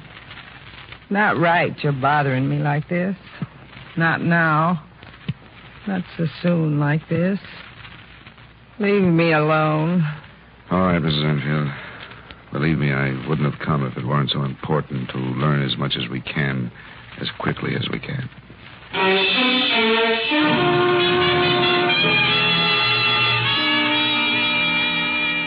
The importance of speed, of course, was based upon the fact that the $48,000 to have been used to cash paychecks was in small, untraceable denominations. What we were afraid of was that the 400 men would split the money, separate as quickly as possible, and leave the area. It was 5:30 p.m. by the time I reported back to Chief Allen.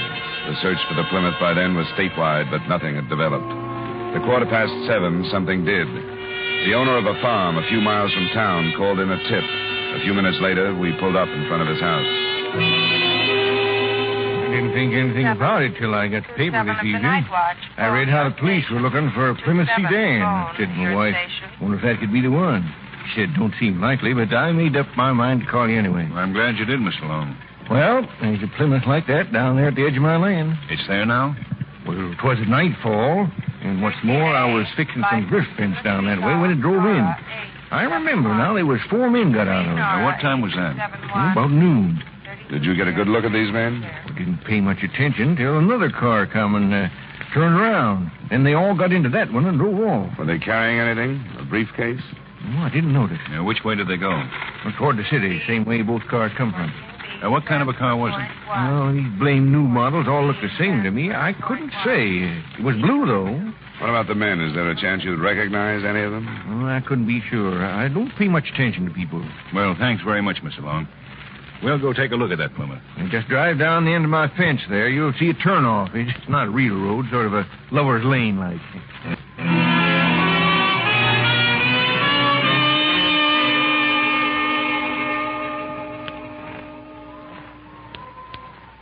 It's the car, all right, Dollar. Yep. They dumped it in a hurry, didn't they? Yeah. Key's still in the trunk lock. We're up against a really well-planned thing here, aren't we? They're sure ahead of us so far. Another car and a 5th man to figure now. Do you think they went back to town? Would you have planned it that way? Maybe. If I had, I would have thrown you a curve. You and all the deputies and the state police would be looking for a group of 4 making a getaway. Oh, that's right. But I'd be back in town, not part of a group anymore, but anybody on the street. Yeah. With a drawer full of unmarked bills someplace. Well, we'll get the sedan in and see if it'll give us anything. I can drive it if you want without messing up too many prints. Yeah, that would save some time. Hey, come here. What have you got? Look at the stain on the floor there. Could that be blood? It's hard to tell with just a flash. Let's get this thing in and put somebody to work on it.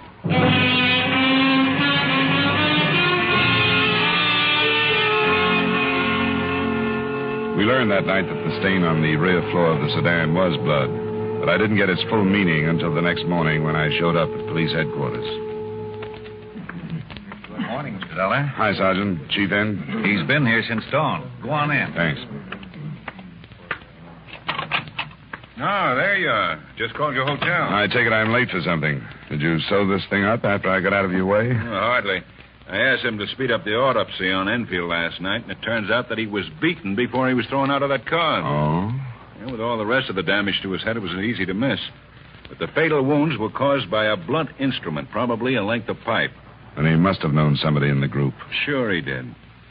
We've got a downright premeditated murder on our hands.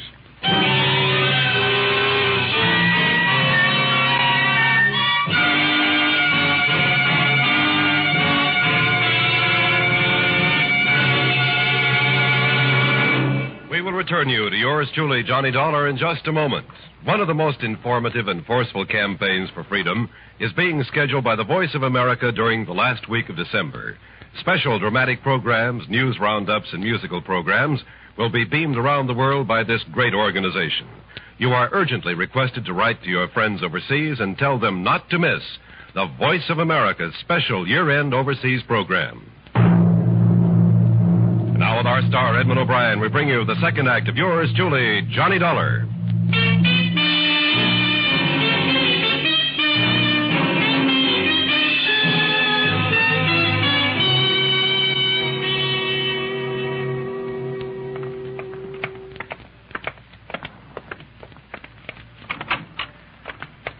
Morning, Watson. Morning, sir. How's it going today, Watson? Better? Yeah, I think so. You caught those guys yet? Not yet. Have you been told that George Enfield is dead? No. He died? They killed him, Watson. They beat him before they pushed him out of the car. The reason must have been because he knew one of the men, or maybe more than one. Now, I know at a time like that, things get a little out of focus. Most level-headed man in the world isn't likely to think quite straight. But we want to go over what happened with you again. Sure, but I don't see how it could have been anything like that. It almost has to be, Watson. They didn't kill you, so why would they kill him if they didn't have a darn good reason to? I don't know. Tell me, what did Enfield say while this stick-up was going on? I don't think he said anything. I didn't hear anything he said anyway. Not any names, if that's what you mean. Well, that's what I want you to be as clear about as you can. Oh, I'm sure I didn't hear anything. I was talking so myself. Maybe he could have said something I didn't hear. While you were still in the front seat? Yes, sir. I was scared stiff, and I kept telling this guy not to shoot me. That's all I was thinking of. I was scared stiff, and I couldn't help it. All I remember is him sitting with his hands still on the wheel and those men with masks on coming for us. When you were both on the floor of the back seat, Watson, did he say anything then? No, sir. What about you? I was begging for my life, and I'm not ashamed to say so. You don't have to be. I was saying I don't care about the money and to let me out of there. I thought they were going to kill us then, because I couldn't think of any other reason why they should take us with them. And Enfield said nothing? No, I'm sure he didn't. I remember now, one of the men even said something. He said, "What's the matter with you? Why aren't you begging like your buddy?" And George still didn't say anything. Did this man call him by name? I don't think so. No, he didn't. Dollar? Yeah, I think we've stayed long enough. Thanks very much, Watson. Sure. You may have helped us quite a lot. You get some rest now. We'll see you later. Yes, sir.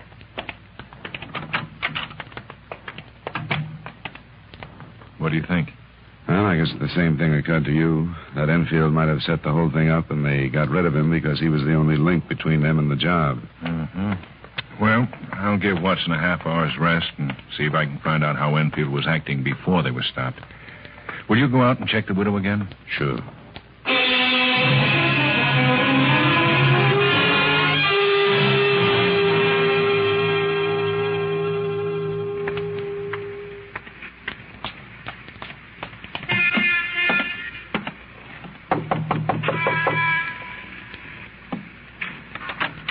Hello, Mrs. Enfield. What do you want? Well, we've learned some new things about your husband's death, and I wanted to tell you about them. What kind of things? May I come in for a minute? For a minute? I got work to do. Thanks, Mrs. Enfield. What kind of things did you find out about George? That he didn't die because he was pushed out of the car. How was he then? He died as a result of a beating. The man who stole the money killed him for one reason or another. I don't see any difference. He's gone, and it don't change things how it happened. Is that all you came to tell me? Miss Enfield, I don't understand you. Don't you want to help us find the men who killed them? It's over with. Now I'm going to try and forget. No, I'm afraid it's not as simple as that. I can tell you this, Mrs. Enfield. The police think it's possible that your husband was involved in that robbery. Why do they? I told you yesterday, those men knew so much about the habits of your husband and Watson that they must have learned from one of them or from somebody very close to either one. And Watson is pretty much cleared in their books. I don't know. You don't know what? I'm all mixed up. I knew something was wrong. I even thought about what you just said. But I tried not to. I didn't want it to be true. If it's true, it'll come out. You've got to realize that, Mrs. Enfield. My sister from Cleveland came and got the kids. She can keep the truth from them until I can move out of here. They think he was a hero. And they're all I care about. Nothing can hurt me any more than he did. I'm sorry, Mrs. Enfield. I'll show you what kind of a man he was. This is what I found yesterday before you came. A railroad ticket. He was going to leave us. California. Why did you tell me yesterday? I didn't want anybody to know. I was ashamed. The kids, mostly. I didn't want them ever to find out. He was going to leave us with no money. With bills we couldn't pay. And that's all. That's what he thought of us. Was he involved in the robbery, Mrs. Enfield? I don't know. Something was going on. The past 2 weeks, you could tell there was something. He was out every night. He'd say it was at the High Point bowling alleys, but one night I was sick and I phoned there. He hadn't been there for 3 nights. Did you have any idea who he'd been seeing? No, but one night he talked on the phone to somebody named Carl. I was listening, and he said he'd meet this Carl at the High Point. That's all I know. Nothing more definite about the robbery? No. Except why would he buy a railroad ticket to California unless he was going to run away? Carl at the High Point. Thanks, Mrs. Enfield. We'll see if we can find him.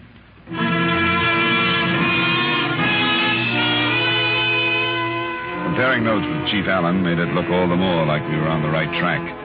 Watson had told him that Enfield's attitude when they left the bank could have meant that he was under some kind of strain. Surprisingly, the name Carl fit in almost immediately. Carl Huffman, a punk with an unimportant police record, had been seen meeting Enfield in the High Point alleys. He was easily located and brought in for questioning. You remember me, Huffman. What are you doing still in town? No law says I can't be here. Who told you to say that? Nobody has to tell me to say something that's true. Remember the last time you were in here? No. Well, I do. You were playing it big then, too. You were counting on some friends from Detroit who didn't come through. Whose gang was that, Huffman? I don't remember. Yes, you do. You thought it was the strongest organization in this part of the country. You thought hiding behind them you couldn't be picked up. You had the idea that just because you were on the fringe of organized crime, nobody could hurt you. But you got hurt, didn't you? A year on the last rap. So I got a year. That settles it. If you had any brains, Huffman, you wouldn't be where you are now. You'd be a decent citizen. But here you are. You just can't get along in the world like everybody else. All right, let's talk about George Enfield. What about him? Do you want to take the rap for his murder? I can give it to you. What are you handing me? What murder? All we need is the fact that he was with you night before last. We've got that. It's a lie. I'll believe our witness under oath before I believe you. It's a lie. What witness? Ben Hochek at the High Point. He says you were there the other night. Oh, sure I was. There's no law against that either. Hochek says you've been meeting Enfield there and leaving with him. He says you've been doing that for a couple of weeks. Well, that don't mean anything. You ought to play it smart, Huffman. He's got a lot on you. How can he? I didn't do nothing. You were seeing Enfield. Even his wife knew that. She knew he was planning to leave town, too. I can't help that. You were seeing him so you could set up that robbery, isn't that right? I don't know what you're talking about. Let's get back to that other thing you don't know about. Where were you the other morning between 11 and noon? I've already told you. I slept late. Your hotel clerk says he saw you leave at about 10:30. Well, he must have been mistaken. Do you want to take this rap alone? What rap? You got nothing on me. We've got enough to make a charge stick. You can't have. I didn't do nothing. I'll show you what we've got. You're in a bad way, Huffman. He didn't tell you yet about the witness. How can there be a witness? A farmer out where you dumped the Plymouth. He saw you drive it in. He watched you open the trunk and take the briefcase out. He's on his way in now. All right. Did you ever see this before, Huffman? No. I don't even know what it is. Don't know what it is. What does it look like? It's a piece of pipe we found in a ditch along the highway out past Federal Mills. About a half mile beyond where you tossed Enfield out of the car. I tell you, I don't know what you're talking about. Look at it close, Huffman. You see these marks up here? They're small, but they're bloodstains. It don't mean anything to me. It did to Enfield. That's what killed him. I don't know anything about it. I never saw it before. Then how come it's got your prints on it? That's a lie. I never touched it. I wasn't even... Oh, what's he? That's right. Why take it all yourself? Look, I didn't know there was going to be any killing. If I had, I wouldn't have got mixed up in it. Who were the rest of them? Bill, Lewick, and Vern Clark. But it was Enfield's idea. He started it. There are 2 more men, aren't there? Now, look, what kind of a break do I get for giving you all this? You can't make a deal with me, Huffman. You know that. Any break will have to come from the district attorney. Who are the other 2 men? Thayer brothers. Thayer brothers? Yeah. When did they come back to town? A couple of weeks ago. They've been laying mighty low. We haven't heard about it. Well, they wanted it kept quiet. They came back to build up a new organization. Chief, look, I'm giving you a lot. I ought to get a break. Well, it won't hurt you to cooperate. Well, they're the ones that did the killing, Ed and Charlie. Why? They didn't like Enfield. They were sitting in the back seat with him. They didn't say anything till after, though. Then they said that they were afraid he'd spill everything. They knew he was going to leave town, and they said nobody'd ever find out how he was killed. Well, the other 2 men still teamed up with him? No, this was a first job for Lewick and Clark. They work at the Ace Trucking Company. Now, what about the Thayer brothers? Where are they? They're staying at their old place out at the city limit. The Tuxedo Club? Yeah. Well, that's still closed up. Well, that's where they are, unless they left when they learned you picked me up. Well, how would they know that? Look, I'm giving you an awful lot of stuff, Chief. They know because one of their friends has been following me around ever since the job. Sergeant Biggins. Yes, sir? The Thayer brothers are back in town. They're back? According to Hoffman, they've holed up in their old joint. Get 2 or 3 squad cars out there. I don't want them to try to take the place because the Thayers have probably been tipped. I want some roadblocks set up in case they try to leave. I'll get right on it. And get 5 or 6 of our best men to meet me here at 4:30. We'll go out and pick them up at dusk.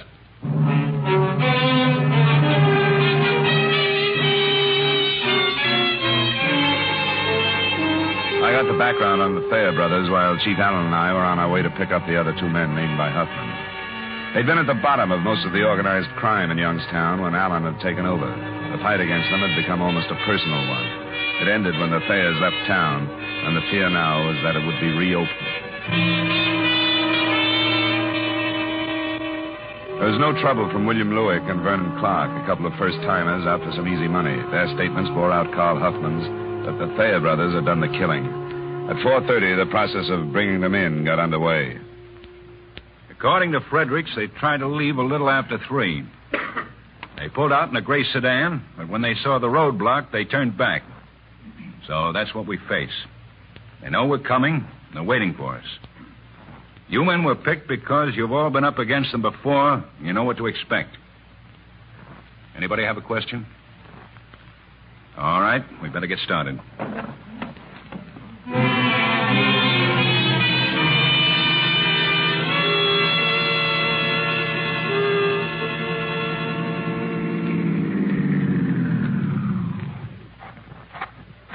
Anything happening, Biggins? Some guy from a grocery store back near that crossroad got curious and came to talk to us. He says the Thayers have been coming in his store. He says they've been drunk for the last couple of days. That's something to think about, Chief. I know it is. If they're gassed up, they're a cinch to make a play. Well, we'll see. So who's that up ahead? Well, that's Samuels. He got here just a minute ago. Walter and Hayes are with him, both with Thompsons. Good. Hey, no lights in the place. I don't know what they're thinking. They must know we're coming. What's the layout of the place? Well, the living quarters are in the rear. That's where they'll probably be, but... Biggins. Yes, sir. You take one of the men with the Thompson, go in the front. I want the other to cover me at the rear door. Walter's back there already. Good. Well, let's get it done, then. Dollar? It's my case, too, Chief. Okay. Good luck, Biggins. Yes, sir.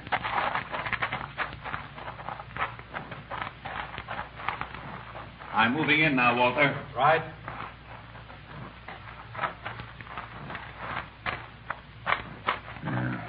That's the door, Dollar. Good. There aren't any windows. No. You can cover me from here. Don't be a hero in front of that door. I'll watch it.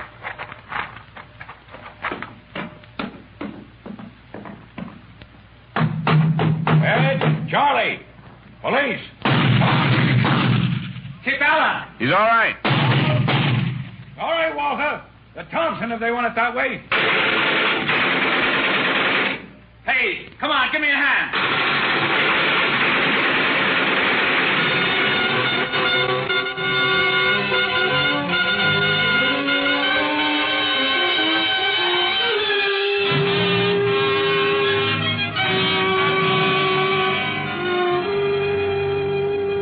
Expense account item 2, $104 miscellaneous.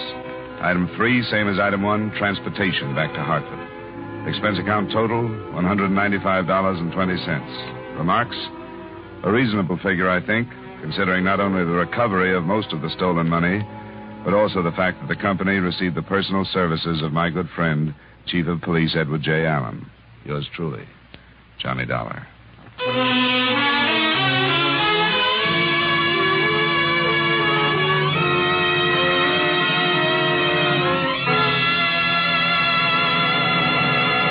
Yours truly, Johnny Dollar, stars Edmund O'Brien in the title role and is written by Gil Dowd with music by Wilbur Hatch. Edmund O'Brien can now be seen starring in the Paramount Pictures Technicolor production, Silver City. Featured in tonight's cast were Ed Begley, Bill Johnstone, Parley Bear, Virginia Gregg, Tim Graham, and Stacey Harris. Yours truly, Johnny Dollar, is transcribed in Hollywood by Jaime Del Valle.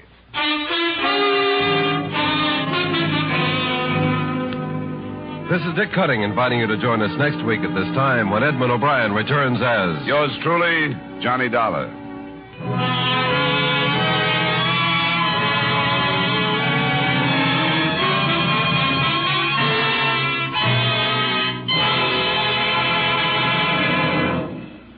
When you read the headlines on Korea, remember this.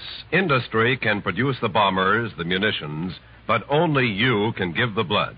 And it's your blood that is saving the lives of 97 out of every 100 wounded men.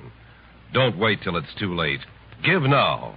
Call your local Red Cross Blood Center for an appointment. And then keep that date to save a life.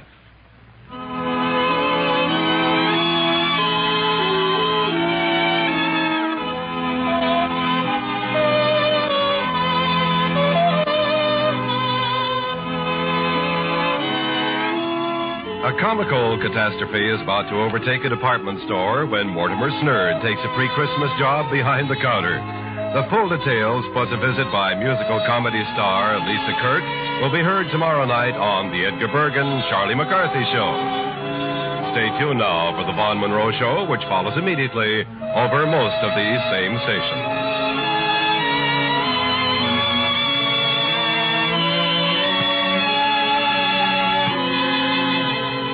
And remember, King Arthur Godfrey's Round Table holds court every Sunday afternoon on the CBS Radio Network.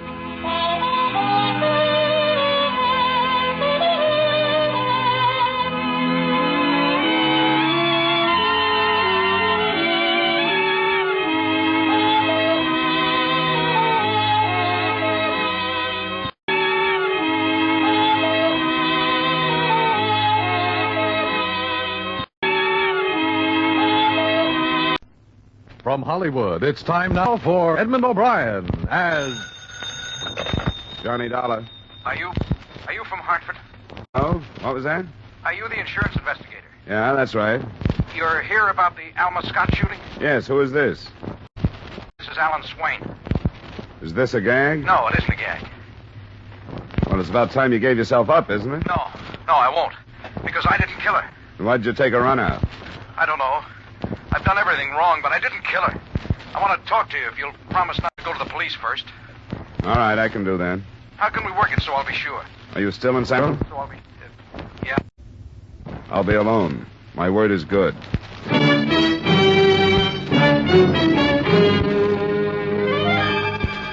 Edmund O'Brien in a transcribed adventure of the man with the action-packed expense account. America's fabulous freelance insurance investigator. Yours truly, Johnny Dollar.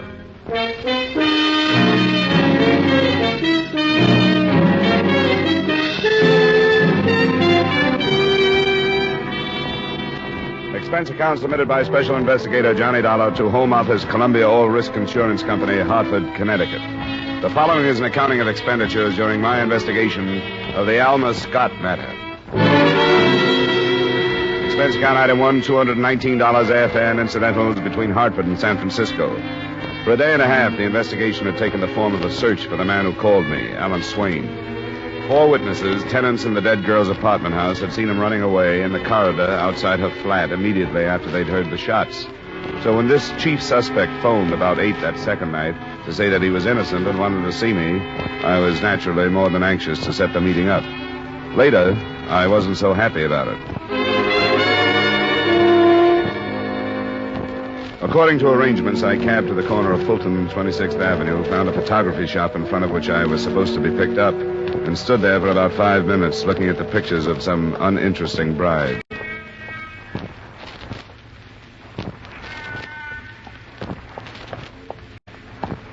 Hello, mister. Hi. Did you marry one of those? No, thanks. I'm supposed to meet somebody here. You live in the neighborhood? No, I'm from Hartford, Connecticut. And I guess we were fated to meet. What about the guy that called me? I thought he was going to show up. He changed his mind. I'll take you to him. Come on, there's a cab waiting around the corner. I memorized the number of the cab, hoping it might have picked her up at some address that might be useful later. It was a silent trip. The girl with a pretty but rather hard face slumped in her corner, looking almost bored except for the fact that she smoked one cigarette after another. When we left the cab in front of a cafe on the coast highway, she took my arm and led me away from the lights, across the road toward the sand. And there, behind the added protection of a low concrete abutment, I met Alan Swain. He did come alone. You weren't followed, were you? Ask him. I've gotten out of the habit of trusting people, so I wouldn't want to say. I told you my word was good, Swain. Maybe you deserve it, maybe you don't. What do you mean? Well, from the beginning, I haven't been able to figure how a guy like you got mixed up with a woman like Alma Scott. I wish you'd been here a month ago to knock that into his thick skull. Oh, lay off, Helen. It doesn't do any good now. It never did. I didn't kill her, Mr. Dollar. I swear I didn't. And why have you done everything a guilty man would do? You were seen running away from the scene and getting into your car. You abandoned that. The cab driver remembers picking you up a block away from where it was found and bringing you back to Market Street. Everything you did has been done by scared killers before. I know I did everything wrong, but I didn't kill her. I wasn't even in her apartment. To match all the testimony that says you did kill her, can you put your hands on any that says you didn't? No. When I was in the hall, when I heard the shots, well, if I'd gone on in instead of losing my nerve and running, I could have cleared myself, but I didn't. All I thought of was my own hide. Then when it was too late, I realized the police would never believe anything I said. What makes you think I will? I don't know. I'm just asking you to give me a chance. A chance to do what? I want to tell you what led up to that night. It doesn't make any difference how I met her or anything. I knew she was no angel, but I never thought she was all bad. And I still don't. That's what 2 years of college does for you. Oh, lay off, Helen. 4 years, you'd be 100% blind. What's your story about that night? Alma and I were going to leave town. We were going to fly to Mexico and get married. Then we were going to Los Angeles and stay there. She wanted to get away from this town and the people she knew here.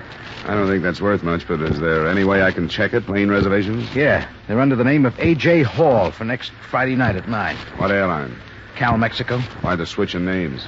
Alma said there might be people who wouldn't want her to leave, and she didn't want it to leak out. We were going to cancel the reservations under that name and make them under our own Friday morning to match our identification at the border. Who is she afraid of? I don't know. She wouldn't tell me. Probably had a big choice. Do you know who? I'm new in town, but give me time. Okay. What's the rest of it, Swain? Well, she broke a date with me that night. Said she wasn't feeling so good. Then about 10, she phoned and told me she'd changed her mind about going away with me. What reason did she give? She didn't give any. She hung up. I started right over to her place. It only took me 5 minutes. When I got there, I stopped just outside her door because I heard her talking to somebody. What about? Well, I didn't understand the words, but she was sort of screaming. I started for the door again, and that's when I heard the shots.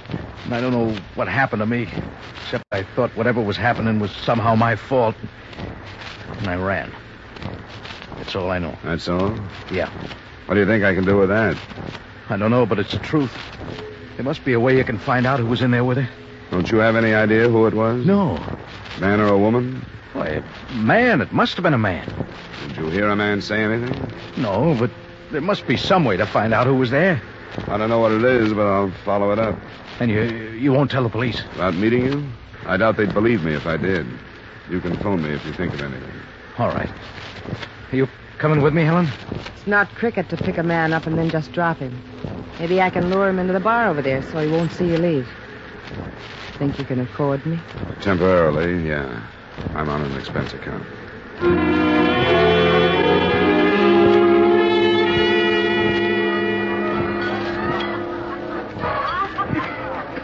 Hello. The bar, or do you want a booth? Booth, please. This one over here okay? Yeah, sure, it's fine. I'll take your order. An old-fashioned, I guess. Rye and soda. Okay. Rye old and a high with soda. It's not generally known that Swain has a sister, is it? Do you think he has? You're too young to be his mother. Thanks. I can't quite see you in that woman scorned part. I've been there. Can I have a light? Oh, sorry. Tell me something. Why do you think a woman might have killed her? I didn't say that, did I? You asked Al if he knew whether it was a man or a woman. That was nothing but wishful thinking. She carried a life insurance policy with a half-sister as beneficiary. We can't find her. I hadn't even thought of that kind of an angle. It never crossed my mind that she was killed for any reason except what sort of a dame she was. What kind? Oh, don't get me started. Hasn't anybody else's name come up? She knew a lot of men. It's been open and shut against Swain. With that lineup of witnesses, the police certainly have no reason to chase after anybody else. Any ideas? Yeah. The guy she dropped when she put a leash on Al. His name is Walter Helm. The police know him, if you don't. You mean you think he killed her? If he found out they were going to Mexico, I think he would have. Or had it done. Why didn't Swain tell me this? Because he didn't know. That dame never bothered to tell him. She was using him for something, and she didn't want to scare him away. You didn't warn him? I had a better idea, but things seemed to backfire. Al's got me to thank for this mess he's in. I tipped Walter Helm that they were leaving for Mexico. How did I know Al would go storming up there? I don't have the faintest notion, but I wish you'd phoned a different detective. You don't have to follow it up if you don't want to. That's all I've got to say, and I don't want the drink. Maybe some other time. I didn't wait for mine, either. I settled the bill and followed her out. I was in time to see her get into a cab whose number I added to the one we'd come out in. And I waited 20 minutes for another to take me back to my hotel.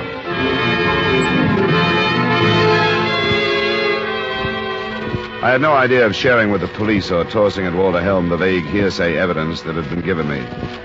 It seemed to me the logical place to go was back to the tenants in Alma Scott's apartment building. And the developments that followed paint a fairly true picture of that hindrance to accurate investigation, the average witness. I won't bother quoting all four at the address, but Mrs. Swinehart will serve as a composite. Why, yes, Mr. Dollar. I'm glad that I can be of service. I'll do anything I can. Thank you, Mrs. Swinehart.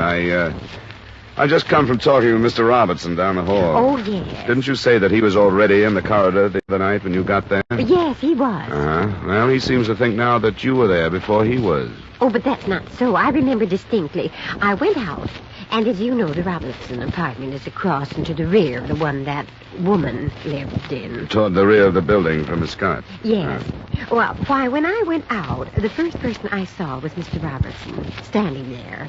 Then I heard the sound of running up toward the front and saw this man. He was running toward the street entrance? Yes, he was. So you looked very briefly toward the rear. And saw Mr. Robertson. And then turned toward the sound? Yes. Uh-huh.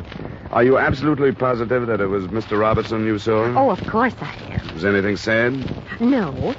Nobody said anything for a minute. We were startled, you know. Now, Mr. Robertson remembers that as soon as he came out and saw you, he asked you what had happened. Oh, well, Mr. Robertson is wrong. He was there when I came out. If he said anything, I didn't hear him. Could it be that you expected to see Mr. Robertson standing where you had so often seen him, and after a glance that took maybe a second, your mind automatically said, that is Mr. Robertson? Mr. Dollar, I know what I saw. What's the meaning of this? It's just possible that there was a second man mixed up in this thing the other night. A man who might have come out of Miss Scott's apartment and instead of bolting toward the front entrance, gone quietly to the rear stairway and out the back. Oh, dear. That's why it's so important that you're sure. Could it have been someone else that you glanced at and glanced away from? Someone who left while your attention was on the running man? Well, I was sure it was Mr. Robertson. The second time you looked, it was. We're all sure of that. But at first glance, I was so sure. it might be that Swain, who looks so guilty, might not be. It could be the difference between life and death to him. Oh, now you have confused me. I was so sure. But I shouldn't like to call Mr. Robertson a liar if he truly believes that I was in the corridor when he came out. After all, it all was so sudden and shocking. I suppose anybody's mind could play tricks, as you say. Will you come and talk to Mr. Robertson with me? Oh, dear. Yes, I will. But I'd so hoped we'd heard the end of this dreadful thing. In less than an hour, 4 positive witnesses had broken down in the face of doubt. None of them could swear that there had been a second stranger in the hallway. But neither could they swear that there hadn't been. And none of them had actually seen Alan Swain come out of the Scott apartment.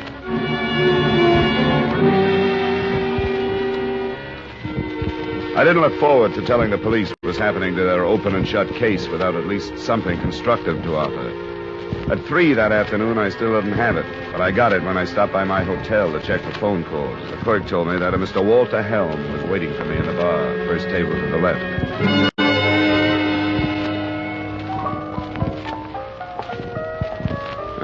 Mr. Helm? That's right. My name is Dollar. Oh, sit down. What are you drinking? Nothing, thanks. It's a little early for me. I don't suppose you know anything about me, but I'll get right to the point. The papers say you're working on the Alma Scott case. I have an interest in it. She was a friend of mine. Oh? You've got to do something about finding that maniac that killed her. Well, if you think you can help, you ought to go to the police. I don't want to go to the police. I want to talk to you. Where can we do it in private? Your room? I guess so, if you've got reason to keep it that private. I have. Come on. Which way do we go?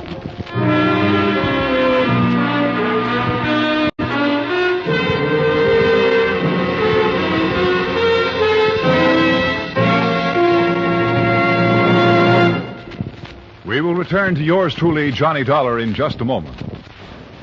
Assets, 1 block of wood. Liabilities, more trouble than the legendary paper hanger with a hide. It sounds as though Edgar Bergen had a pretty bad bank balance, doesn't it? But luckily for all of us, he comes back week after week to CBS Radio with his block of wood named Charlie and lets himself in for more trouble. As for you, you're really in the chips when you take in the Edgar Bergen Charlie McCarthy Show, heard over most of these stations every Sunday. Don't miss them tomorrow night on CBS Radio. Now, with our star Edmund O'Brien, we bring you the second act of Yours Truly, Johnny Dollar.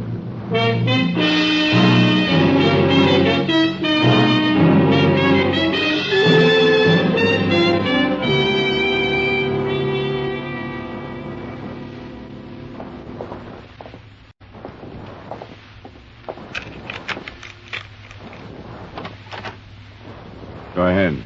After you. Thanks. What's the matter, Dollar? I don't get you. Yes, you do.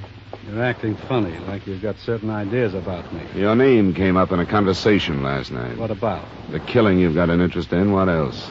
Who was this conversation with? You don't expect me to tell you. We won't any place this way. Somewhere along the line, you picked up the wrong idea about me. Let's get it straightened out. I just spent an hour looking you up in a newspaper morgue. That's hardly the way to build a fast and strong friendship. Well, that's business. It's got nothing to do with you and me. I came here to talk about Alma. Well, let's get it over with. I'll level with you. I've been waiting for a call from the police, and it hasn't come. I know they'll pin something on me if they can. They've been trying for years. That's why I want to do something about seeing that Swain maniac picked up. So it can be pinned on him? That's where it belongs. I don't care what you think about me. You can't go along with them letting a crazy killer go free because they want to put me away, can you? I didn't know that's what they were doing. They will if they get the chance. What did they do with that check? Burn it up? What are you talking about? What check? A cashier's check for $15,000. I gave it to Alma. I knew her well enough to know I didn't have to kill her to keep her from going to Mexico with that scum. She got tired of me before, but not so tired a small gift wouldn't bring her back.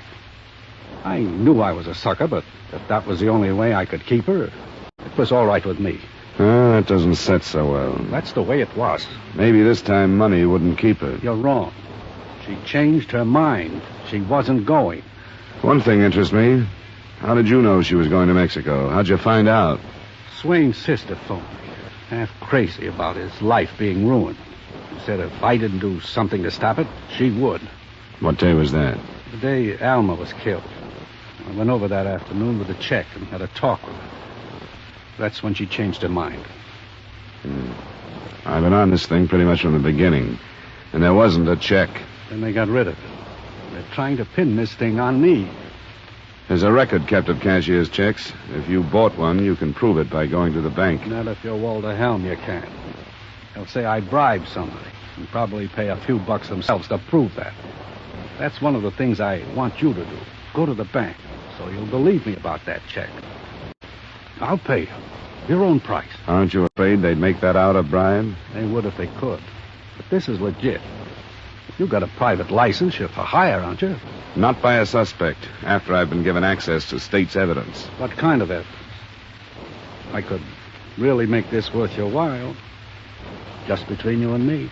I feel sorry for you, Helm. You're a big wheel. But when you can't count on your money getting you something or getting you out of something, you're lost. Because nobody will take you, anything you say, or anything you do at face value. Maybe you're right. I'm not complaining, but maybe this is the deal that sets you right. The papers say she was killed by a .32. It hasn't been found yet. Oh, a town like this, it's probably at the bottom of the bay or in the ocean, don't you think? That's a shame. That .32 is all they need to really pin it on me. How come? I gave it to her. It's registered to me. How do you know that was the gun that killed her? She kept it in a drawer in the living room. And you didn't find one in the apartment anyplace, did you? If that's true, you wouldn't hurt yourself by telling the police. You tell them, not me. I thought I could talk business with you, Dollar. You say you're not for hire. So this is what I'm going to do. I'm going to post a reward. $20,000. That might be a smart move. It'll be legit. Read about it in tonight's papers.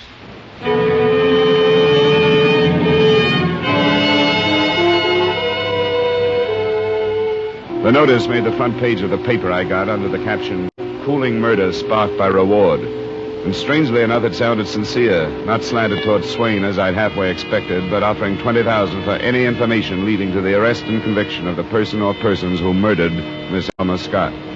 I didn't know how the police fared, but as far as I was concerned, reaction set in almost immediately.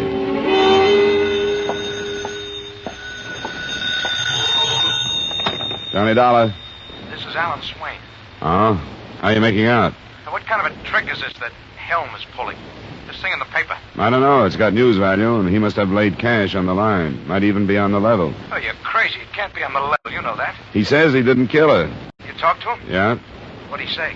Just that he didn't kill her. I'm surprised you're so upset. According to your sister, you didn't know anything about him. She told me about it last night. Well, this is a mess, and something will have to be done. It should have been done a long time ago. Why don't you give yourself up, Swain? No, I won't. That would be the best thing to do. No, I won't. I wish I'd gotten out of town while I could, but I listened to Helen. Come on in and talk about it, Swain. No. It's too much against me. The police don't care that I didn't kill her. They don't care who they get, just so they get somebody. Well, they'll have to find me. The case against you isn't as strong as it was. What do you mean? The witnesses who saw you outside Alma's apartment, they aren't sure now that they didn't see somebody else, too. Are you telling me the truth? Sure I am. That's what I mean. Come in and talk about it. No, I'll have to think. I'll have to talk to Helen. I don't know what this reward is going to mean. This reward trick of Helm's. I'll have to think, and I'll call you back.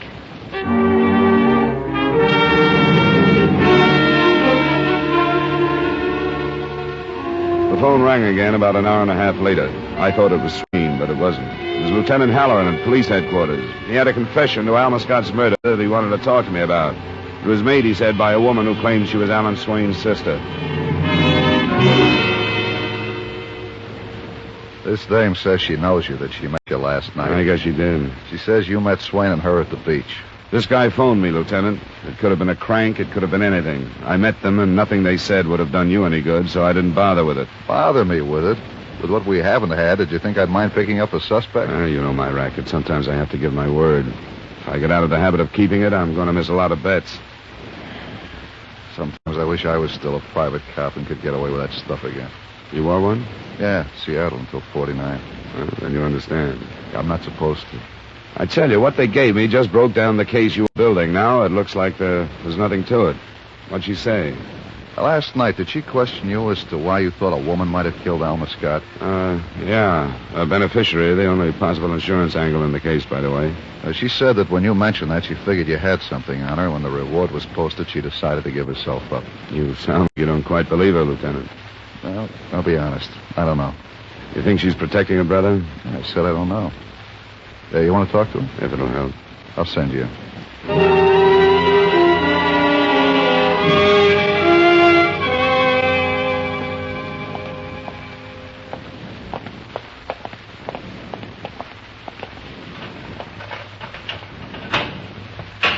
Thanks. Yes, sir. I hope I didn't put you on the spot by talking about last night. That's not important. Well, I'm just going to ask you to sit down this way. Move over. I was surprised to hear about this. I'm surprised, too. What do you mean? Oh, the whole thing. I never thought I'd go this far. Get rid of people who were hurting me. Murder is pretty far. You think it was worth it? I don't know. I had to get him away from that thing. I didn't grind through burlesque houses for 10 years to let that happen. Been taking care of him that long? Longer. I'm not decent. Guess I took my mother complex out on him. Sent him to school. Even 2 years of college. I guess it was wrong. I guess I spoiled him more than Mom would have. After going that far, I couldn't stop when that ego got her claws into him. I don't think you killed her. Neither did that cop, but I did. When I learned she and Al were going to Mexico, I went up there and had it out with her. You said you called Walter Helm. I did, but he wouldn't do anything, so I said I would. He told me he went to see Alma and that she changed her mind about going. That's not what she said to me. What then? I went there about 9:30. Told her to lay off my brother, and she laughed at me, so I killed her. Where'd you get the gun? I had it. What caliber? .32. After you killed her, what'd you do? I just stayed in the apartment for a while. Then I looked out the door, and when the people were out of sight, I left. Back way? Yeah. What street you come out on? Polk Street. No, you didn't. The alley doesn't go through to Polk. It turns halfway through the block, goes on to California. Maybe that was it. I wasn't thinking of where I was going at the moment. I don't think you were there. Yes, I was. Oh, please, he didn't kill her. He wouldn't have. You don't kill something you love, and he thought he loved her. It takes only a split second for love to turn into hate. He didn't kill her, I told you. I did. $1. Yeah? There's been a shooting out at Walter Helm's. No! Oh, no! I thought you'd want to know. Oh!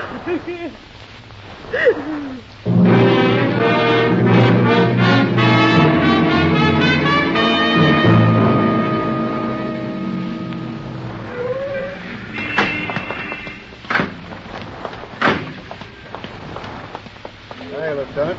Sergeant, things under control? I think so, sir. He shot his way in. Butler was hit. Hell was waiting for him. We managed to shoot each other. How are they? Both still alive, sir. We'll go in. This man's an insurance investigator. He's all right. Yes, sir. Thanks, Sergeant.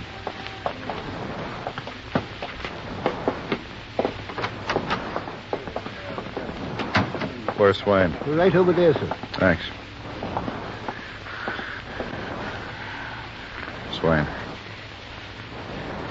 Swain? Swain? Remember me? Yeah.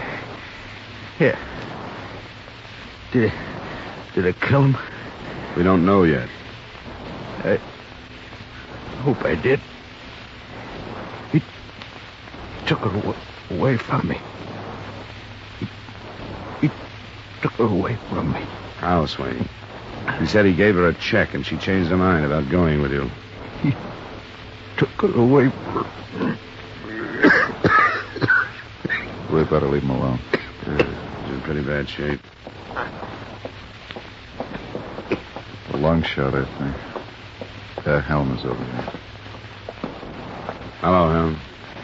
Never thought this would happen over some dame, did you, Copper? Take it easy. What happened, Helm? I heard the shots at the door. And there he was. Why'd he come here? I don't know. There's only one reason, Helm. You know it, and we know it. Doesn't make any difference, does it? Sure. I killed her. She was going to leave. I couldn't buy her back. So I stuck to the only way I knew. No scum like he was going to take her away.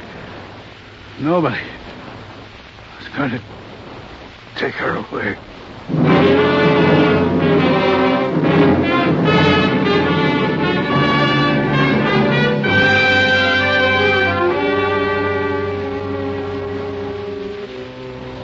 Expense account item 2, $134 miscellaneous. Item 3, same as item 1, transportation back to Hartford. Expense account total, $572. Remarks? I was wrong from the beginning. I'm not making excuses for it, but I wasn't as far wrong as the sister. If her false confession had ended it, she wouldn't have taken the rap for her brother, who she thought was guilty, but for Walter Helm, who she was afraid was innocent.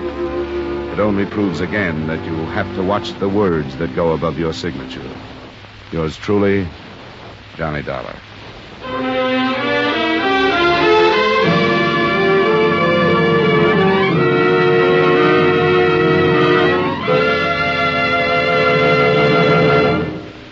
Yours truly, Johnny Dollar, stars Edmund O'Brien in the title role and is written by Gil Dowd with music by Wilbur Hatch.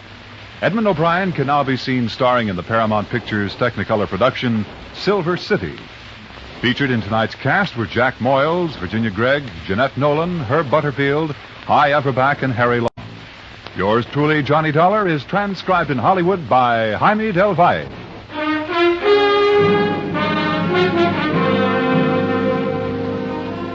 This is Dan Coverly inviting you to join us next week at this time when Edmund O'Brien returns as... Yours truly, Johnny Dollar.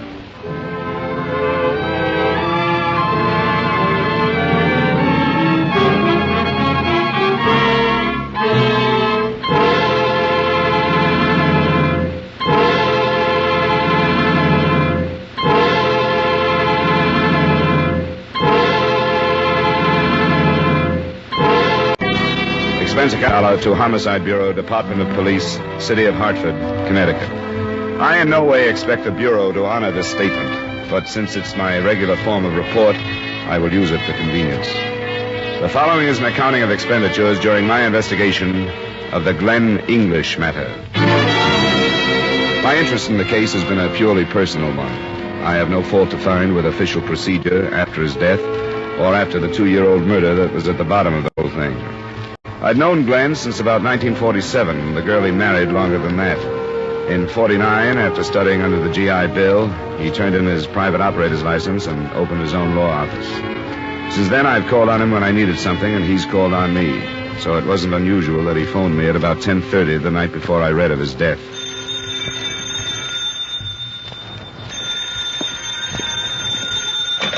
Johnny Dollar. Hi, Tin Star. Who's this? That champion of perjured testimony? Got any to sell? Nothing that you could afford. How are things, Glen? Okay. I'd like to ask a favor of you, Johnny. Sure, what is it? I've got some evidence that I want to protect, a statement. Could you get it photostated for me in the morning? Yeah, I'm free in the morning. This is pretty hot stuff. I'll tell you about it when I see you. In for the night? Yeah? Well, I may come over. If I don't see you tonight, I'll drop in on the way downtown in the morning. So you understand that the way it was put, there was no reason for me to think twice about the fact that he didn't show up that night. But the next morning, when I read about his death in the paper, naturally our conversation came back to me. I phoned his widow and went to see her a little after noon. Oh, I don't know. I just don't know what to think. I'm sorry, Donna. I haven't helped matters any.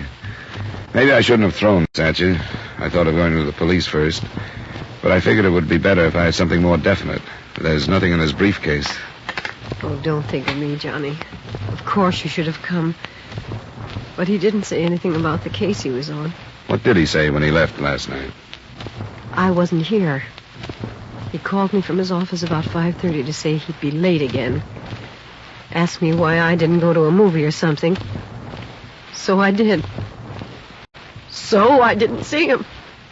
Oh, John.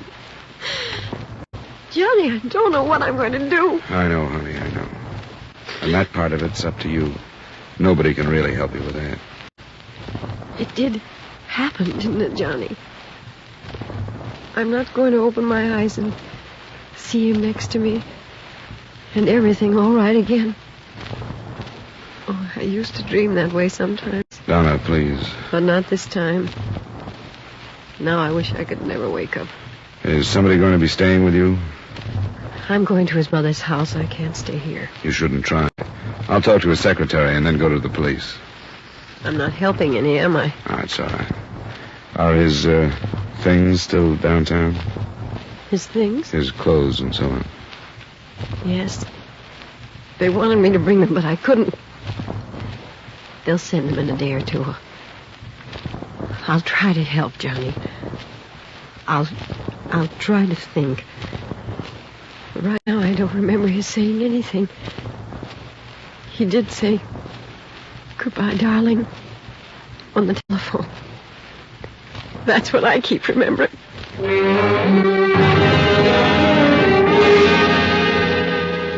I hadn't been with him very long, Mr. Dollar.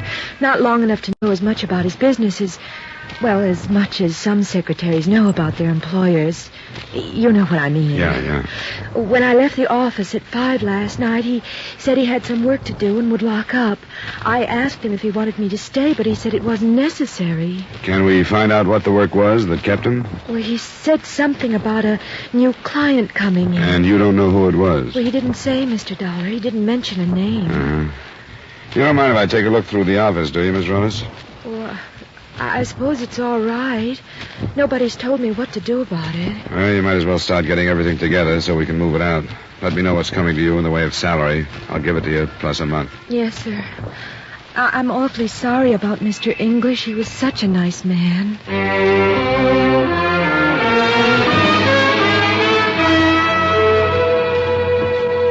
I didn't really expect to find anything of value in his files, and I was right. Most of his cases were unimportant civil suits. The only thing that even hinted at possible planned murder was our phone conversation. I realized how vague it was, but I decided to come to the police anyway. I was received by your Lieutenant Frank Dolger, who sent for the reports on the case and led me to his office. Yes, sit down. Thanks. Well, I don't know, but the way I see it, you haven't given us enough to launch a full-fledged murder investigation. Yeah, there's much I really learned. He was a friend of yours? Yeah, but I'm not the kind to stir things up just because of that. He said he had some hot evidence that he was going to bring over, and he was killed between his apartment and mine. What kind of evidence? Only that it was a statement he wanted to protect. He used that word, Lieutenant, protect. I suppose you could say he might have meant against fire or something like that.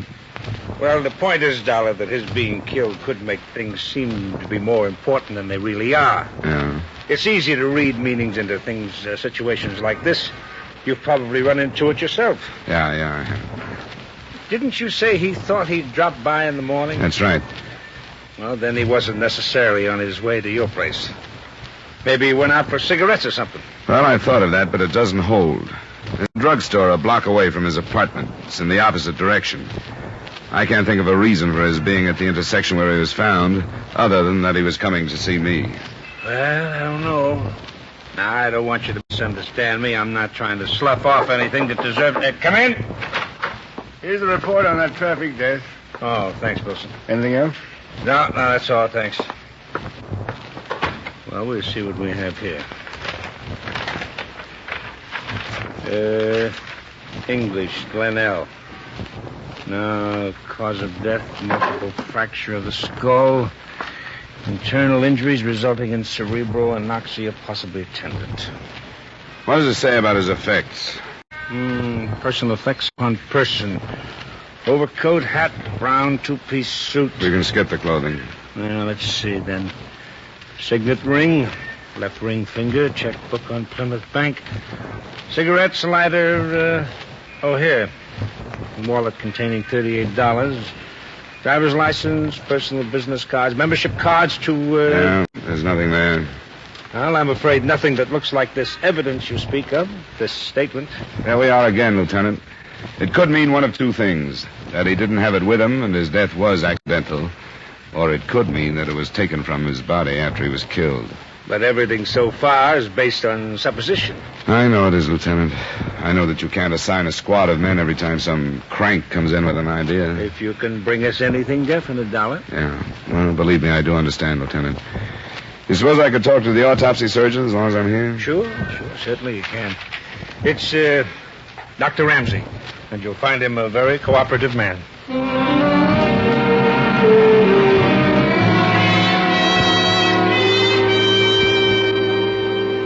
Proof that the victim was not killed willfully? It appears he was struck and thrown against a parked car, his head striking the bumper. But the automobile, as lethal as it is, would hardly be a foolproof weapon to be used in willful murder, would it? No, I guess not. Is there any way to figure how fast a car would have been traveling to cause that damage? No, not a way in the world. Although the internal injuries would seem to indicate quite some speed. Thanks very much, Dr. Ramsey. I won't take any more of your time.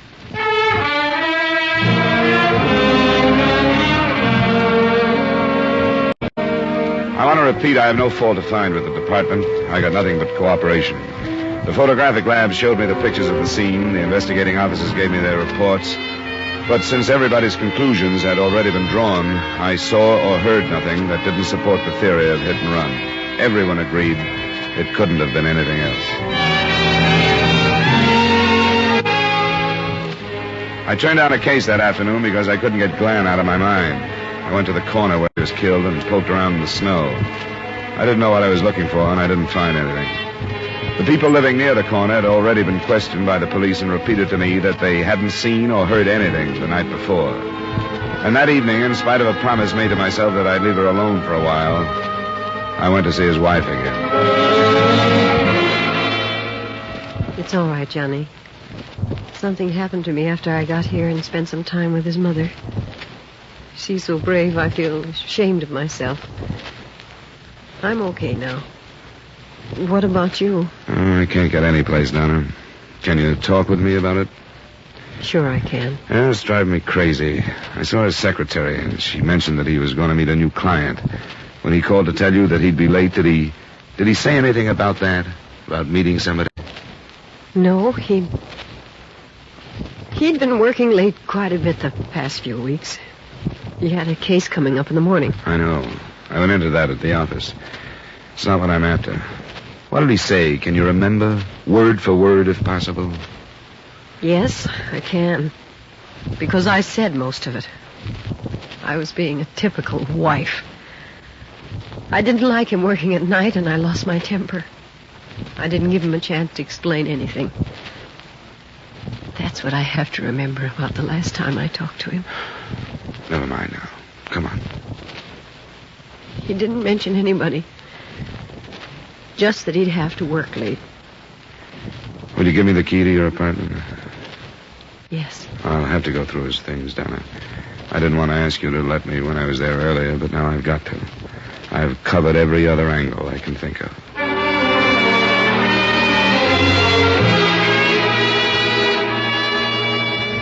I don't know why I felt almost ashamed about going through Glen's things, except that a close friend shares with you everything he wants you to know about him. And learning new things because he's dead doesn't seem right. I started with his briefcase again, reading everything in it. I moved to the desk in their living room, and from there into the bedroom. In an hour and a half, I was still looking. And then the phone rang.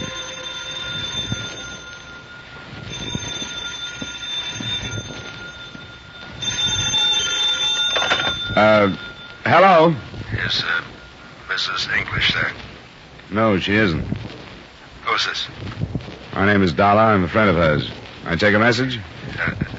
I've been trying to get her all afternoon. I wanted to tell her that that was no accident, how her husband got killed. What's that? He was murdered on account of something I told him. Who is this? I'm not saying. Not now, anyway. You're the client who was with Glen last night? Yeah, that's right. We wrote up a paper. He told me about it. Listen to me. You've got the information I've been looking for. I've got to see her. You go see Warren Kelly. He's the one that had him killed. Warren Kelly? Who is he? Why would he have Glen killed? Are you a lawyer, too? No, I'm a private detective. Glen was one of my closest friends. I've tried to tell the police that it was probably murder, but I can't get any place with him because I haven't had anything definite. If you've got some information, won't you give it to me? You're willing to pick it up after what happened to him? Where can I meet you? All right. If you're game, I am. I sure got nothing to lose. You'll have to come here. I'm being watched. Where are you? You know Caruso's Cafe on Front Street? I'll find it. Ask the bartender for Bruno. But you're sticking your neck out. You're liable to end up where your pal is. Just don't change your mind, Bruno. I'll get there as fast as I can.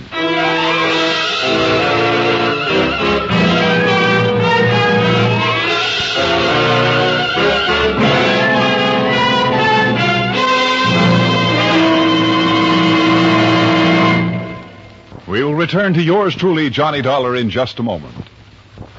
Learn how American communities have solved major problems on a local level.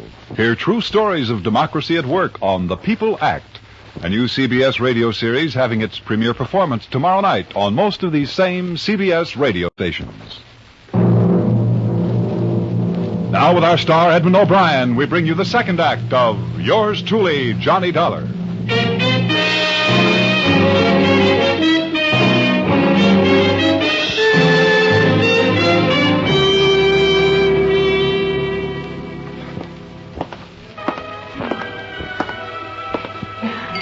Good evening, sir. What do you have? I came to see Bruno. Said you could tell me how to find him. What's your name? Dollar. Listen, you buy one drink and look like a customer. Okay. Bourbon and soda, then. Right away. This all right? Yeah, that's good. What's the matter with him, anyway? He gonna get killed? I don't know much about it yet. Well, he's my friend since we was kids, so I help him. But I don't like it. I don't like trouble. There. You drink that, then you go back where you see the restroom signs. Yeah. And you see one more door. And through that, you find the stairs. He's up there in the storeroom. The office is at the end. Okay, thanks. What do I owe you? 60. Okay, keep it, and thanks again.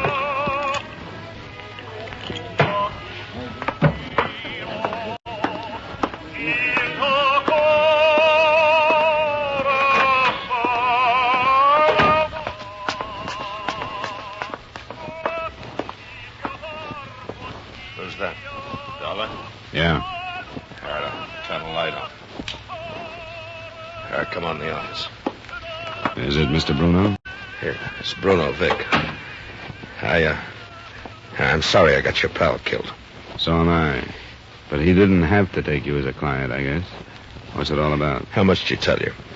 Nothing except that he had a statement. He was going to meet me tonight with a notary, and then he said it would hold some water. What made it worth killing Glen over? What was in it? The names of the 3 men that killed him. They got the paper, I guess. They got it. Who are these 3 men? This Kelly you mentioned. That seems to ring a bell. Yeah, he's one of them, Warren Kelly. The other 2 are Nat Reiner and Alex Shaw. This is what happened. I didn't mean for it to ever go this way. I told you, pal, he was as hot as I was as long as he had that paper. He shouldn't have been out on the street. That part of it's past. What happened? Well, not many people know it, but Kelly is one of the big bosses of the syndicate around here. His front is a contracting firm. He got where he is because he got rid of the guy who was standing in his way. Maybe you remember Ed Waters. Yeah, vaguely. That was quite a while back. Yeah, 2 years. Kelly wasn't even questioned because nobody knew what happened to Waters. But I do. I was with Kelly when he killed him. I helped bury his body. I know where it is. And Kelly's had men hunting me for a year. This is what you put in that statement? Yeah, that's right. Glen was killed over a 2-year-old gang murder? I told him to be careful. I told him how I'd been hunted from here to California to the Mexican border, every place. I haven't had a day's rest since Kelly got so big he decided it wasn't safe to have me around. I told him all that. Maybe you forgot to tell him that you let Kelly know you were going to make a statement to a lawyer. No, I didn't do that. But I let him know that I was through running, that I was going to give myself up. The paper was addressed to the DA. Why'd you bother with a lawyer? Why didn't you go direct to the DA? You're hard to believe, Vic. Look, Dollar, I know how you feel losing a friend, but I went to him for advice on the best way to do it. It was his idea. He wanted to go to court with me. Mostly, I think he figured what a splash he'd make by breaking open that old case. How did they know enough to kill him? I don't know. If they followed me to his office, I didn't see him. And I had a lot of practice being followed. But I can get him for you. No, you don't. We'll do it the simple way. You come on down to police headquarters with me. Now, you don't want to walk out of this cafe with me? Now, let me douse the light and you come over to the window with me. Come on. Take a look. They're right across the street. They're standing together near the bakery. Yeah. One on the left's Nat Reiner, the other's Alex Shaw. They're waiting for me. You're going to have a tough time proving anything about your pal, aren't you? Taking you in will put the police on it anyway. Look at those creeps waiting for me. It's been like this for a year. Every place. 2 or 3 creeps waiting for me. But no more. I'm through running. I guess you asked for it. Yeah, I guess so. But I could count one good thing if I could lay those 2 and Kelly away. Where's the telephone? It's at the bottom of the stairs into the back. Stay here. I'm going to call the police. See if they won't come down here. Sure.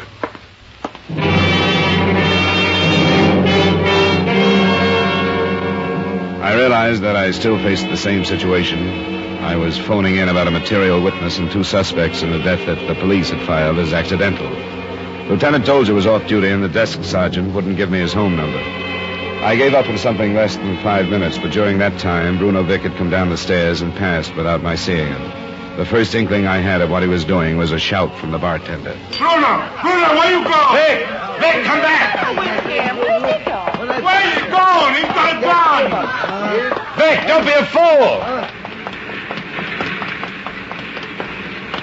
Ryder, Shaw, you're waiting for me. What happened? What's going on? Vic. Is that Bruno?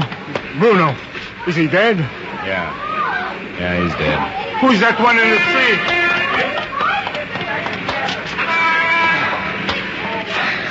Which one are you? You're Reiner, aren't you? Leave me alone. Leave me alone. Can't move legs. Don't try it. The ambulance will be here in a little while.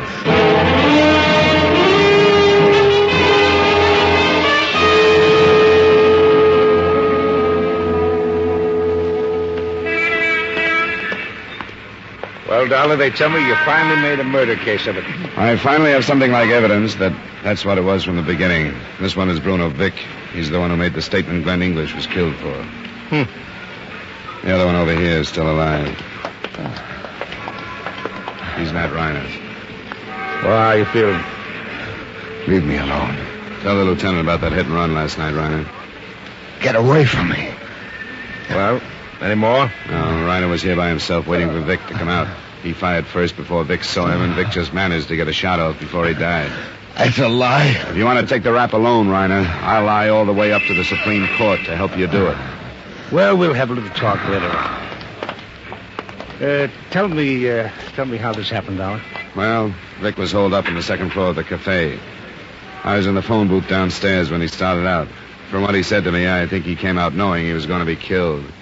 I don't quite understand. I'm not sure of this, but it seems to me that he realized how hard it would be to prove anything in Glen's death, so he sort of offered his own as something to nail them with. Lieutenant Dozier. Sergeant Wilson? Over here, sir. Oh, yeah. Well, they seem to have something. This one, sir, Bruno Vick. He was carrying a letter addressed to the district attorney. As testimony in a court of formal law, I don't think Vic's unwitnessed letter would have been worth anything. But under the circumstances of the case, it was pretty strong police evidence. It obviously was as close as possible a duplicate of the statement given Glen English, in content at least. But it opened... In a way, you could call this a dying statement, because I'm not going to run anymore, and they're waiting for me. It went on to describe the 2-year-old killing of Ed Waters and concluded with his theory as to how Glen English was killed. It was detailed enough to keep Lieutenant Dozier on the case until 3 a.m., when Nat Reiner regained consciousness after a spinal operation. Well, Reiner, you know that you would have died if it hadn't been for the work of the police surgeon? That's one thing they forgot to tell me. Did they tell you what you said under the anesthetic? I didn't say anything. Truth serum or a lie detector is going to bring out the same things. Like what? Like where Alex Shaw is staying, 718 Harstock. I didn't say that. You don't remember what you said about Warren Kelly? I didn't say anything. You talked about last night, about catching up with that lawyer, Glen English. No. You named the street corner. No. I know you're bluffing. How did you know it was Highgrove and Clayton? That's what you said. I read it in the paper. Why should you read about that? It was on the front page. Why semi-conscious should you remember the intersection? I don't know. I don't believe you. Believe what? That I said we were there. You and Alex Shore. We weren't there. Where were you? We've got more than you think, Reiner. You've got nothing on me. We've even got the truth about Ed Waters. We know where his body is buried. You want to get mixed up in that one, too? What do you want? Well, first you understand that these aren't police methods. Nothing you're saying can be taken in evidence against you. But you killed a friend of mine. And if I can make the lieutenant go out of the room, we'll get this settled in a hurry. What do you want? First, I want to hear about that hit and run last night. I didn't have any part in it. You were there. All right. I was there. I'm the one who followed Vic to that lawyer's office. His name was English. I followed him home, and we waited for him. When he came out, we followed him in the car, and at the corner, we pulled in front of him when he stepped off the curbing. Then Shaw got out. Kelly wasn't there? No, he wasn't there. But he ordered it done? Yeah. He said we had to do it. What did he say you had to do? We made it look like a hit and run. He had Vic's paper in his pocket. Shaw took that, and then we made it look like a hit and run. Shaw slugged him first, and then we used the car. Enough, Lieutenant? Yeah, I think so. He'd better get some rest.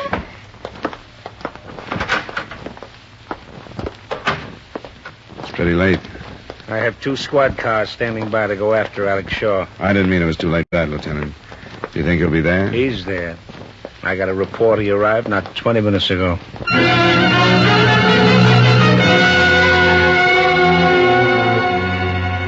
.718 Harstock, as the department knows, is a building that should be burned out of Hartford. It's been a sore spot, a root of trouble for long enough. It holds 12 families, and Alex Shaw's apartment was on the top floor in the rear. Lieutenant Tolhurst's men were given positions that covered all the exits, and he and I went up.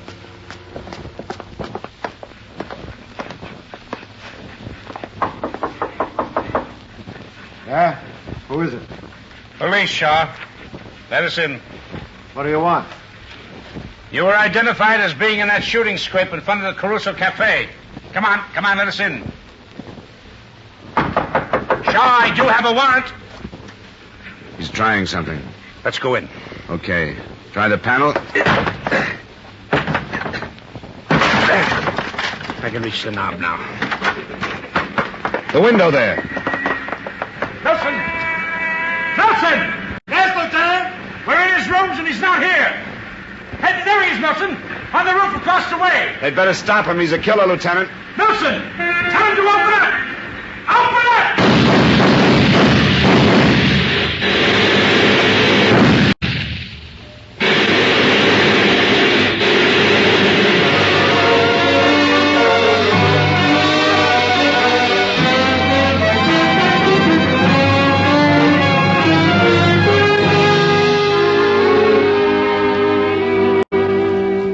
I won't bother with any final entry or any expense account total, since this statement will only be read by the police. But I will include remarks. They tell me that almost every day murders are being passed off as natural or accidental deaths, only because people don't look at the circumstances closely enough. I'm proving nothing. If I'd been a better friend, I'd have walked halfway and met Glen English before he was killed. Yours truly, Johnny Dollar.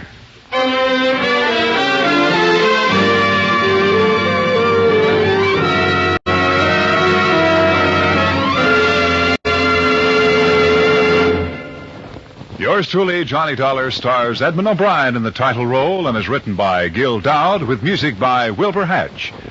Edmund O'Brien can now be seen starring in the Paramount Pictures Technicolor production Silver City. Featured in tonight's cast were Jeanette Nolan, Jim Nesser, Gene Bates, Wally Mayer, Jay Novello, Edgar Barrier, and Bill Conrad. Yours truly, Johnny Dollar, is transcribed in Hollywood by Jaime Del Valle.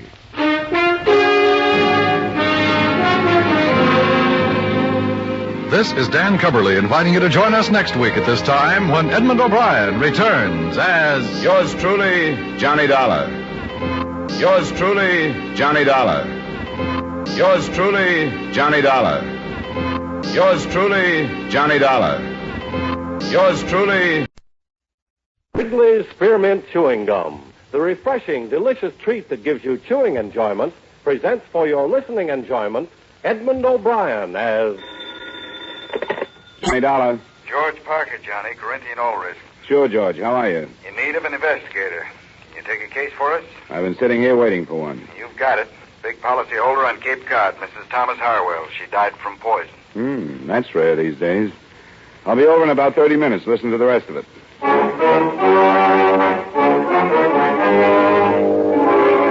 The makers of Wrigley's Spearmint Chewing Gum bring you Edmund O'Brien in a transcribed adventure of the man with the action-packed expense account, America's fabulous freelance insurance investigator. Yours truly, Johnny Dollar.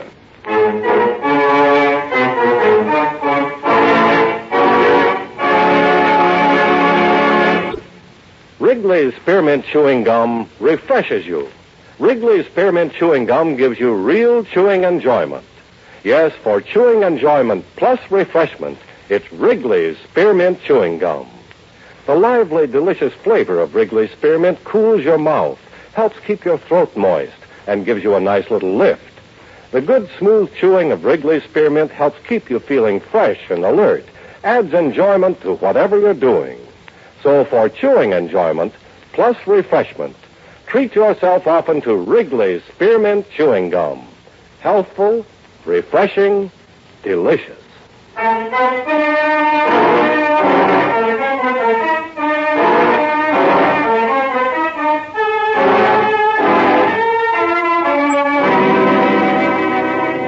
Expense account submitted by Special Investigator Johnny Dollar to Home Office, Corinthian All Risk Insurance Company, Hartford, Connecticut. The following is an accounting of expenditures during my investigation of the Amelia Harwell matter. Expense account item 1, $250, cab fare from my apartment to the Corinthian building in the office of George Parker. Well, first, do you know the Harwell name? Are they the textile people? That's right. Strange sort of family. Fortune was built by the deceased father. She was his only child. He naturally had wanted a son to carry on the name and the business. So he trained her, Amelia. She took the man's place all her life. How old was she? Something over 70. And did she still head up the business at that age? She took a very active part. What about the poison? I haven't gotten any of the details on that. That'll be up to you. Anything on the surviving family? Yes. I have it here. Her husband, Thomas, a daughter, Maxine, and a son, Dexter. Here, you keep it. Got the ages and all. Thanks. From what I can gather, she was an extremely domineering woman. Ran her household like a factory. There must have been very little warmth toward her. Then, when you consider the fortune she's leaving and the insurance... How much did she carry? Too much. $150,000 for the family and over $200,000 with the corporation as beneficiary. That kind of money you should have hired me earlier as a bodyguard. Expense account item 2, $40, car rental, and $22 fuel and incidentals between Hartford and the Harwell estate on the eastern shore of the Cape near South Wellfleet.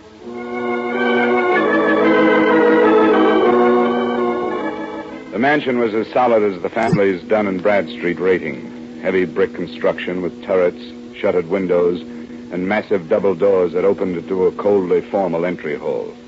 The widower, Thomas, as might have been expected, was the rabbit type. Pinch glasses, high-stuffed collar with string tie and sparse hair. I was announced to him in the library where from the wall a life-size portrait of Mrs. Harwell seemed to be keeping an eye on the proceedings.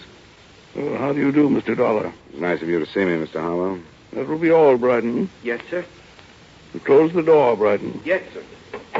Please sit down, Mr. Dollar. Thank you. Well, these things are always hard to start, Mr. Harwell. I'm accustomed to bluntness, Mr. Dollar. Besides, I've talked about Mrs. Harwell for almost 50 years. I see no reason to hesitate now, because she's dead. She was poisoned, you know. Yes, I'd heard. But I don't think she minded. You don't think she minded? Mrs. Harwell was an invalid. She had a very short time to live. I didn't know that. Well, very few people did. She hardly admitted it to herself. Mrs. Harwell was a very strong woman, one who despised weakness, yet made everyone around her weak. Neither of these points have been released to the papers, the illness or the poison? No. Due to a friendly gesture by the police, she's been spared notoriety. She wouldn't like it to be known, so it isn't. Was she in pain, Mr. Harwell? She never told me. Do you think she could have taken the poison herself? I hardly think so. That would have been an admission of defeat. I see. Do you have any idea how she could have gotten the poison, then? You're asking me if I suspect the children, and you're finding it difficult to do so. Is that correct? It's hardly a pleasant thing to bring up. Well, the time for delicacy is past. I'm afraid I don't approve of my daughter or my son at all. Oh?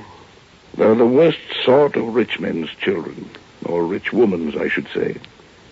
I was never allowed to be their father. All they've had is a mother. They have no gumption, no ambition. They've been overly educated and have developed nothing but insatiable lusts for their mother's money. And it's too late to change them. Without it, they could not exist. I understand they live here. They do.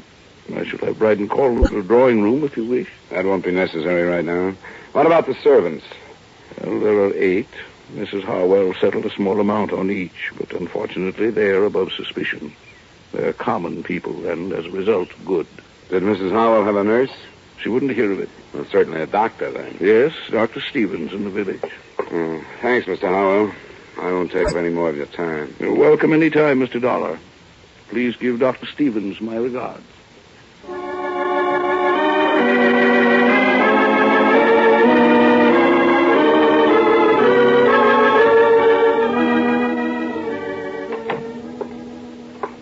Mr. Dollar, the Harwell case passes from my hands into yours. I wish you more success than I've had. Thanks, Doctor. Amelia was not only a hopeless cancer victim, but she was a stubborn old fool. I could have saved her life with surgery 3 years ago, but I made the mistake of advising her, and advice was something she could not accept. You've been friendly with them that long? I've tended them longer than that, but friendly is hardly the word. I brought each of their children into the world, but have yet to use the given names of any of them, in their presence, that is. Oh, I'm glad to talk to somebody like you. I found talking to the old man a little rough. I'm used to survivors being sad about death or suspicious or something. I'm afraid that with Thomas, instead of a feeling of grief, it's something akin to passing from slavery into freedom.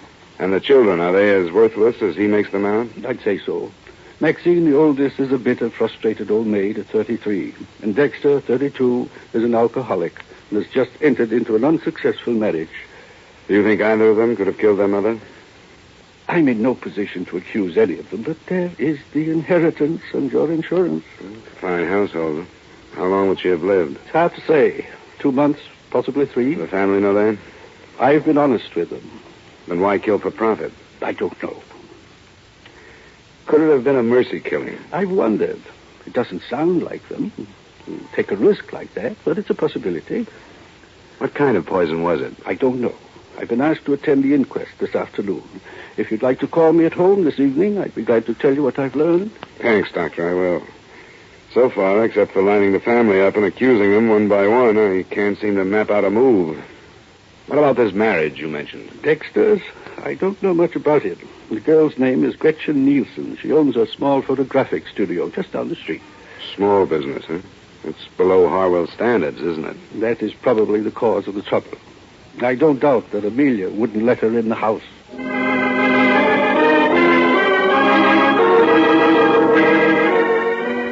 Through the plate glass window of her studio, Gretchen Nielsen looked like a girl anyone would enjoy having around the house. She lived up to her Nordic name, fine straight features, warm blue eyes, and a look of strength about her. I got her home address and knocked at the door of a small house 15 minutes after she arrived home that evening.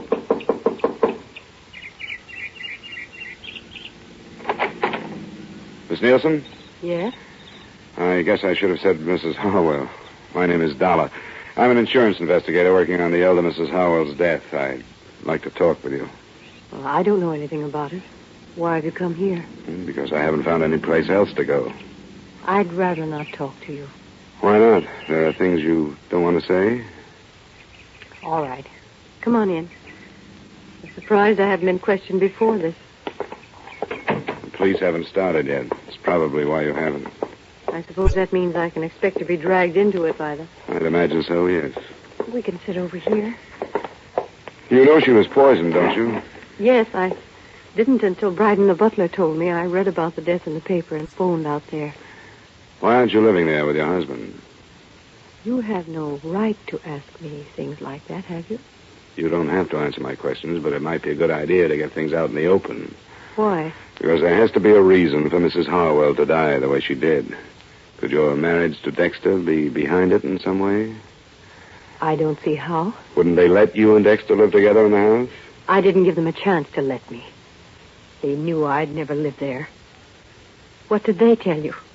What did they say about the fortune hunter who lured and trapped their only son? You weren't mentioned. That's hard to believe. Why isn't Dexter here with you? Because he's a slave. He's too weak to be anything else. I hate myself for saying that, but it's true. Why'd you marry him? Because I love him. I thought we had something that would drag him away from that family that smothers him. But when the time came, he wouldn't leave them. Why not? Because his mother never taught him to do anything but hold out his hand for the money that was always there for the taking. He's due to come into some money of his own now. Quite a chunk. You led the conversation to this point, didn't you? Dexter would never kill for the money. There has to be a reason why she died. I think her husband did it. Why? To stop her suffering. I caught her off guard a few times. I know she was in pain. And I know she was frightened. Probably for the first time in her life. I think he knew that, too, and wanted to help. That could be. First, you sounded like you hated her. Now you don't. I feel sorry for her. Because she made so many mistakes. And now she's dead, and there's nobody to correct them.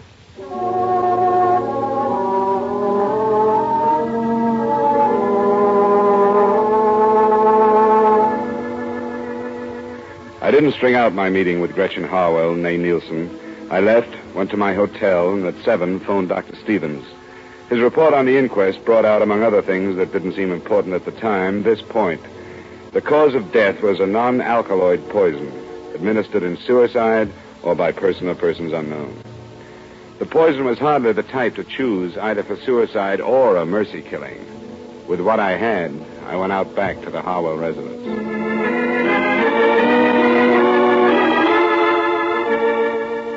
I'm sorry, sir. Mr. Harwell has retired.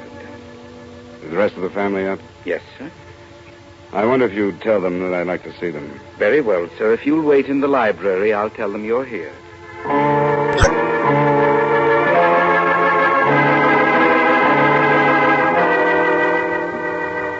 And this is my sister, Maxine. How do you do? How do you do?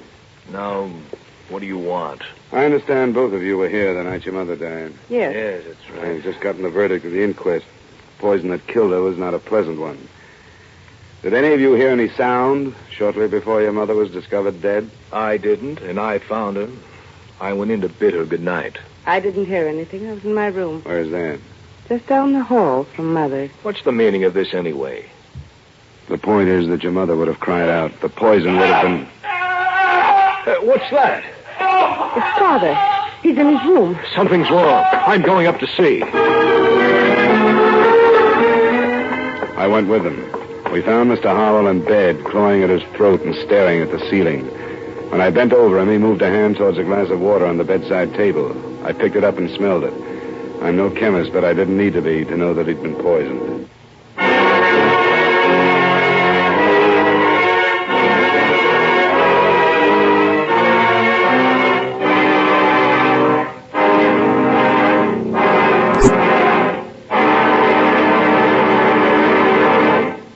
Friends, wherever you are, whatever you're doing, you'll enjoy chewing Wrigley's Spearmint Gum.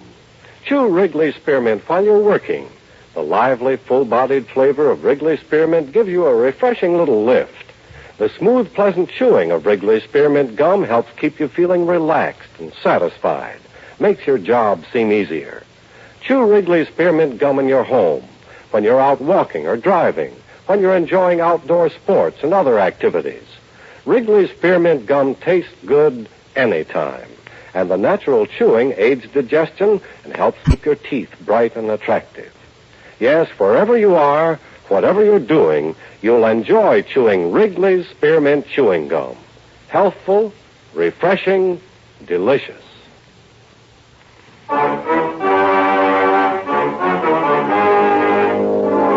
And now, with our star, Edmund O'Brien, we bring you the second act of yours truly, Johnny Dollar.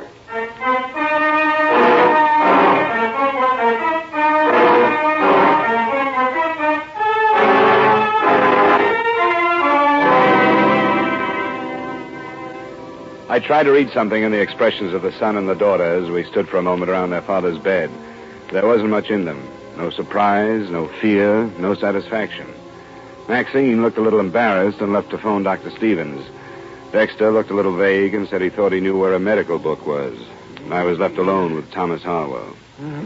I'm all right. I'm all right. Call them back, Mr. Dollar. I'm all right. I won't die. Of course you won't.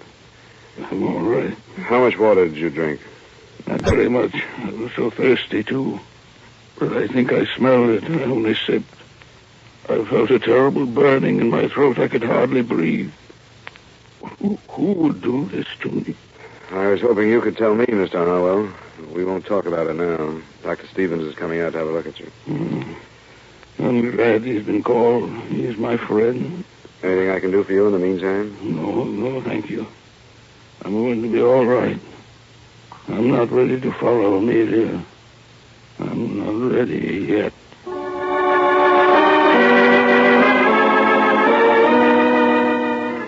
I took the glass of poisoned water with me when I left the room. I put it on a table in the hallway outside his door and stayed with it until Dr. Stevens arrived. He spent about 15 minutes with Mr. Harwell, and then he joined me. He's all right. Where's the family? I sent him downstairs. Good. You said you had the glass? Yeah, here it is. Smell it. There must be enough poison in this to kill 100 people. He's a very fortunate man. Can you tell if it's the same stuff that killed his wife? I'd say yes. Canadine or some such. What did he say to you? Very little. I'm only his doctor, you know. But he did tell me that it was unnecessary for this to be reported to the police. Oh?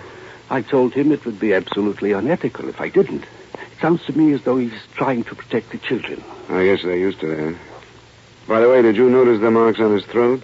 No. Looks as if somebody has tried to strangle him. Strange. I didn't notice. Will it be all right if I talk to him now? Oh, I think so. I gave him a very mild sedative, but it won't go to work for a while. Do you want me to wait? Not unless you think you should. He doesn't need me any longer. And if you'll stay here in case of another attempt... I will. I'll call you if anything develops. Fine. Good night, Mr. Dollar. Good night, Doctor. Yes? How are you feeling, Mr. Harwell? Oh, quite well, thank you. Quite well. I'm glad you came back, Mr. Dollar. I want to talk to you. I'm glad to hear that. I spoke to Dr. Stevens. About not reporting this to the police? Yes. Why must he be so uncooperative? Why don't you want the police to know? Because no matter how serious the purpose was, the results were harmless. I want the subject dropped. Are you afraid of what police investigation might bring out? For the sake of the family reputation, I do not want their meddling. I intend to manage this in my own way. Tomorrow morning, I'm going to discharge all of the servants. You told me earlier that they were all above suspicion. Do you remember? Since this attempt upon my life, I thought they were. It's hard to understand, Mr. Harwell. If you really think that one of the servants tried to poison you, you must realize that the same one killed your wife. Still, you want the matter dropped. I do. Amelia is gone, and I see no possibility that she will return because I bring about for myself and my family the unpleasantness of police interference. You may believe in your logic, but I'm sorry it won't work. It'll have to be reported. Then, young man, leave this house. I didn't want you here. You will never be allowed under this roof again.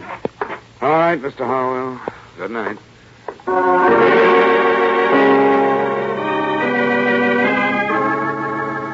I picked up my glass of evidence again and started downstairs. When I got to the entry hall, I heard voices and looked into the library to see the children, Maxine and Dexter.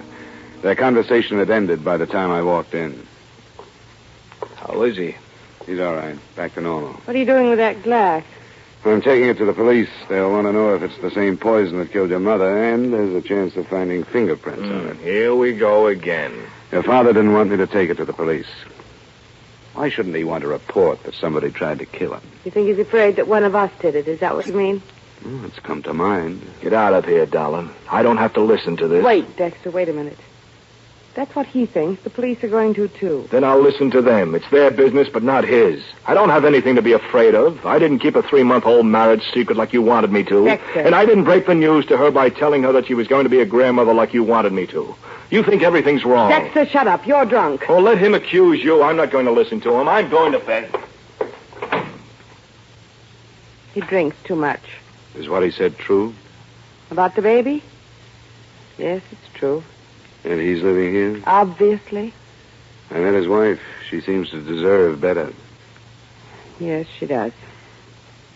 Dexter was here waiting for Mother to die. Because he knew she'd disinherit him if he moved out. And now, neither one of us had better say any more until we get legal counsel.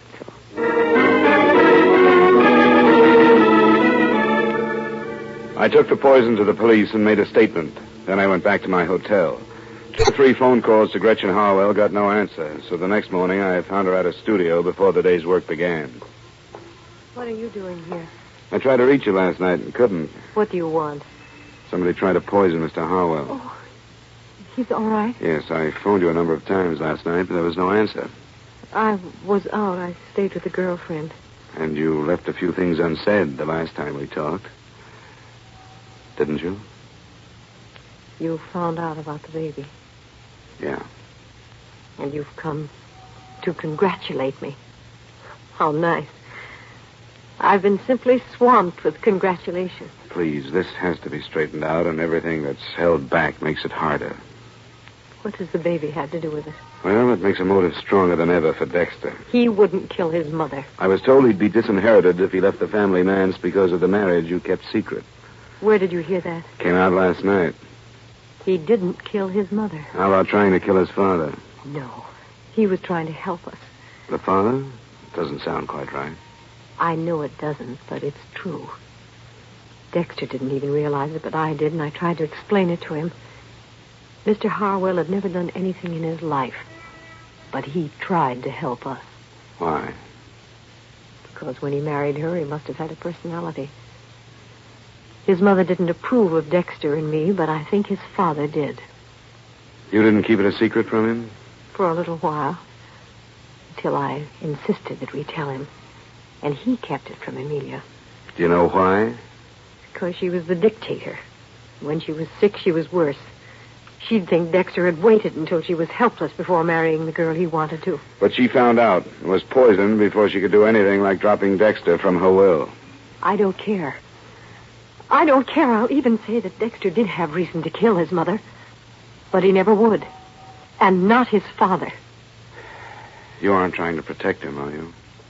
Of course I'm not. I don't care how much I love him. I wouldn't want him if he were a murderer.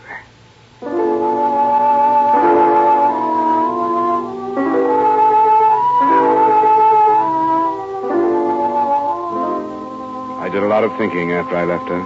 It would have been easy to be swayed by her, and I took that into consideration. In my hotel room, I tried to line up all the points that had come out. Only 2 of them added. By phone, I tried them on Dr. Stevens. He was more agreeable than I'd expected him to be. It was just before noon the next day when once more I walked through the Harwells' front door. In here, sir. They're waiting for lunch. Mr. Dollar. Well, that will be all, Bryden. Yes, sir. Mr. Dollar, I thought I told you not to enter this house again. You did, Mr. Harwell. But I thought the fact that I might save one of your children from a murder trial might make a difference. Which one, if I may ask? Dexter. I don't understand. I think we've had enough of this, Mr. Dollar. My family has been quite upset since you've arrived. I think we've had enough, too, Mr. Harwell. I wonder if I could talk to you in private. Who are you to ask that? No, Dexter, I think I agree with him. Please leave. But, Father, I You feel... too, Maxine. All right, Dad. Come on, Dexter. Sure. See if Dollar can tell him anything worse about me than he knows. Well, Well, Mr. Dollar? You wouldn't like to see Dexter charged with the murder of your wife, would you? Of course I wouldn't. The police are ready to do it. And they've got a good case. You didn't think of that, did you? I beg your pardon? You didn't realize that you might set up a situation that would jeopardize your son. I don't think I understand. I think you do. You killed your wife, didn't you? I? You filled a glass of water last night to throw off suspicion and to get rid of the evidence at the same time. Mr. Dollar. If you didn't, Dexter is going to be brought to trial. I can promise you that. I saw the charges being drawn. They have everything against him, except 2 or 3 things. What are they? Something that was hidden behind those tall collars of yours. Scratches on your neck. Another thing that came out at the inquest. Bits of flesh under your wife's fingernails. And the fact that your children didn't hear anything the night she died. They all go together. You struggled to keep her quiet, and she scratched you. You're a very observing young man, aren't you? Not necessarily, but certain things add up. Am I right? I could hardly deny it now. Yes. It made such a little difference to Amelia, though I don't imagine the officials take that into consideration. They seldom do. But it made such a great difference in Gretchen's child. I've made many mistakes with my own children through deference to my wife. I'd hoped that I could help my grandchildren through strength. Strength enough to do what I have done. You were helping Dexter, too? No, helping the child through Dexter. I had hoped that Amelia, when she knew that a life was being given while hers was being taken, would be glad and approve, but she didn't. She asked for a lawyer so that she could change her will. Then I knew what I had to do. I'm sorry, Mr. Harwell. There are many things to regret, Mr. Dollar, many things. But hastening my wife's death is not among them. Her life was decayed. The life she did not want that I did want is so fresh and new that it doesn't even know what hope or helplessness can be. Forgive me, Amelia. Amelia. Forgive me.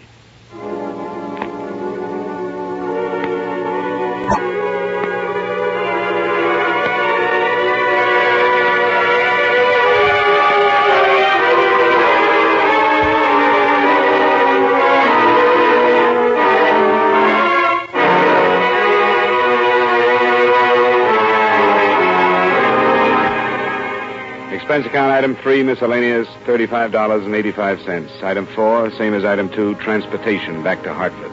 Expense account total, $122.35. Yours truly, Johnny Dollar.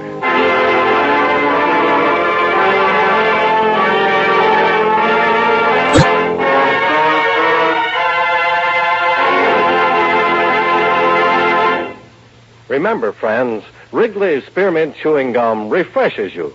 Wrigley's Spearmint Chewing Gum gives you real chewing enjoyment. The lively, full-bodied flavor of Wrigley's Spearmint cools your mouth, freshens your taste, sweetens your breath. The smooth, pleasant chewing of Wrigley's Spearmint helps keep you feeling relaxed and satisfied, makes whatever you're doing more enjoyable. Yes, for refreshment plus chewing enjoyment, treat yourself often to Wrigley's Spearmint Chewing Gum. Millions enjoy it daily. Get a few packages and always keep some handy. That's Wrigley's Spearmint Chewing Gum. Healthful, refreshing, delicious.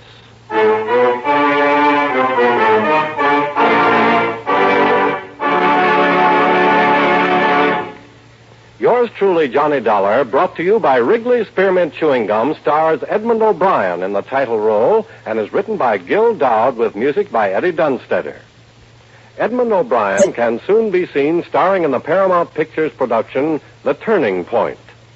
Featured in tonight's cast were Victor Perrin, John McIntyre, Herb Butterfield, Jeanette Nolan, Virginia Gregg, and Peter Leeds.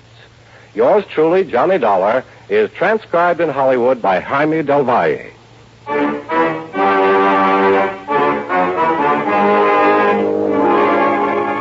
The makers of Wrigley's Spearmint Chewing Gum hope you enjoyed tonight's story of Johnny Dollar and that you're enjoying delicious Wrigley's Spearmint Gum every day. We invite you to join us next week at this same time when, from Hollywood, Edmund O'Brien returns as Yours truly, Johnny Dollar.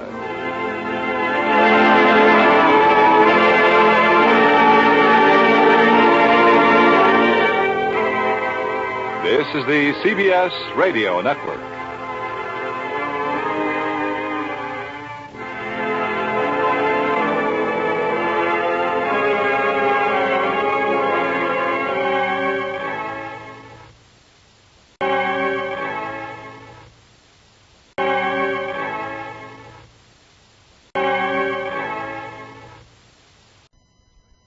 From Hollywood, it's time now for Edmund O'Brien as Johnny Dollar. This is Carl Bush, Johnny. Yeah, Carl, what's new? We've currently got a marine insurance headache down here. I don't know if you're interested, but your commission would be fat. I called you because I had a feeling you know Singapore. Is that right? Yeah, I've been there on a case, and it'll have to be a fat commission to get me back there. The policy is for $300,000. It covers a cargo that's being delayed out there, a time clause. What reason do you have so far? Mechanical trouble on the ship. One breakdown after another. Accidental, sabotage, or both? That's what we want to learn. Come on down after lunch and talk it over.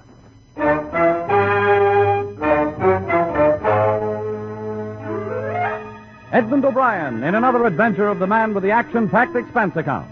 America's fabulous freelance insurance investigator. Yours truly, Johnny Dollar.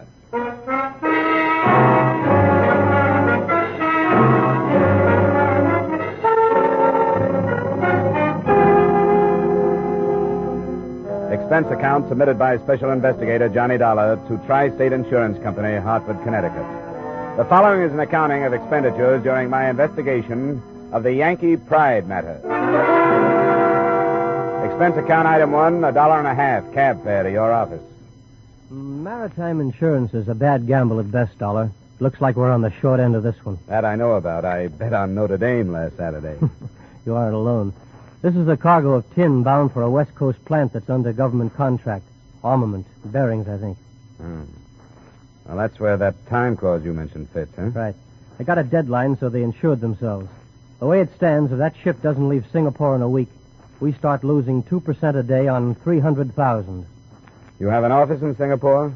Yes, but we haven't gotten any satisfaction from them. I don't know. That far away, you're out of touch. What's your man's name? Here, name's Ells, Vincent Ells. Here's the address. Yeah. Well, I guess I can get the rest of the dope from him. I'll get out of here as soon as I can get space.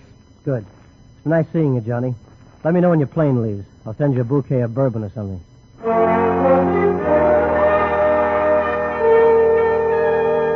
Expense account item 2, $1,280 airfare and incidental expenses between Hartford and Singapore. In the perverse way of ship and airlines, we arrived with one of Malaya's heavy, muggy dawns, coasting in over haze-hidden native villages, the island-studded harbor, and finally settling on the big key.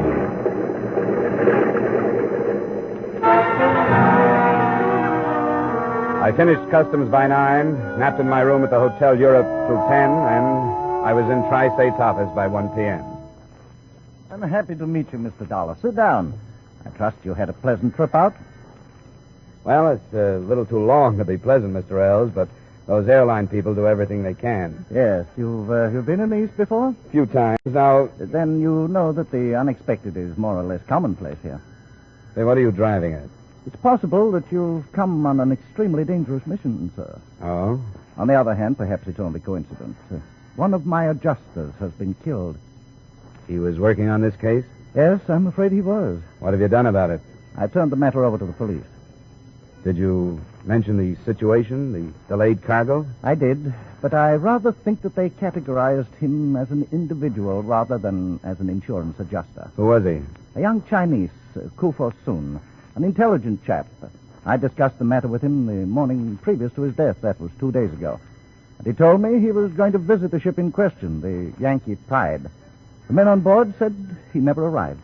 You don't think his death was a coincidence, do you? Instinctively, no, but it's true that death isn't rare in some quarters here. So I've heard. Hey, did this boy of yours leave a family? Anyone I can talk to? His parents were killed in the last unpleasantness, but there's a brother. They shared quarters. I'd like to have the address. Of course. It's in Van Coolen Street. Here you are. I won't bother directing you. Any rickshaw fellow will know where it is. But I believe he's employed by a Dutch concern. Wouldn't be at home till evening. That'll work out. I want to go talk to the chief engineer of that ship first anyway. Yes, I suppose you'll have to go. I only beg of you to proceed with great caution. The ship is down at the east docks.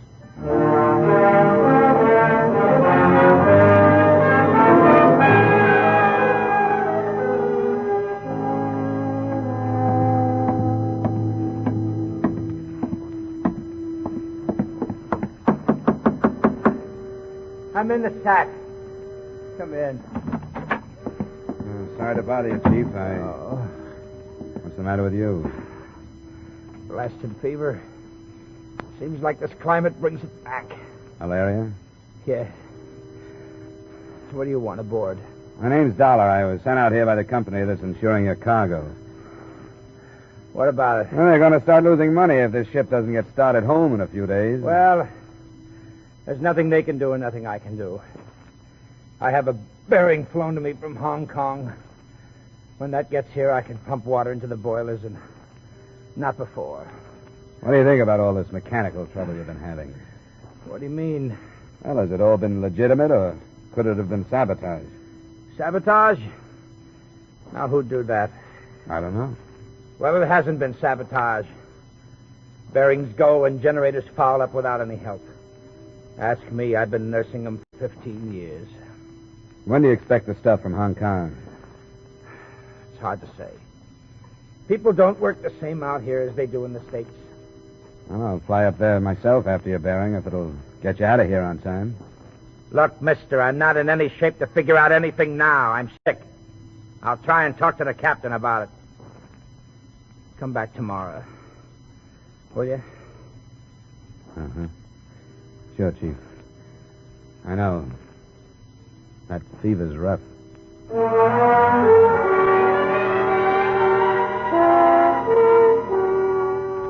After dinner that night, I rickshawed towards the address of the dead Chinese adjuster. I crossed over the Singapore River, which winds through the city to separate the native and European quarters, and entered Ben Coolen Street. It was jammed with its people outside to take advantage of the breath of coolness that comes with night.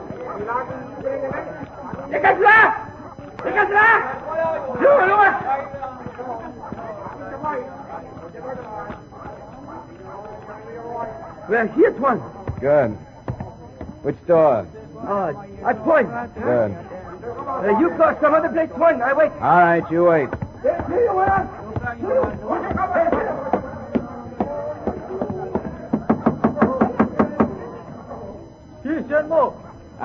Are you Mr. Koo? Who asked? I'm an American. I want to talk to you about your brother. I will not talk. Why do you come here? Well, I'm working for the company where your brother worked. I came all the way from America. Why won't you talk to me? You speak the truth? Yes, I have no reason to lie. You come then. You heard in America about my brother? No, but I'm here in Singapore to do the same job he was doing when he was killed. I wondered if there was some connection. Connection? Was he killed because of what he was doing or for some other reason? I do not know. I did not know what he was doing. Are you telling the truth? Yes. What are you afraid of? Why did you tell me you wouldn't talk about your brother? I do not want to die. Why would you die? Did someone tell you that you would if you talked about it? Yes. I cannot tell anything because I know nothing. That he will not believe. Who? Come on, you can trust me. I promise you I won't mention a word of this. He who came here before the police.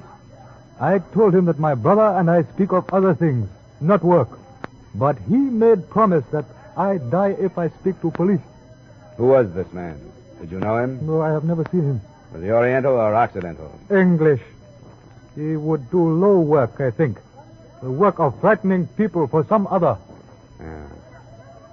And you're sure your brother didn't say anything about his work the night or day before he was killed, huh? Anything about a ship named the Yankee Pride? Nothing. I have spent many hours remembering his last words to me. He spoke only of one new thing. A woman.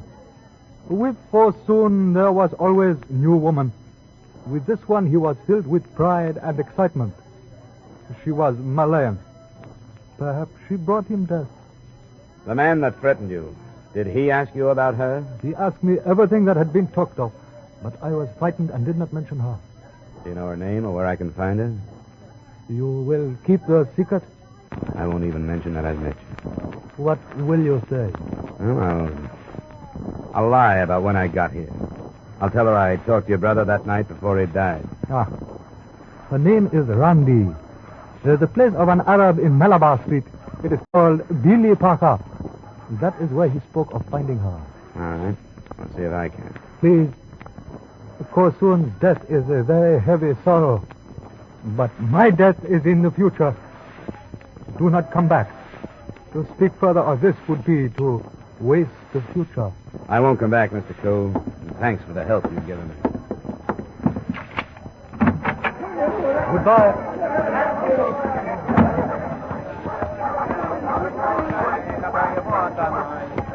Hey, wait one. You go other place now. Yeah, I go other place. Malabar Street. Billy Parker. You know that? I know, all right. Come on.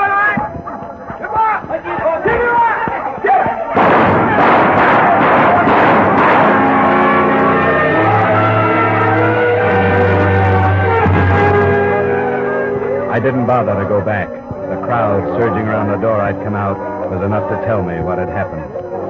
The future that Mr. Koo had been so anxious to protect had just ceased to exist.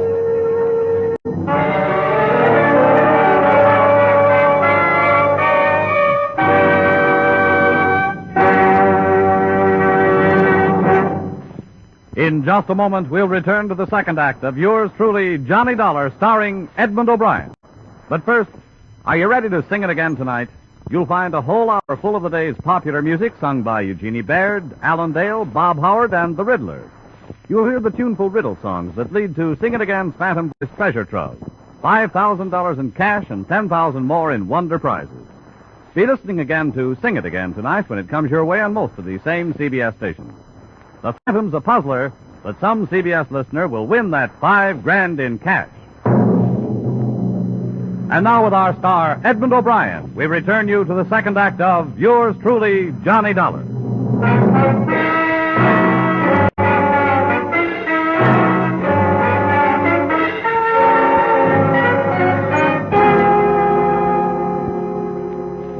Telephones are still at a premium in the native quarters of Singapore.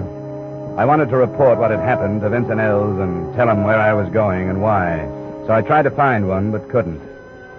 The joint called the Billy Parker was a mixture of nationalities, languages, and tobacco smoke.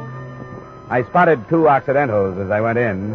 They ignored me, so I ignored them and elbowed a place at the bar. Hello, boss. What do you drink? Any scotch? Oh, yes, sir. Got good scotch. I'll take one. Don't mix it. Hey, I'm looking for a girl named Rondi. She here tonight? Rondi? You go table. She serve you, boss. You pay her. Right. Rondi!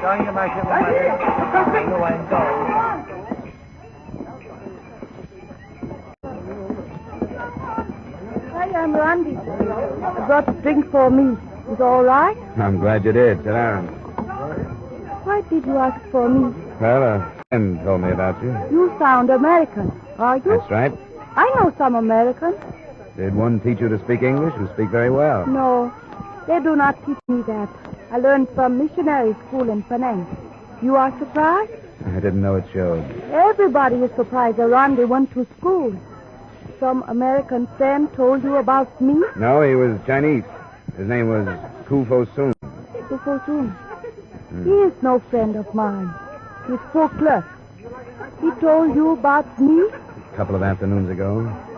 Said he was coming here to meet you. He wanted to meet me, all right, but I did not want to meet him. He made fool of himself. That would be easy. What did he say about me? Oh, that you were beautiful, and that he was looking forward to seeing you. He said that because he was lonely. I know about men. That's why you think of me tonight?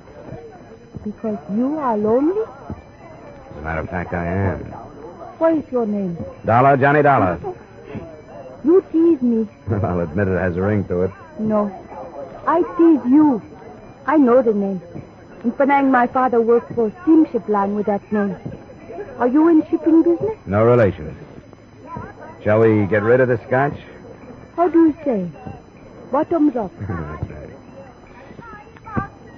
I think I like so soon better now. What do you mean? Because he told you about me. I got tired of these people. I like to talk to you. Randy, you come what? Oh, work. Will you wait for me? Wait for you? Only a little while, then I stop work. You come to my house. We can talk some more. Please, you wait.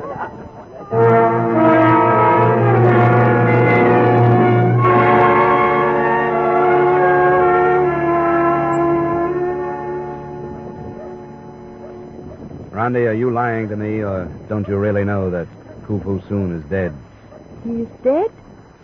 I only knew him that one time. Not as well as I know you. How should I find out? And why should I lie to you? Because the chances are that you're the last person to see him before he was killed. How do you know that? Because he was on his way to meet you, and he never came back. There are many places to go in Singapore. Yeah, but it all keeps returning to you or that place. Fusoon's brother was shot right after he told me about you. I did not know he had brother. Johnny, I do not want to talk to you like this. I gave the name of the place to my rickshaw boy. Somebody overheard it. And the shooting took place right after we left. Why would somebody want to keep me away from you? Nobody wants to keep you away from me. You are frightened? That's past. If they'd wanted to kill me, they would have by now. Why did you bring me here? I thought you understood. You are in trouble. Why don't you tell me? To listen to you, I would help you. Forget it. That would be better. I will help you forget, too. I'll make a drink. Pie. You like pie? Sure, anything. Do not think about your dead friends, John. You cannot help them now. You think of me. What else? Easy now. Easy. Sorry to interrupt. Hey, keep your pistol on him, Roy. Right. Well, I'll find out if he's got one. He's not on. Well, you should know, dearie. Well, now, ain't you going to get up? I don't see why I should. Because we're going for a little drive, that's why you should. Are you coming like a gentleman or otherwise? Boy, yeah? Oh!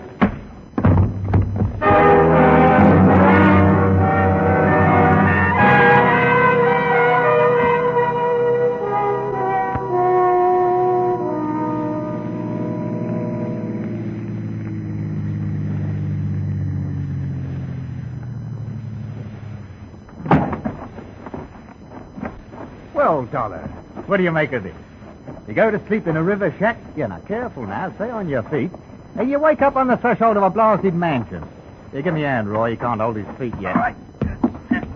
You know, you're an important man, Dollar. But don't get big-headed. There's them that's more important. Major, here we are. I'm in the library. Come along. Right you are. Go on, straight ahead. What on earth have you done to him? He was quite violent, sir. Here, help him to the chair. I'd hoped this wouldn't happen, Mr. Dollar. Let me look at you. Don't bother. You'll get a foot in the face if you get close enough. I promise you that. Oh, I see. It's obvious that you fancy yourself a difficult man to deal with. But let me share a simple truth. You will accomplish nothing here until I allow you to. Those are strong words. I have the power to support them. I know all about you and why you're here. My chief engineer will see that the Yankee pride does not move until I give the word.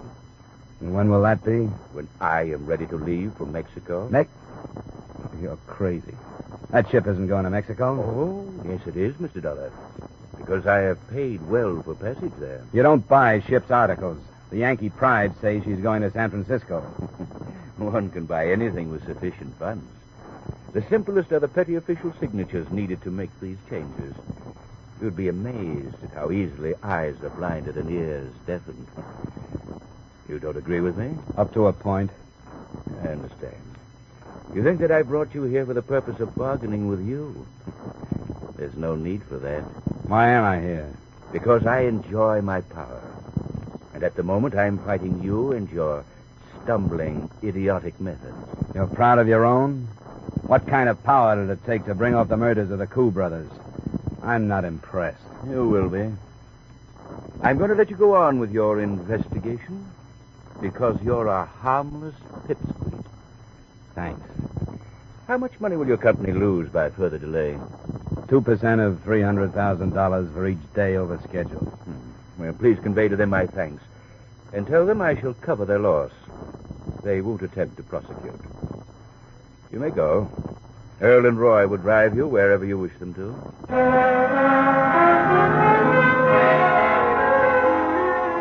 I retreated to my hotel room.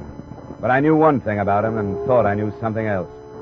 His name, as spotted on an envelope on the way out, seemed to be Major Ralph Dixon, and I had a strong feeling that his weakness was his strength and vice versa. The man was power mad.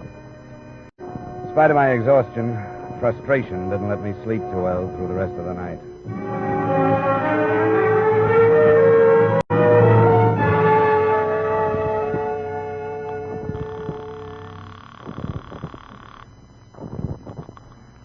Good morning. Mr. Ells here. This is Dollar. Well, I'm glad you phoned.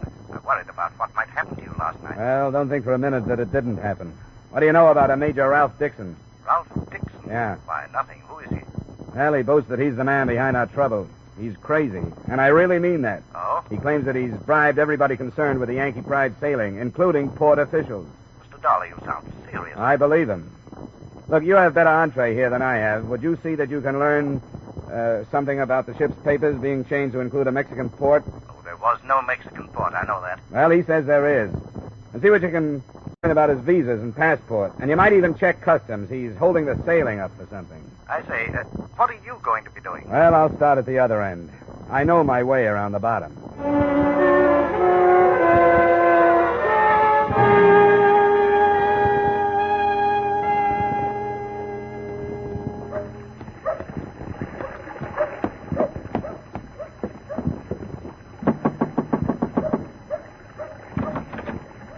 Hello, Randy. I did not run away, did I? I knew you would come back here. You aren't afraid of me, but you will be. Right now, you're afraid of the Major, and I don't blame you. 2 men were killed to keep you and the rest of us pawns afraid. Yes, I'm afraid of him. Many people are. You and 1 or 2 others are going to have to protect him by taking the blame for those 2 murders. You know that, don't you? That there would be no trouble. That was before I came to town. I say there is going to be trouble.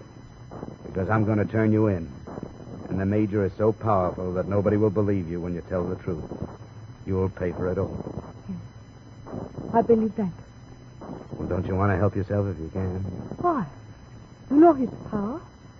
Not like you do, and I don't want to. I think he's crazy. And if I have to, I'll kill him. What can I do? Tell me what's behind it. Gold. From an inland sultanate who is afraid of invasion. They send their gold out when they can. The Major is making the arrangements. How much, do you know? I've only heard. Almost 100 million. American standard? Yes, American. It has been delayed in its journey here. What can you do against power like that, Johnny? If we can get high enough, we'll break him. The man I'm working with on this is checking every official the Major claims to have paid off. How do you know that? What do you mean by that? You are speaking of Mr. Eyre? That's right. He is only a human being. He is as greedy as any of us. I do not think he's asking questions. He's been bought, too, huh? Yes. You, the captain, the engineer, officials, else. You too, Johnny. If you were wise. Did they tell you to say that? It does not matter. Yes, they did. They told me to warn you. I'm glad to hear that. Why should you be glad? Because it means he's afraid of me. What else were you supposed to tell me? Only about Mr. Ells. Yeah. Mr. Ells is as good a place to start as any.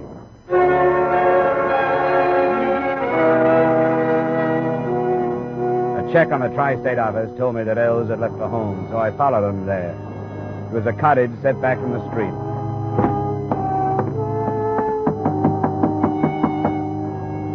No one answered my knock.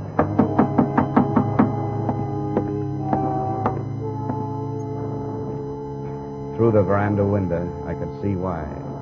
Vincent Ells was sprawled on the floor, a pistol just beyond his outstretched hand.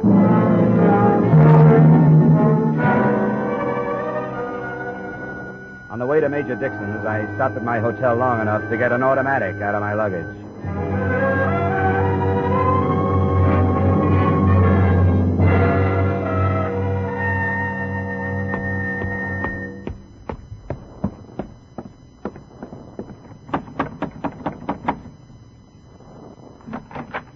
Well, what are you...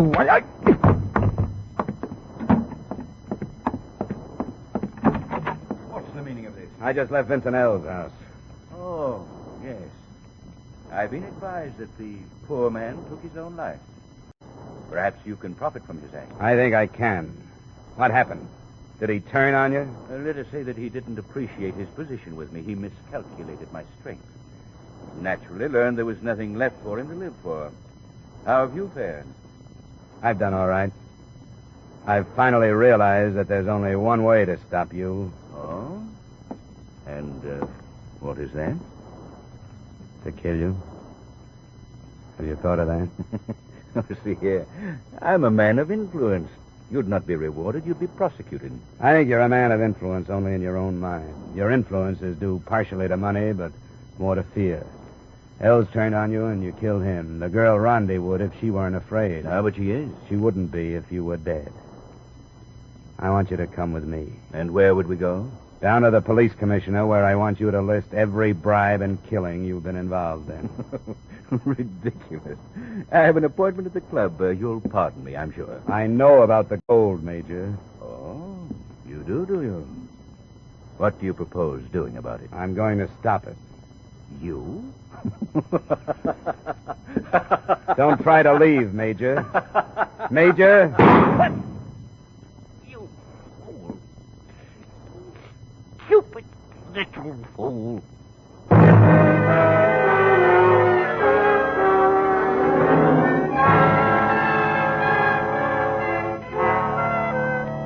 I didn't kill him. As it turned out, I didn't have to.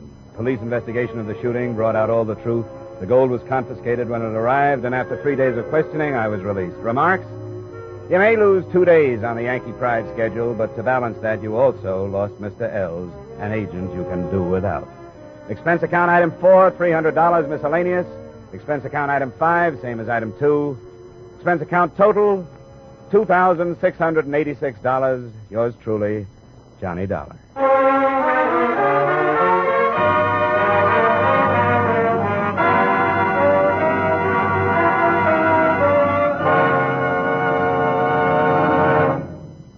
Yours truly, Johnny Dollar, stars Edmund O'Brien in the title role and is written by Gil Dowd with music conducted by Alexander Courage. Edmund O'Brien may soon be seen in the Paramount Pictures production Warpath. Featured in tonight's cast were Virginia Gregg, Bob Sweeney, Tudor Owen, Bill Johnstone, Wally Mayer, Jack Crucian, and Ben Wright. Yours truly, Johnny Dollar, is produced and directed by Jaime Del Valle.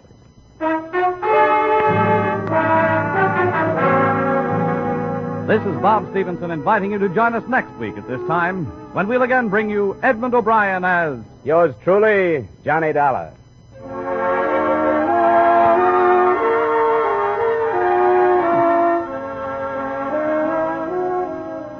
There's Saturday night fun with the younger married set when Lucille Ball and her favorite husband come along later this evening on most of these same Columbia stations.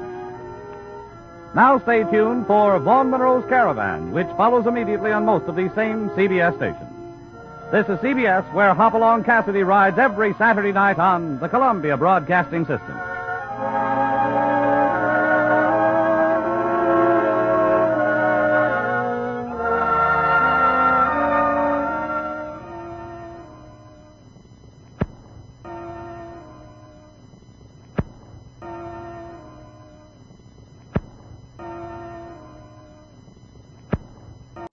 From Hollywood, it's time now for John Lund as Johnny Dollar. Al Harper at Corinthian, Johnny. I have a case here you won't like, but the commission will be good if we beat it. How big is the policy? $200,000. I'm afraid to tell you the rest. Why? It's in Hong Kong. You'll have to travel. Well, you haven't scared me yet. Is there something you're leaving out? Policyholders are people we've had trouble with before. Remember the Trans-Pacific Import-Export outfit? Yeah. I sent flowers to the widow. Trans-Pacific was in Shanghai then. This is their Hong Kong place. Want to take a crack at it? No. But I will. Good. Al. Yeah? I'm scared now.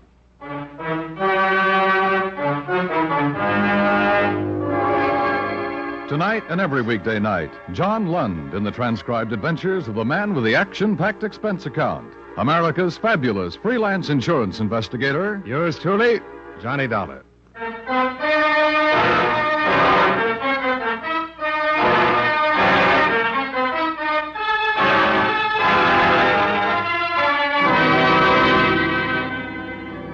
Expense account submitted by Special Investigator Johnny Dollar to Home Office, Corinthian Liability and Risk, Hartford, Connecticut. The following is an accounting of expenditures during my investigation of the Trans-Pacific matter.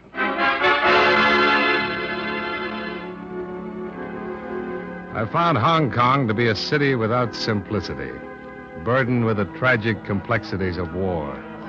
To fill the smallest want is a difficult and almost always expensive task. There's a shortage of everything: food, water, help, places to live. Both the island and the city of Kowloon on the mainland burst with thousands of refugees who have moved from the interior.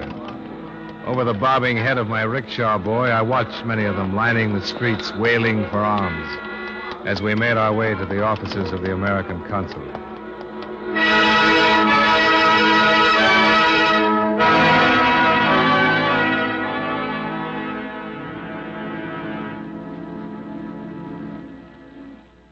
Yes, it is true.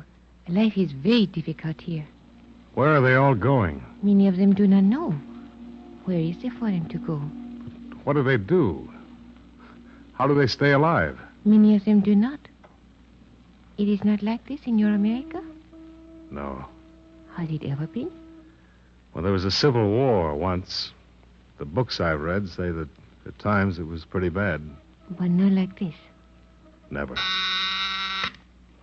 Yes, Mr. Grover. Louisa, would just Mr. Dollar step in, please? Yes, sir. Mr. Grover is ready to speak with you. Thanks. Hartford, Connecticut, huh? Sounds foreign. I suppose it would. Yeah, it's a pleasure, Mr. Dollar. Same here, Mr. Grover. Yeah, sit down. Yeah, insurance investigation, huh? Yes. Well, now, what's your errand, and what can this office do for you? I'm here to investigate a claim filed by the Trans-Pacific Import-Export Company. Oh, yes, of course. Will Meadows' firm. Destroyed by fire last month. 100%. Or $200,000 worth to my company. Do you know this William Meadow, Mr. Grover? Well, I met him at the American Club now and then. That's about all. Hey, insurance investigators are hired when the company isn't satisfied with something about the claim. On this one, the fire was blamed on vandalism. Well, vandalism has become quite a popular pastime, crossing Kowloon especially.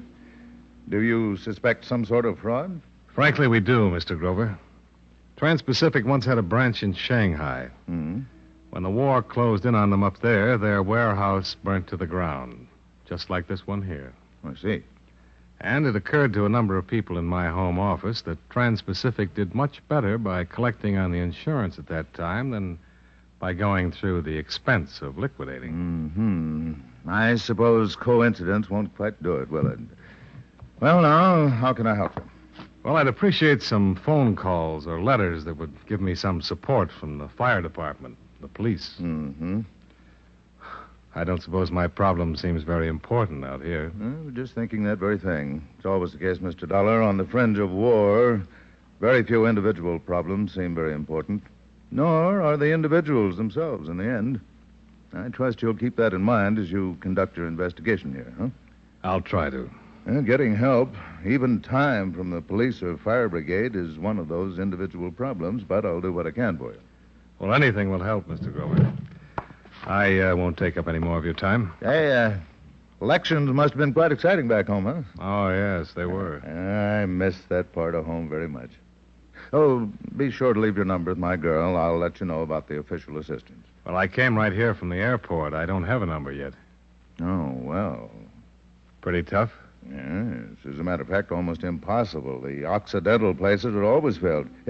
I'll tell you. You speak with my receptionist, Miss Vadris. Vadris? Yes, her father's half Portuguese. He might have accommodations. She's a charming girl. They're nice people. Good. I'll ask her. And thanks again. Mr. Dollar, just a matter of interest. Yes? The case of the Trans-Pacific import in Shanghai. You say your company was forced to meet the claim there? That's right. Was it investigated? The investigator they sent over was killed before he could build a case. Oh. They blamed his death on war conditions, too. They said he was robbed and knifed by starving refugees.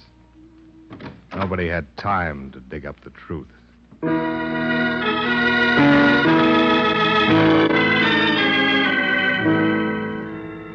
Miss Vadris arranged for accommodations at her father's place on a street called Sing Wong, a hill of steps that climbs from the waterfront to the plush European residences on the top of Victoria Peak. I had a room that looked out on an alley. There was an iron bed, a chair, and a pitcher of water on a bamboo table. There were no other non-Orientals in the building, but I seemed to be the only one that noticed it. The first night there, I was suffering from a combination of claustrophobia and loneliness. Feelings which at first made me glad to learn that it was she who knocked at my door. Hello, Miss Vadris. Hello, Mr. Dollar. Mr. Grover contacted a man named Harrison. He's at the fire control office here. Oh? Mr. Grover asked me to tell you that Mr. Harrison will see you tomorrow morning. Oh, that's good. Won't you come in? Are you comfortable? Oh, thank you. Yes, I am. This is fine. I don't have much to offer you. Cigarette? Scotch? No, thank you. I am very curious. About what? Why you are here? Business, if that's what you mean. It's better kept confidential right now. Is there danger in this business? Why do you ask that? Because you are followed here, and you are being watched. How do you know? Oh, I know Sing Wong Street. I have seen this man, but not here. Where is he? Perhaps you can see him from the window. Wait a minute. You tell me where he is. I'll look. The shop on the other side. There are boxes piled near the door. Yeah.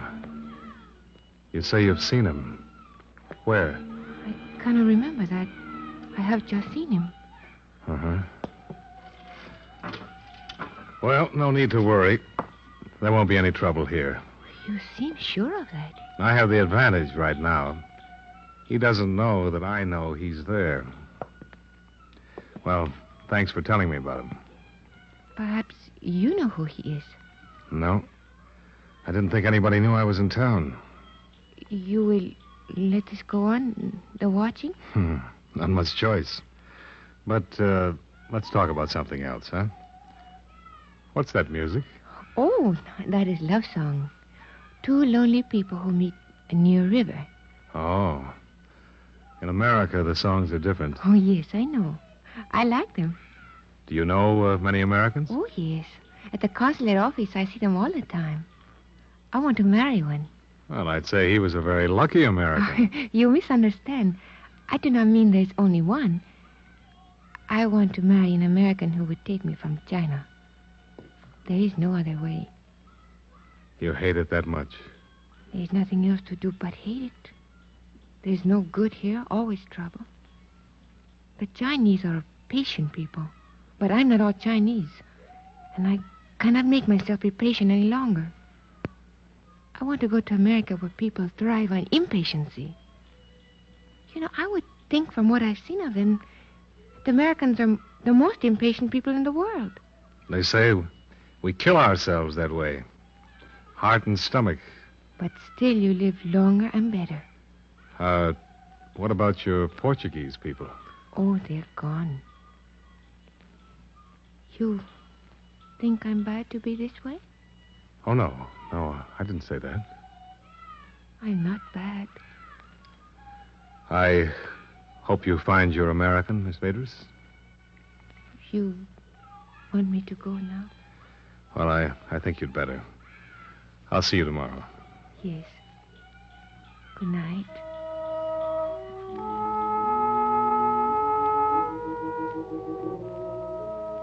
Three things interfered with sleep that night. The pleading in the eyes of the girl.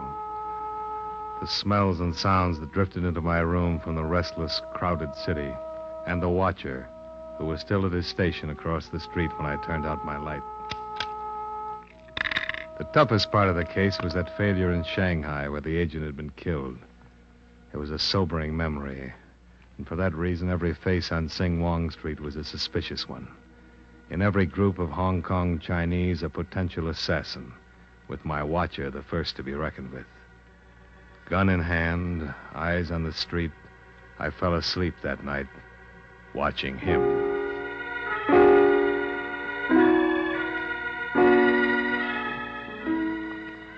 The next morning, there was a different man in his place.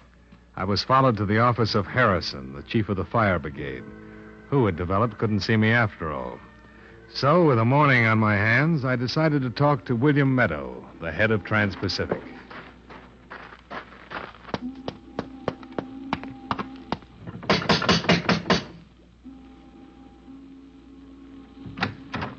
Oh, yes, sir. Mr. Meadow at home? Oh, yes, sir. You give name, please. Who is it, Lim? American gentleman. My name is Dollar, Mr. Meadow. I'm from Corinthian Liability, Hartford office. All the way from the States? That's right. Let him in, Lim. Oh, you come in, please. What did you say your name was? Dollar. Now, what's the matter with that company, anyway? This doesn't have to be unpleasant, They sit Mr. back Meadow. there in Hartford with nothing to worry about but Sunday's golf game. They don't know anything about the conditions we're working under. They do know that your fire here pretty much follows the pattern of the one in Shanghai. And of course it does. The conditions are the same. Including the starving refugees to kill and rob the investigator? I tell you this now. Careless people are dying here every day. It can happen pretty easy. Now, say what you have to say to me and get out of here. It's very little, Mr. Meadow. I came here mainly to get my reaction to you. I have. You jumped to the conclusion that you were under suspicion before I got through that door. You're on the defensive, so you must have a reason to be. Show him out, Lim. Oh, you come now, Mr. Dollar. Wait. More important, you're having me followed. So you must be afraid of please, me. Mr. Dollar. Hold on.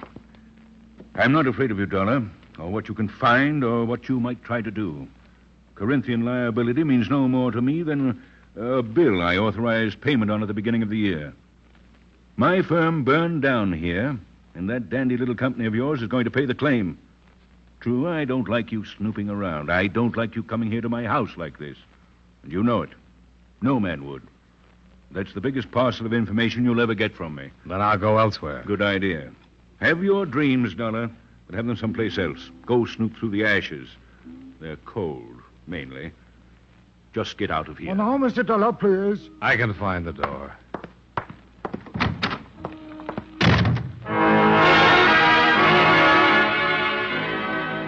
Two things came out of that conversation with William Meadow.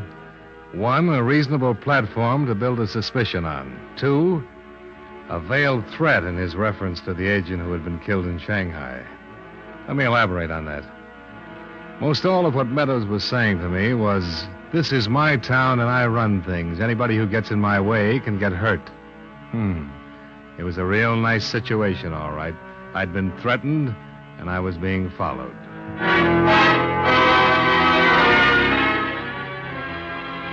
Expense account item 2, $7 for scotch. I rickshawed back to my hotel, locked myself in, and took up my vigil by the window. Same watcher, same kind of night. In a city where life was supposedly so cheap, mine began to grow expensive.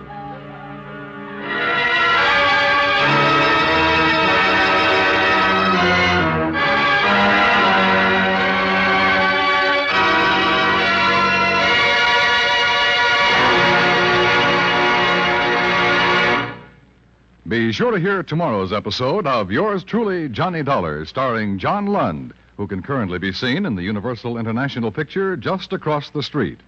Yours Truly, Johnny Dollar, is written by E. Jack Newman with music by Eddie Dunstetter and is transcribed in Hollywood by Jaime Del Valle.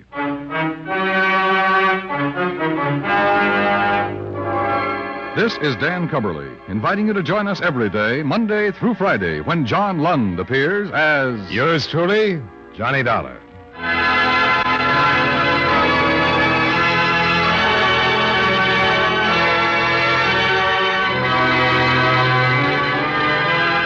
Remember, you meet adventure when you meet Johnny Dollar on the CBS Radio Network.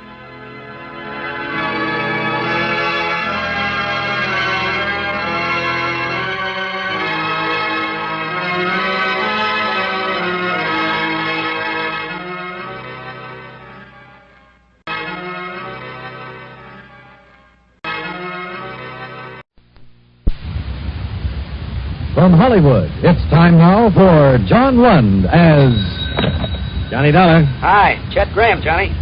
Who? Wake up, boy. Chet Graham, Claims, New York Mutual. Oh, hi, Chet.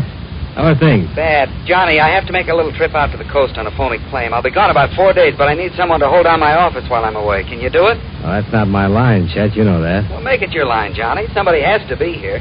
Look, you can live in my apartment. You can use my tickets to wish you were here. You can even take my girl if you want. New York's swell this time of year. Can't you got anybody there? Oh, everybody's got the flu or busy or something. When do you want to leave for the coast? I'd like to get out on the noon plane today. Well, I can be down there by 11. Good. We'll probably miss each other, but just walk right in the office and make yourself at home. I'll call you from L.A. Have a good trip. By the way, what does your girl look like? Even your best dream was never that good. Just leave her phone number on your desk.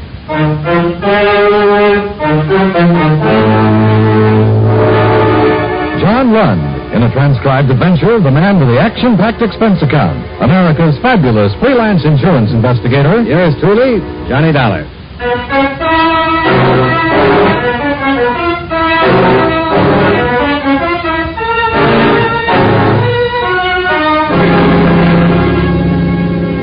Expense account submitted by Special Investigator Johnny Dollar to New York Mutual Underwriters Limited, Rockefeller Center, New York City. Attention, Mr. Chester Graham, claims and adjustments. Dear Chet, you probably read some of this in the Los Angeles papers, but they don't have the whole story. Maybe they'll never get it all. I hope not. I found out part of it, stumbled into the rest of it, and I'm trying to forget all of it.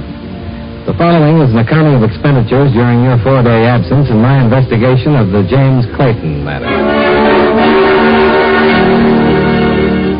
Expense account item 1, $14.35 transportation Hartford to New York, where, as per your advice, I walked in your office, sat down, and made myself at home.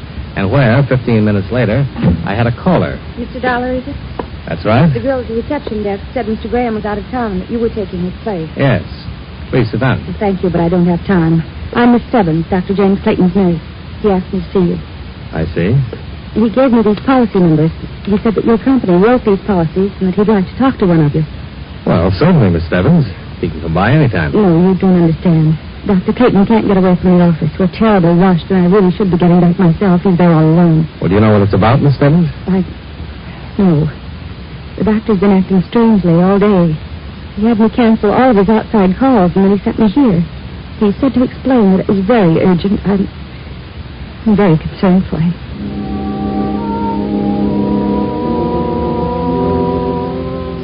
The tall, pale brunette girl in the crisply starched uniform and cape was certainly concerned about something.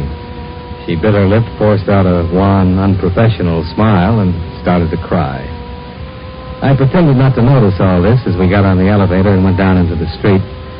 However, 10 minutes later, when we arrived at the suite of offices in the Pelroy building, I had to notice Dr. James Clayton. He met us at the door. Most of his costume was medically correct, white coat and carrying a stethoscope in one hand. But in the other, he brandished a .32 Ivor Johnson. The safety was off. Oh, it's you. Yes, Doctor. This is Mr. Dollar from the insurance office. Claims investigation? Yeah? Well, fine. Jane, this would be a good time for you to get some lunch, don't you think? Well, Doctor, I have all of those lab reports to... No, go ahead, Janie. Like a good girl, I want to speak with Mr. Dollar alone. Of course, Doctor, if you say so. Goodbye, Mr. Dollar. Goodbye. Come in, Mr. Dollar. Sit down. Very fine girl, Jane. She's worked for me a long time. Very fine. Do you always meet her at the door with firearms, Doctor? Oh, this. Well, all I can say is this is a ridiculous mess. My life's been threatened by a man who has definite homicidal tendencies. This, I don't even know how to load it. I look foolish, I suppose. A threat on your life, Doctor, comes under the heading of police business. I know that very well. And I would go directly to the police, only... Well, it is a delicate matter. You seem dubious already. No, I'm just curious. Go on, please.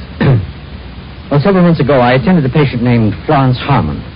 A thorough examination disclosed that her poor physical condition wasn't based on any organic disorder, but rather upon an emotional instability.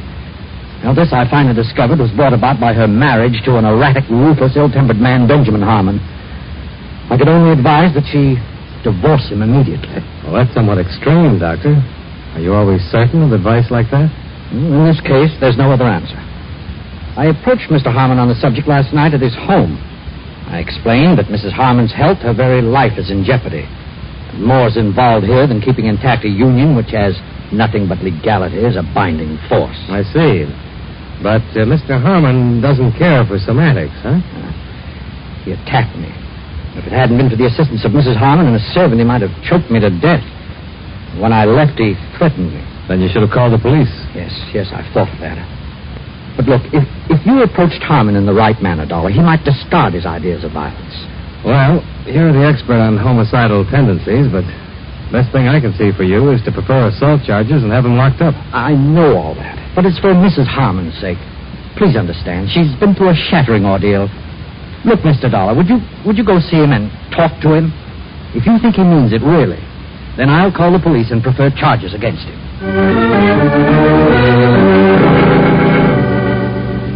The Harmon residence was in Westchester. A story-and-a-half colonial with all the trimmings. There was a 51 Cadillac in the open garage and a 52 Ford station wagon in front of the house. Yes? This one didn't have a white coat or stethoscope, but he had a gun. What is it? Mr. Harmon? I'm Harmon. What do you want? Mr. Harmon, my name is Dollar. Dollar, huh? Get out of my way! Oh!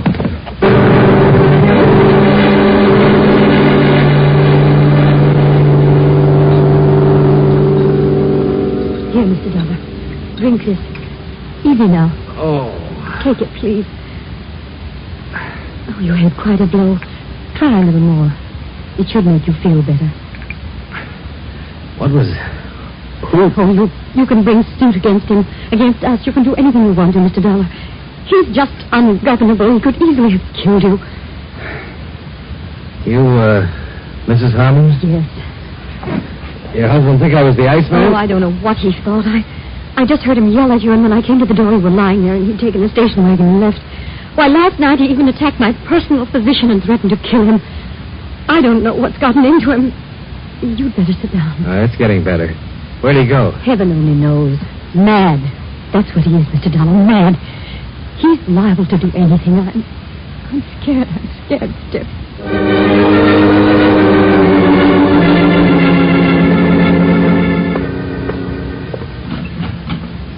I called Dr. Clayton, who promised to notify the police. It was about 5:45 when I got back to his office. A broad-shouldered man in a tweed suit was in the reception room. Hi. You Dr. Clayton? No. Hey, don't I know you? I was thinking the same about you. Wait, Dollar? Yeah. Tom Bassman, Central Division. Oh, sure. How are you, Tom? Fine. Hey, you must be the one. What? This Dr. Clayton called downtown about a threat. Said his insurance company had advised him to report it. That's right. Where is he? Well, he should be here, Tom. What's his nurse say? I rang the buzzer. No one around at all. What's this all about? A man named Benjamin Harmon threatened the doctor's life. I met him myself. He's carrying a gun, and he looked dangerous to me. I just came from his house. He's still there? No. I better phone in and get a pickup out on him. When the doctor shows up, I'll get a complaint. Oh, hello. Hello. Why, Mr. Dollar. Hello, Miss Stebbins. Dr. Clayton here? This is Sergeant Bassman. We want to see him ourselves. You're a police officer? That's right, miss. I heard him talking to you on the phone. Is anything the matter? Just want to see him. Well, goodness, he sent me out to pick up his things. He was here when I left. Oh. What? Perhaps he had an emergency. Well, is there any way we can find out? Well, if he had one, it would be right here on the pad, because I always have to know. funny. What? He's on an emergency call, 1213 Alessandro Street. Can I see that, please? Uh-huh. There's no name on this, Miss Stebbins. Do you recognize the address at all? No, I don't. The doctor just wouldn't take a random emergency call unless it were very unusual. This might be unusual. Dollar, how bad off did you think Harmon was? Mad. Had a gun. Cracked me. Plenty rough. Oh, this is in the warehouse district. Think we better go down there? I think so.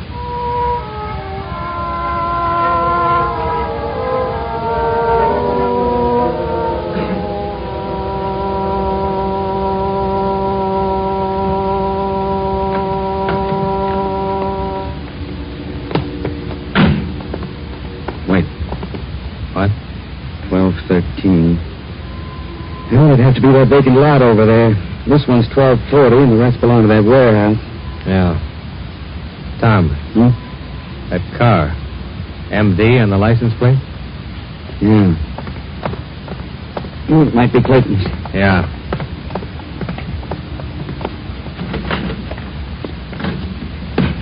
Oh, it's Clayton's car, all right. He must be around here somewhere looking for 1213. Yeah. Well, let's have a peek.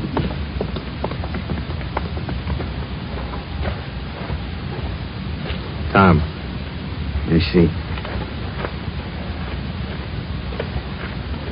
He's had it.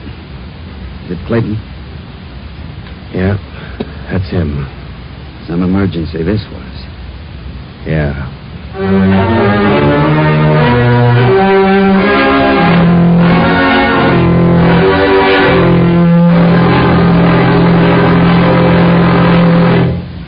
We'll return to yours truly, Johnny Dollar, in just a moment. On weekends, it seems everybody takes his car out on the highways. Some drivers are less experienced than others. They either speed or poke along with a whole stream of cars behind them. Both types are a menace to safety. Whatever you do, be moderate, be obedient to all traffic laws. Be careful, use your head, and don't take chances.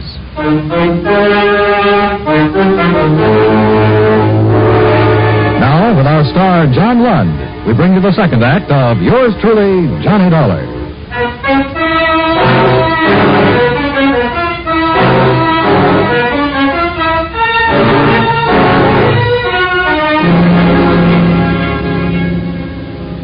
An hour of questioning in the neighborhood turned up two people who recalled hearing the shots. And one man remembered seeing a man who answered Benjamin Harmon's description loitering in the vicinity of a nearby bar earlier in the evening. Obviously, Dr. Clayton had been lured to his death by the murderer who had telephoned him, pretended to need a physician, waited till the victim appeared, and then shot him down.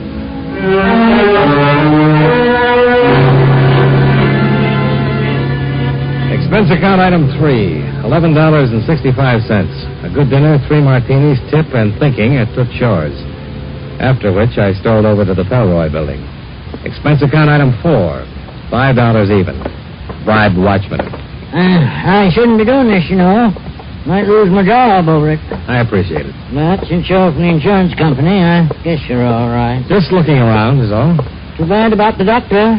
Nice fellow. Very. What do you think you'll find? Policeman been here till almost an hour ago, poking around. You know if they found anything? Sure. Well, what? Doctor's emergency kit. Heard him say he didn't take it with him when he went out on that emergency. Well, don't be too long.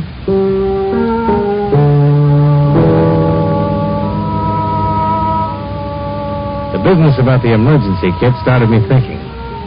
I opened Clayton's file drawer and skimmed through every patient's name from Abbott to Zabrowski. He'd been a thorough man, and from all evidences operated an efficient medical office. However, he had no medical history in his files on Florence Harmon. There was nothing to indicate that she had ever been a patient of his. On the other hand, there was an entry a year before which showed that he had examined, treated, and discharged Benjamin Harmon as a patient. I think these two developments supplied me with all of the curiosity I needed for a while. Nurse Jane Stebbins' home address was duly noted on Dr. Clayton's phone book. Oakdale House. Surprisingly enough, on Oak Street. Special rates for nurses, room 210.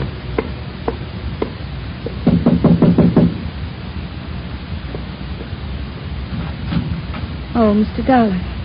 How do you feel? Not too good, Mr. Dollar. I just got home a little while ago.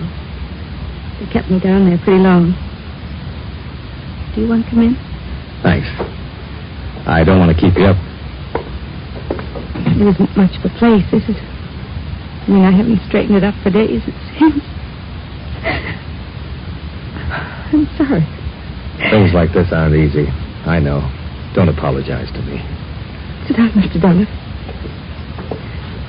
Have they caught Mr. Harmon yet? No, not yet. Miss Stebbins, you worked for Dr. Clayton a long while, didn't you? 5 years. Then you should be able to tell me who he was going to marry. Marry? Well, I didn't know. I have no idea. He'd already made arrangements for a honeymoon. Honeymoon? Look, reservations on the Ile de France for next April. I found them in his desk drawer. Confirmed to Dr. and Mrs. James Clayton. Well? What difference does it make? I don't know. It seems strange that you've been with him for such a long time and didn't know about this. Or did you? All right. What about Mrs. Harmon? Well... Look, Miss Stebbins, things are wrong all the way down the line about your doctor's death, about what happened before it. It'll come out sooner or later. I suppose it will. It's awful to say this, Mr. Dollar, but Mrs. Harmon was the only one Dr. Clayton saw socially. And she, of course, is married. Of course. And the good doctor advised her to get a divorce. You meet her when Mr. Harmon was a patient of his? Yes, that's right. They became friendly. But Mrs. Harmon was never a patient. No, never, just her husband. What can you tell me about Mr. Harmon? Well, really, all I know is he came in to see Dr. Clayton a few times. Over a year ago, I guess. Then after he saw what was happening between Mrs. Harmon and Dr. Clayton, he stopped coming in. I sent a copy of his medical history to another doctor. But Dr. Clayton had been seeing Mrs. Harmon all this time. It's awful to say this now, Mr. Dollar. The doctor's dead.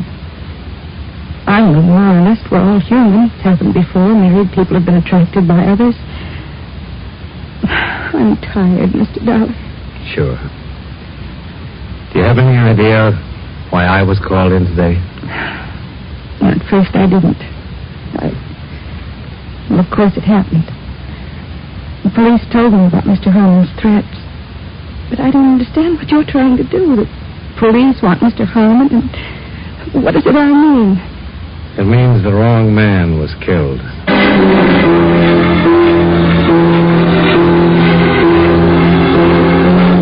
Please, Mr. Dollar. I should have tumbled to it right away, but your husband fit the part too well. Now, look here. I've been through quite enough today with the police looking for Ben. I don't have... You and Clayton.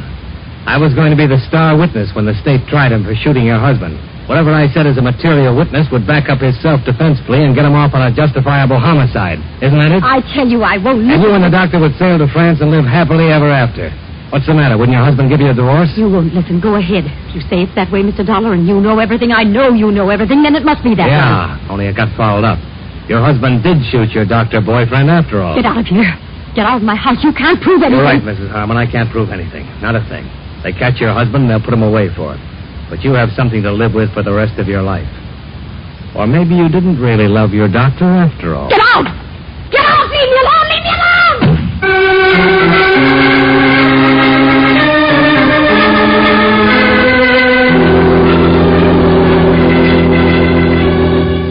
What? Well, that's it, Sergeant. I want to know if people can really get by with this kind of thing in our courts of law. If and when you pick up Benjamin Harmon, will he have any kind of defense? Oh, we'll get him, Dollar. The others I can't answer. What you just told me is really a thing.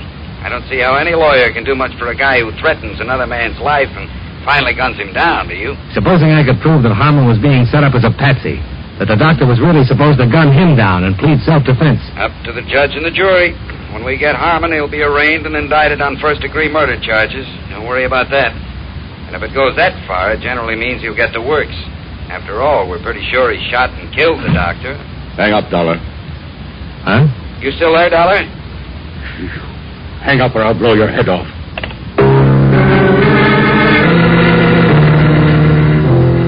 The Benjamin Harmon wasn't kidding. He was blazing mad. He had a gun, and I knew he wasn't afraid to use it. I was across the street when you left my place a little while ago. Fixing up another deal, were you? I don't know what you're talking about, Harmon. I followed you here so we could have this talk. And we're going to have it, you and I. You ought to put that gun away and let them take you.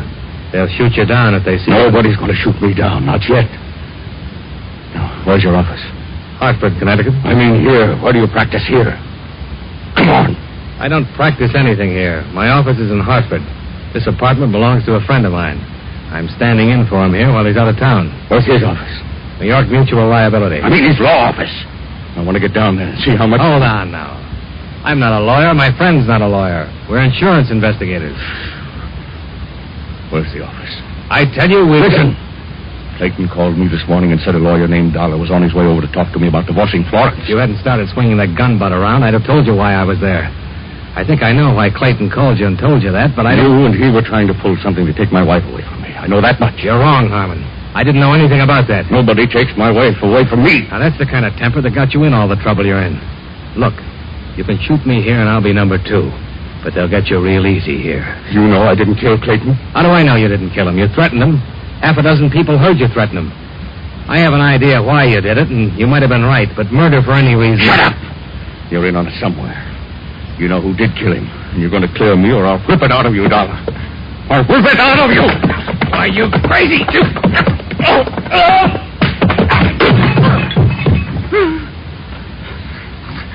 All right. Here. Try this. Go on. I'm tired of fooling with you. Now get on your feet.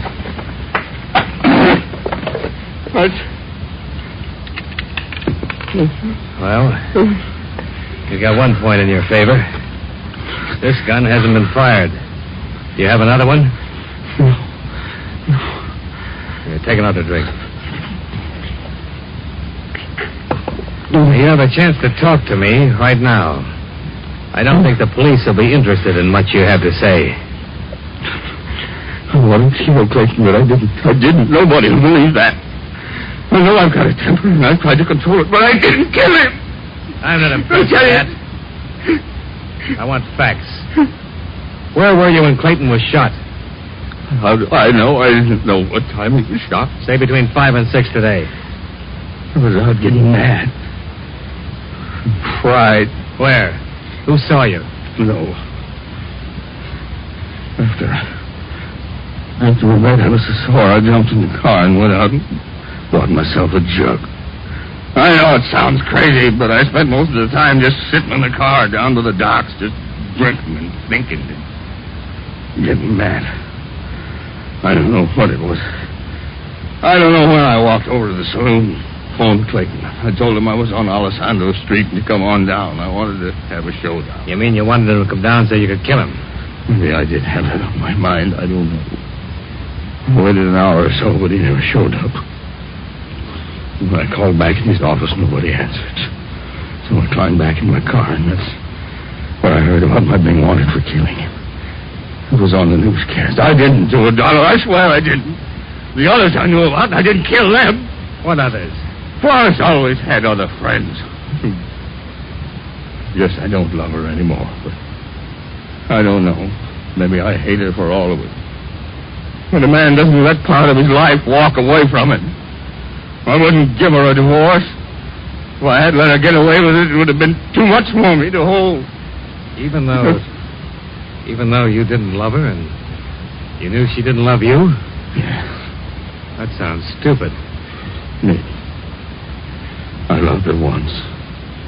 She loved me the way two people only love at certain times. Hell, no sense yet. I'm not well, Dollar. Clayton gave me a year. Another doctor, 18 months. Finished anemia. The two of them could have waited at least till I was dead, couldn't they? Couldn't they?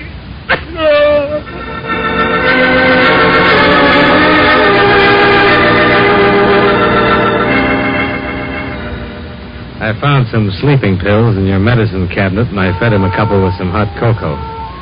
He dropped off to sleep in your bed while I made some phone calls, confirming what he just told me. Expense account item 5, taxi fare, $4.05 back to Oak Street, to Oakdale House. Special rates for nurses. I thought you'd be back. I'm glad it's you. I think somehow you're the kind of man who understands things. I'll be a good listener. Go ahead. When I first started as his nurse, I fell in love with him. I guess it's an old story. Terribly old and corny. But then I met her. I heard him tell you all those lies today about treating Mrs. Harmon. I was out in the hall. Didn't have any idea exactly what he intended to do until I heard him call Mr. Harmon right after you left. He told him you were a lawyer. He knew Harmon was upset enough to attack me. Doctor was very good about knowing what people would do. I was here when Mr. Harmon called in tonight. Doctor took the call and wrote it down on a pad. I saw him put the gun inside his coat, and I knew he was going down there to shoot Mr. Harmon. So I followed him. He was walking around in the dark looking for Mr. Harmon with the gun in his hand. I ran up to him and pleaded with him not to be crazy, that she wasn't worth it. And he said he was going to kill me, too. He struggled, my gun went off. I don't know how many times. Then I came back here and pretended I'd been down at the drugstore. I see. What's your first name? Jane. Jane, Dr. Clayton made all sorts of elaborate plans so he'd have a self-defense plea. But you don't have to go to all that trouble. You can prove self-defense. He had the gun. He was going to use it on you. I beg your pardon. I can help you, Jane. It'll go second degree or manslaughter, suspended. You didn't mean to shoot him, but he meant to shoot you. No. You're nice. But I can't get off. What? I guess they haven't found me yet. I killed Mrs. Harmon an hour ago.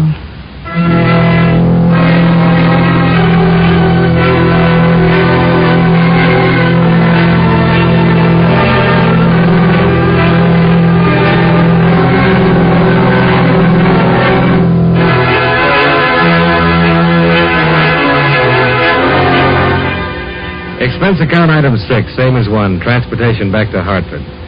I didn't spend any other money, Chet. I didn't meet your girl, and I didn't see the musical. I didn't go anyplace. I just sat in your office and looked at the walls for the next 3 days. I'm leaving this where you'll see it when you come in tomorrow morning. Settle up and don't call me for a long time. A long, long time, if you call at all. Expense account total, $56.35. Yours truly, Johnny Dollar.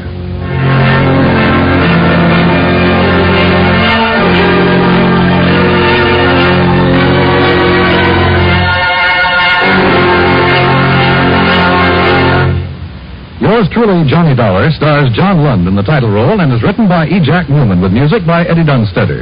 John Lund can currently be seen in the Universal International picture Just Across the Street. Featured in tonight's cast were Victor Perrin, Virginia Gregg, Joseph Kearns, John McIntyre, and Jeanette Nolan. Yours truly, Johnny Dollar, is transcribed in Hollywood by Jaime Del Valle. Every Sunday, CBS Radio's Bob Trout brings you a timely weekend roundup of world news. As a special eyewitness feature, an overseas CBS Radio News correspondent flies in to give you an up-to-the-minute account of developments on his beat. Don't miss Bob Trout's World News Roundup Sundays on the CBS Radio Network.